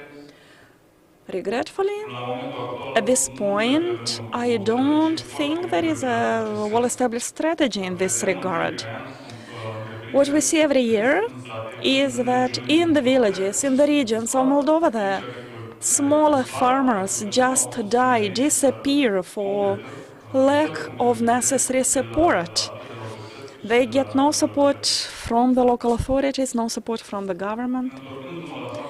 And getting back to the decision makers, I believe the chance of the Republic of Moldova in the context of the European Union is to create councils, if I may put it like this, which would integrate the opinion of all layers of society and which integrate expertise. That's what we need.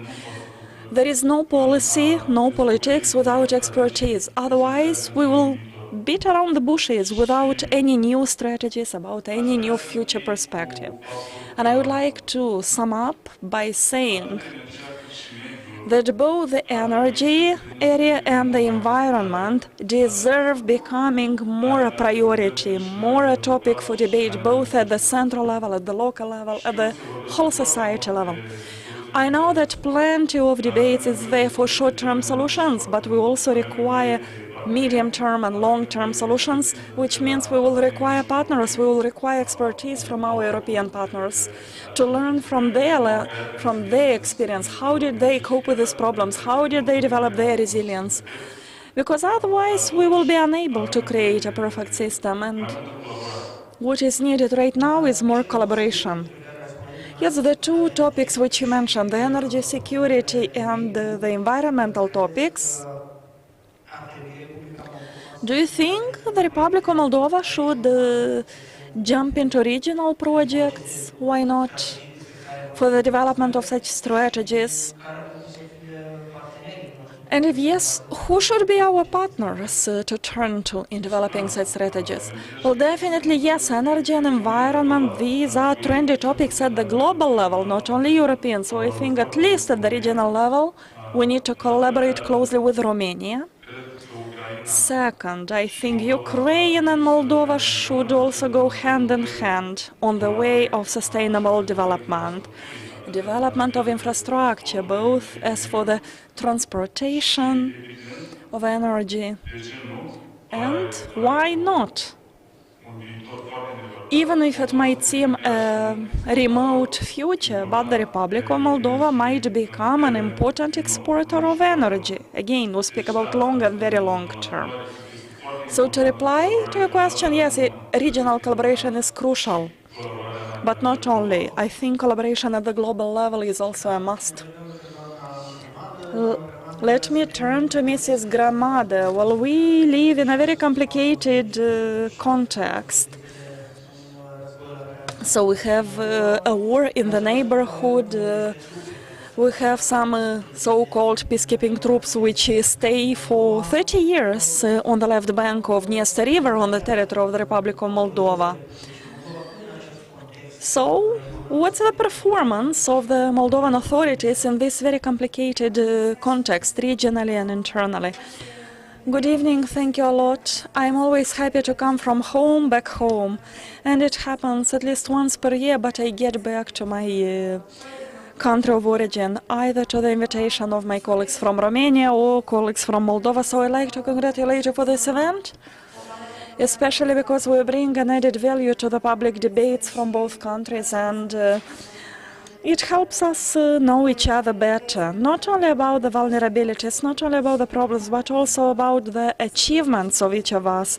Well, congratulations for what you did today. Secondly, getting back to the question launched by Konstantin.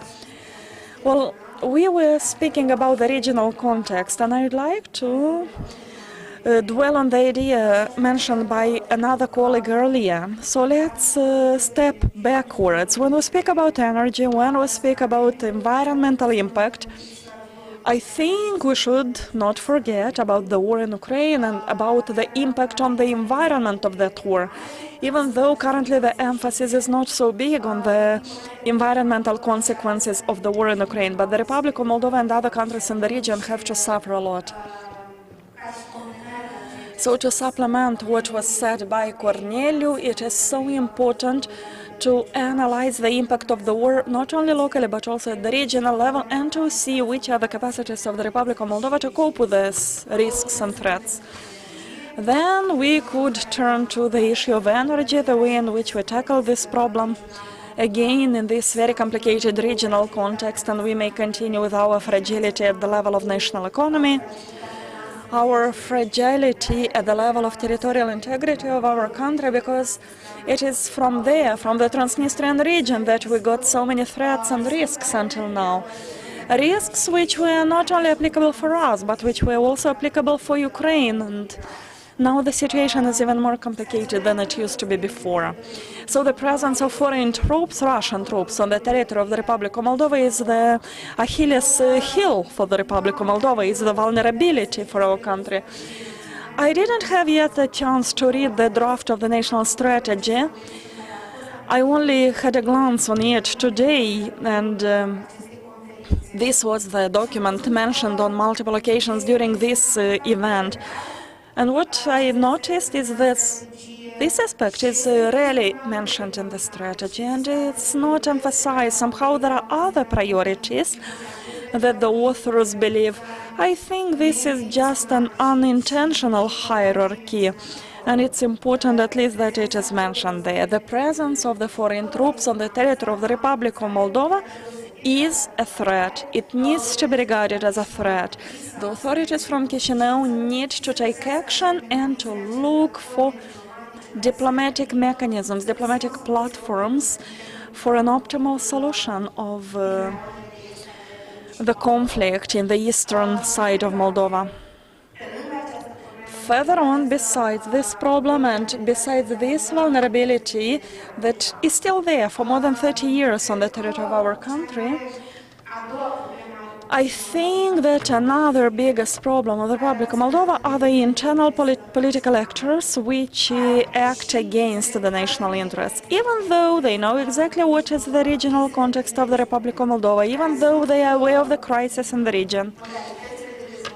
Even though they know which are the ways of developing the international markets, they translate in Romanian, they translate in Russian for the citizens of Moldova erroneous messages, manipulatory messages. You see, they believe our citizens like dumb, incapable to apply their critical thinking and to properly analyze the information. And this happens because, yes, it is true, there is plenty of population who are unable to differentiate between what is beneficial and what is harmful for the Republic of Moldova.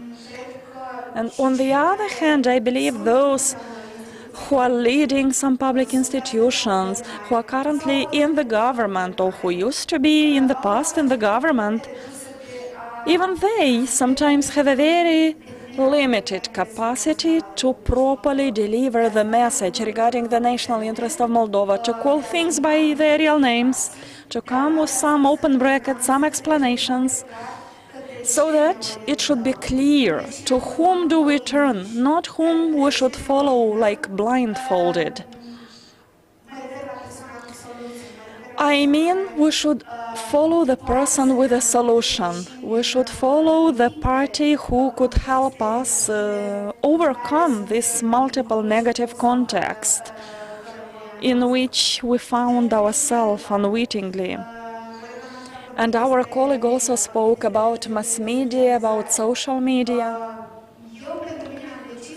For me, I decided that a certain social media is not good for me, even back in 2009, when the Twitter revolution happened in the Republic of Moldova. And then every month, every year in September, I again congratulate myself for that decision. It's about одноклассники, and we need to explain more and more to Moldovan citizens which were the consequences of a decision at the national level in Ukraine, when the Ukrainian state, the decision makers, made the step to block certain social media platforms. Why did they do this? You know, it's important to come with some arguments. Very fair, correct arguments are needed to explain to the population so as to avoid any doubts about the real intention of these actions.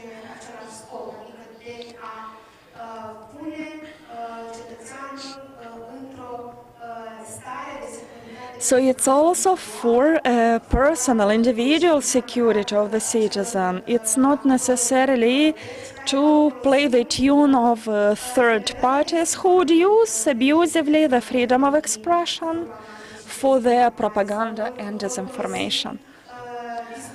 Or those who will use the discourse of politicians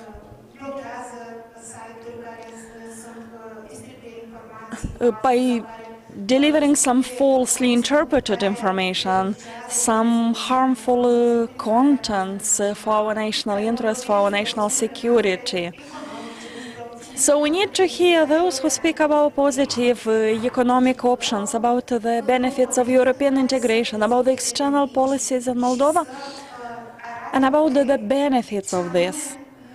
So we need information which will also fairly show what exactly is an obstacle for us as a country, for us as a society in the Republic of Moldova.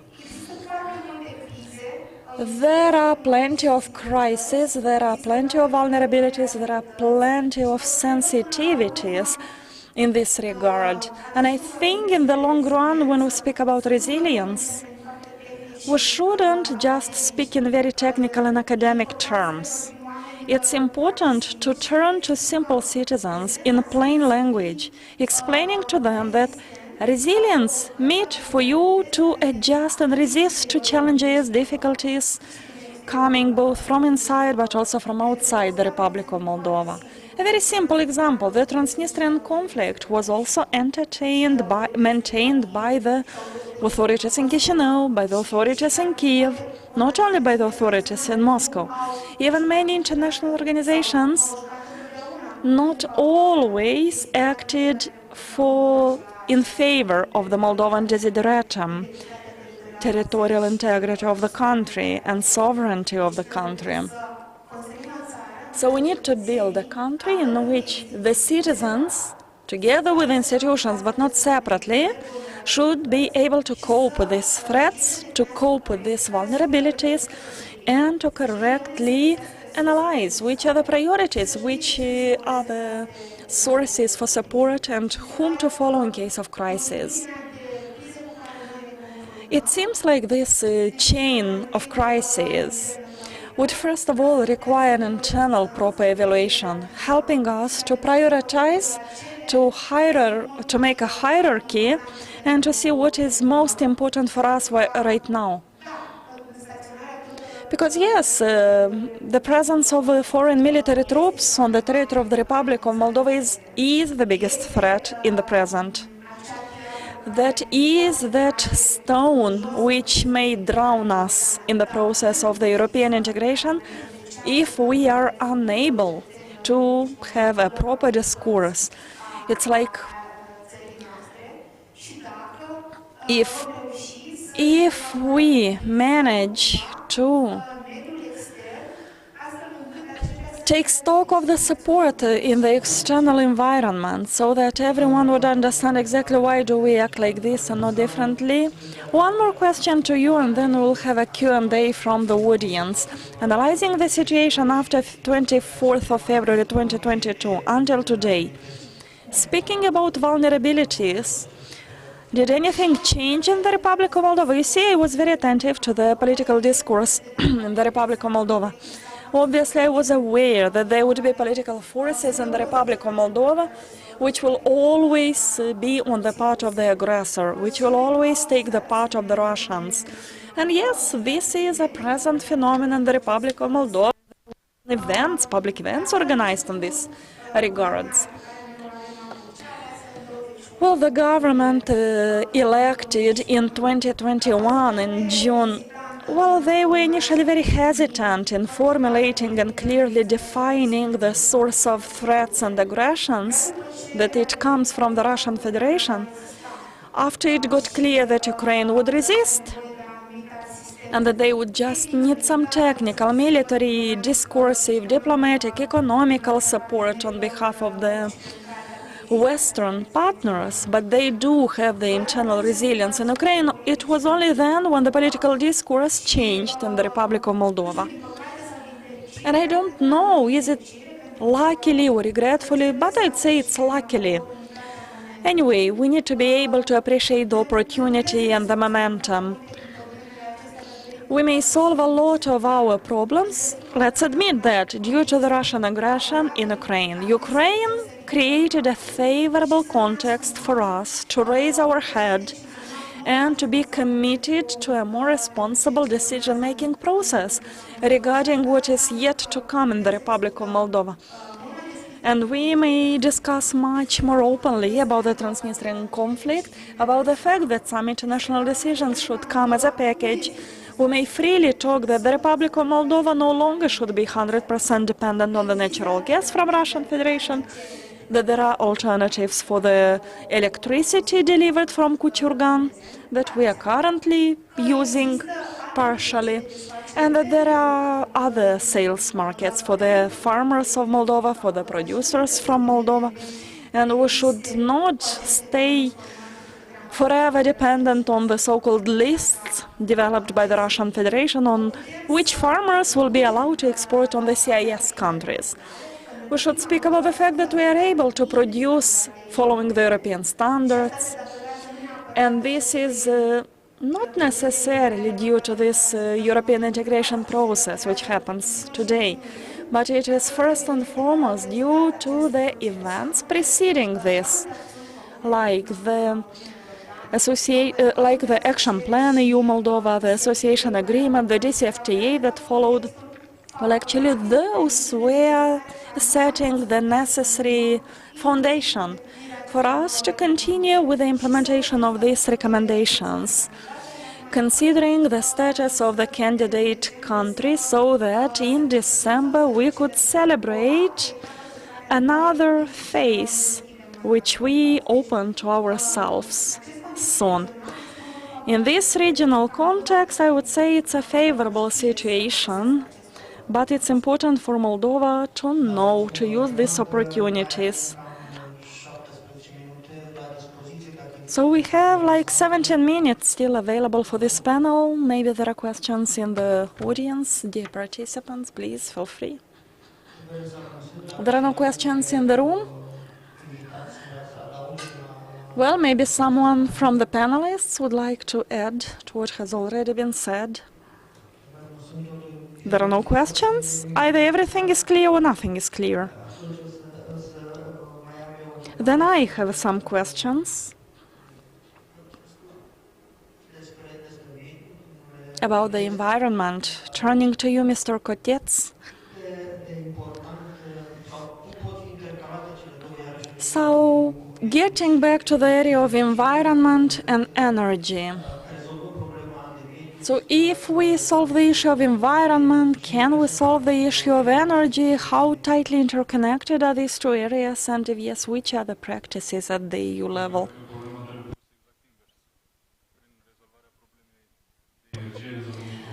Actually, it's reversely. If we solve the issue of energy, we will solve the issue of environment, especially because at the European level, we turn a lot to the reverse energy, regretfully due to the war in Ukraine, but maybe luckily, it depends on how we regard the situation. Europe somehow woke up. Europe understands that the energy resilience at the European level, it's not so good as they could have thought initially. So creating a long-term strategy, obviously these two domains cannot be separated. The most important factor for the energy sector from the point of view of security for Moldova is to decrease our dependency on any political stakeholder, on any state, except for Moldova as such. And it's not only about threats from the East, in general.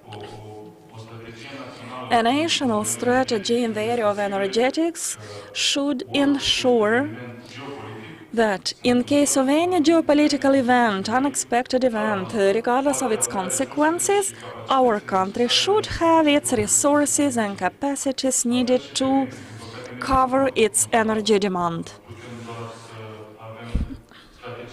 We may have, in the environment area, yes, we may have prevention strategies, we may have the strategies to manage the effects of the climate change.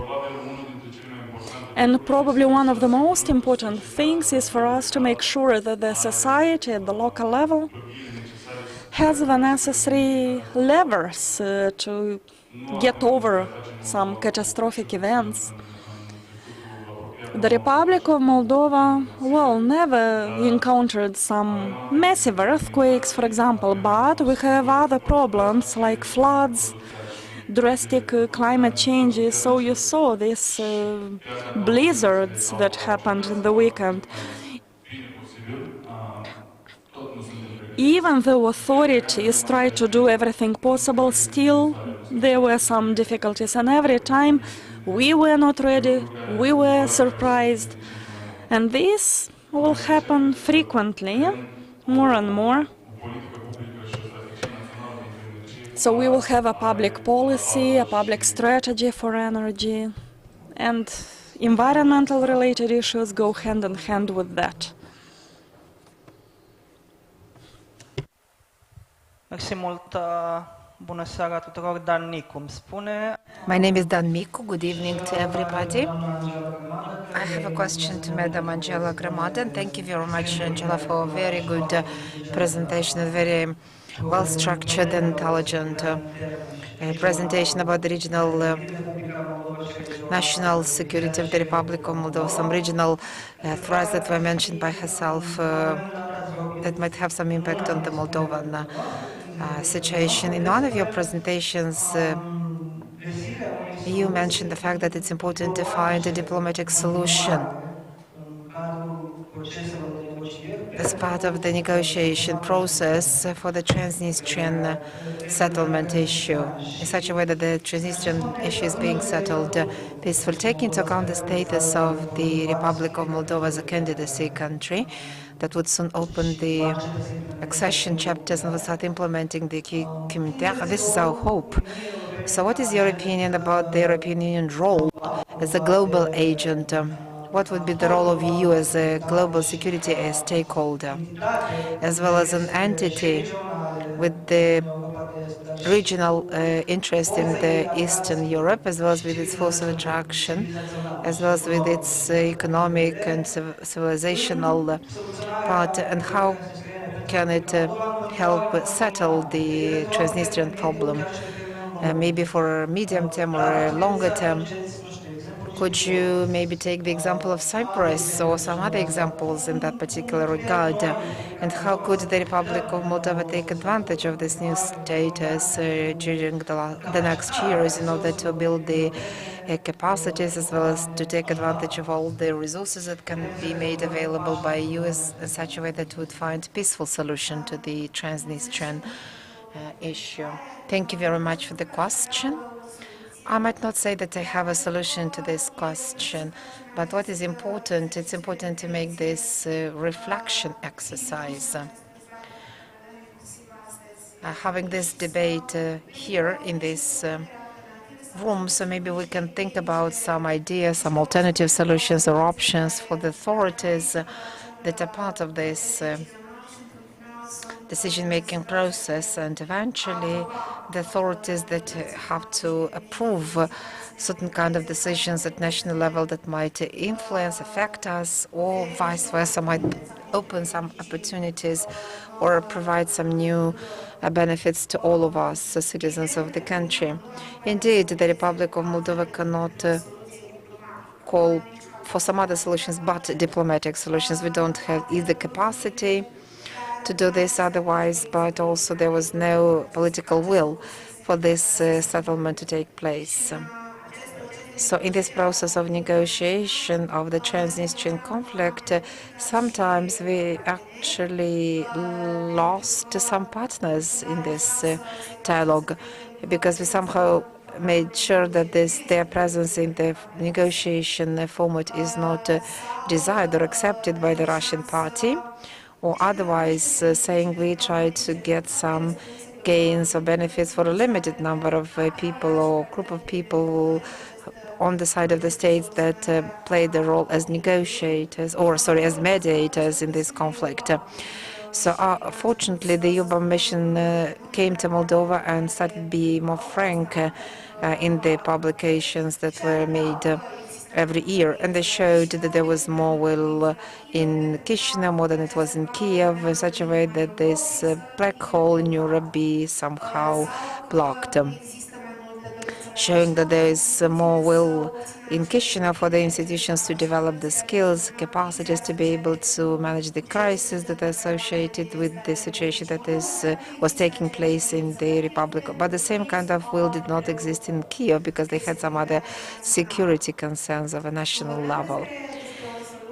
Because when we speak about solutions, actually what I meant by that in my presentation is that we had some opportunities to be part of some international forums, as well as talk about the Republic of Moldova, as well as talk frankly about the Transnistrian situation. We suggested and proposed some resolutions, but these kind of resolutions were not supported by outside world.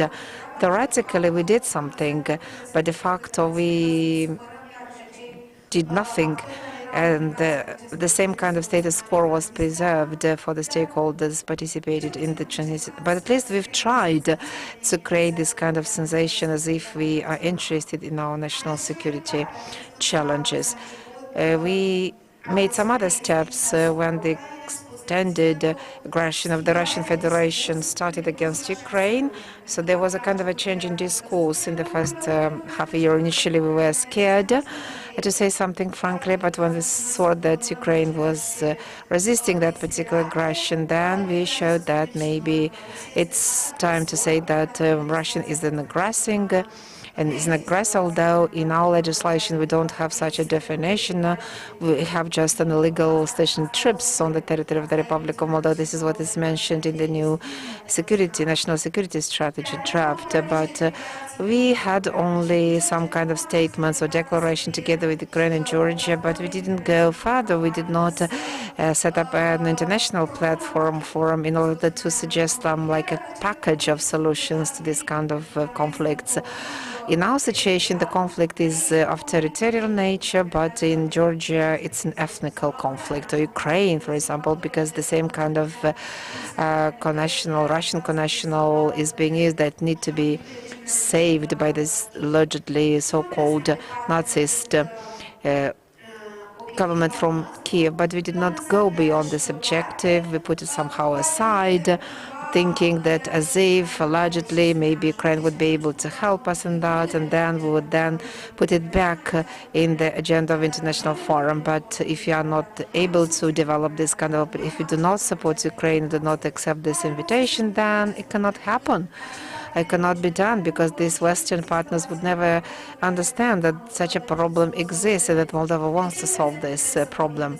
Why can we mention that the army of the Republic of Moldova today doesn't have any capacity to defend its national territories, but at the same time, so we cannot be even more stubborn in this, saying that the Russian troops represent a threat for the European course of the Republic of Moldova? Why not? Another example. It might not be appropriate for this context, but I have never seen authorities from Chisinau, or I have not seen some other countries from this region that would be supporting this initiative of Romania to create an institution in the European that would be dealing with all the conflicts from the Black Sea region. There was such suggestion made by the former Minister of Foreign Affairs of Romania, but the suggestion was not supported by the countries that became so susceptible because of the integrity challenge and with regard to the same aggressor on the territory of all these countries, namely, I mean, Russian Federation as an aggressor. I've never been able to identify any declaration or statement in the public, as a public, for a minister from Moldova, for a politician or a politician to say that that would be like a good initiative of Romania, and at European level it would help European Union to become that important global stakeholder that would take this commitment and would set up this kind of goal, as well as would have created some policies in this regard and then bring stability to this region, not only using some economic and social instruments and tools, not only by export of democratic values and state of law, but using some other mechanism and international platforms for us, international and regional, in such a way that it would act as a mechanism of trust and confidence for the countries that face such kind of challenges and problems. I believe that even we cannot take advantage of the public international law issues, and our initiatives are not helpful, as well as the proposals of the external factors aren't not able to create this enabling environment in such a way that they can be prolonged and harnessed in the future.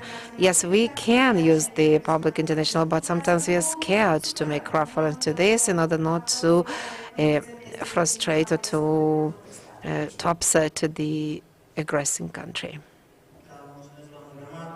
Thank you very much, Madam Gramada.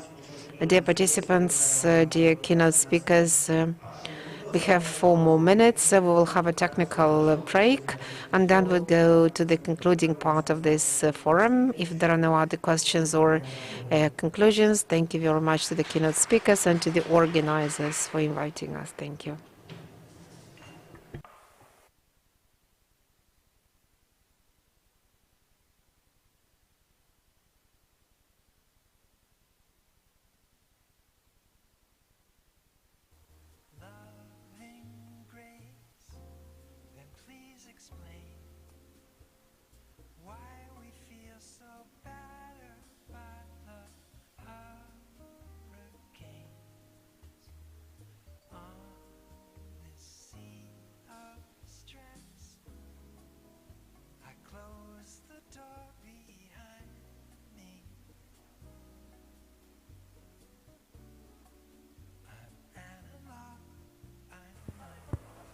Mulțumesc. Un mic anunț logistic. Vom începe în câteva minute sesiunea de concluzii și îl așteptăm pe domnul europarlamentar Siegfried Mureșan să ni se alăture pentru finalul și încheierea acestui forum de la Chișinău.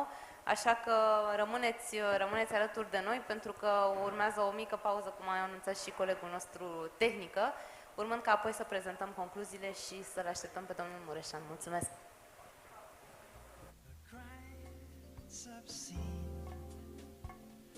Can't we turn the brightness down upon the screen and the sound to the famous fool who said love is uncool?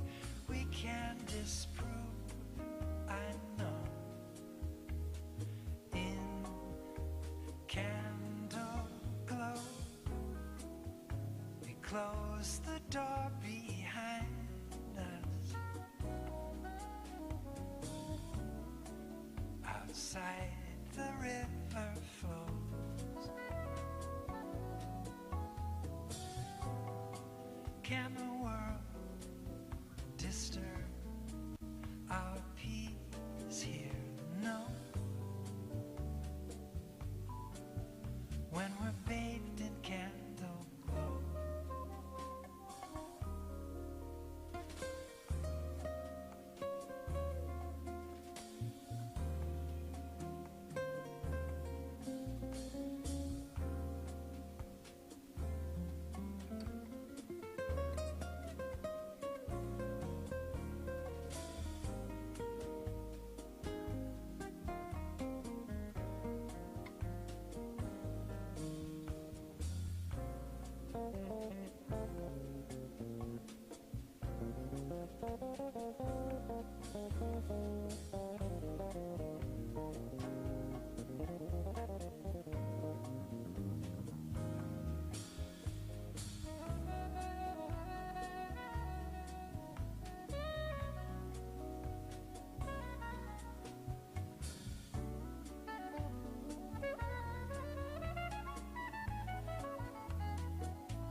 Seems like it was painted in the Renaissance.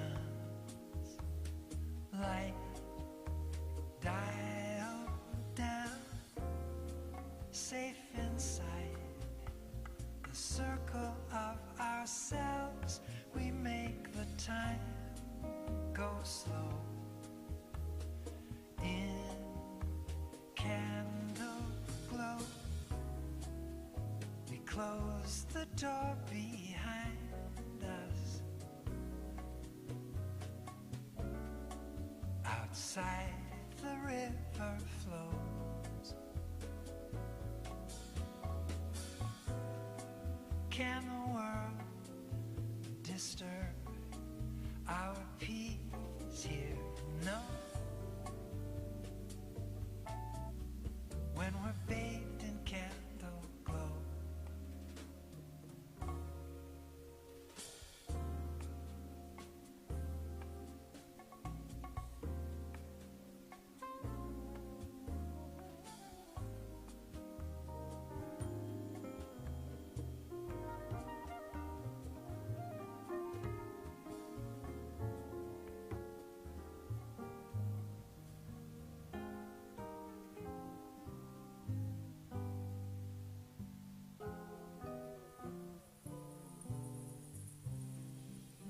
Waterfall, I recall, you were born inside a raindrop.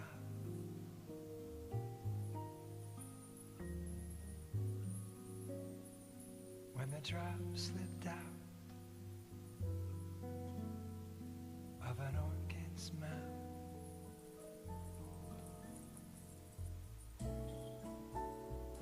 You were much too small to tumble.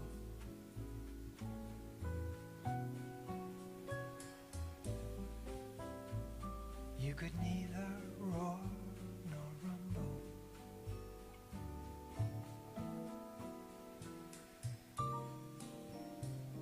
Not a cymbal crash. You could barely splash. Over little stones you stumble.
the slow connection.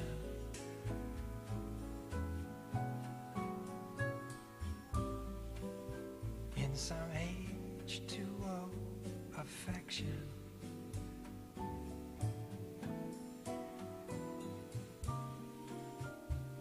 Very serpentine, how your parts combine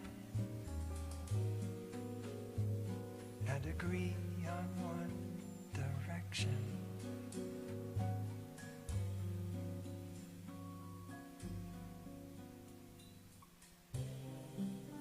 Iguazu, is it true? You were once an April shower.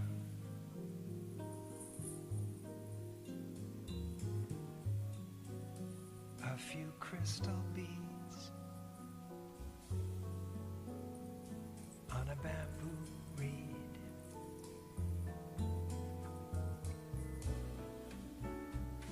Do you still believe you're strongest?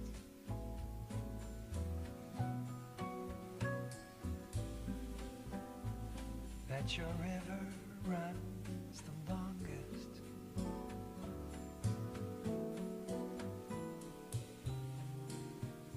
Wait till you release in a sea of peace with a love you longed for longest.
Some say the odds are against us.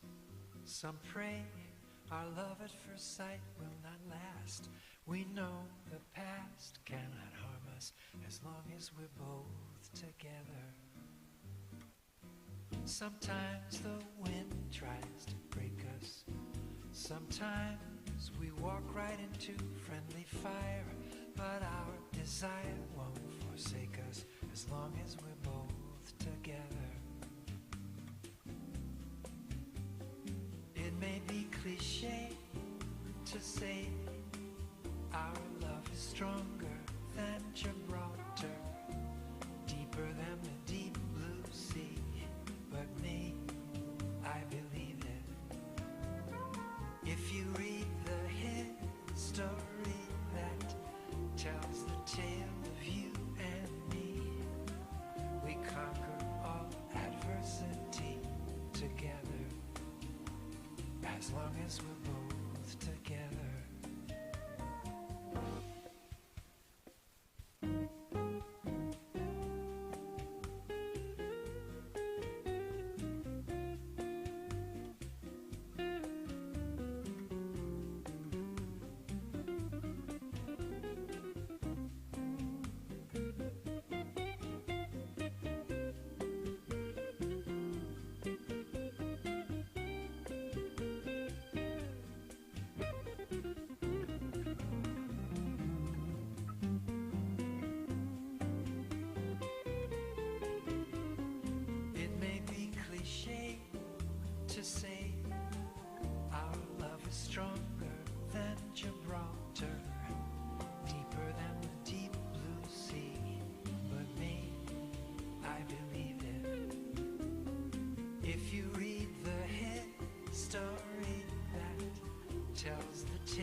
Now we are here in this moment, and although no one avoids every minor key, every crazy concerto, we play through the song together. Inside these beautiful mountains, with the sky as our blue periphery, the path leads us forward as long as we're both together. If I exaggerate, I do because the love I feel for you continues to proliferate inside me.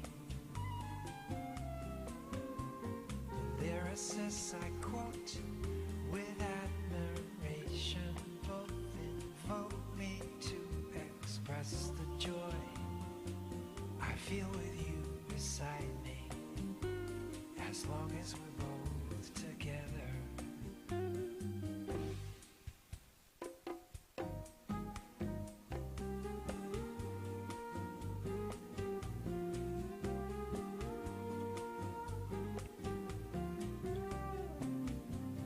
As long as we're both together.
As long as we're both together.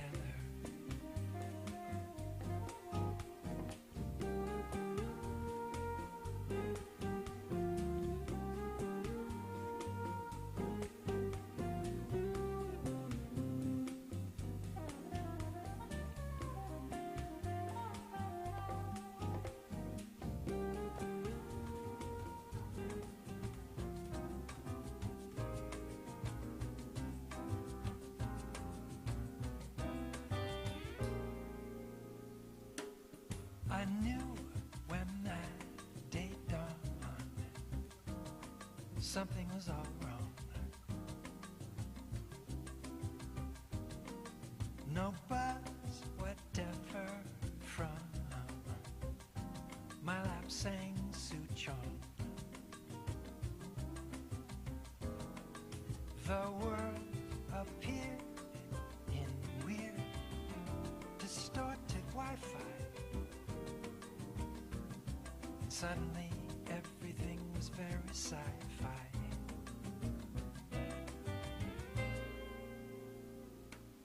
The clones were all acquainted, their brains synonymous, and all of them seemed painted by Bosch Hieronymus.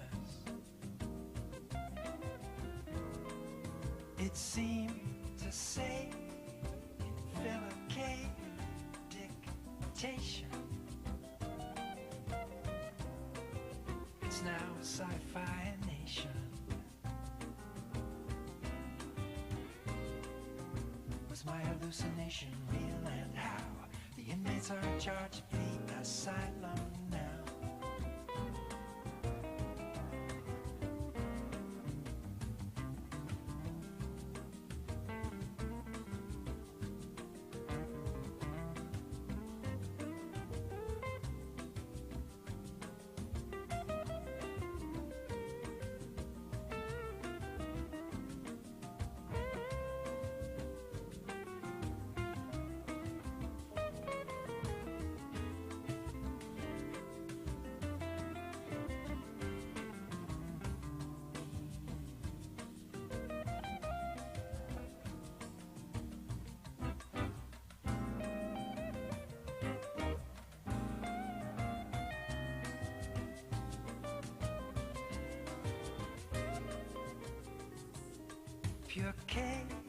seem to be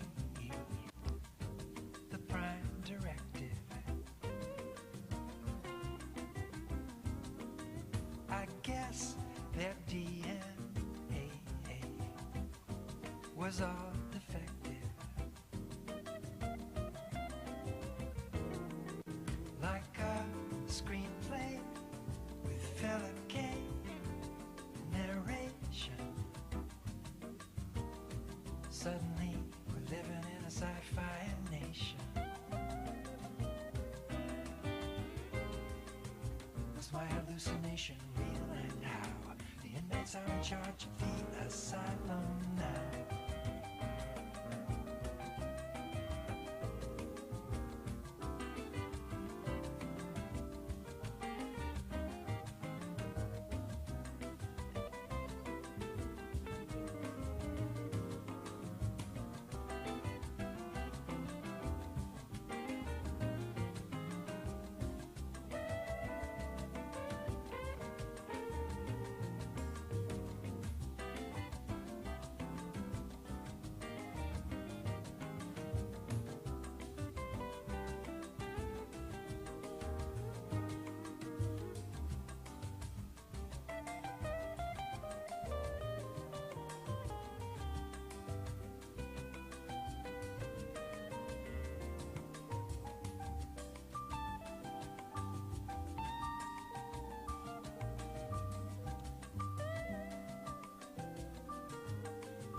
Step loudly, I lie on my back and stare at a little cloud that sails gracefully, like a white fleur-de-lis. By beauty I'm surrounded, too beautiful to say.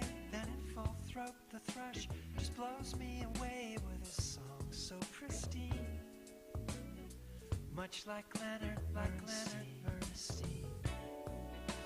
Ash, white pine and hemlock make my canopy.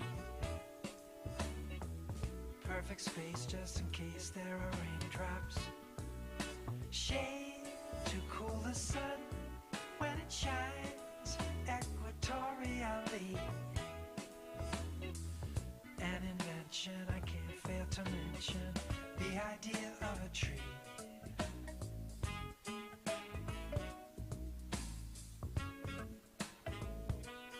Seems miraculous to me. The idea of a tree.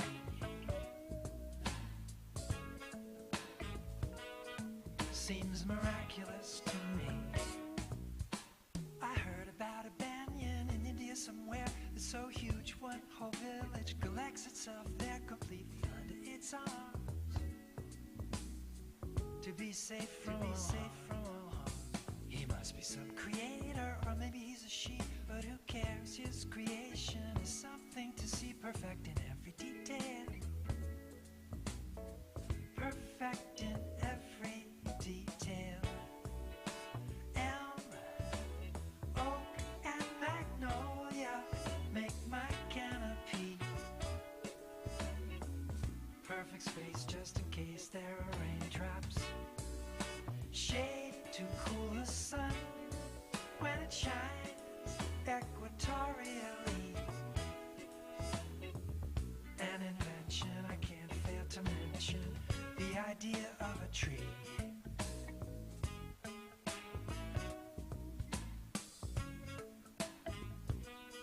Seems miraculous to me. The idea of a tree.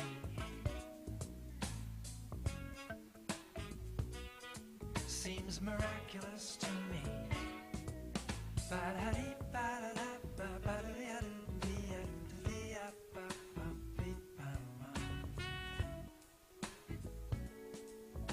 idea of a tree.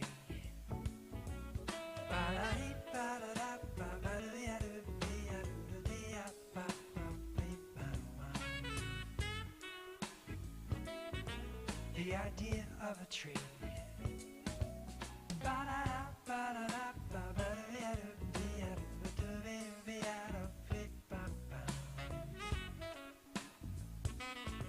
The idea of a tree.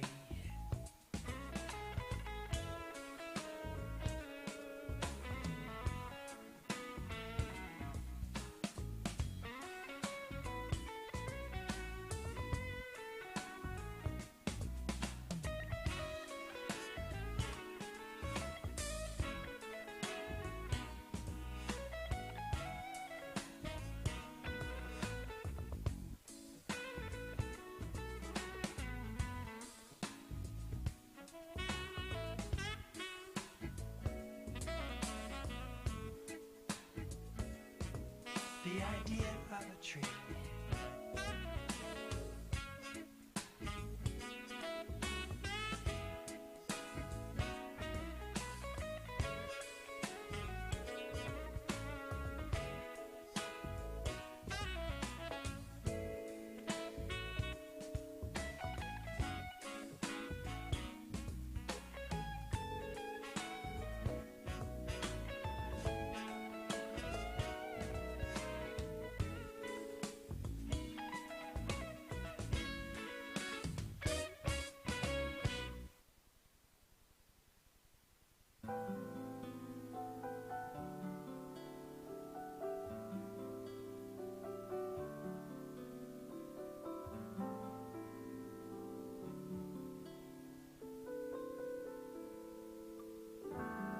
Bluebird blue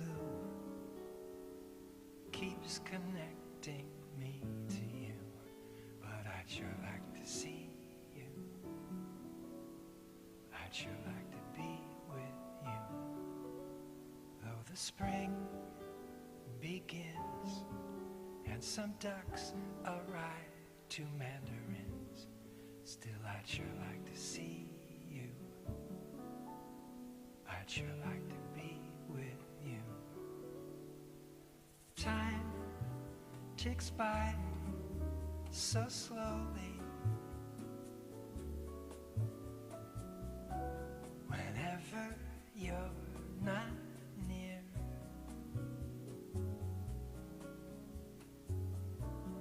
a little wren convinced me I should write this song so you'd never forget how I love you. So you never forget how I love you.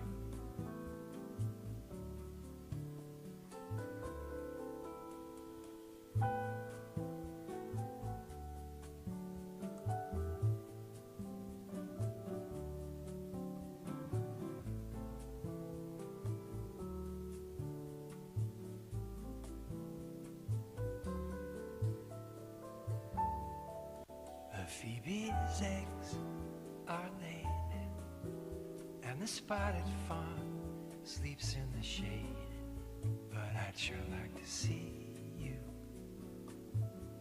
I'd sure like to be with you. Swan and dolphin shine at night, fireflies like candlelight, but I'd sure like to see you. I'd sure like to be with you. Time ticks by so slowly. Whenever you're not here,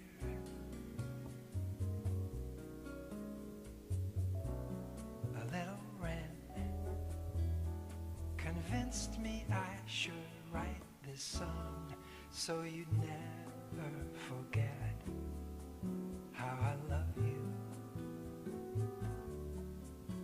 So you never forget how I love you.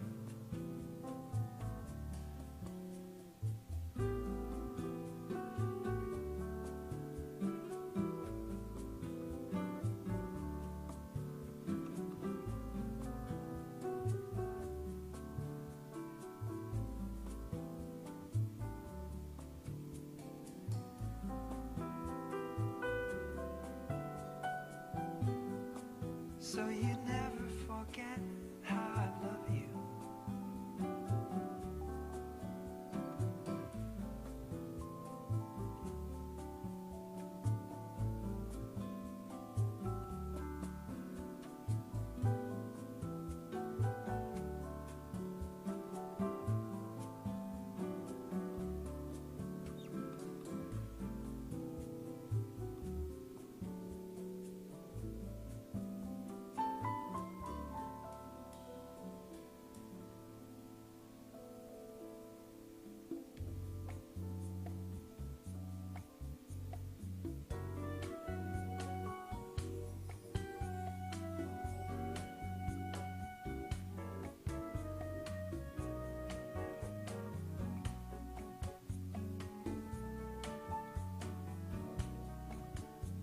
Whoever said this world is too much with us late and soon was right. His words are worth repeating anytime a cloud obscures the light. When blue invades my palette, that's the moment I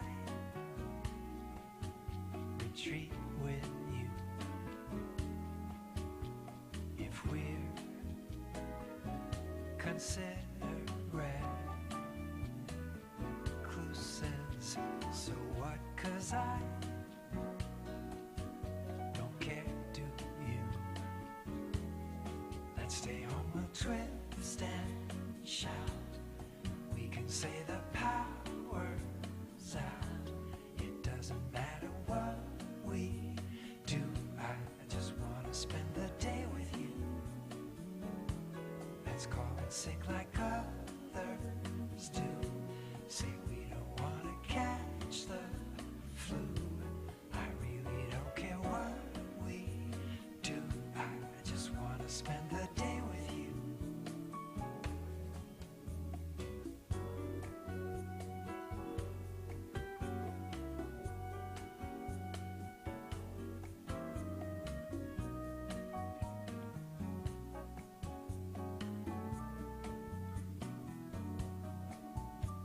Whoever said this world only appears to be a land of dreams was sailing straight for truth, unless the dream is starring you and me. Love still my drug of choice. My heart rejoices every time I see the image of your face as it comes near in sweet proximity. Let's stay home, we'll twist and shout. We can say the power's out. It doesn't matter what we do. I just wanna spend the day with you. Let's call it sick like others do. Say we don't wanna catch the flu. I really don't care what we do. I just wanna spend the day with you.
stay on, we'll twist and shout. We can say the power's out. It doesn't matter what we do. I just want to spend the day with you. Let's call it sick like others do. Say we don't want to catch the flu. I really don't care what we do. I just want to spend the day with you.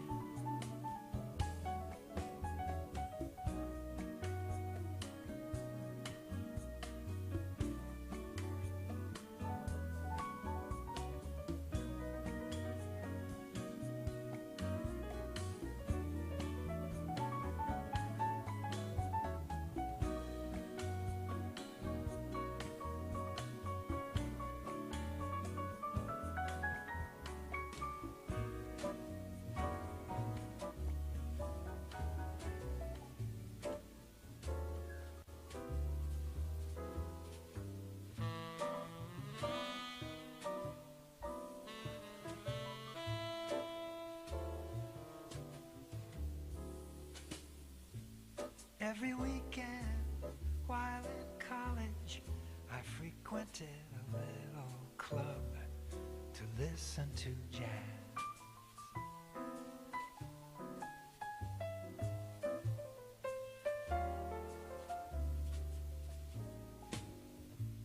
Near a beach that was called Hermosa, the name in cursive neon throbbed in blue. Bebop headshot, where the bebop players play. Nothing could compare with all the crazy things they'd say. Saxophonally,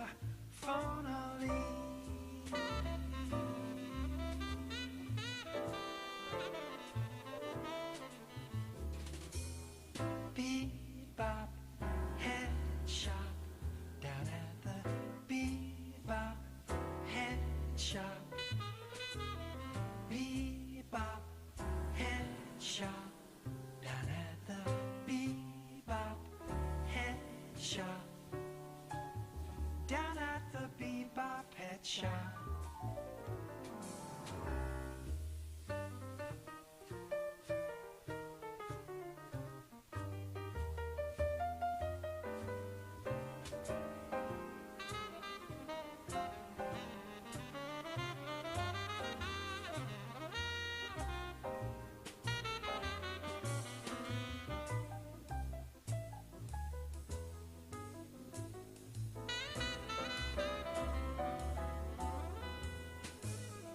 Bebop headshot, down at the bebop headshot.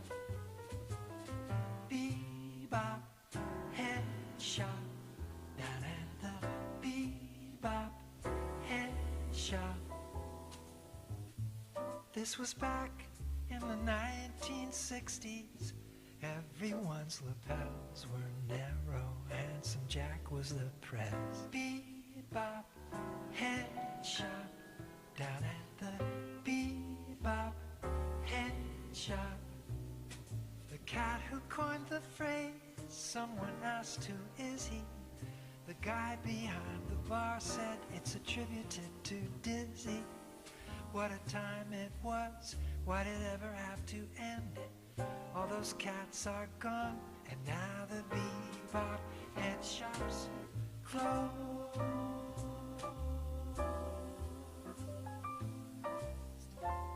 Now the bebop head shops closed.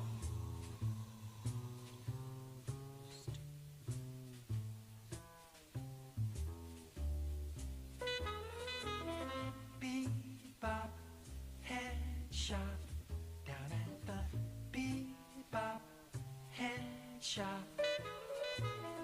Bebop headshot, down at the bebop headshot.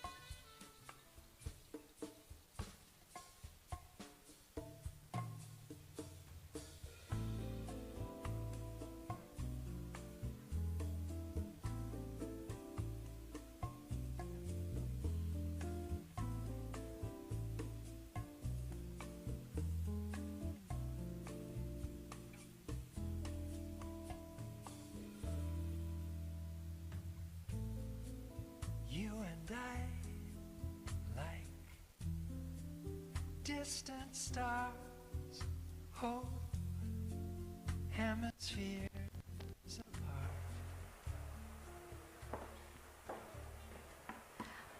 Bună seara și iată ne ajungi. So good evening. So here we've come to the end of the first edition of the EUROSFAT forum in Chișinău.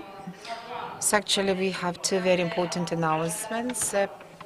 Today practically we had like not a forum but a marathon of discussions because we have had like 10 hours of debates about European Union. During these 10 hours we were joined by more than 200 citizens that've come to this forum to talk and discuss with the ministers of the Republic of Moldova, as well as to listen to the presentation of the President of the European Commission, as well as of the European Parliament, of the prosecutor from Brussels, those people who wanted to speak about this very important triangle and to show how we can talk about EU here in Chișinău, Bucharest, and the other cities. Thank you very much for this effort. And also I would like to extend my gratitude to the organizers team has been with us from beginning to end, and also I would like to invite our partners that have made this forum possible, as well as to make sure that this forum be organized in such a good manner. I would like to invite Julian Groza, the Executive Director for IPRE. So good evening. And also I would like to invite Mr. Manoli, the Director of the Promolex.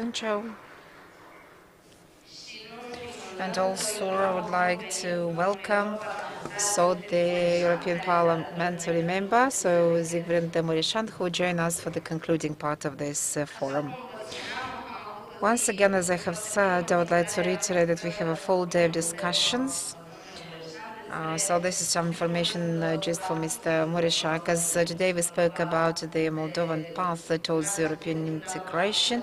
From the very beginning, when this application was filed and this desire was set and presented to the European countries, also we have talked about various kind of desires, application, and the message that was forwarded by the European Commission this month. And then we had some thematical topics. We spoke about the state of law democracy, we spoke about different kind of solutions that can be found about the economy of the country, spoke about the sustainability in the energy sector as well as environmental issues, and then talked about the resilience from the point of view of security, be it like infrastructure security or energy security, or speaking in general lines about the defense and safety of the ordinary citizens. Here we've come to the end of this platform, and we would like to ask you what kind of ideas do you have for Chișinău, because you've actually, good evening, welcome, thank you very much for the invitation. I would like to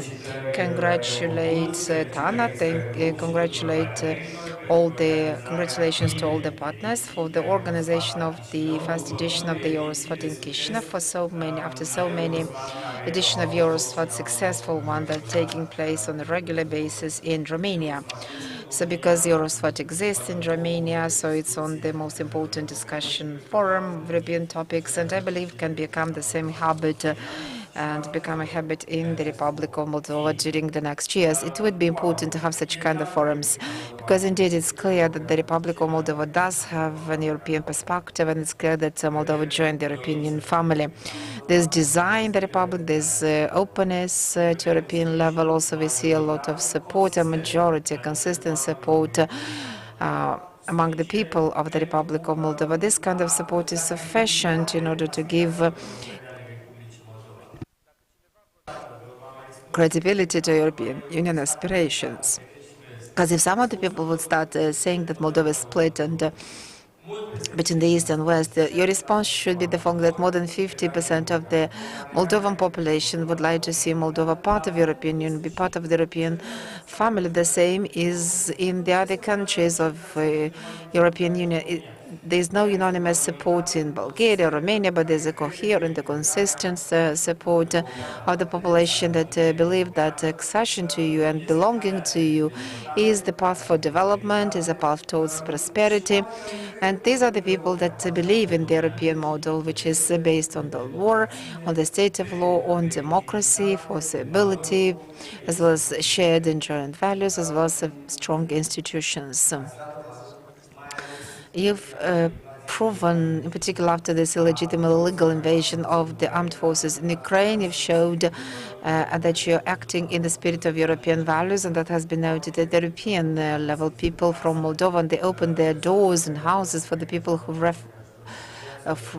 were looking for shelters in Moldova. That generated a lot of respect of European Union. And that was something that helped the entire European Union to see this coherence. The fact that you've provided security to the people from Ukraine that needed so much. And I was in Palanca during the first months at the borderline. You've provided that safety, and that helped the European Union to stabilize its situation at the eastern border of European Union. That's very helpful and important for the entire EU. So the fact how people acted in the most difficult times in the European spirit, and the fact that during the last elections, presidential elections and parliamentary elections, actually the politicians who want information and modernization of the Republic of Moldova, as well as its approximation to EU, and they've managed to win this power. And that's a sufficient argument for EU to get involved and support and help. And moreover, Moldova is being led by the people who are worth being trusted, and this is the president as well as the European stable majority which is supporting that pathway. And this is about the pro-European government. There's also an openness in the European Union family, because the European Union understands that this kind of stability shall be part of the borders if you're not surrounded by the countries who are stable, as close as possible to you, because the European Union understands that helping the Republic of Moldova is also in the interest of the European Union itself.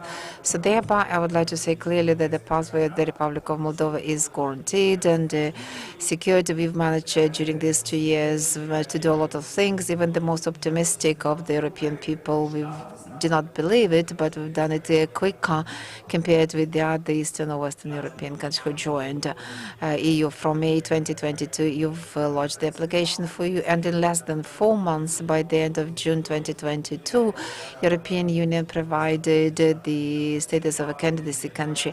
In less than 4 months, actually, this kind of stage lasted for longer in Romania, Poland, or Czech Republic, and Slovak, Bulgaria, and the others. They needed more time than the Republic of Moldova. European Commission developed a list of 9 recommendations that were implemented in a positive manner by Republic of Moldova in such a way that the European Commission recommended the start of the negotiation, because some of the gaps, like in justice reform or deficiencies and shortcomings in the judiciary and the others, it cannot be done immediately overnight. I mean, the head of the prosecution in Europe mentioned the same. I mean, Romania needed a lot of months and years in order to fight corruption and see some results. But we've come to a situation where the former prime ministers and ministers were investigated, convicted, and also they've executed their punishment. The former prime minister of Romania did it, for example. It does take longer than we wish, but actually the direction is clear. In the Republic of Moldova, like it was in Romania, particularly in the justice reform sector during these years, a lot of good things have been done, unlike it was in the past. And European Commission recommends Moldova to go to the next step. But the European Parliament is not just supporting Moldova. Actually, we've requested from the very beginning, based on the 2 resolutions that were adopted in the Parliament of the EU. The first resolution was adopted in April of this year, and the second resolution was adopted in October with the overwhelming majority of the European Parliament. They requested that accession negotiation be started and that the decision be taken before the end of this year. So the last resolution that was adopted in October was adopted with the overwhelming majority, and this is important. More than 480 members of European Parliament said the following: They said yes to starting the accession negotiation with Moldova. Only 40, approximately 40 said no, and 40 of the European members abstained. All the parliamentary groups, pro-European groups, do support the accession of Moldova to European Union. The votes that were against them have come from some nationalists, Eurosceptics.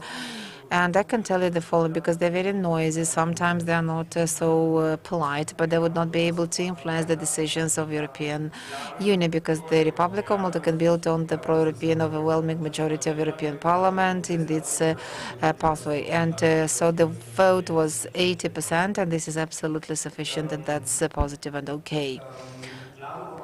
Next year we will have elections both in the Republic of Moldova, as well as elections will take place in the European Union. So these elections are very important. People are asking when Moldova will join EU. The sincere, the frank answer is that nobody might know, but that would depend on the rhythm and on how the reforms will be implemented in Chisinau. It's very good that the President of Moldova is actually putting the year of 2030 as a horizon for accomplishing this. It might take place quicker or longer. It doesn't matter, but we have that particular perspective, and we do not want to prolong this 30 years of negotiation. That's an objective, and it's very good that we have that particular perspective. But nobody can give us an acknowledgement or confirmation now, but the velocity and that would depend on how quickly the reforms are implemented in Chisinau, as well as if Chisinau, Moldova would continue to be led by politicians who are credible, pro-European leaders, and then the negotiations can go quicker. And for example, you can imagine if Moldova had been led by Igor Dodon, of course the situation could have been different. It's important for those people who lead the Republic to be credible, trustworthy on European families, and that financial support that is providing by European Union to Moldova is 1.2 billion euros, is bigger than ever in the past. And now I'd like to speak about the elections of next year. They are very important. They're important in the Republic of Moldova. It's important that so the politicians, pro-European politicians and trustworthy be leading this country, because only trustworthy, a credible leader would be able to get the support of EU. Also, the elections in EU are also important. But I'm convinced that during next 5 years, the European Union would be led, as it is being led now, it would be led by the pro-European political forces.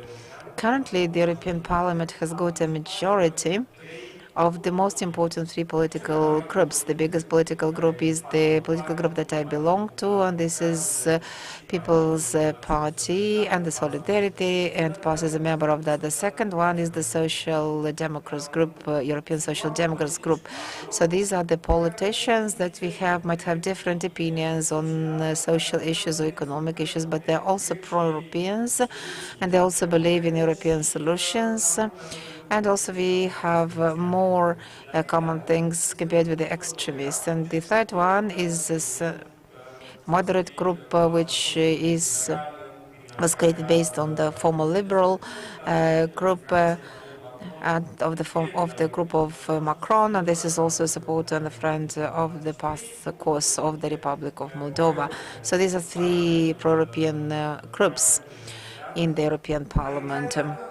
Even if they might have different political opinions on social, economic issues, they might have some subtleties, viewed differently on policies and matters, but nevertheless they're united by the fact that they want to find joint solutions, and these three political forces would continue leading the European Union in the next 5 years, in the next term of office. And you might say that the Democrats are not the supporters and the friends of the socialists of the Republic of Moldova. There are three political groups that you can build on and use as supporters in the next couple of years. And the majority of the European Union leaders would be pro-European, and the support for Republic of Moldova would not drop, should the same kind of desire for integration in Moldova be as strong as it is now. In conclusion, I would like to say that we need to do a lot, and you as young people, and I am so pleased to see people of different age, and a lot of young people are present in the room, and you would be the most important beneficiaries of European Union integration process for Moldova. You have to be active, be engaged in the process, because we would need each of your powers. This process of European integration would mean that the Republic of Moldova shall be changed in depth and profoundly. The entire process would matter. That would be a process by which the Republic of Moldova would gradually become member and party of several European projects. Now Moldova is part of internal market project, also participates in the big infrastructure project of European. You can access different categories of fundings, and young people have got access to different scholarships like Erasmus and the other programs. The entire process would change profoundly the image of the Republic, its attitude would be changed profoundly. It would then be able to adapt a lot of legislations and laws have to be done according to the standards of European Union, quality standards on the consumer protection. That would mean that the living standards would be brought in accordance with European standards for the people of Moldova. And this process of adaptation should be based on the European rules, as well as taking into account the specificity of each country. Because neither in Romania everything was done like in Poland or in Bulgaria. I mean, everything was done accordingly. And we would need the civil society, the companies, the entrepreneurs, the press would have to be honest and say that this is how it has to be used in the Republic of Moldova and how the European legislation will be adjusted. It's important for you to convey the European message to everybody, everywhere in the Republic of Moldova, to the young people, to the elderly one, for people from towns and the villages, those people who speak Romanian, as well as the ones who use as a native language. You might speak maybe Russian or might speak Ukrainian. Tell them that the process of European integration of the Republic would generate benefits for everybody. Don't be disappointed if you're not able to convince everybody from the very outset, but if you manage to convince like a small portion, maybe a couple of young people from villages far from Chisinau, those people who don't know a lot of things as you do, if you manage to convince that the European path is the correct one, that matters. Your engagement, your work, your perseverance is to tell the truth about European Union, about the European model. That would be very important. And doesn't mean that you have to go among the friends that think as you are and also in cities or towns. You have to go to villages, to all the communities, to all the corners of the country, in such a way that you have the broadest support for this European process. I would like to thank you for the invitation, and if you have some questions, I would be more than glad to answer your questions. Anna, thank you.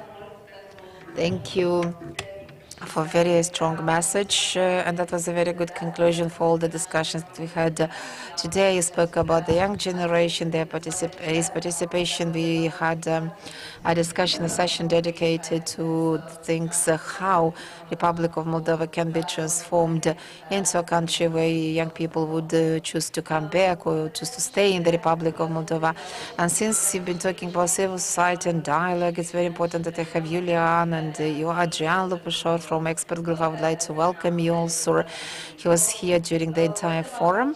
So please, if you have some concluding remarks by the end of this. Dana, thank you very much. Once again, I would like to thank Mr. Mureșan for joining us, for managing to come to this event, because we conceived it, we thought about it, to have it like a platform of discussion, like a broad platform of dialogue on the business and the state of play in the Republic of Moldova. And the EUROSFAT crossed the Prut River, and I believe that we'll be able to abstain and to hold this commitment and to get together at least once a year in the same format, and by which we would be able to get the voices of the politicians, of the business community, of the experts from the civil society all together, as well as European officials from Bucharest, as well as some other countries of European Union, because it's important, and that's a very good occasion to exchange opinions, as well as opinions be discussed, understand some of the processes better. And that's important for the Republic of Moldova at the stage of our development. This is important. That was a marathon of 10 hours of debates, and I believe that was the longest forum in terms of time. under such format. This is also a challenge for all of us, but I believe it's good to have this like that, and this is our wish. We want to communicate as much as possible, to be informed about all the issues and to understand that this is what matters a lot. At the end, I would like to extend my gratitude to the Europol's colleagues from expert group, and we have supported this at IPRE, and my colleagues from Promolex and the others also supported it, and Soros Foundation Moldova, thank you very much for believing in this initiative, supporting this initiative, and Soros Foundation is supporting the new initiatives, and that's very good, and thank you for that.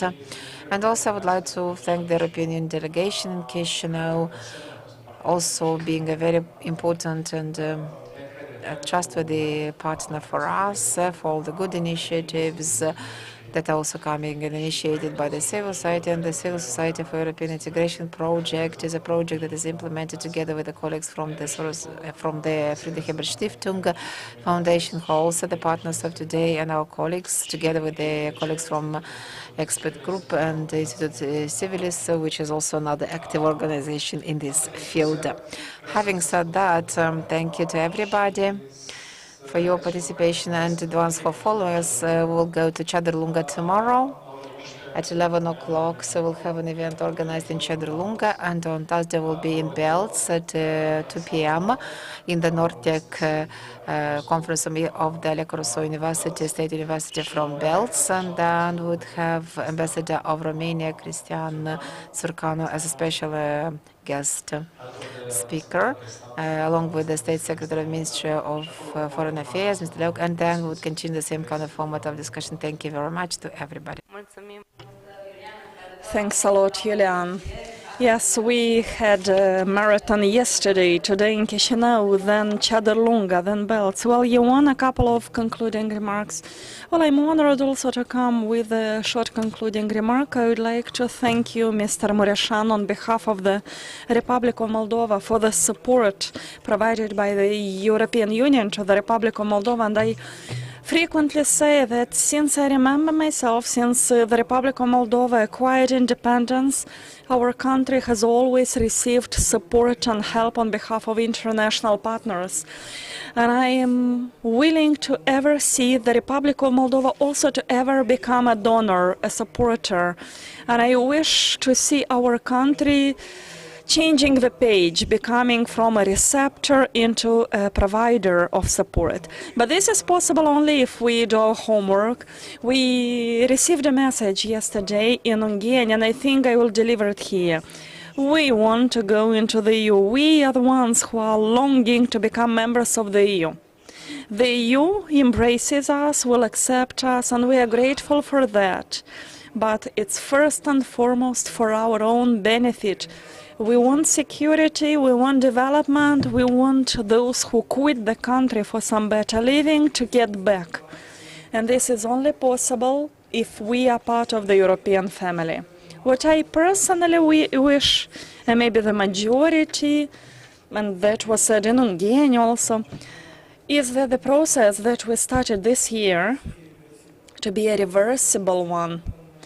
We don't want to get back to the situation in 2016 when the Republic of Moldova rapidly transformed from a success story in a totally opposite status, in a full disappointment, not only for the population of the country, but also a disappointment for our foreign partners. Well, that's our task of the civil society, first and foremost. Not to tolerate the negative phenomena, not to hide them, to overtly display the problem and to correct this. Otherwise, we will again fall back into the regress as it happened in 2016, something we are not willing to. And I'm sure that if we step on the same, we will not have the third chance, because now we received a second chance, and it's so important that we are aware of this credit. That is why I encourage mass media, the civil society, the international partners to stay vigilant, to never support, to never encourage, to never agree with certain errors, committed. You see, to err is human, but errors need to be rapidly corrected so as to avoid more difficult, more complicated situation. And as I said, we would like this pathway to be an irreversible process. For us, it's important for security to be ensured in our country. For Ukraine, it's also important that the security in the Republic of Moldova is guaranteed. And if we speak about Ukraine, let's recall, or let's mention an important thing that each of you must understand. Probably Moldova saved Ukraine. Should we have had a pro-Russian government today in Moldova, most probably the Republic of Moldova could have become a second Belarus in February 2022. Well, in these circumstances, I'm not sure Kiev would resist. If Kiev would be conquered, believe me, the situation of Ukraine and the situation of Moldova would be totally different today. So I like to believe that we saved Ukraine through our choice, and today Ukraine defends us. We are in an important interdependence with this neighboring country. That is why the security of Ukraine depends a lot on the situation in Moldova. And obviously, if we stay safe, it means that the EU will have at its border a confident, a trustworthy, a serious partner. Well, in a nutshell, these were some of important aspects as we see them in Chisinau. And the organization I represent, we do not only monitor the activity during the electoral period, we also do the parliamentary scrutiny and monitoring. And we are also always present on the left bank of Dniester River, and we are aware of the problems happening there. And we would like the Transnistrian issue not to be abandoned, not to be regarded in a superficial manner. And I firmly believe that we can do a lot of good things together with the people back there. Let's not forget that those are our citizens. And besides the fact that they have same rights, they also should enjoy the same opportunities as on the right bank. So there is plenty of work to be done, but we must be aware that a lot is on stakes depending on our effort and our attitude. Thank you a lot. So this is the conclusion, let's call it a day. And I would like to thank you for hosting us here, and we are looking forward to come back. Have a nice evening.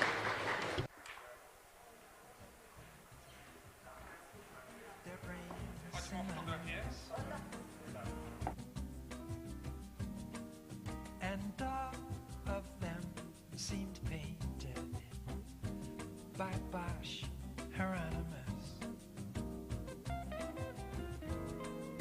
It seemed to say, Philip K. dictation.